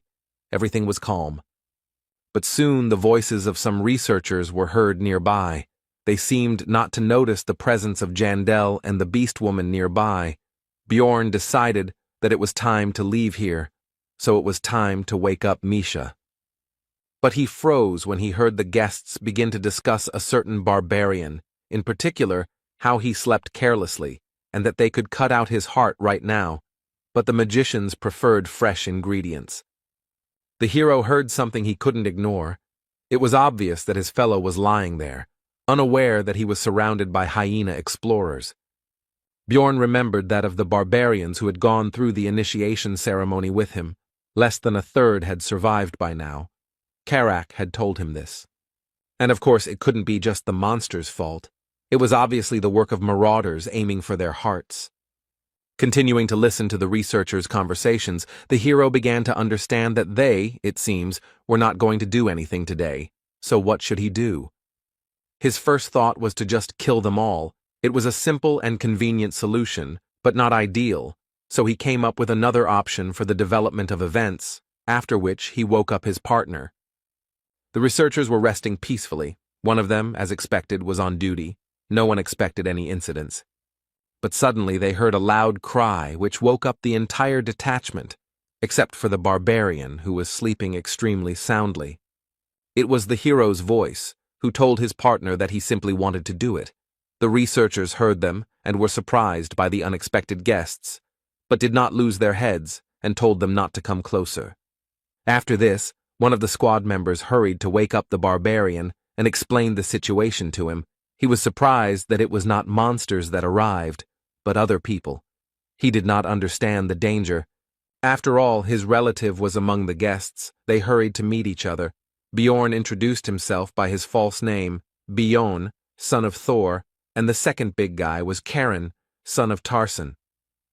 Watching the actions of the barbarians, Misha did not understand what they were doing, although she knew that the hero was pretending, but she still wanted to move away from them because of the atmosphere. After the introduction, Charon turned to his team and said that they needed to lower their weapons because Bayan was not a bad explorer, and Jandel confirmed these words while they seemed to shine. One of the members of this squad twice began to address the barbarian, but he first told him to call him by name. But he made a mistake in this too, calling him Thor. He corrected him again, and soon the hero got him angry. The explorer was still able to correctly name Jandel and said that they should leave here because this is their camp. Then Bjorn said that they can become friends for the night. He began to explain that this was not done above the first floor, but the faces of the other people showed that they were already fed up to death. They had no idea that this was only the beginning.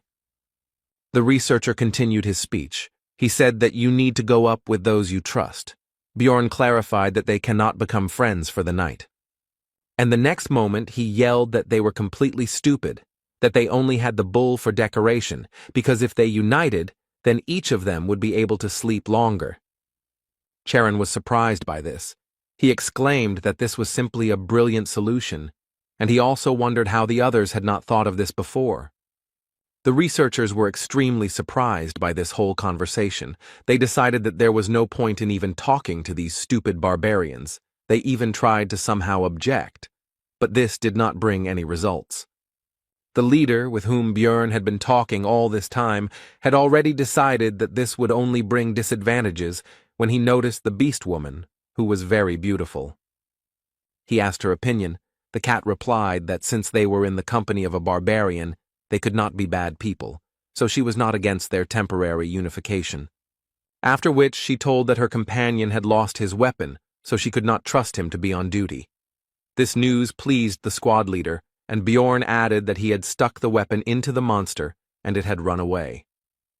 The hero came up with a ridiculous excuse, but they believed him, looked at each other and decided to agree. Sometimes the reputation of not the smartest barbarians can be useful. The duo began to pretend that they were sleeping. Misha asked if they had to lie together. Bjorn replied that it was necessary. In exchange, he would then fulfill any wish of his partner. Soon the people stood up. Jandel squeezed the cat's shoulder tighter. The researchers decided to split up to deal with all the targets at once. 2 went to the hero and the beast girl, 1 to Karen.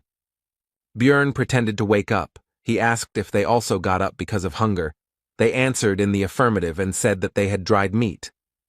The hero turned away. Then the researcher struck him, which did not cause him any damage. The attacker was so surprised by this result that he simply froze, not even continuing the attack. Jandel turned around and asked about the fact that he had done this by accident, and also said that you can't make a mistake like that even if you are very hungry. The leader of the squad began to justify himself. But before he could say 3 words, he received a punch in the face. Several of his teeth flew off, after which the hero said that it happened by accident because he was also hungry. Charon meanwhile woke up because of the noise. Then one of the squad members shouted to the archer who was standing behind Tarson's son to shoot him. But the barbarian still managed to defend himself from the arrow. Although it pierced his arm through and through, the tip almost reached his eye, but he still survived. This made Karen very angry. He grabbed the archer by the neck and began to demand answers. The situation of the researchers was getting worse and worse. Misha dealt with the last one.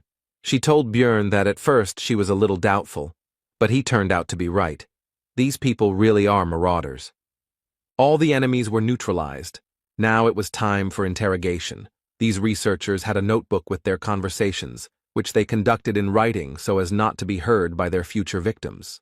Charon did not understand the reasons for their attack. The archer read these conversations. From them, the reasons for which the squad accepted Bjorn became clear.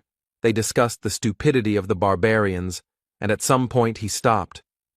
But the hero forced him to continue, and then the conversation turned to the fact that they had already killed many of them, and they also believed that these blockheads were just walking monsters, about the same in intelligence and aggressiveness.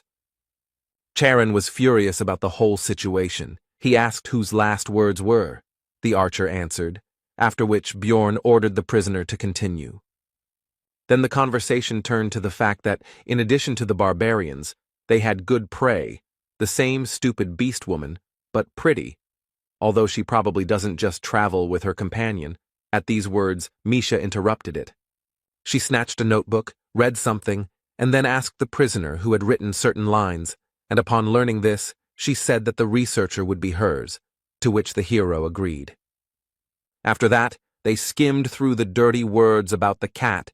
Then there was talk about who would kill whom, and now there was the archer's own phrase about taking on Karen, since he had infuriated him with his condescending attitude toward his class. A shadow fell over the barbarian's face. He asked about what he had done wrong and asked Bjorn for advice, because he did not know what to do next. Soon the archer's head was cut off by Karen's axe. The leader was stabbed to death by Misha, and the last guy, who began to beg for mercy, was taken on by Jandel, who broke his neck. Tarson's son decided to leave himself a battle mark. He dropped a little healing potion. Barbarians consider scars medals. They keep them so that they serve as a reminder of mistakes in order to become stronger later. The marauders had obtained some valuable equipment. Bjorn offered Karen to take some of it for himself. He initially tried to refuse, but was soon convinced. In the end, he took the hammer for himself, saying that he would use it if he couldn't finish someone off with an axe, and the hero thought that having a weapon in each hand was just the thing for a barbarian. Misha and Bjorn suggested that he take something else, even if it doesn't suit him, then he can sell it. After that, they decided to take Karen to the first floor. When the squad reached the crystal cave, the hero decided to introduce himself again, because earlier he had given a false name. Tarson's son immediately recognized the celebrity. He said that it was an honor for him to meet little Balkan, and also added that in that case, he would not mind taking his booty, although before that he wanted to give up his share. Bjorn said that this was right, and also that Karen should not forget that the stronger he became, the easier life would be for the young warriors. At the moment, barbarians are the weakest species. They are in the most vulnerable position, unlike other non-human races. They have a lot of personal potential, but they are often targeted by people with bad intentions, and they are too naive. And the lack of proper training and support also has an effect. As a result, many newcomers become victims of marauders hunting for valuable hearts, and loners become victims of monsters. But what will happen if we gradually increase the number of capable barbarians? This will lead to the fact that the youths will live longer, and then they themselves will become advanced researchers. Then the cycle will start, the influence of the race will increase, and now this is the hero's people, so if he rises, then it will be better for him too. The Magi prove this quite well, because if it weren't for the tower, they wouldn't be able to afford such impudent behavior. So far his actions are practically nothing, but if Bjorn starts helping such people, then everything can change.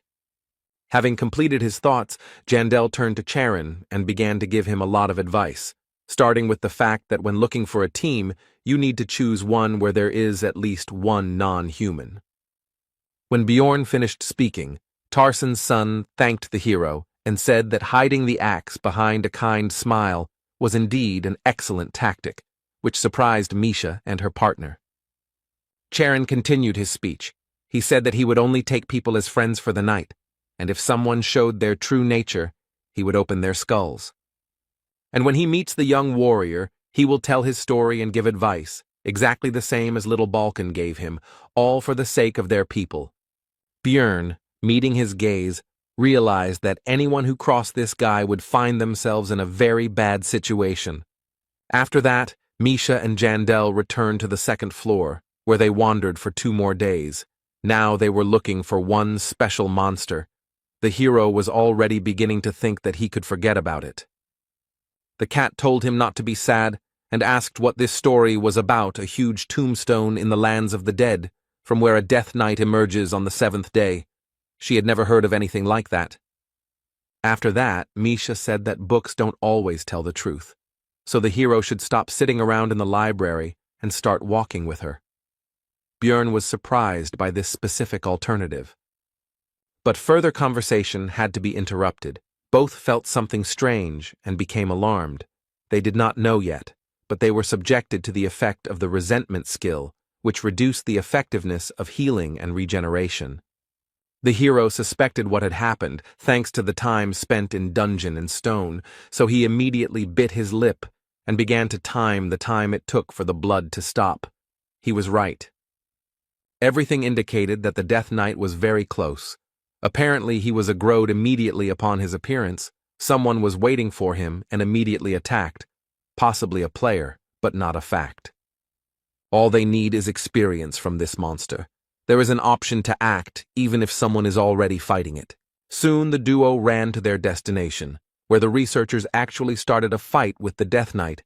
The hero did not stop the speed of his run and attacked the monster with a swoop. After this, Björn switched on his stupid barbarian mode and shouted to the squad that had just been fighting not to be afraid, because he had saved them. In the end, they started whining. The elf was furious and tried to rush at the barbarian. One of them held her back, the rest just stood there. Misha actively apologized and bowed. Suddenly, one of the people spoke up. He said that he remembered that it was little Balkan who helped him and some others on the 3rd floor.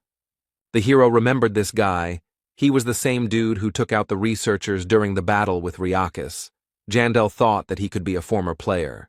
The fighter and the magician decided that this was all some kind of misunderstanding, and little Balkan really just wanted to help, because it couldn't be that such a great hero would deliberately snatch the last blow. The hero thought that this was a good reason to be famous. Misha did not believe that it would really work. Everyone remained silent and did not rush to dispel their misunderstanding. After this, the players said that they must have been brought together by fate, so they should get to know each other better.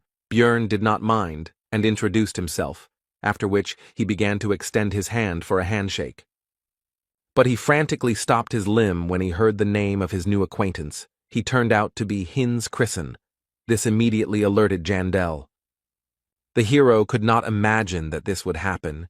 He grabbed Misha by the hand and ran away. It was terrible. One of the players captured a body with exactly that name. It was simply too much for him. He decided to get away. The cat asked him irritably what had come over him.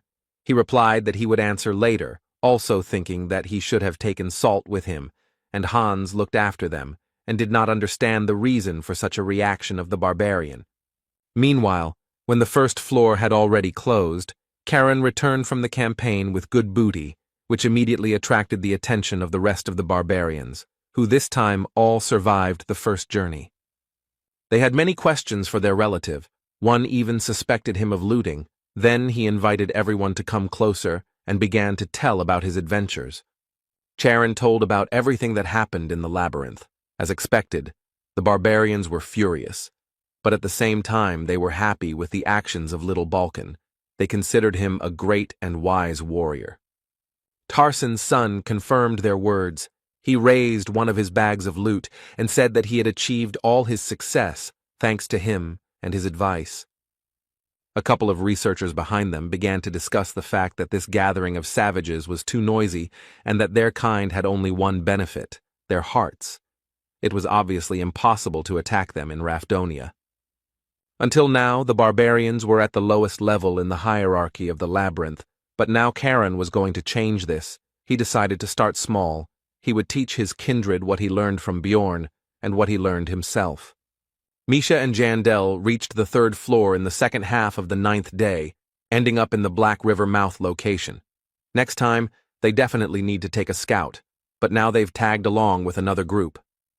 Bjorn also told the cat about Hans, who said that since such a meeting was a bad omen, then perhaps they should have gone back and left the 1st floor. The hero noted that this was not proven, and if such an effect existed, they would not become immune to it even if they returned to Rafdonia, so it was better to just continue doing what they were going to do. Misha said that it would be better if he didn't tell her anything, because now she was worried. He replied that he was glad to share his problem with someone. This irritated the girl, because she thought that he was laughing at her. The barbarian initially agreed with this, but then said that he began to rely on the cat, although he himself did not understand when this happened. These words confused his companion.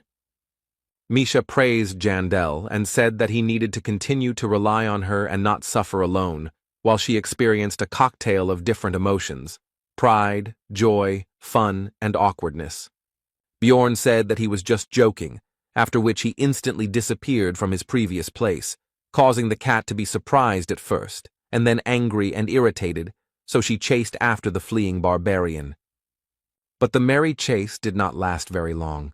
To reach the place for a halt, it was necessary to cross the river. At certain moments, the water rises. They were lucky to make it in time, but the best places were already taken. Misha said that she forgave Bjorn because she has a generous heart, and certainly not because she didn't want to get wet. Suddenly, the voices of the researchers were heard asking someone to be quieter, because they were trying to sleep here. They apologized, and the cat was happy, because she recognized the one who was asking for forgiveness for the noise. Hikuro, Devalki, and Rottmiller also set up camp here. Misha said that they were definitely connected by fate itself, but so the team of outcasts became one again. The dwarf asked about their task. Bjorn answered that it was on the 1st floor. The customer had already returned, after which he inquired about their presence here, because the trio was going to stop on the 2nd level. Hikuro explained that they had already finished all their business on the previous floor, so they had come here on a backup mission that they had taken just in case, which was exactly what had happened. After that, the team completed the task that Murad took. It was necessary to get the eyes of the frog sorcerer. The reward would be 2 million. It did not take even 3 days.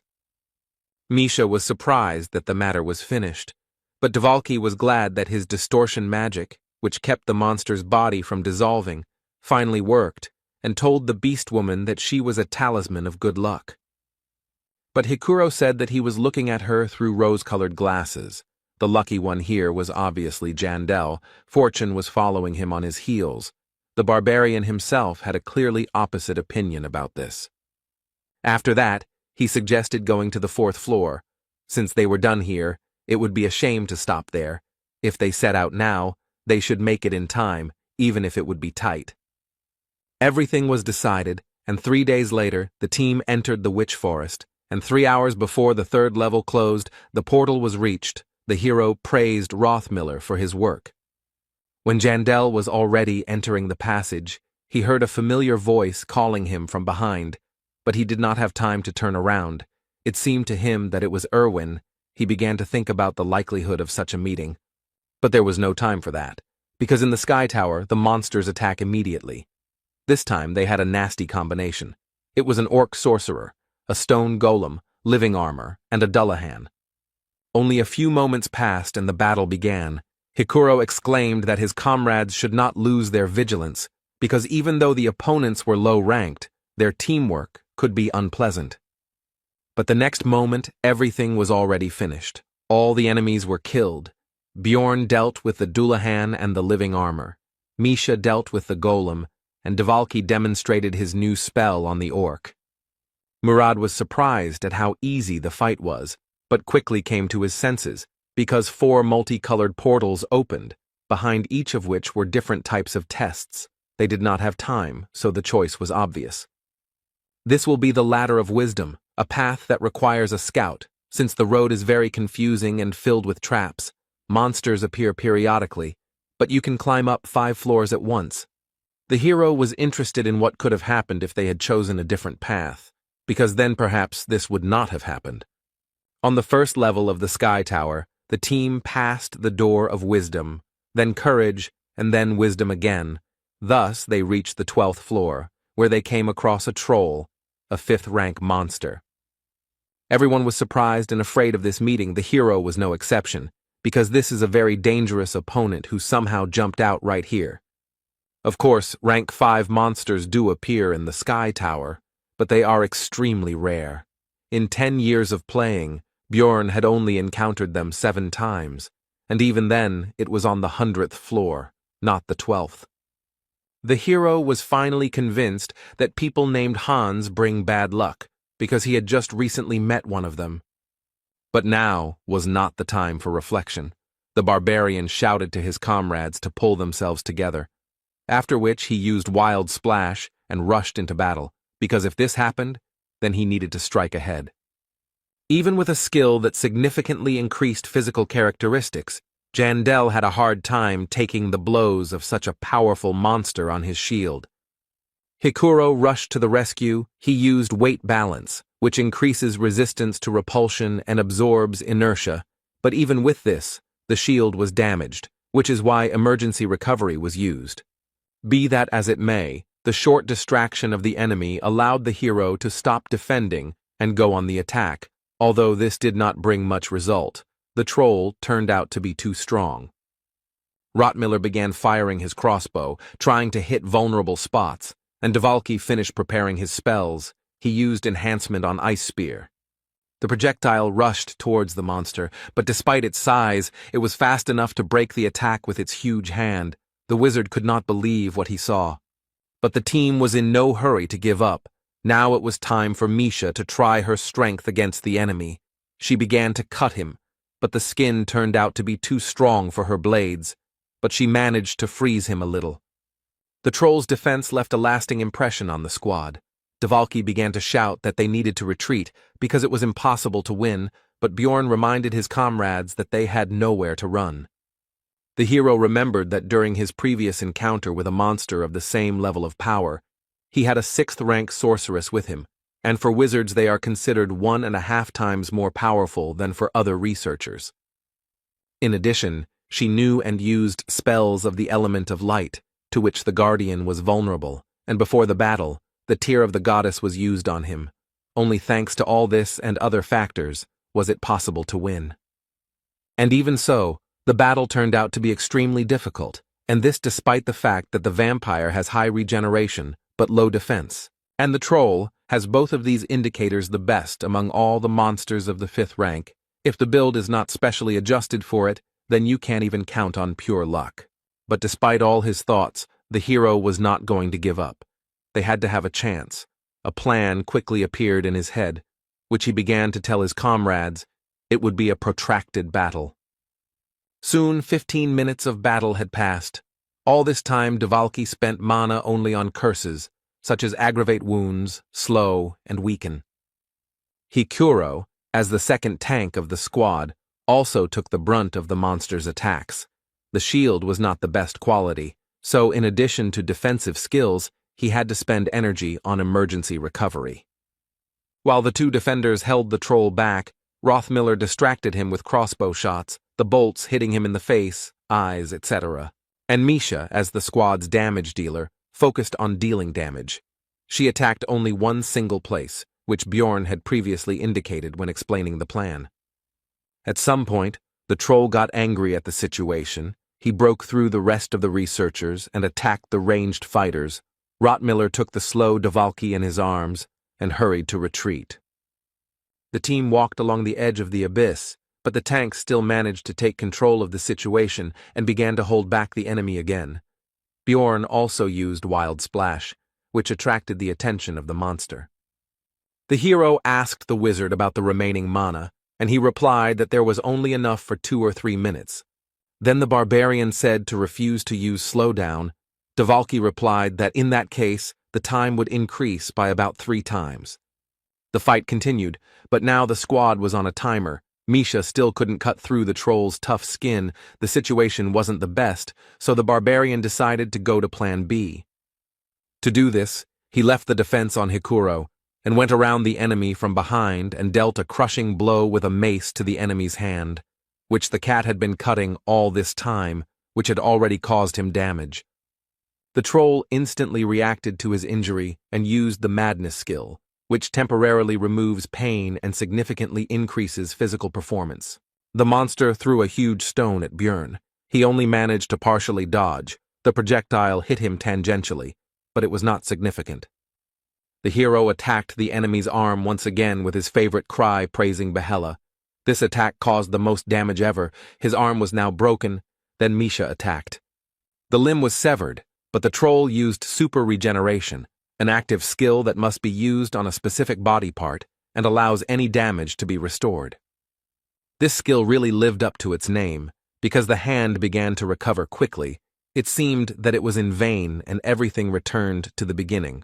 Only the researchers had less energy, but this was not so. Now super regeneration is on cooldown. The hero began to throw off all his equipment. He needs to deal with the enemy as quickly as possible while he cannot heal. Having gotten rid of the equipment, the barbarian could use gigantification.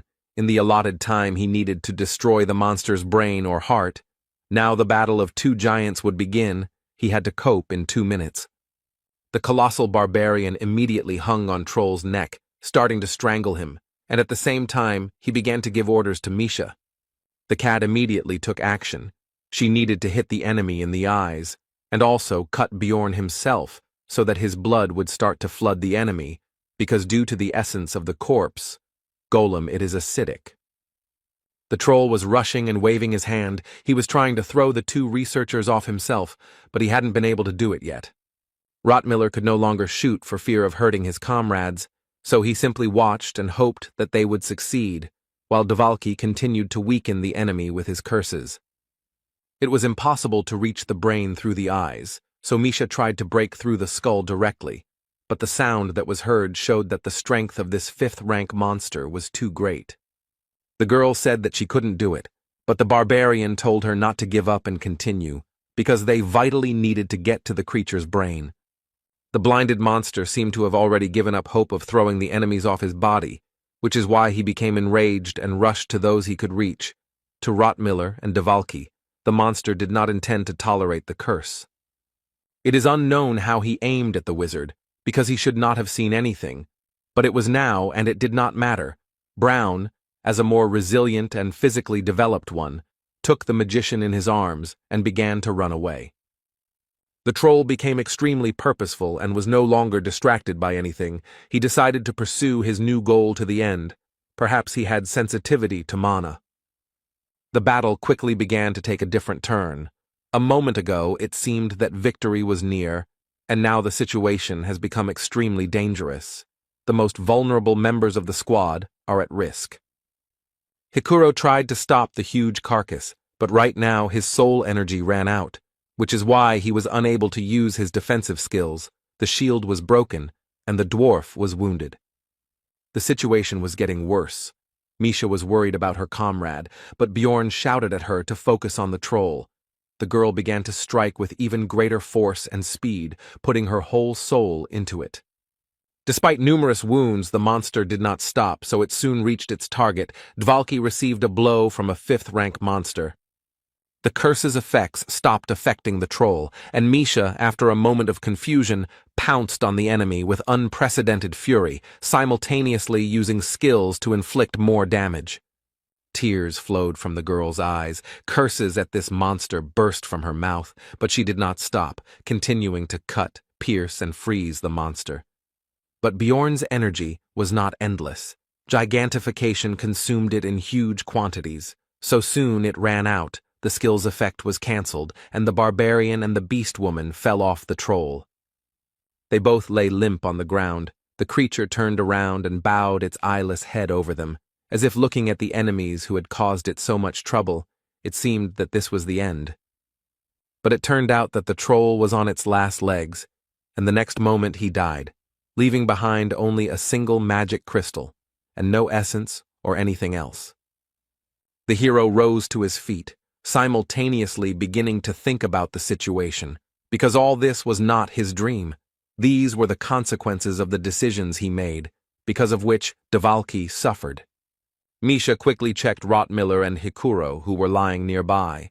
The first one only had a leg injured, and the second one was knocked out. There were no critical injuries. The real problem was in Dvalki. He wasn't breathing. The young mage's frail body had suffered the most from the encounter with the fist of the 5th-rank troll. Misha was at a loss. Tears were flowing from her eyes. Bjorn simply poured the potion into the mouth of the injured but still living wizard, although he understood that this was a temporary solution. Dvalki is an ordinary human magician who is known for his fragility. Now his spine is almost folded in half, his leg is also broken. There are also internal injuries, since blood is coming from his nose and mouth. At that moment, the hero regretted wasting his advanced healing potion on Abman. All sorts of petty thoughts came into his head that the situation should change. But it turned out not to be so bad. Rottmiller had one of the same elixir, which he bought just in case. Soon the potion took effect. Dvalki felt better. The crisis was overcome. Now he just needed to rest. After that, Misha started crying tears of joy. She said that she was happy that it was all over and no one died. But Bjorn couldn't be happy because too many things had happened that were stressing him out. Jandel's son understood that everything ended well, not because he planned everything correctly, not because of his efforts or because of the right reaction. It was just luck. Now, recognizing this fact and remembering his past misadventures, the barbarian truly understood what the life of an explorer meant in this accursed world. The hero was also sure that luck, like today's, would not be with them forever. Death might await them in one of their next journeys into the labyrinth. Soon Hikuro came to his senses, and having learned all the details, was glad that everyone survived. Rothmiller said that it was worth leaving a donation at the temple when they returned. Bjorn bowed his head and began to apologize to his comrades, because he did not expect such behavior from the troll at the end of the battle. They were not going to blame him, because without him, no one would have survived. He made the right decisions. The conversation was interrupted by Dvalka's cough. He woke up. Everyone immediately rushed to come closer to him and began to calm him down and explain the situation.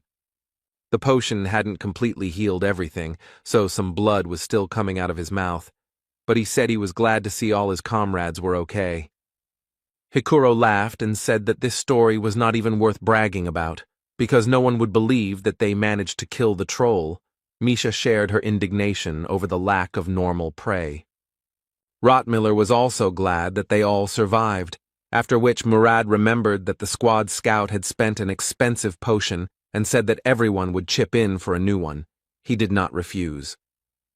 While Brown and the dwarf were talking, Misha asked Bjorn about their next steps.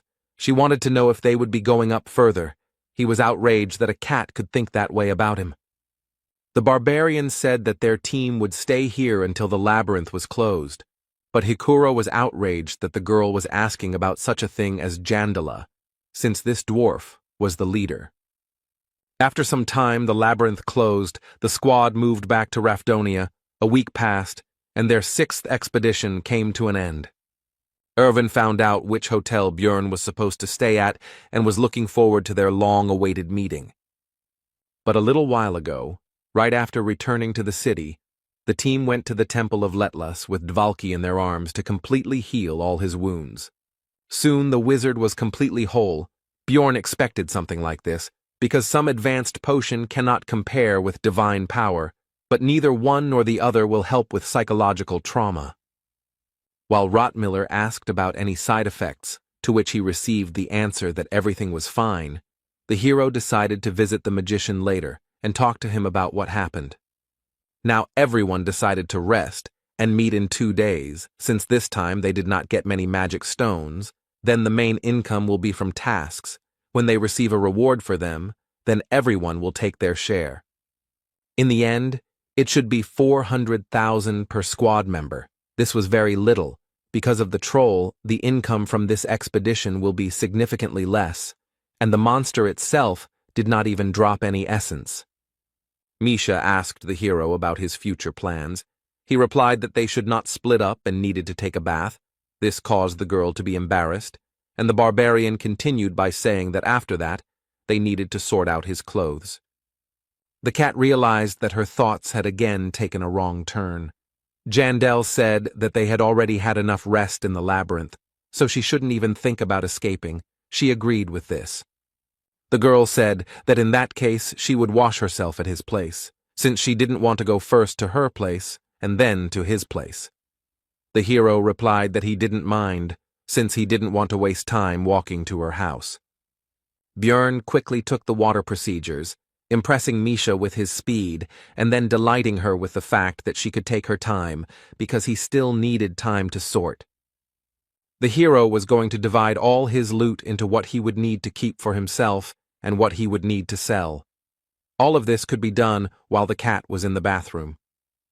But he was distracted from this activity by a knock on the door. It turned out to be some employee of the Researchers Guild, who began with idle conversation, but the barbarian interrupted him and demanded that he get down to business. Then the guest said that a certain Karen Tarson asked Bjorn to act as a witness. He said that the hero could confirm that he was not a marauder. Jandel realized that the little barbarian was in trouble, so he immediately shouted to Misha that their business for today was cancelled, because he had to help their recent acquaintance in the guild. He was in such a hurry that he couldn't explain properly what was happening, which made the cat angry and irritated, which she quickly expressed with a scream, but Björn wasn't going to waste time.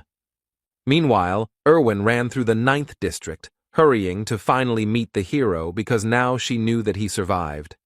A few days earlier in the labyrinth timeline, in the witch's forest, Daria told her sisters that she should be able to find her way to the 4th floor on her own, despite the fact that she is not a scout. In order to find the right path, she had to learn to sense the fluctuations of mana, thus figuring out the location of the portal, which she soon succeeded in doing. The sounds of the transition were getting closer, but suddenly Erwin heard with her long ears a very familiar voice, which was rough, but at the same time it was warm. The girl instantly rushed forward, leaving her sister in bewilderment. She was sure that this was exactly the one she was thinking about. Soon the elf reached the portal.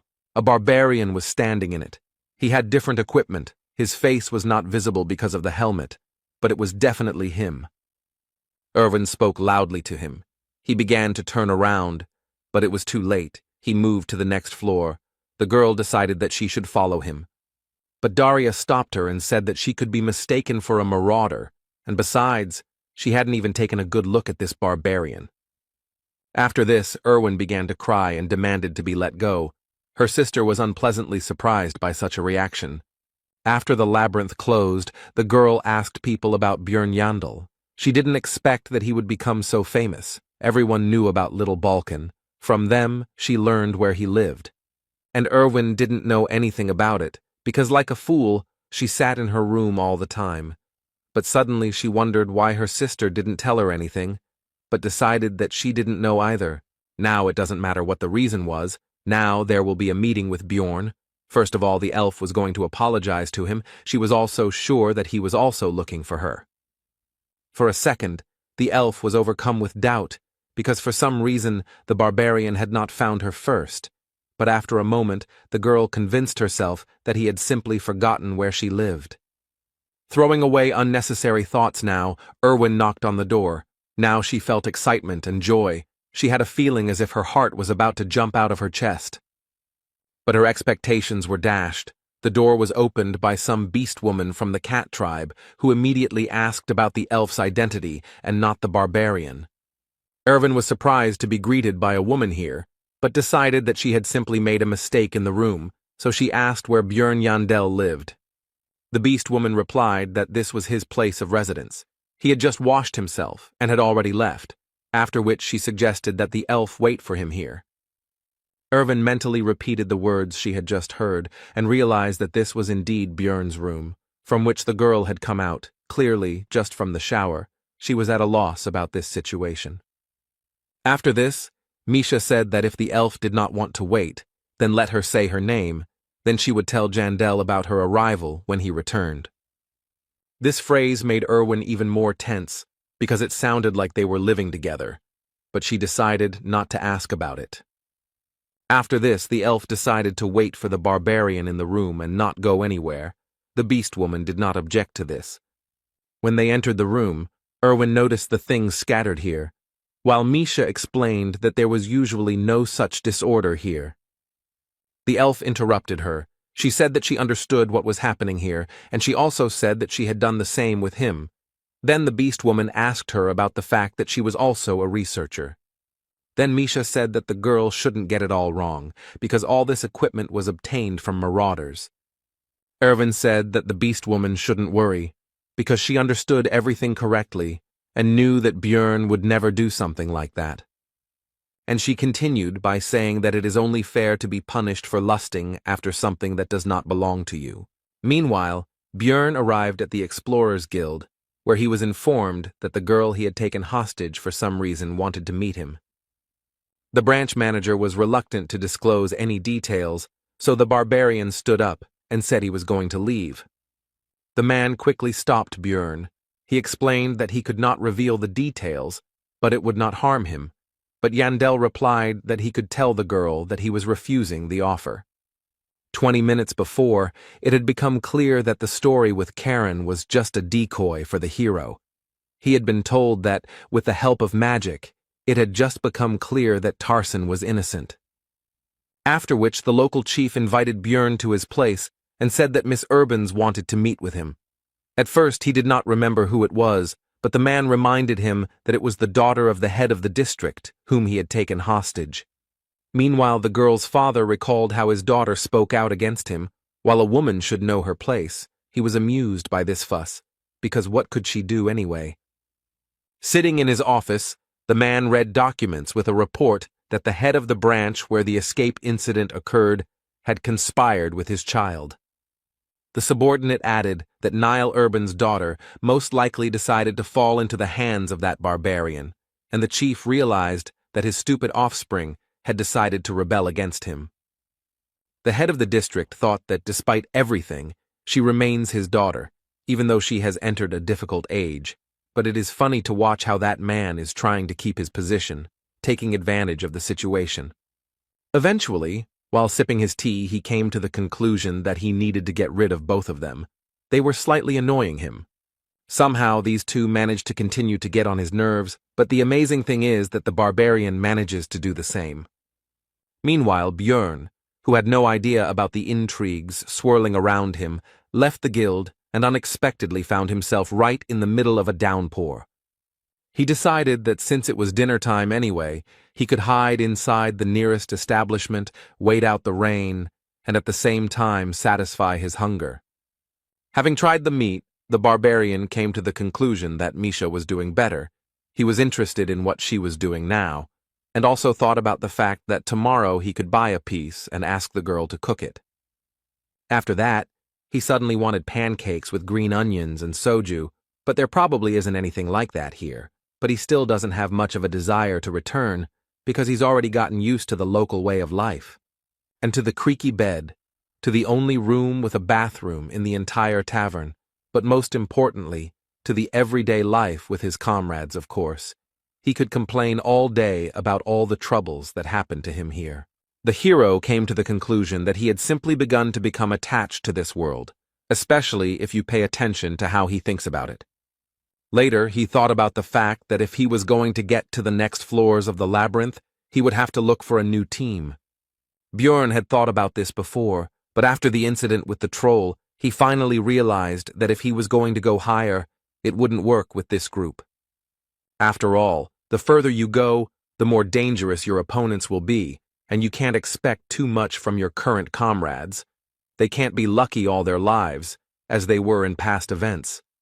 The hero was pulled out of his thoughts by Abman Urikfried, who unexpectedly approached his table. Bjorn first made a mistake with his last name, but he corrected him and said that if it was difficult to pronounce, then he could use his first name. The beastman sat down on the chair opposite and said that he did not expect to see Jandel in this place. He did not understand why, to which he received the explanation that this was his wife's establishment.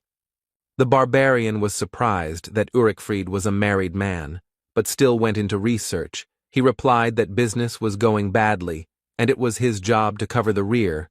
Bjorn decided not to comment on this. The conversation continued with Abman saying that their meeting was fate and asking to be taken into the team because he could be sure that the barbarian would not betray him since he saved him in a desperate situation. Bjorn assessed Urikfried as a very powerful researcher with a summon that can cover a tank, and also has powerful long-range attacks himself. Such a person will definitely not let you down on the 5th floor. However, the barbarian already had a team, which he explained to the bear, and also added that he and Misha had simply separated from the others, and then Abman had asked to notify him when a place became free or something like that. Yandel asked about how he saw the first one. Urikfried's face became serious, and he replied that the hero should understand what he was talking about. After this, the issue of repaying the debt was discussed. They agreed to meet in 10 days. The barbarian borrowed a raincoat and went home. In the hero's room, the two girls continued their conversation. Misha noticed that Erwin was much sterner than he seemed at first glance, and she herself was surprised that she said her phrase about justice out loud. After this, the elf came up with the idea that technically Bjorn could not have been stolen from her, because he was not some kind of thing that belonged to her, and she herself decided to form a team with her sister. But despite all these reasonable arguments, Erwin continued to feel hostility towards this beast woman. She was thinking about what her chances of winning in a direct confrontation were, and the cat herself finally introduced herself. The elf also said her name. Misha admired his beauty. After that, the girls sat down and began to wait for the owner of the room to arrive. An awkward silence settled between them. Erwin broke it by asking if the cat was dating anyone. She blushed and replied that she and Bjorn were just partners. These words made the elf glow with joy. She explained that she had misunderstood Misha's words, thinking that she had taken a shower with the barbarian. Erwin suggested that the cat simply lived far away, since she went to bathe in another man's bathtub, but she replied that her house was not that far away. The elf immediately came to the conclusion that this woman was using dirty, dissolute tricks. She was trying to seduce Jandel. Misha wanted to know how Erwin knew Bjorn, and she told him that they were also teammates before. After that, she added that she had a special relationship with the hero because they were each other's first partners and also had their first drink together upon returning from the labyrinth. Misha noticed that all this was so important, it seemed, only for her, which somewhat upset the elf's mood, who asked for an explanation. The cat grinned and said that she had been with Bjorn for several months, but in all this time she had never heard from him about Erwin. There he instantly jumped up from the table. She could not believe these words, which she loudly told the beast woman, to which she calmly asked her name again. And she continued by saying that she couldn't just turn a blind eye to the elf's behavior, who seemed to be treating her like an idiot and didn't even hide her dislike. Now the cat was angry. Irwin was already out of her mind. She had the feeling from the first glance that this Misha Karlstein would be her enemy. She was trying to steal something important from her, so she needed to be dealt with. But a moment later, the elf's ardor quickly began to fade. When the beast girl became serious, it became clear that the chances of winning in a direct fight were absolutely zero. At that moment, Irwin remembered a moment from his childhood when someone also took away something important from her, which he had succeeded in doing, and now this woman was going to do the same. Tears began to flow from the elf's eyes.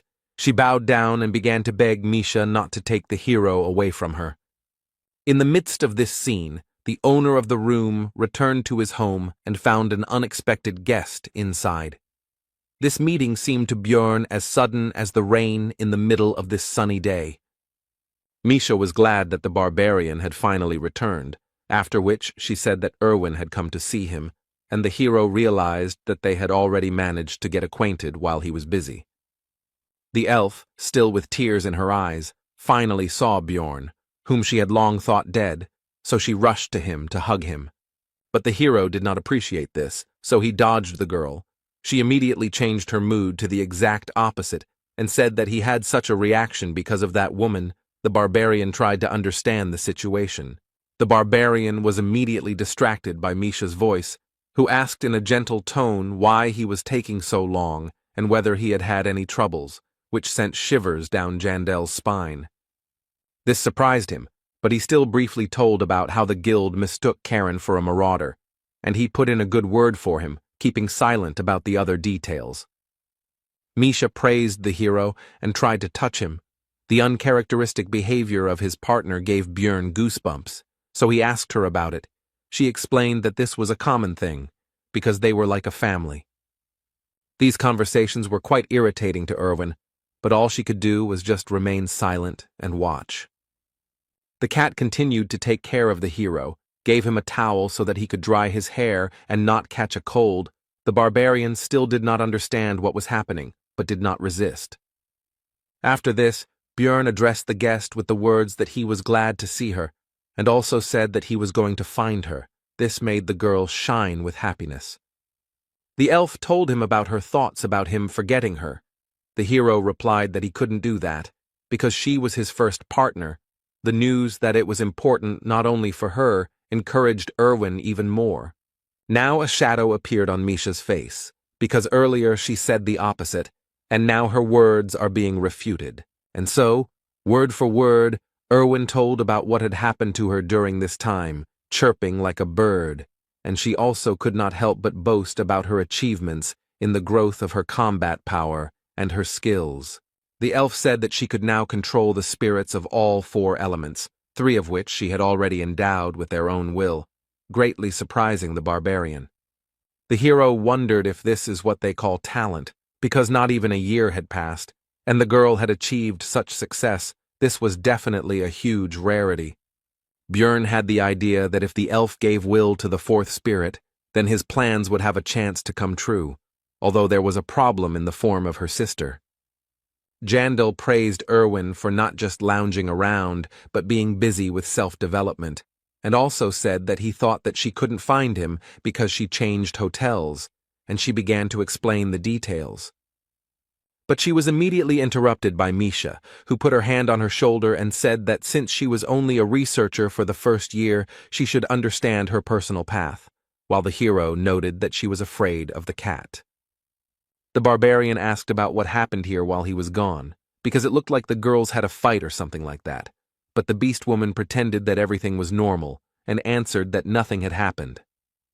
She also added that they got along well and asked the elf to express her opinion. She confirmed everything, calling her Miss Karlstein, while the cat asked to call her by her name. But all this, like their just-held dialogue, seemed suspicious to the hero. He understood that something was clearly wrong here. Quite a lot of time passed during the conversation.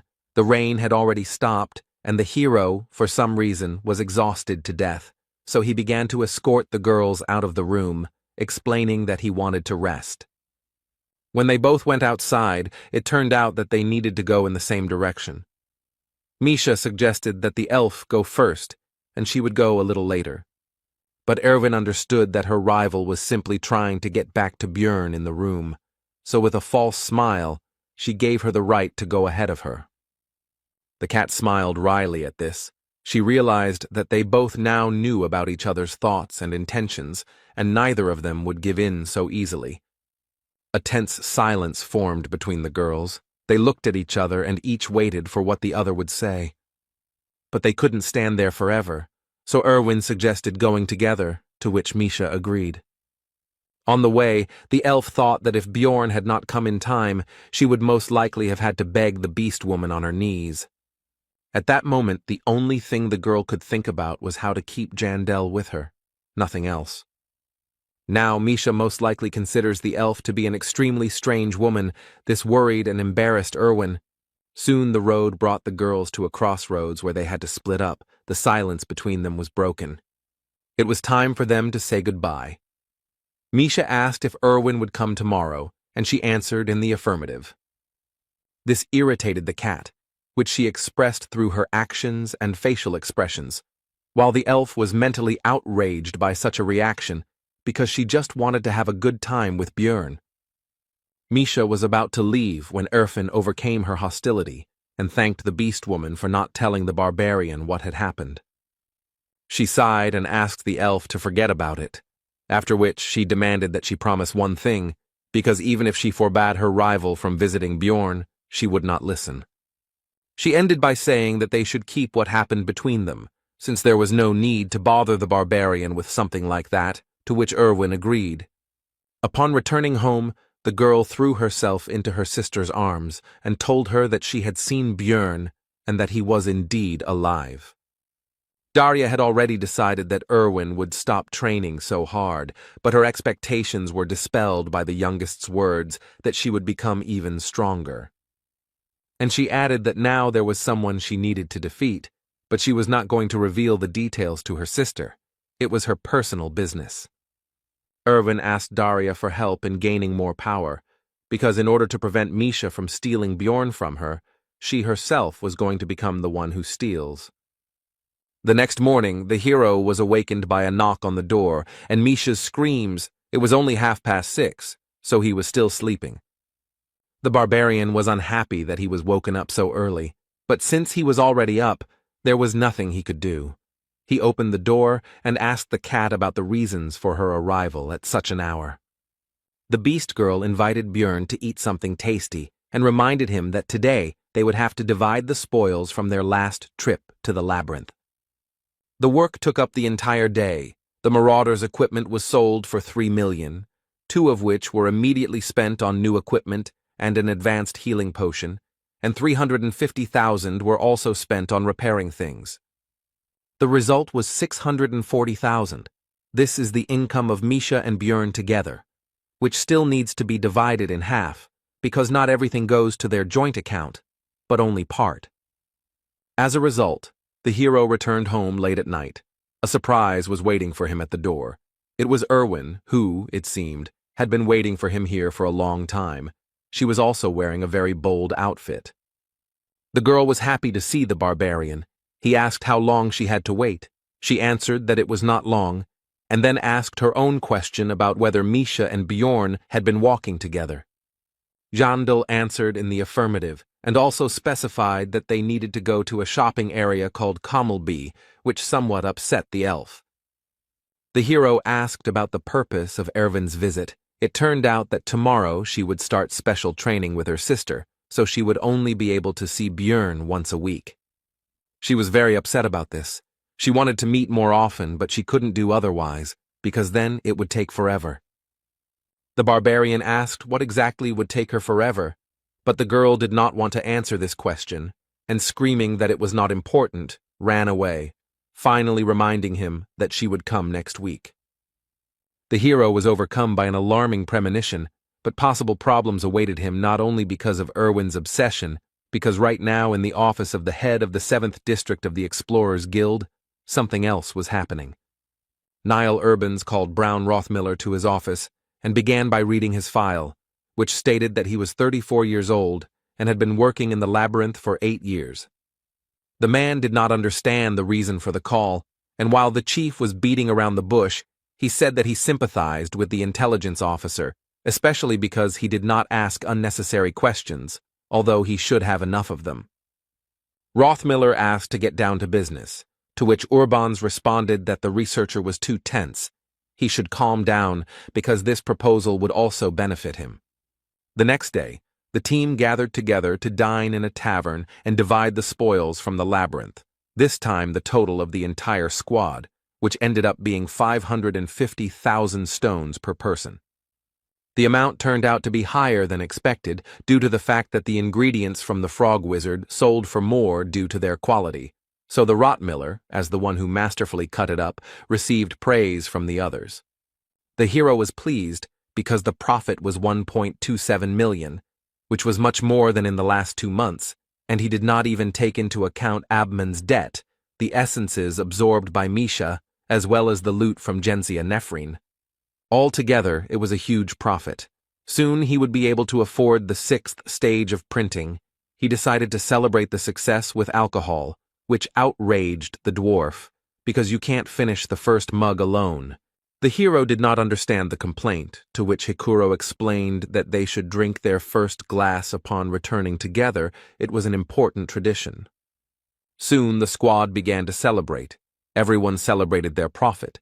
But the main toast was that they all managed to return alive from the labyrinth. The comrades actively discussed the last campaign and had fun.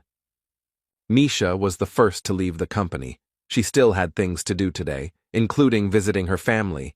Hikuro was sorry that she was leaving so early, but nothing could be done, so he simply said goodbye, like the others. Rottmiller was next. He stood up abruptly, slapped the table, and said that he was done too. He had things to do, after which he left. He was a little out of sorts and taciturn. Björn was in an unfortunate situation, because he himself was going to leave, but now that the two had left them so early, if he left too, Hikuro would be furious. But his fears turned out to be unfounded. The dwarf found several acquaintances at the next table, and went to boast about the story with the troll to them. The hero had already decided that in this case he could leave. But suddenly the last member of the squad remaining at the table, besides himself, Dvalki, turned to him.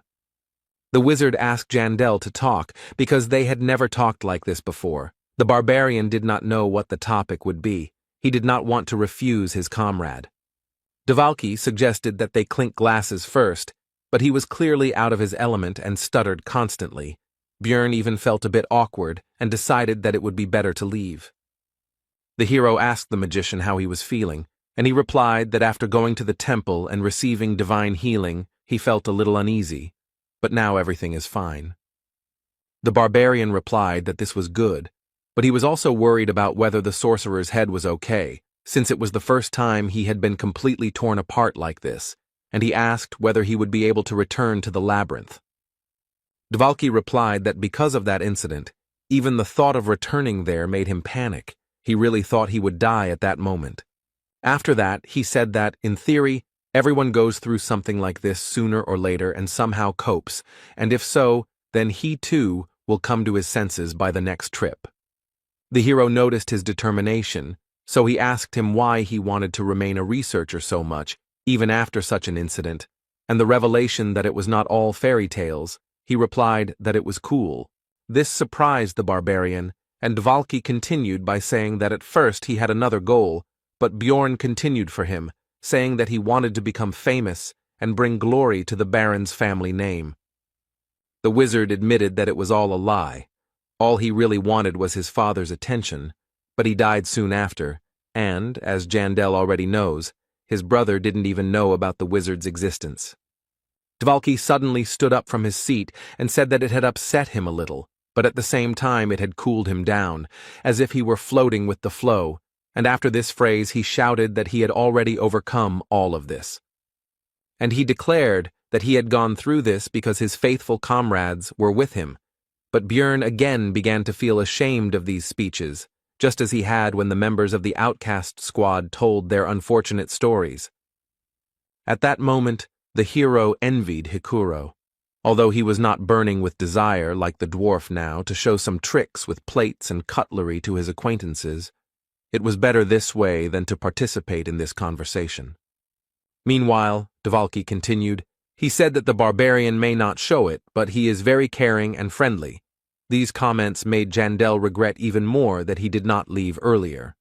After this, the wizard put the mug on the table and hesitantly said that he would like to ask Bjorn something, and he said that he was ready to answer. Then Dvalki, often stuttering, asked whether Jandel and Misha were meeting, and then the hero suddenly understood the reason why the magician had kept him here all this time. Meanwhile, Rothmiller walked silently through Rafdonia, but he did not pay attention to his surroundings. All his thoughts were focused on the recent meeting and the proposal. Last night, the district chief said that he had seen the report of his achievements and could imagine his irritation, since in 8 years he had barely reached rank 7, while the barbarian had become rank 6 in just half a year. And continue with the fact that Brown has worked hard for this, but has barely become stronger, and meanwhile his comrades will surely continue to rise through the floors without him. After all, unlike Rothmiller, they are not ordinary people, after which he asked the intelligence officer's opinion about how long they would have to be one team. Rothmiller was silent. Then Urbans answered his own question. He said that this would continue for another 3 or 4 months, maybe even longer if he was lucky, if they took pity on Brown. Now standing next to the office of the head of the 7th District, he remembered Niall's last phrase. He said that he believed that the man would make the right decision. Meanwhile, Björn had already returned to his room at the hotel that night, and he was irritated by the previous events.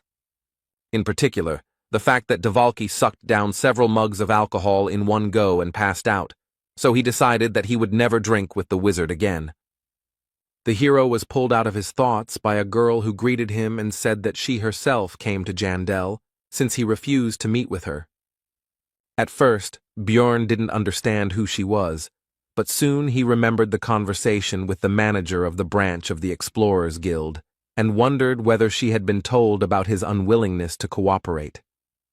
The barbarian had already started to say that he was not interested in all this, and that he did not like it when people disturbed him, when the girl shouted that Brown Rothmiller had met with her father, which already interested the hero.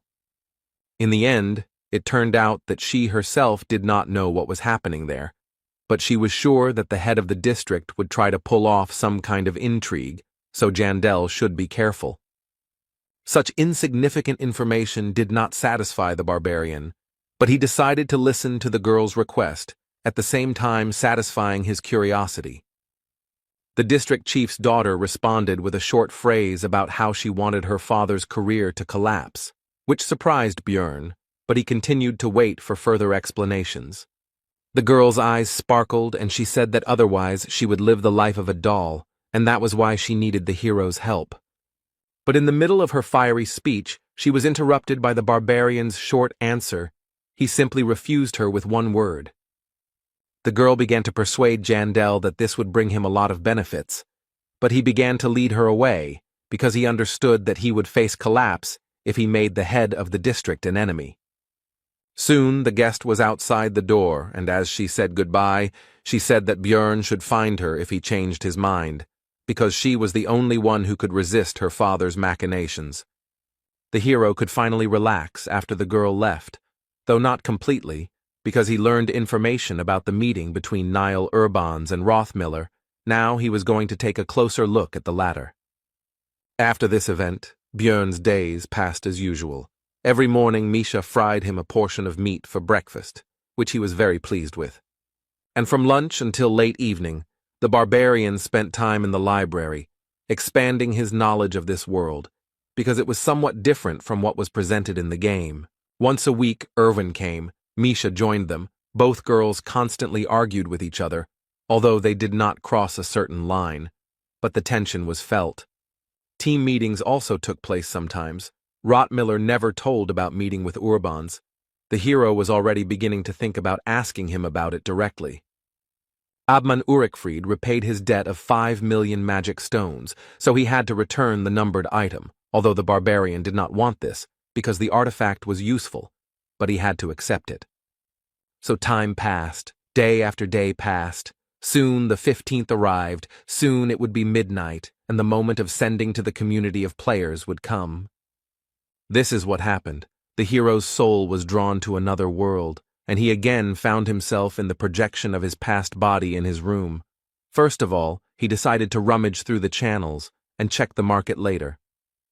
After checking many rooms, it turned out that there were no barbarians at all. It seems that there were few of them from the very beginning, due to the unpopularity of the class, and those that were died due to the complexity. In the end, a chat for Koreans was found. He clicked on it instinctively. Now looking at the interior, he was surprised by its luxury, because he expected that everything would be as usual, but it seems that a lot of software was put into it. Here his thoughts were interrupted by the cry of another player who, apparently, was very happy about Lee Han-soo's appearance here. This man was dressed in a military uniform. On it was written, "But Sergeant Lee." He immediately explained the reason for his appearance by saying that he came here immediately after demobilization. This hero was filled with horror at this situation and sympathy for his compatriot. It was extremely unfair to him. For the next 5 minutes, the Koreans shared stories of their suffering and eventually decided to finally introduce themselves to each other. It turned out that they had the same last name for each other. The new acquaintance was called Lee Baek-ho. They also told each other their age to the new acquaintance, Bello, 23. The hero clarified what the word meant, after which his compatriot explained that he had been in this world for 10 years, but at the same time he refused to acknowledge his seniority, believing that he would return young again. After that, his expression became somewhat gloomy, and he asked Lee Han-soo for confirmation, who wisely agreed to it. It seemed like he had a serious issue with age or returning to the previous world. Then Lee Baek-ho decided to conduct a test because he still did not trust the hero completely. He decided to answer in the affirmative. It's a kind of test for Korean affiliation. The compatriot was ashamed to admit it, but it seems his nickname is quite well known in the gaming community. He explained that because of this, quite a few people have already tried to pretend that they are from the same country in order to get Lee Baek-ho's help, and that is why they need the test. Its essence was simple. The hero would have to name his first thought after his compatriot's phrase. Even though they were both Korean, Lee Han-soo was still nervous. Both of them started to change colors with words. Kimchi was answered with jjigae, cow's head was soup, Arabia was Saudi, the last one was obviously meant to confuse or something like that. After this, Lee Baek-ho suddenly stood up from his chair, straightened up, and shouted part of the Korean army chant, and Lee Han-soo immediately stood up and continued it. True, immediately after the end, he admitted that he had not worked as a military man, since he was unfit, but as a civil servant. At first, the guy opposite was a little upset, but after a moment, he cast aside this feeling and resigned himself. After that, Lee Baek-ho made a serious face and announced that there was one last question left, as if everything that had happened before meant nothing. And the guy said just one name, Lee Won-yong, who most Koreans consider a traitor because he signed the agreement for the annexation of the country by Japan in 1910. Lee Han-soo was a patriot, so he got angry at the mere name of this man, which he did not hesitate to express in words that mentioning him was too much, even for this test. Lee Baek-ho simply remained silent for a while, after which he said that he now believed the hero. He really was a true Korean, while he himself had the impression that his compatriot was somehow strange. Lee Han-soo thought for a moment about the identity of the new acquaintance. He was a player who was drawn into this world exactly on the day he finished his mandatory military service and had lived here for more than 10 years. To the hero, he seemed like a good guy, but it seemed that something had happened to his head during this time. He changed his emotions and behavior too often, and it was unclear which of his personalities was real. Lee Baek-ho apologized for his behavior after a short time and explained that he had been preparing for a long time for someone to pass his test. He did not expect it to take so long.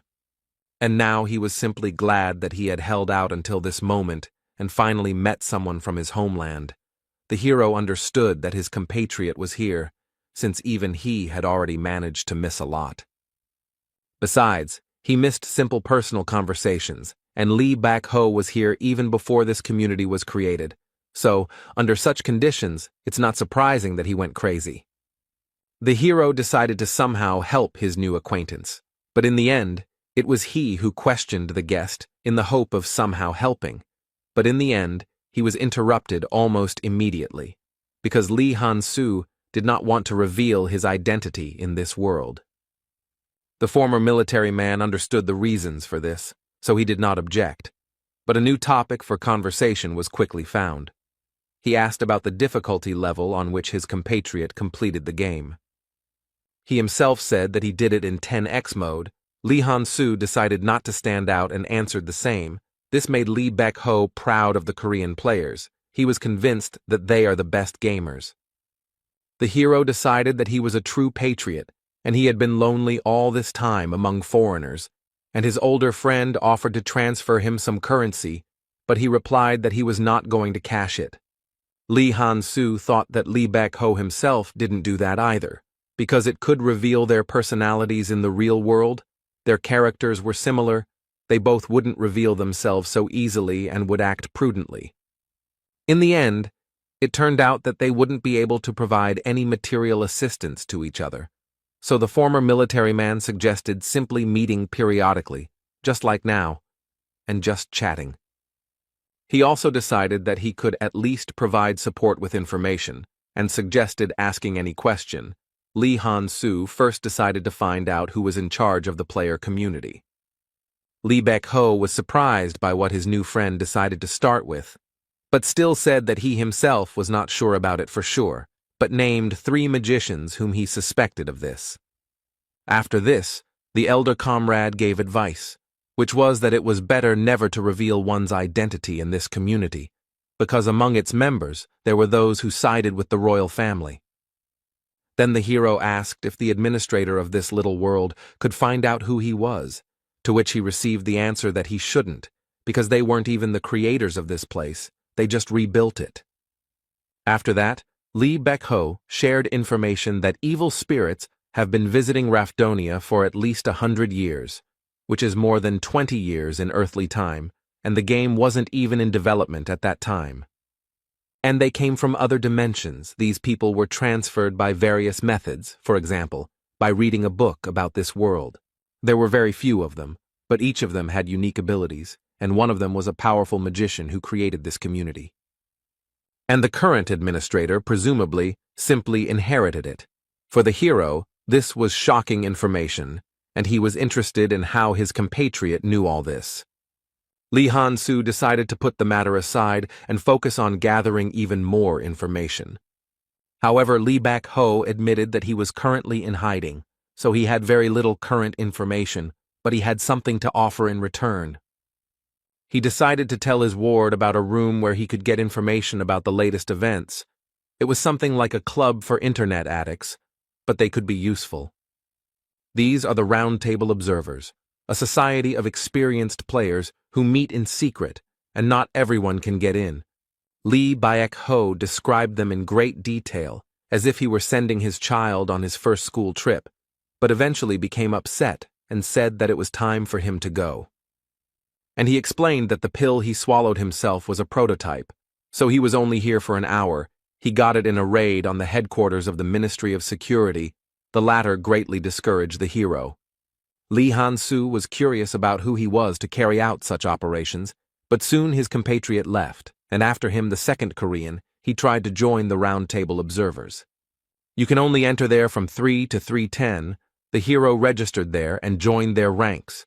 The meeting guaranteed the anonymity of the participants, and he appeared in the personalization room. Lee Han-soo wasn't too thrilled, but he decided to disguise himself, since that was the rule here, so he took a lion mask and dressed in a blue suit. The hero opened the door and entered the main hall, where players wearing masks of a jester, a fox, a deer, and a crescent moon were sitting at a round table, all of whom immediately began to stare at the newcomer. The clown remarked that he had never seen a person with such a disguise before, and the girl in the animal mask asked how the player got here, since they had not accepted new participants since last year. Lisa demanded that he identify himself and the person who recommended him, which made Lee Han-soo clench his fist and tense up. Lee Baek-ho has already said that if you lie in this place, the mask will instantly break, and the liar will then be thrown out of this channel. However, this rule only comes into effect after the meeting has started, and these people are simply watching the newcomer. Apparently they either agreed in advance, or they are simply curious. Lee Baek-ho recommended that he hold himself rigidly from the first second, and if it becomes too difficult for him, then he should simply follow his instructions. Now the hero understood why his compatriot insisted on this so much. He immediately began to pretend that he was uncomfortable and the like. Lisa immediately tried to put pressure on the newcomer. But he immediately interrupted the girl with an answer to the question about who recommended him here, saying that her mother had advised her to drop in last night. This was done because he had learned everything about the members of this club from Lee Baek-ho. The hero understood that these people could not do anything to him. The fox was shocked by these words, so she asked again, to which the newcomer repeated his words. The girl got angry and used a skill that can only be used in the spiritual world, like this Ghostbusters community, a dimension where will and emotion are important, that is, killing intent. This caused some strange sensations in the hero. His skin tingled, something like goosebumps. But they were in this special space where they travel only with their souls. It's not a very useful thing, but Lee Han-soo heard that it's great for scaring noobs. He started to pretend to be confused and scared again. Lisa believed him again and pressed. But the hero understood that these were just pathetic tricks of experienced players. The girl demanded to repeat after her word for word. The intensity of the threat increased. Lev agreed. But instead of what was expected, he again said that her mother had advised her to drop in last night, which surprised Lisa, because she thought that the new guy should have already shit his pants from fear. The other participants intervened in this performance. They were unhappy with how far these jokes went from the newcomer, who with such an attitude seemed to be looking for enemies. The hero simply shrugged his shoulders at their reproaches. He tried very hard to create such an image for himself, but apparently, since they were veterans, it didn't impress them all that much. The fox was already trembling with anger, and Lee Han-soo continued to think. He quickly outlined the members of this club, one curious, one impudent, one pathetic, and one annoying. The hero withstood the pressure quite easily, because Lee Baek-ho had already demonstrated this effect on a compatriot. He also said that with excessive exposure, it can cause psychological problems. This technique is stronger the will, so it is used mainly by veterans who have finished off many opponents, and themselves have been on the verge of death more than once, although some are born this way. The hero asked how to apply this. It turned out that you need to look at your target as an enemy, someone who needs to be killed no matter what. Now Lee Han-soo decided to do this. The fox quickly became so ill that saliva began to flow from her mouth, and the lion did not understand what was happening. He quickly turned his gaze to the deer. He was also injured, although not as much as the main object of the impact. Then the gaze fell on the jester, who immediately began to justify himself by saying that he had not even said anything. And Crescent just silently leaned forward, the hero surprised that his killing intent was working so well. Lee Han-soo's thoughts were interrupted by a sharp pain in his head. His brain began to be wrung out like a wet rag. Lee Baek-ho, for some reason, did not talk about this effect. This was already the hero's limit, so he could not continue to use killing intent. Lisa had just started to beg him to stop. In an instant, it was all over, and the club members breathed a sigh of relief. The deer remarked that there would be a lot of problems with the new member, and the jester said that it had been an interesting experience, and he was curious when he could do the same. The heroes didn't quite understand what had happened, but it worked. He managed to build an image of a tough guy that no one should mess with. Soon, all the doors suddenly slammed shut, and Lisa announced that it was time to start the meeting, while Crescent admitted that due to the level of murderous intent Leo had, he thought that this was not his first time here. However, he noticed that this mask had been hanging on the wall all this time, which meant that perhaps the master himself had invited him, which he immediately asked about. Crescent said that he was even ready to pay for this information, although it would not be easy to satisfy Leo, but he was ready for it, and the hero noticed his polite speech and understood the importance of the first impression.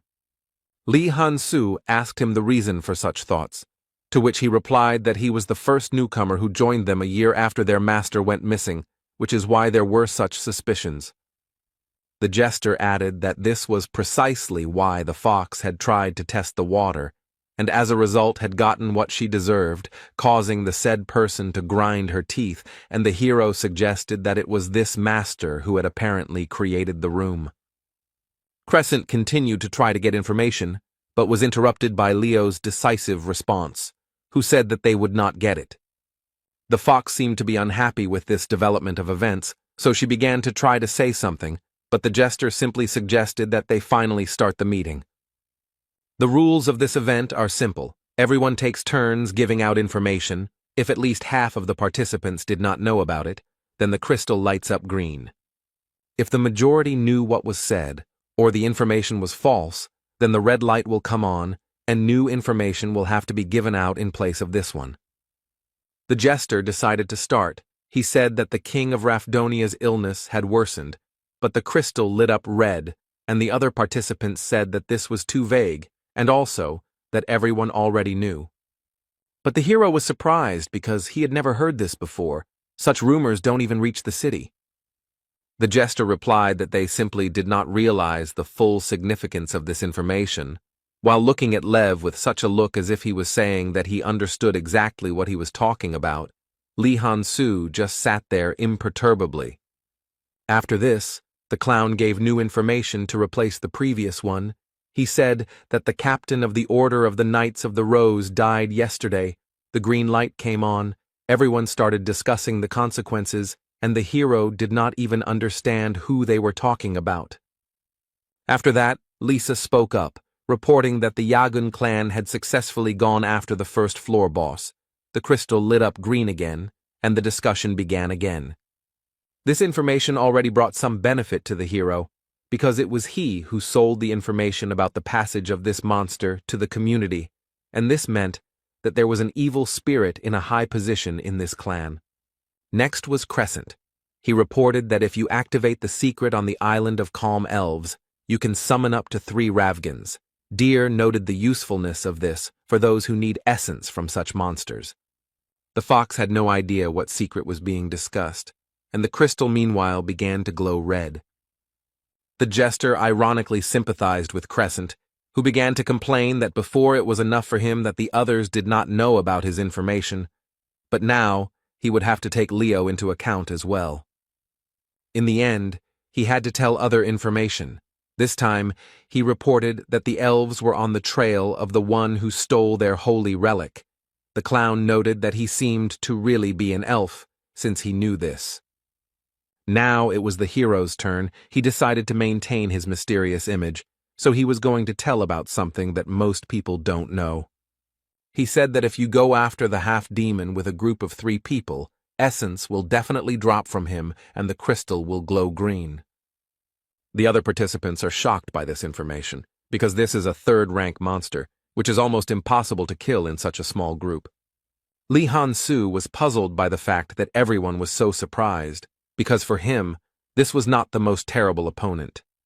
A 3rd-rank monster, a half-demon, has only an average, even slightly lower level of danger at its level. It is simply rare, because to meet it, you need to fulfill several conditions. That's why the hero chose it as the first piece of information. It's hard to find, even harder to kill with 3 of them. In other words, it's useless information. Next, it was the turn of the deer, who spoke with a successful outcome, and the round ended. Now the participants are given a chance to discuss whether they will continue the meeting or not. Most decided to end it there, but the jester said that he wouldn't mind staying alone with Lev, but he also decided to stop, because if he stayed, there was a high chance of being exposed. The clown can give out a leak of information just to see if the hero knows it. If the crystal lights up green, it will become clear that he is a newbie. Li Han-su was about to simply leave when he noticed that the other members were staring at him as if they were waiting for parting words. Looking at them, Lev thought that today he was, in fact, the main character of this meeting, so he quickly thought of what to say next to maintain his image. He asked them in a disappointed tone if that was all they could offer him, then turned around and simply left. As soon as the hero left, one of the participants asked how Lisa was feeling. She replied that she was still shaking, but Lev stopped before she received serious damage to her psyche. If he hadn't stopped emitting killing intent towards her, things could have ended badly. But what shocked the girl the most was that the hero instantly stopped when he realized that she was at her limit. Then Crescent said that he really hadn't imagined it, and Leo was able to completely hide the manifestation of his will in a second, which had previously been considered impossible. The deer changed the topic to the information provided by the hero. He understood that the information about the half-demon was from the game, but even so it sounded absurd. He admitted that Lev could have beaten it on 50x, even though he didn't look like someone who did it on easy difficulty, but was interrupted by the jester, who asked why they were so sure that the information was obtained from the game. The others could only remain silent at this. Then the clown stood up, told them to forget about it, and said that he was going to prepare better for the next meeting. The participants did not understand what he was talking about. Then the jester shouted that Leo could give them even more exclusive information, but at the same time he should not lose interest, so they needed to find some valuable information for him. The deer didn't understand what they had to do with it. The clown reminded him of Leo's parting words and explained that he sounded disappointed, so he might not come here at all. After this, the jester activated his murderous intent and demanded that the others, if they did not find anything, then they themselves should create a sensation, because he was not going to miss such an opportunity. The Round Table observers are a secret gathering that ordinary players don't even know about. Each of them is proud of the fact of their participation. However, one single question stung them all, and they had no choice but to admit that even this gathering was nothing special to someone else, the mysterious Leo. Soon, Lee Han-soo found himself back in the body of the barbarian Bjorn Yandel. He sprawled on the bed and thought about what a curious place this was. There was no better place to get complex information. He decided to thank Baek Ho later, also. Naturally, he wasn't going to just accept his help. He didn't want that. And he didn't think that someone who smelled like a pro player would help just like that. If you want to continue any relationship, then you need to know the boundaries that cannot be crossed, so decided the hero. He also thought about the fact that everything happened this way because of his murderous intent, but he could no longer continue to reflect, because fatigue overwhelmed him, and he closed his eyes. The barbarian's awakening was accompanied by Misha's cries, asking what he had done the previous night since he had slept all day. The hero replied that he had not slept well, after which he noted that the girl somehow knew that he had been sleeping all day and had not just gone to bed, so he asked her if she had been there since the morning, and she began to make excuses. The beast woman said that she wasn't just lazing around. She trained, visited her parents, and also met with Dvalki, the latter of which interested Bjorn, and he asked about it. The girl replied that the mage said that something was bothering him. Jandel decided to find out what they were talking about, because relationships between teammates are a slippery slope. It was like that even in the game. The barbarian folded his hands in front of his face and asked the cat what their conversation was about. Misha began to say that it was the wizard's business, but Bjorn interrupted her and asked if they were friends.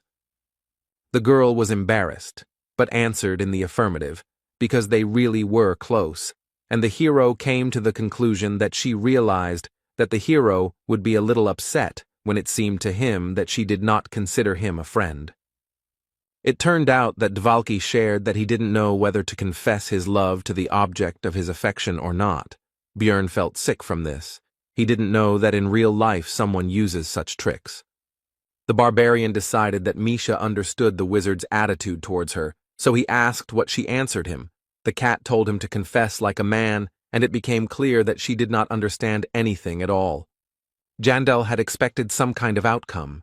It seemed to him that the beast woman was somehow not particularly interested in a romantic relationship, but his thoughts were interrupted by the girl, who began by saying that they were close. and she continued, embarrassed, that if that was the case, then could Björn go with her to her house, since her father wanted to see the hero. The barbarian calmly agreed to this request and simply specified the time by which he needed to arrive at the place. This reaction surprised the girl. She thought that she had misheard it, so she asked Björn again. He answered the same thing. The cat, still embarrassed, said that she would answer later because she was not ready yet, and Dad needed to be warned.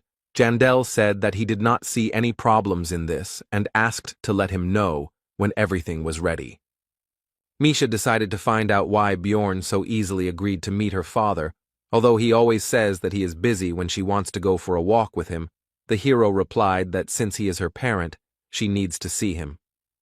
The girl was again surprised by the brevity, simplicity, and imperturbability of the barbarian. The blush did not leave her face throughout almost the entire conversation. Misha covered her face with her hands and said that she didn't understand how Bjorn could say all this with a stone face, while the hero didn't understand what was happening to her. The next day, Jandel woke up and went to the Holy Land after breakfast. He finally felt rested. The fatigue was most likely caused by using the killing intent. The hero decided to start fulfilling his to-do list for today by activating the 5th stage of the Immortal Seal, which, as always, was accompanied by unpleasant feelings, but the pain of spending 8 million was stronger. On the way home, Björn thought about the fact that he only had to improve his seal one more time, and then he would be able to use his special skill. This level of it increased energy by 80 units. 3 days later, the hero set off for the Holy Land of the Beastmen. It took 6 hours there and back. Now he understood why the cat always stayed overnight when she went to her parents. The hero had heard a lot about this place, but what he saw exceeded all his expectations. He had heard that Misha's people were as developed as humans, and indeed, there was an almost ordinary city around. A child with a parent was passing by. The boy noticed a barbarian walking around here and pointed at him with his finger, also drawing his father's attention to this, and Björn realized that children here remain in families. The beastman calmed his child, and they continued on their way. Jandel was still looking at them. Misha noticed the strange behavior and asked her comrade about his thoughts. Because the hero was turning around, the cat decided that he was already thinking of running away, so she exclaimed about it and added that it was too late to back down. But Björn explained that he was simply surprised. He was taken aback by the huge difference between the creepy lifestyle that the barbarians lived and the way things were done by the beastmen. This place was a real city for their race. Yandel asked his companion if all the Holy Lands were arranged the same way. She did not understand at first, and Bjorn explained that he thought that her people lived in the forest and bred animals, adding to himself that this was 150 years ago. Misha replied that they lived like this in the past to preserve traditions.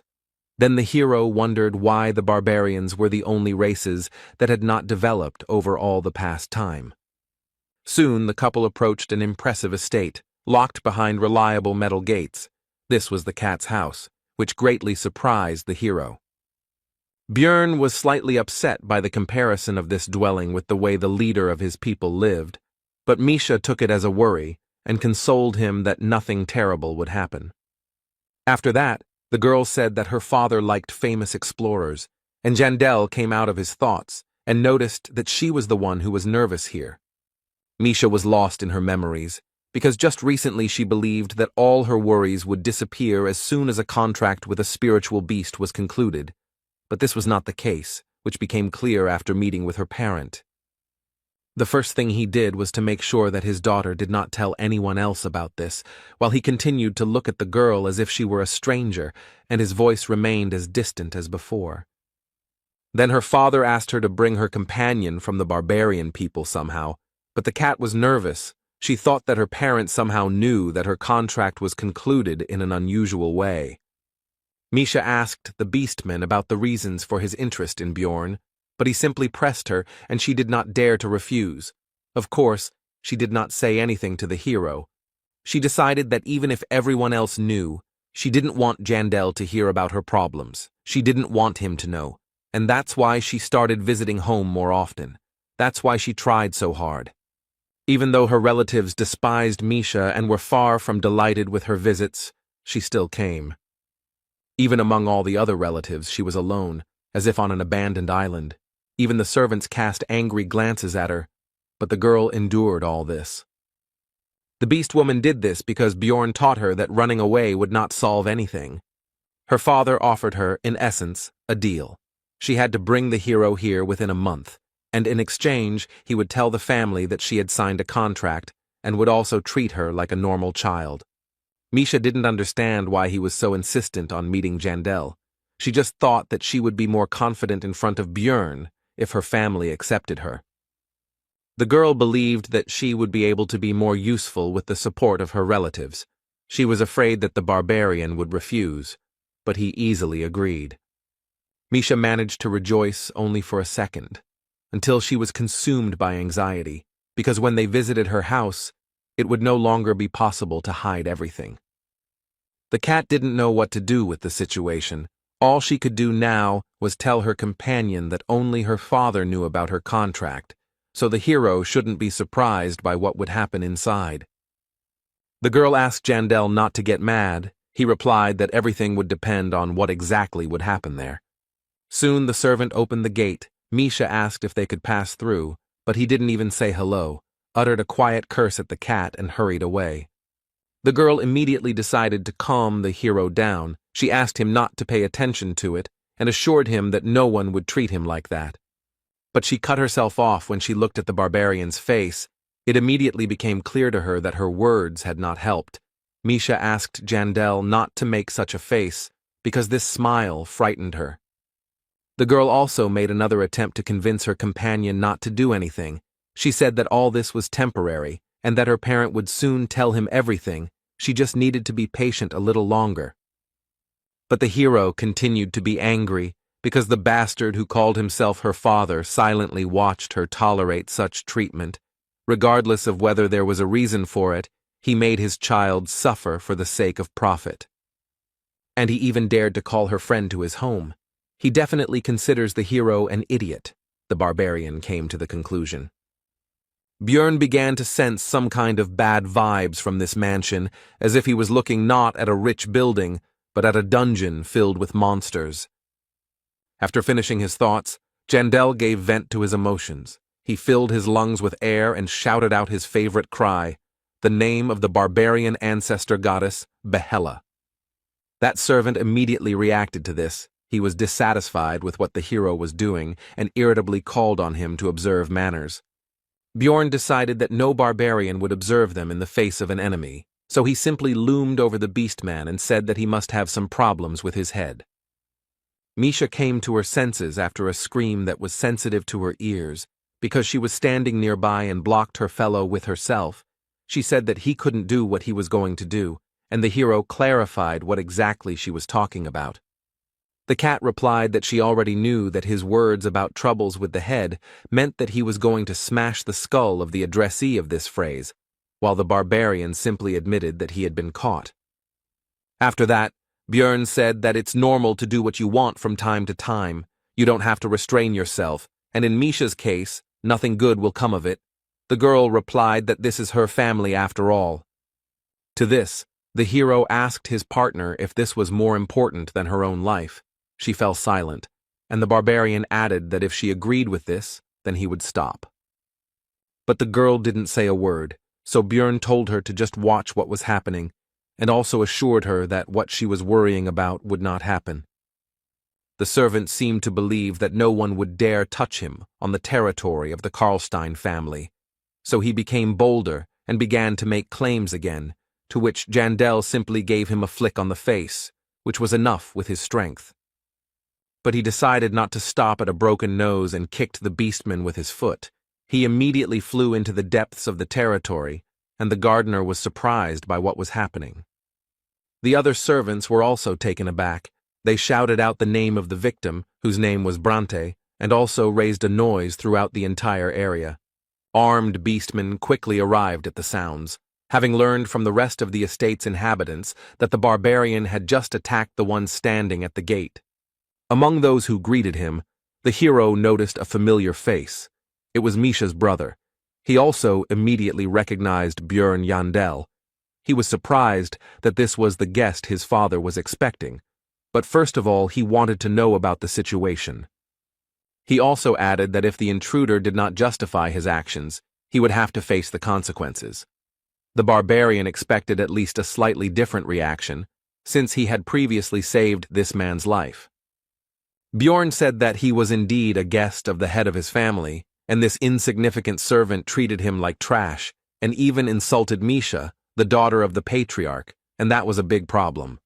The beastman quietly said that he told them to behave decently in front of strangers, but Jandel heard this and asked about the fact that he knew everything but did nothing, to which he received the answer that it was their business.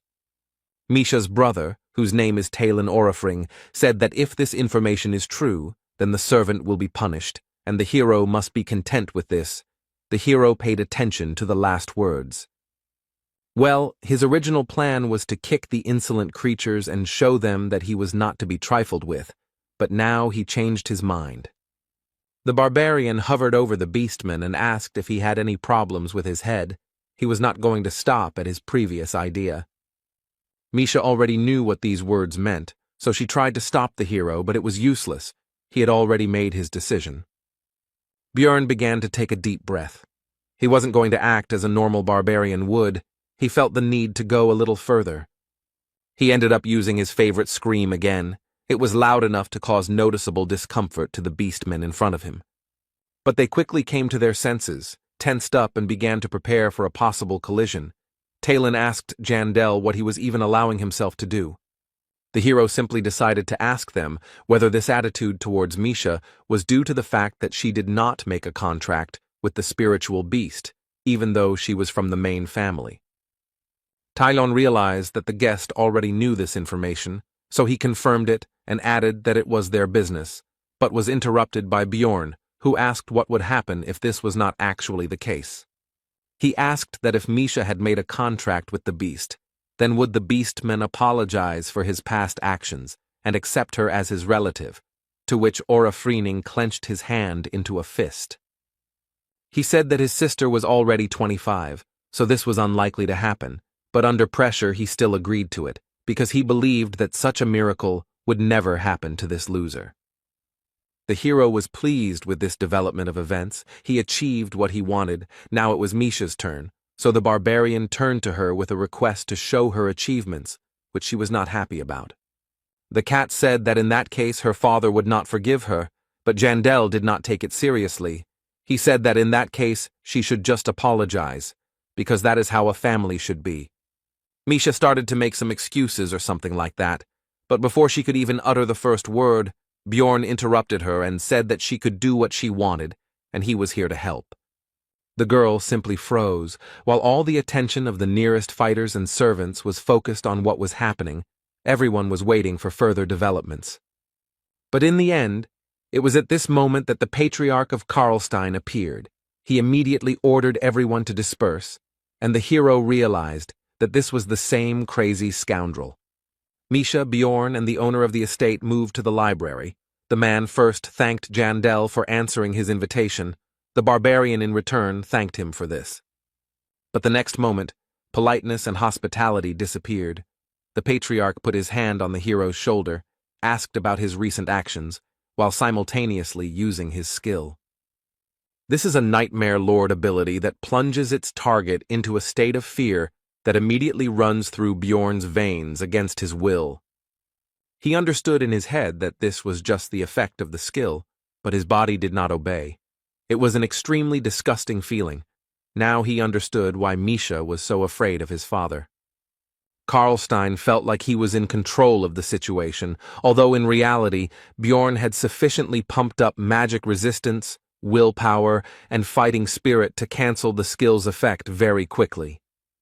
The patriarch began to demand an answer, but he was interrupted by the guest's words that he should not be groped, and in general, how dare he, the hero decided to treat others the way they treated him. When Misha approached Bjorn to convey the invitation, Jandel immediately agreed. He did this for two reasons. Firstly, to prevent the cat from possibly leaving the team, because powerful families like this one might have connections with large clans, so they could simply order her to join them. Secondly, so that her father would not suspect that Björn Yandel was an evil spirit, since Misha's late awakening could attract attention. And if the patriarch knows about the secret behind the conclusion of this contract, then the barbarian needs to visit him and give him a normal excuse. However, it turned out that the family's attitude towards Misha had not changed, and her father suddenly tried to show his superiority over the guest. Karlstein was surprised. He asked the barbarian about the fear of death. He answered that he did not know about it, but he had no fear of the beastman himself, even though he was an explorer of the 8th floor. And he didn't care that in a direct confrontation this man would smear him across the wall, because if he was finished off here, the leader of his tribe would not stand aside. The hero mockingly said that Karlstein could not kill him here. The reasons were simple. He is a famous barbarian, admired by many, and he is now on the holy land of the Beastmen, where he was also invited. For a moment, Björn even imagined how immediately after his death another war would break out, like the one with the elves 10 years ago, because barbarians are exactly that kind of people.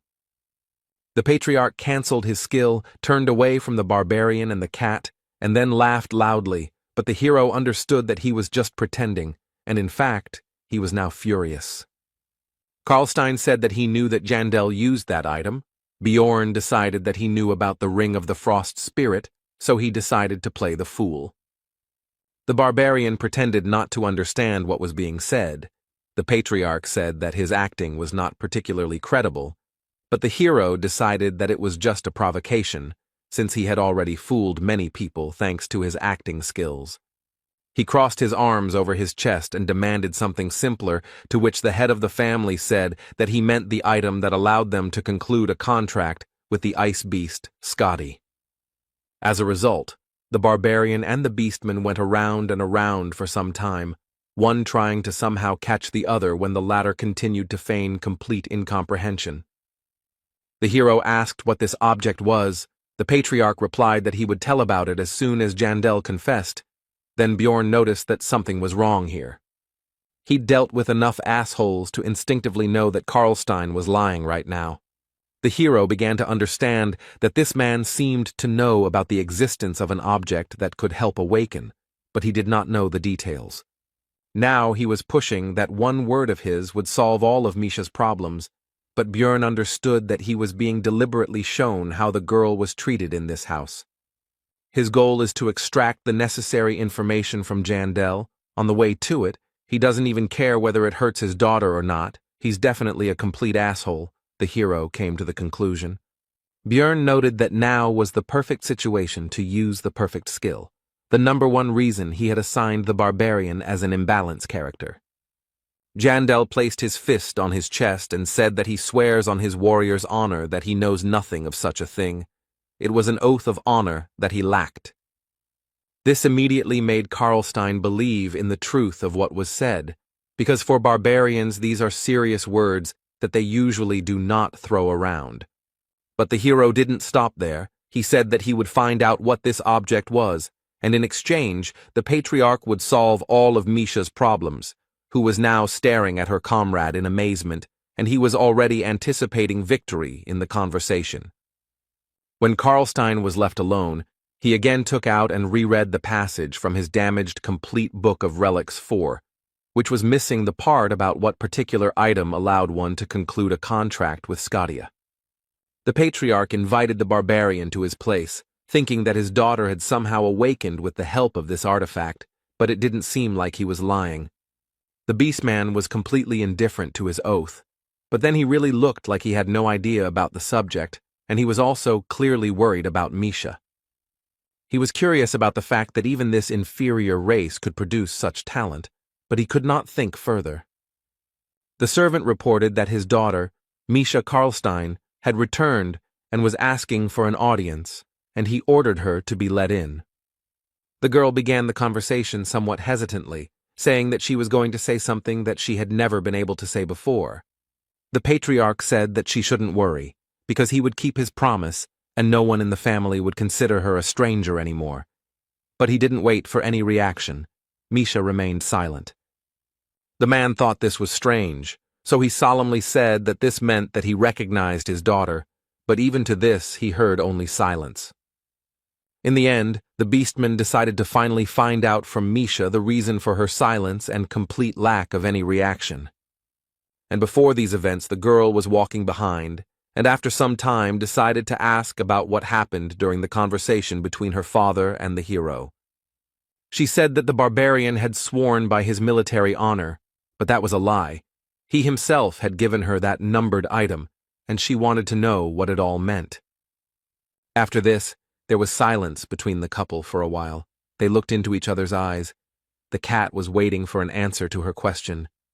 The barbarian answered honestly that he had indeed lied. He had done so because Misha was more important to him than any warrior's honor. These words struck the beast woman. And the following words brought tears to the girl's eyes.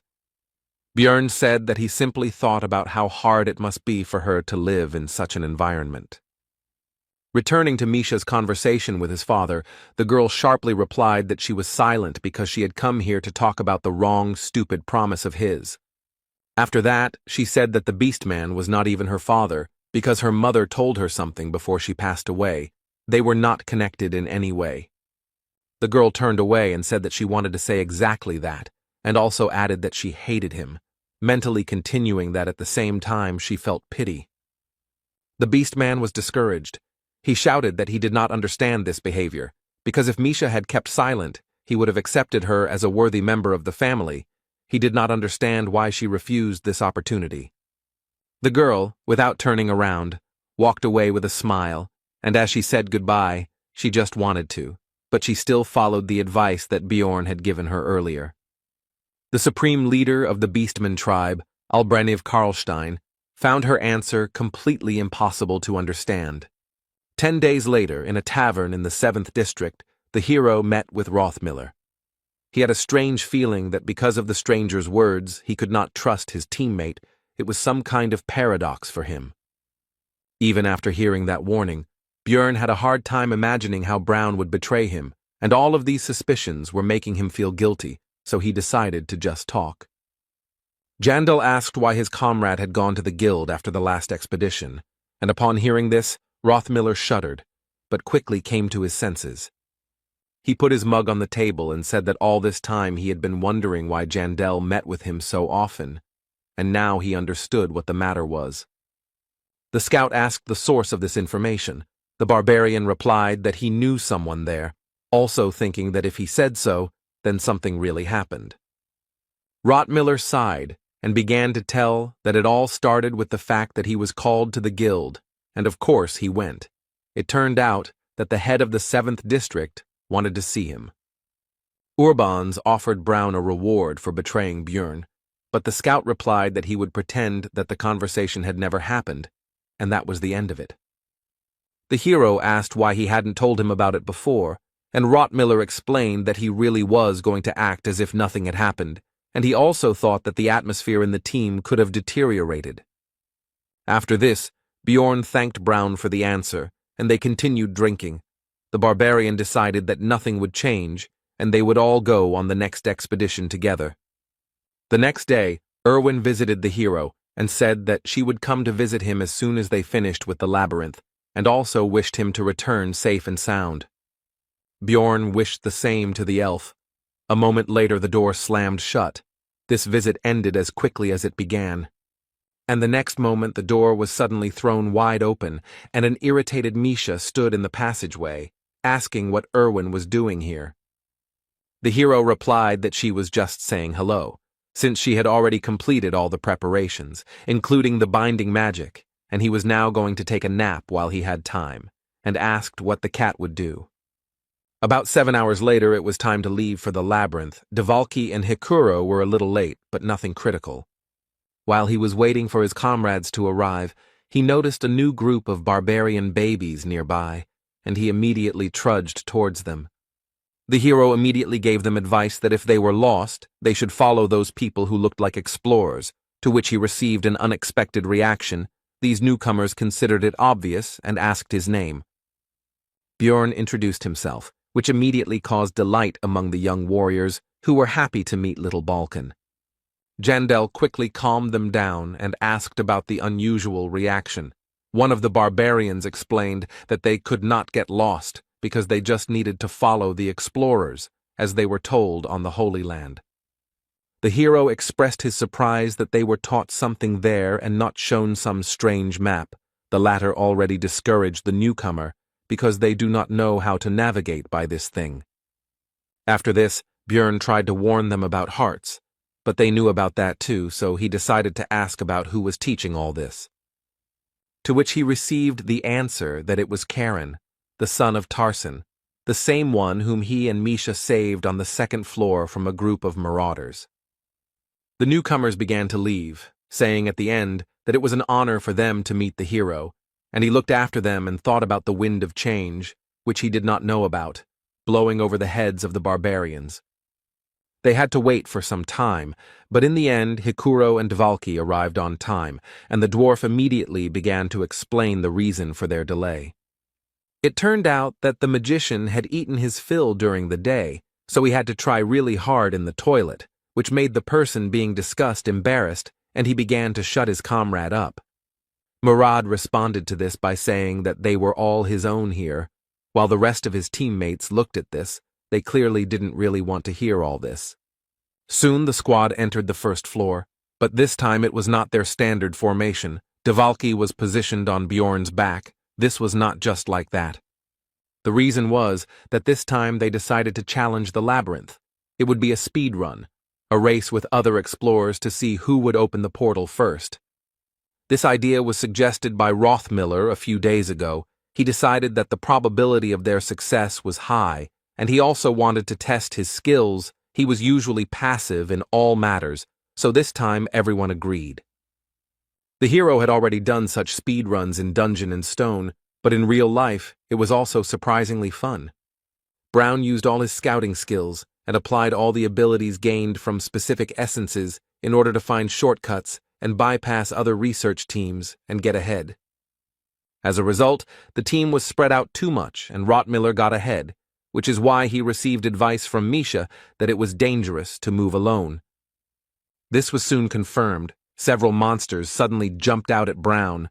They were only rank 9, but even so they were dangerous, especially for a non-combat class like a scout. But Misha quickly rushed forward and saved the situation. All the opponents were instantly destroyed. The danger passed.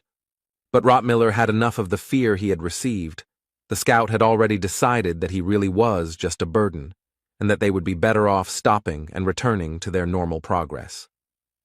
But before he could say a word, his comrades urged him not to stop and to run further. This brought Brown to his senses, and the race continued. Thanks to the essences, the endurance of all researchers, except for mages, is significantly higher than that of an ordinary person, but they still sweat a lot after running for several hours without stopping. Along the way, Björn noticed that Dvalki had become heavier, to which he replied that the barbarian himself had told him that Misha liked bigger guys. The hero remembered that he had actually said this nonsense, so that the wizard would not confess his feelings to the cat girl for some time, as a result of which he decided to eat more food. Be that as it may, each member of the squad did everything possible to achieve their goal as quickly as possible. However, they were unable to succeed. The portal to the second floor had already been opened by someone. They were late, and another group got around them. Rothmiller was disappointed with the failure. He experienced anger and other negative emotions, and the hero realized that the difference in the abilities of his comrades was becoming increasingly obvious, and soon he and Misha would have to leave the team. Soon Brown pulled himself together and rose from the floor. He noticed traces that indicated that 3 groups of researchers had already been here. The lag behind the first was only 30 minutes. Rothmiller said that if they hurried, they would be able to bypass their rivals on the second floor and open a portal there. His comrades hastened to agree with his proposal. They did not want to upset him. Everyone except Björn. He pointed out that their strength was already running out, and they had only just gotten here. They wouldn't be able to catch up with these explorers. He thought it was a bad idea. The gap would only increase. The hero called on Rothmiller to be reasonable, since his stubbornness was putting the entire team at risk. These words made the scout angry. But he quickly controlled his emotions and admitted that he had momentarily lost his mind, so everyone should forget what he said, which made his comrades breathe a sigh of relief. After that, they passed the second floor and moved to the third. Despite the tense mood, the campaign continued. Despite everything that had happened, Rothmiller led the detachment as usual.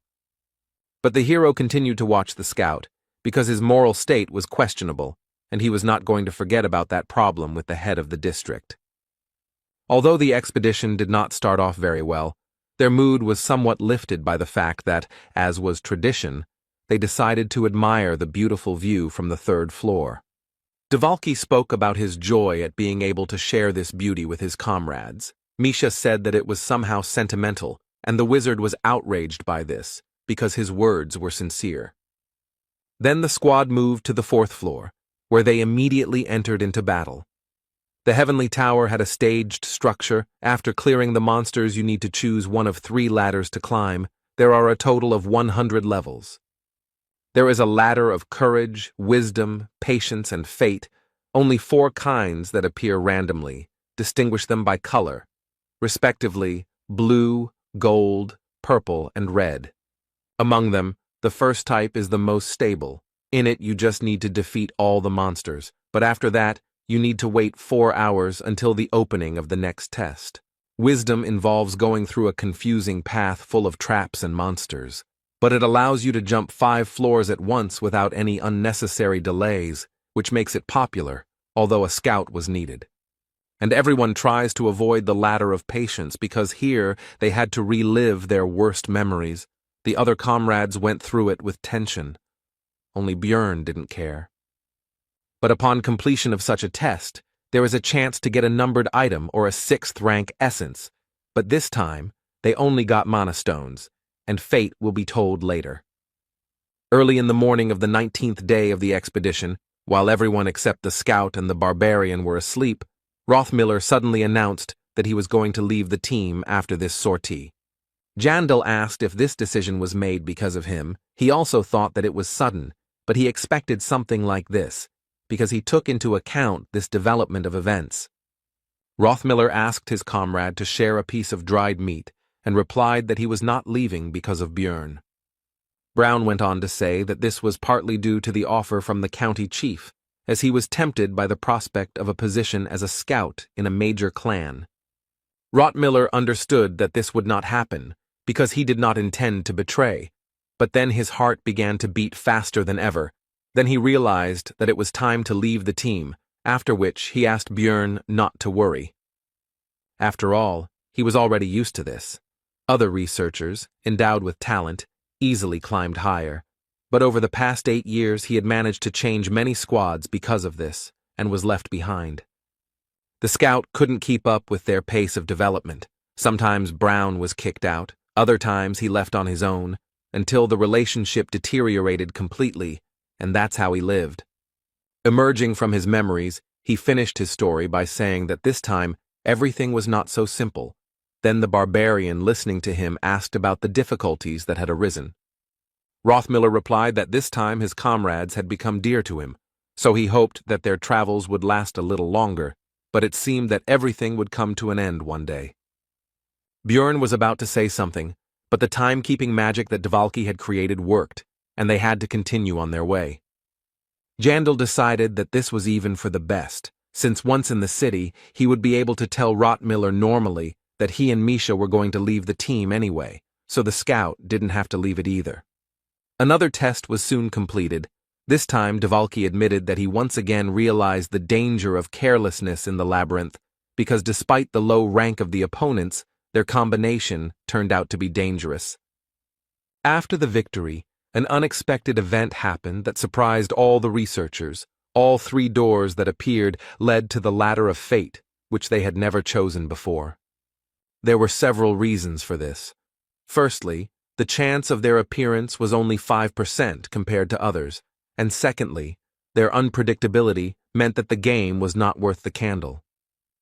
Misha assumed that it made no difference to them which door they entered, and also remembered how she had been in one, where she had only encountered monsters, and that was it. the hero realized that she had simply been given a test of courage. As with the cat, most people who choose a fate will get one of 3 other ladders, which are chosen randomly, but there are also unique events. Dvalki told his comrades about this, but he, unlike the hero, did not know that the chance for other tests was 20%. In the game, there were 32 of them, from returning to the first floor to defending against a wave of monsters.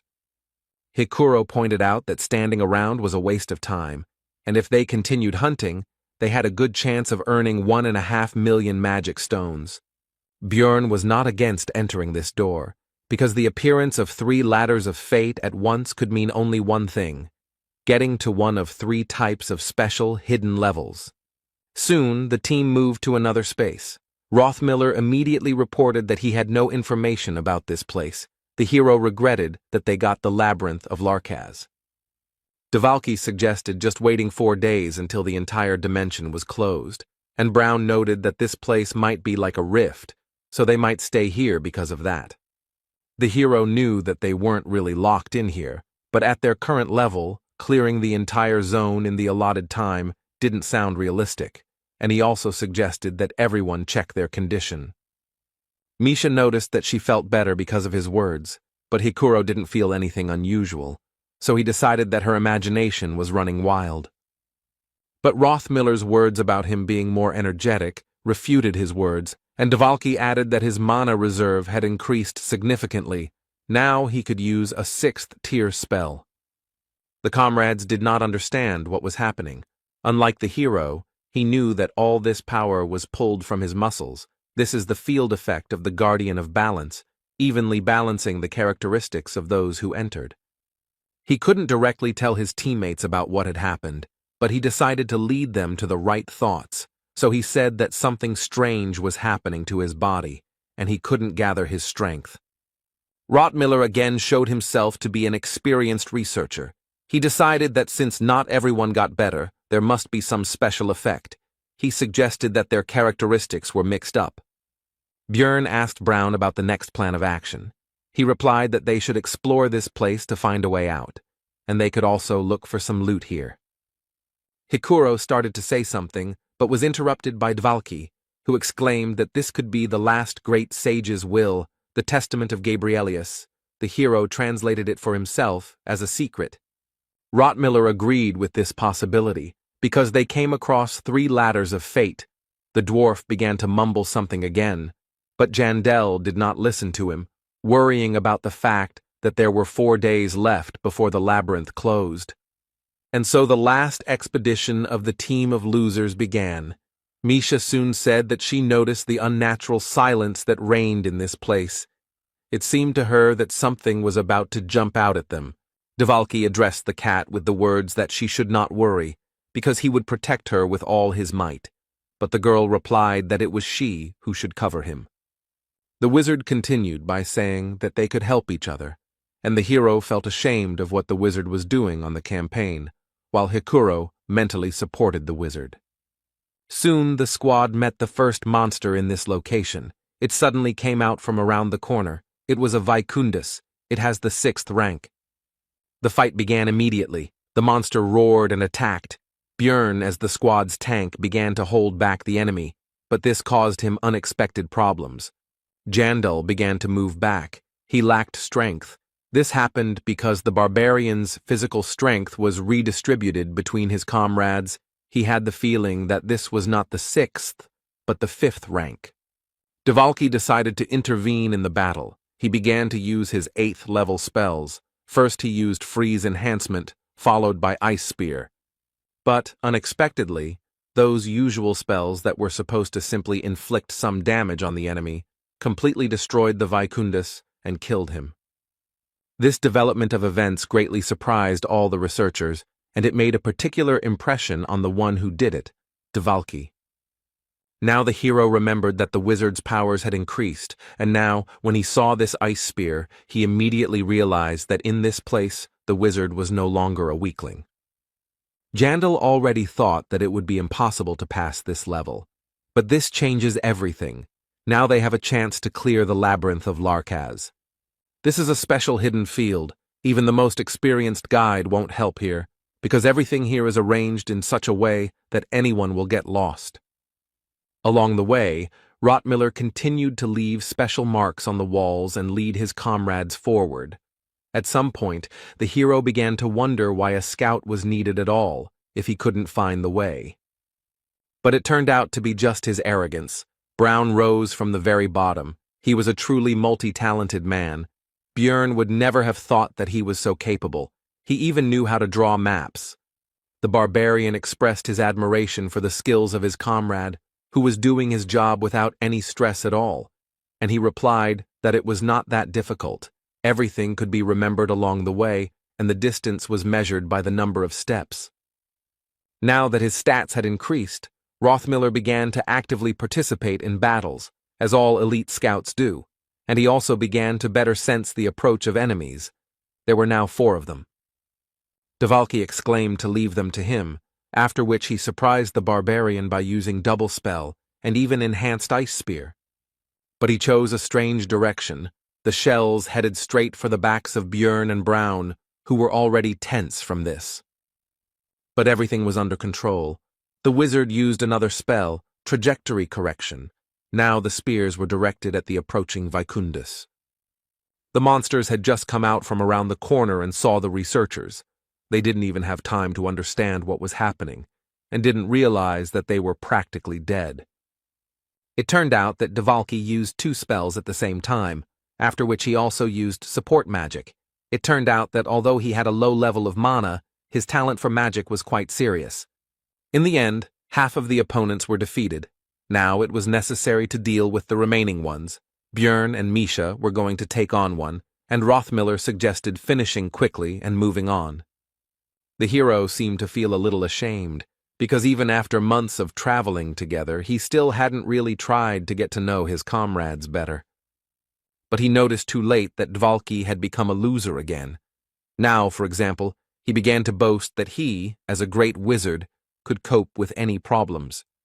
This field effect, Balance Guardian, helps sorcerers the most, as can be seen with their squad wizard right now. Since they can't absorb essences, their main stat, mana, increases sharply here, but even that has its limits. The hero didn't believe that things could really go that well. Dvalki said that it was as if the shackles had been removed from him, but be that as it may, the barbarian analyzed the team's strengths during the day of observations. As a result, he personally lost a lot, but the squad itself became twice as strong. It was because of teamwork. They simply performed their roles better when everyone had a decent level of power, rather than like before, when one person was superior to everyone else. The hero found it a bit unpleasant to admit this, but this was precisely why he wanted to leave the squad. He and Misha had grown too much. It was now the 20th day of the expedition, and the barbarian was thinking somewhat sadly that this would be the first and last time they would work as a real team. It turned out that Björn was so deep in his thoughts that he didn't notice how Misha was telling him something. The cat was unhappy with being ignored, and in the end, she told him to stand guard normally. The time on duty often became a good moment for the hero to think about what happened this time. He wanted to get some artifact here, but he needed to defeat the boss. He was sorry that due to lack of time he would not be able to collect all the loot, but then he was distracted by the voice of his comrade, who had woken up late at night. It was Dvalki. He asked Björn if he remembered how he talked about Misha's preferences, and the hero realized that things were getting hot, since a conversation about the object of his interest was planned. The wizard said that he wanted to know if it was true, but now he decided that it did not matter, because he believed that it would be cowardly to want a sincere answer without showing his true self. After that, he said that Björn already knew it. Dvalki was secretly in love with Misha. Yandel began to guess what would follow, and his expectations were justified. He began to talk about what to do if he did not return. The hero stopped him because it was the famous death flag, but the magician misunderstood him. He decided that his comrade was shutting him up because he liked Misha too, and the barbarian himself was thinking about the fact that the sorcerer could be knocked out. Björn began to explain that Dvalki had misunderstood him, but he didn't seem to believe him and said that it didn't change anything. In the end, the magician still hung up the death flag. He said that he would tell Misha about his feelings when he returned to the city, and Jandel decided that in such a situation, they needed to get out of here as quickly as possible. The group continued to explore the location. Soon they reached a dead end, and the barbarians sighed with relief, because this meant that they finally arrived at one of the 4 intermediate bosses. With their level of strength, it didn't matter which one of them they would have to face. They just had to somehow open the secret door without their comrades noticing. But then Rothmiller exclaimed that he had found something unusual. Jandal was surprised by this and did not know what exactly allowed Brown to discover this, a sixth sense, observation, or something else, but it did not matter. Thanks to this, Björn did not have to intervene. The scout was able to find a way to open the secret passage, and the next moment, the wall parted to the sides. The barbarian, like a tank of the detachment, went forward, and inside an ominous magic circle with a goat's skull in the middle was discovered. Teammates expressed their opinion about this place. It seemed creepy to them. The hero thought that, compared to many other arenas, this was nonsense, but then he threw these thoughts out and decided that since this room had dropped out, it wouldn't be difficult to summon the boss. He wasn't listening to the others now. The only question was how to do it without attracting attention. Here you need to spill blood on this magical pattern, but doing it openly would be too suspicious. His thoughts were interrupted by the fact that his strength suddenly began to rapidly increase upwards. The armor became light, and his entire body was filled with energy. The others also felt the increased power.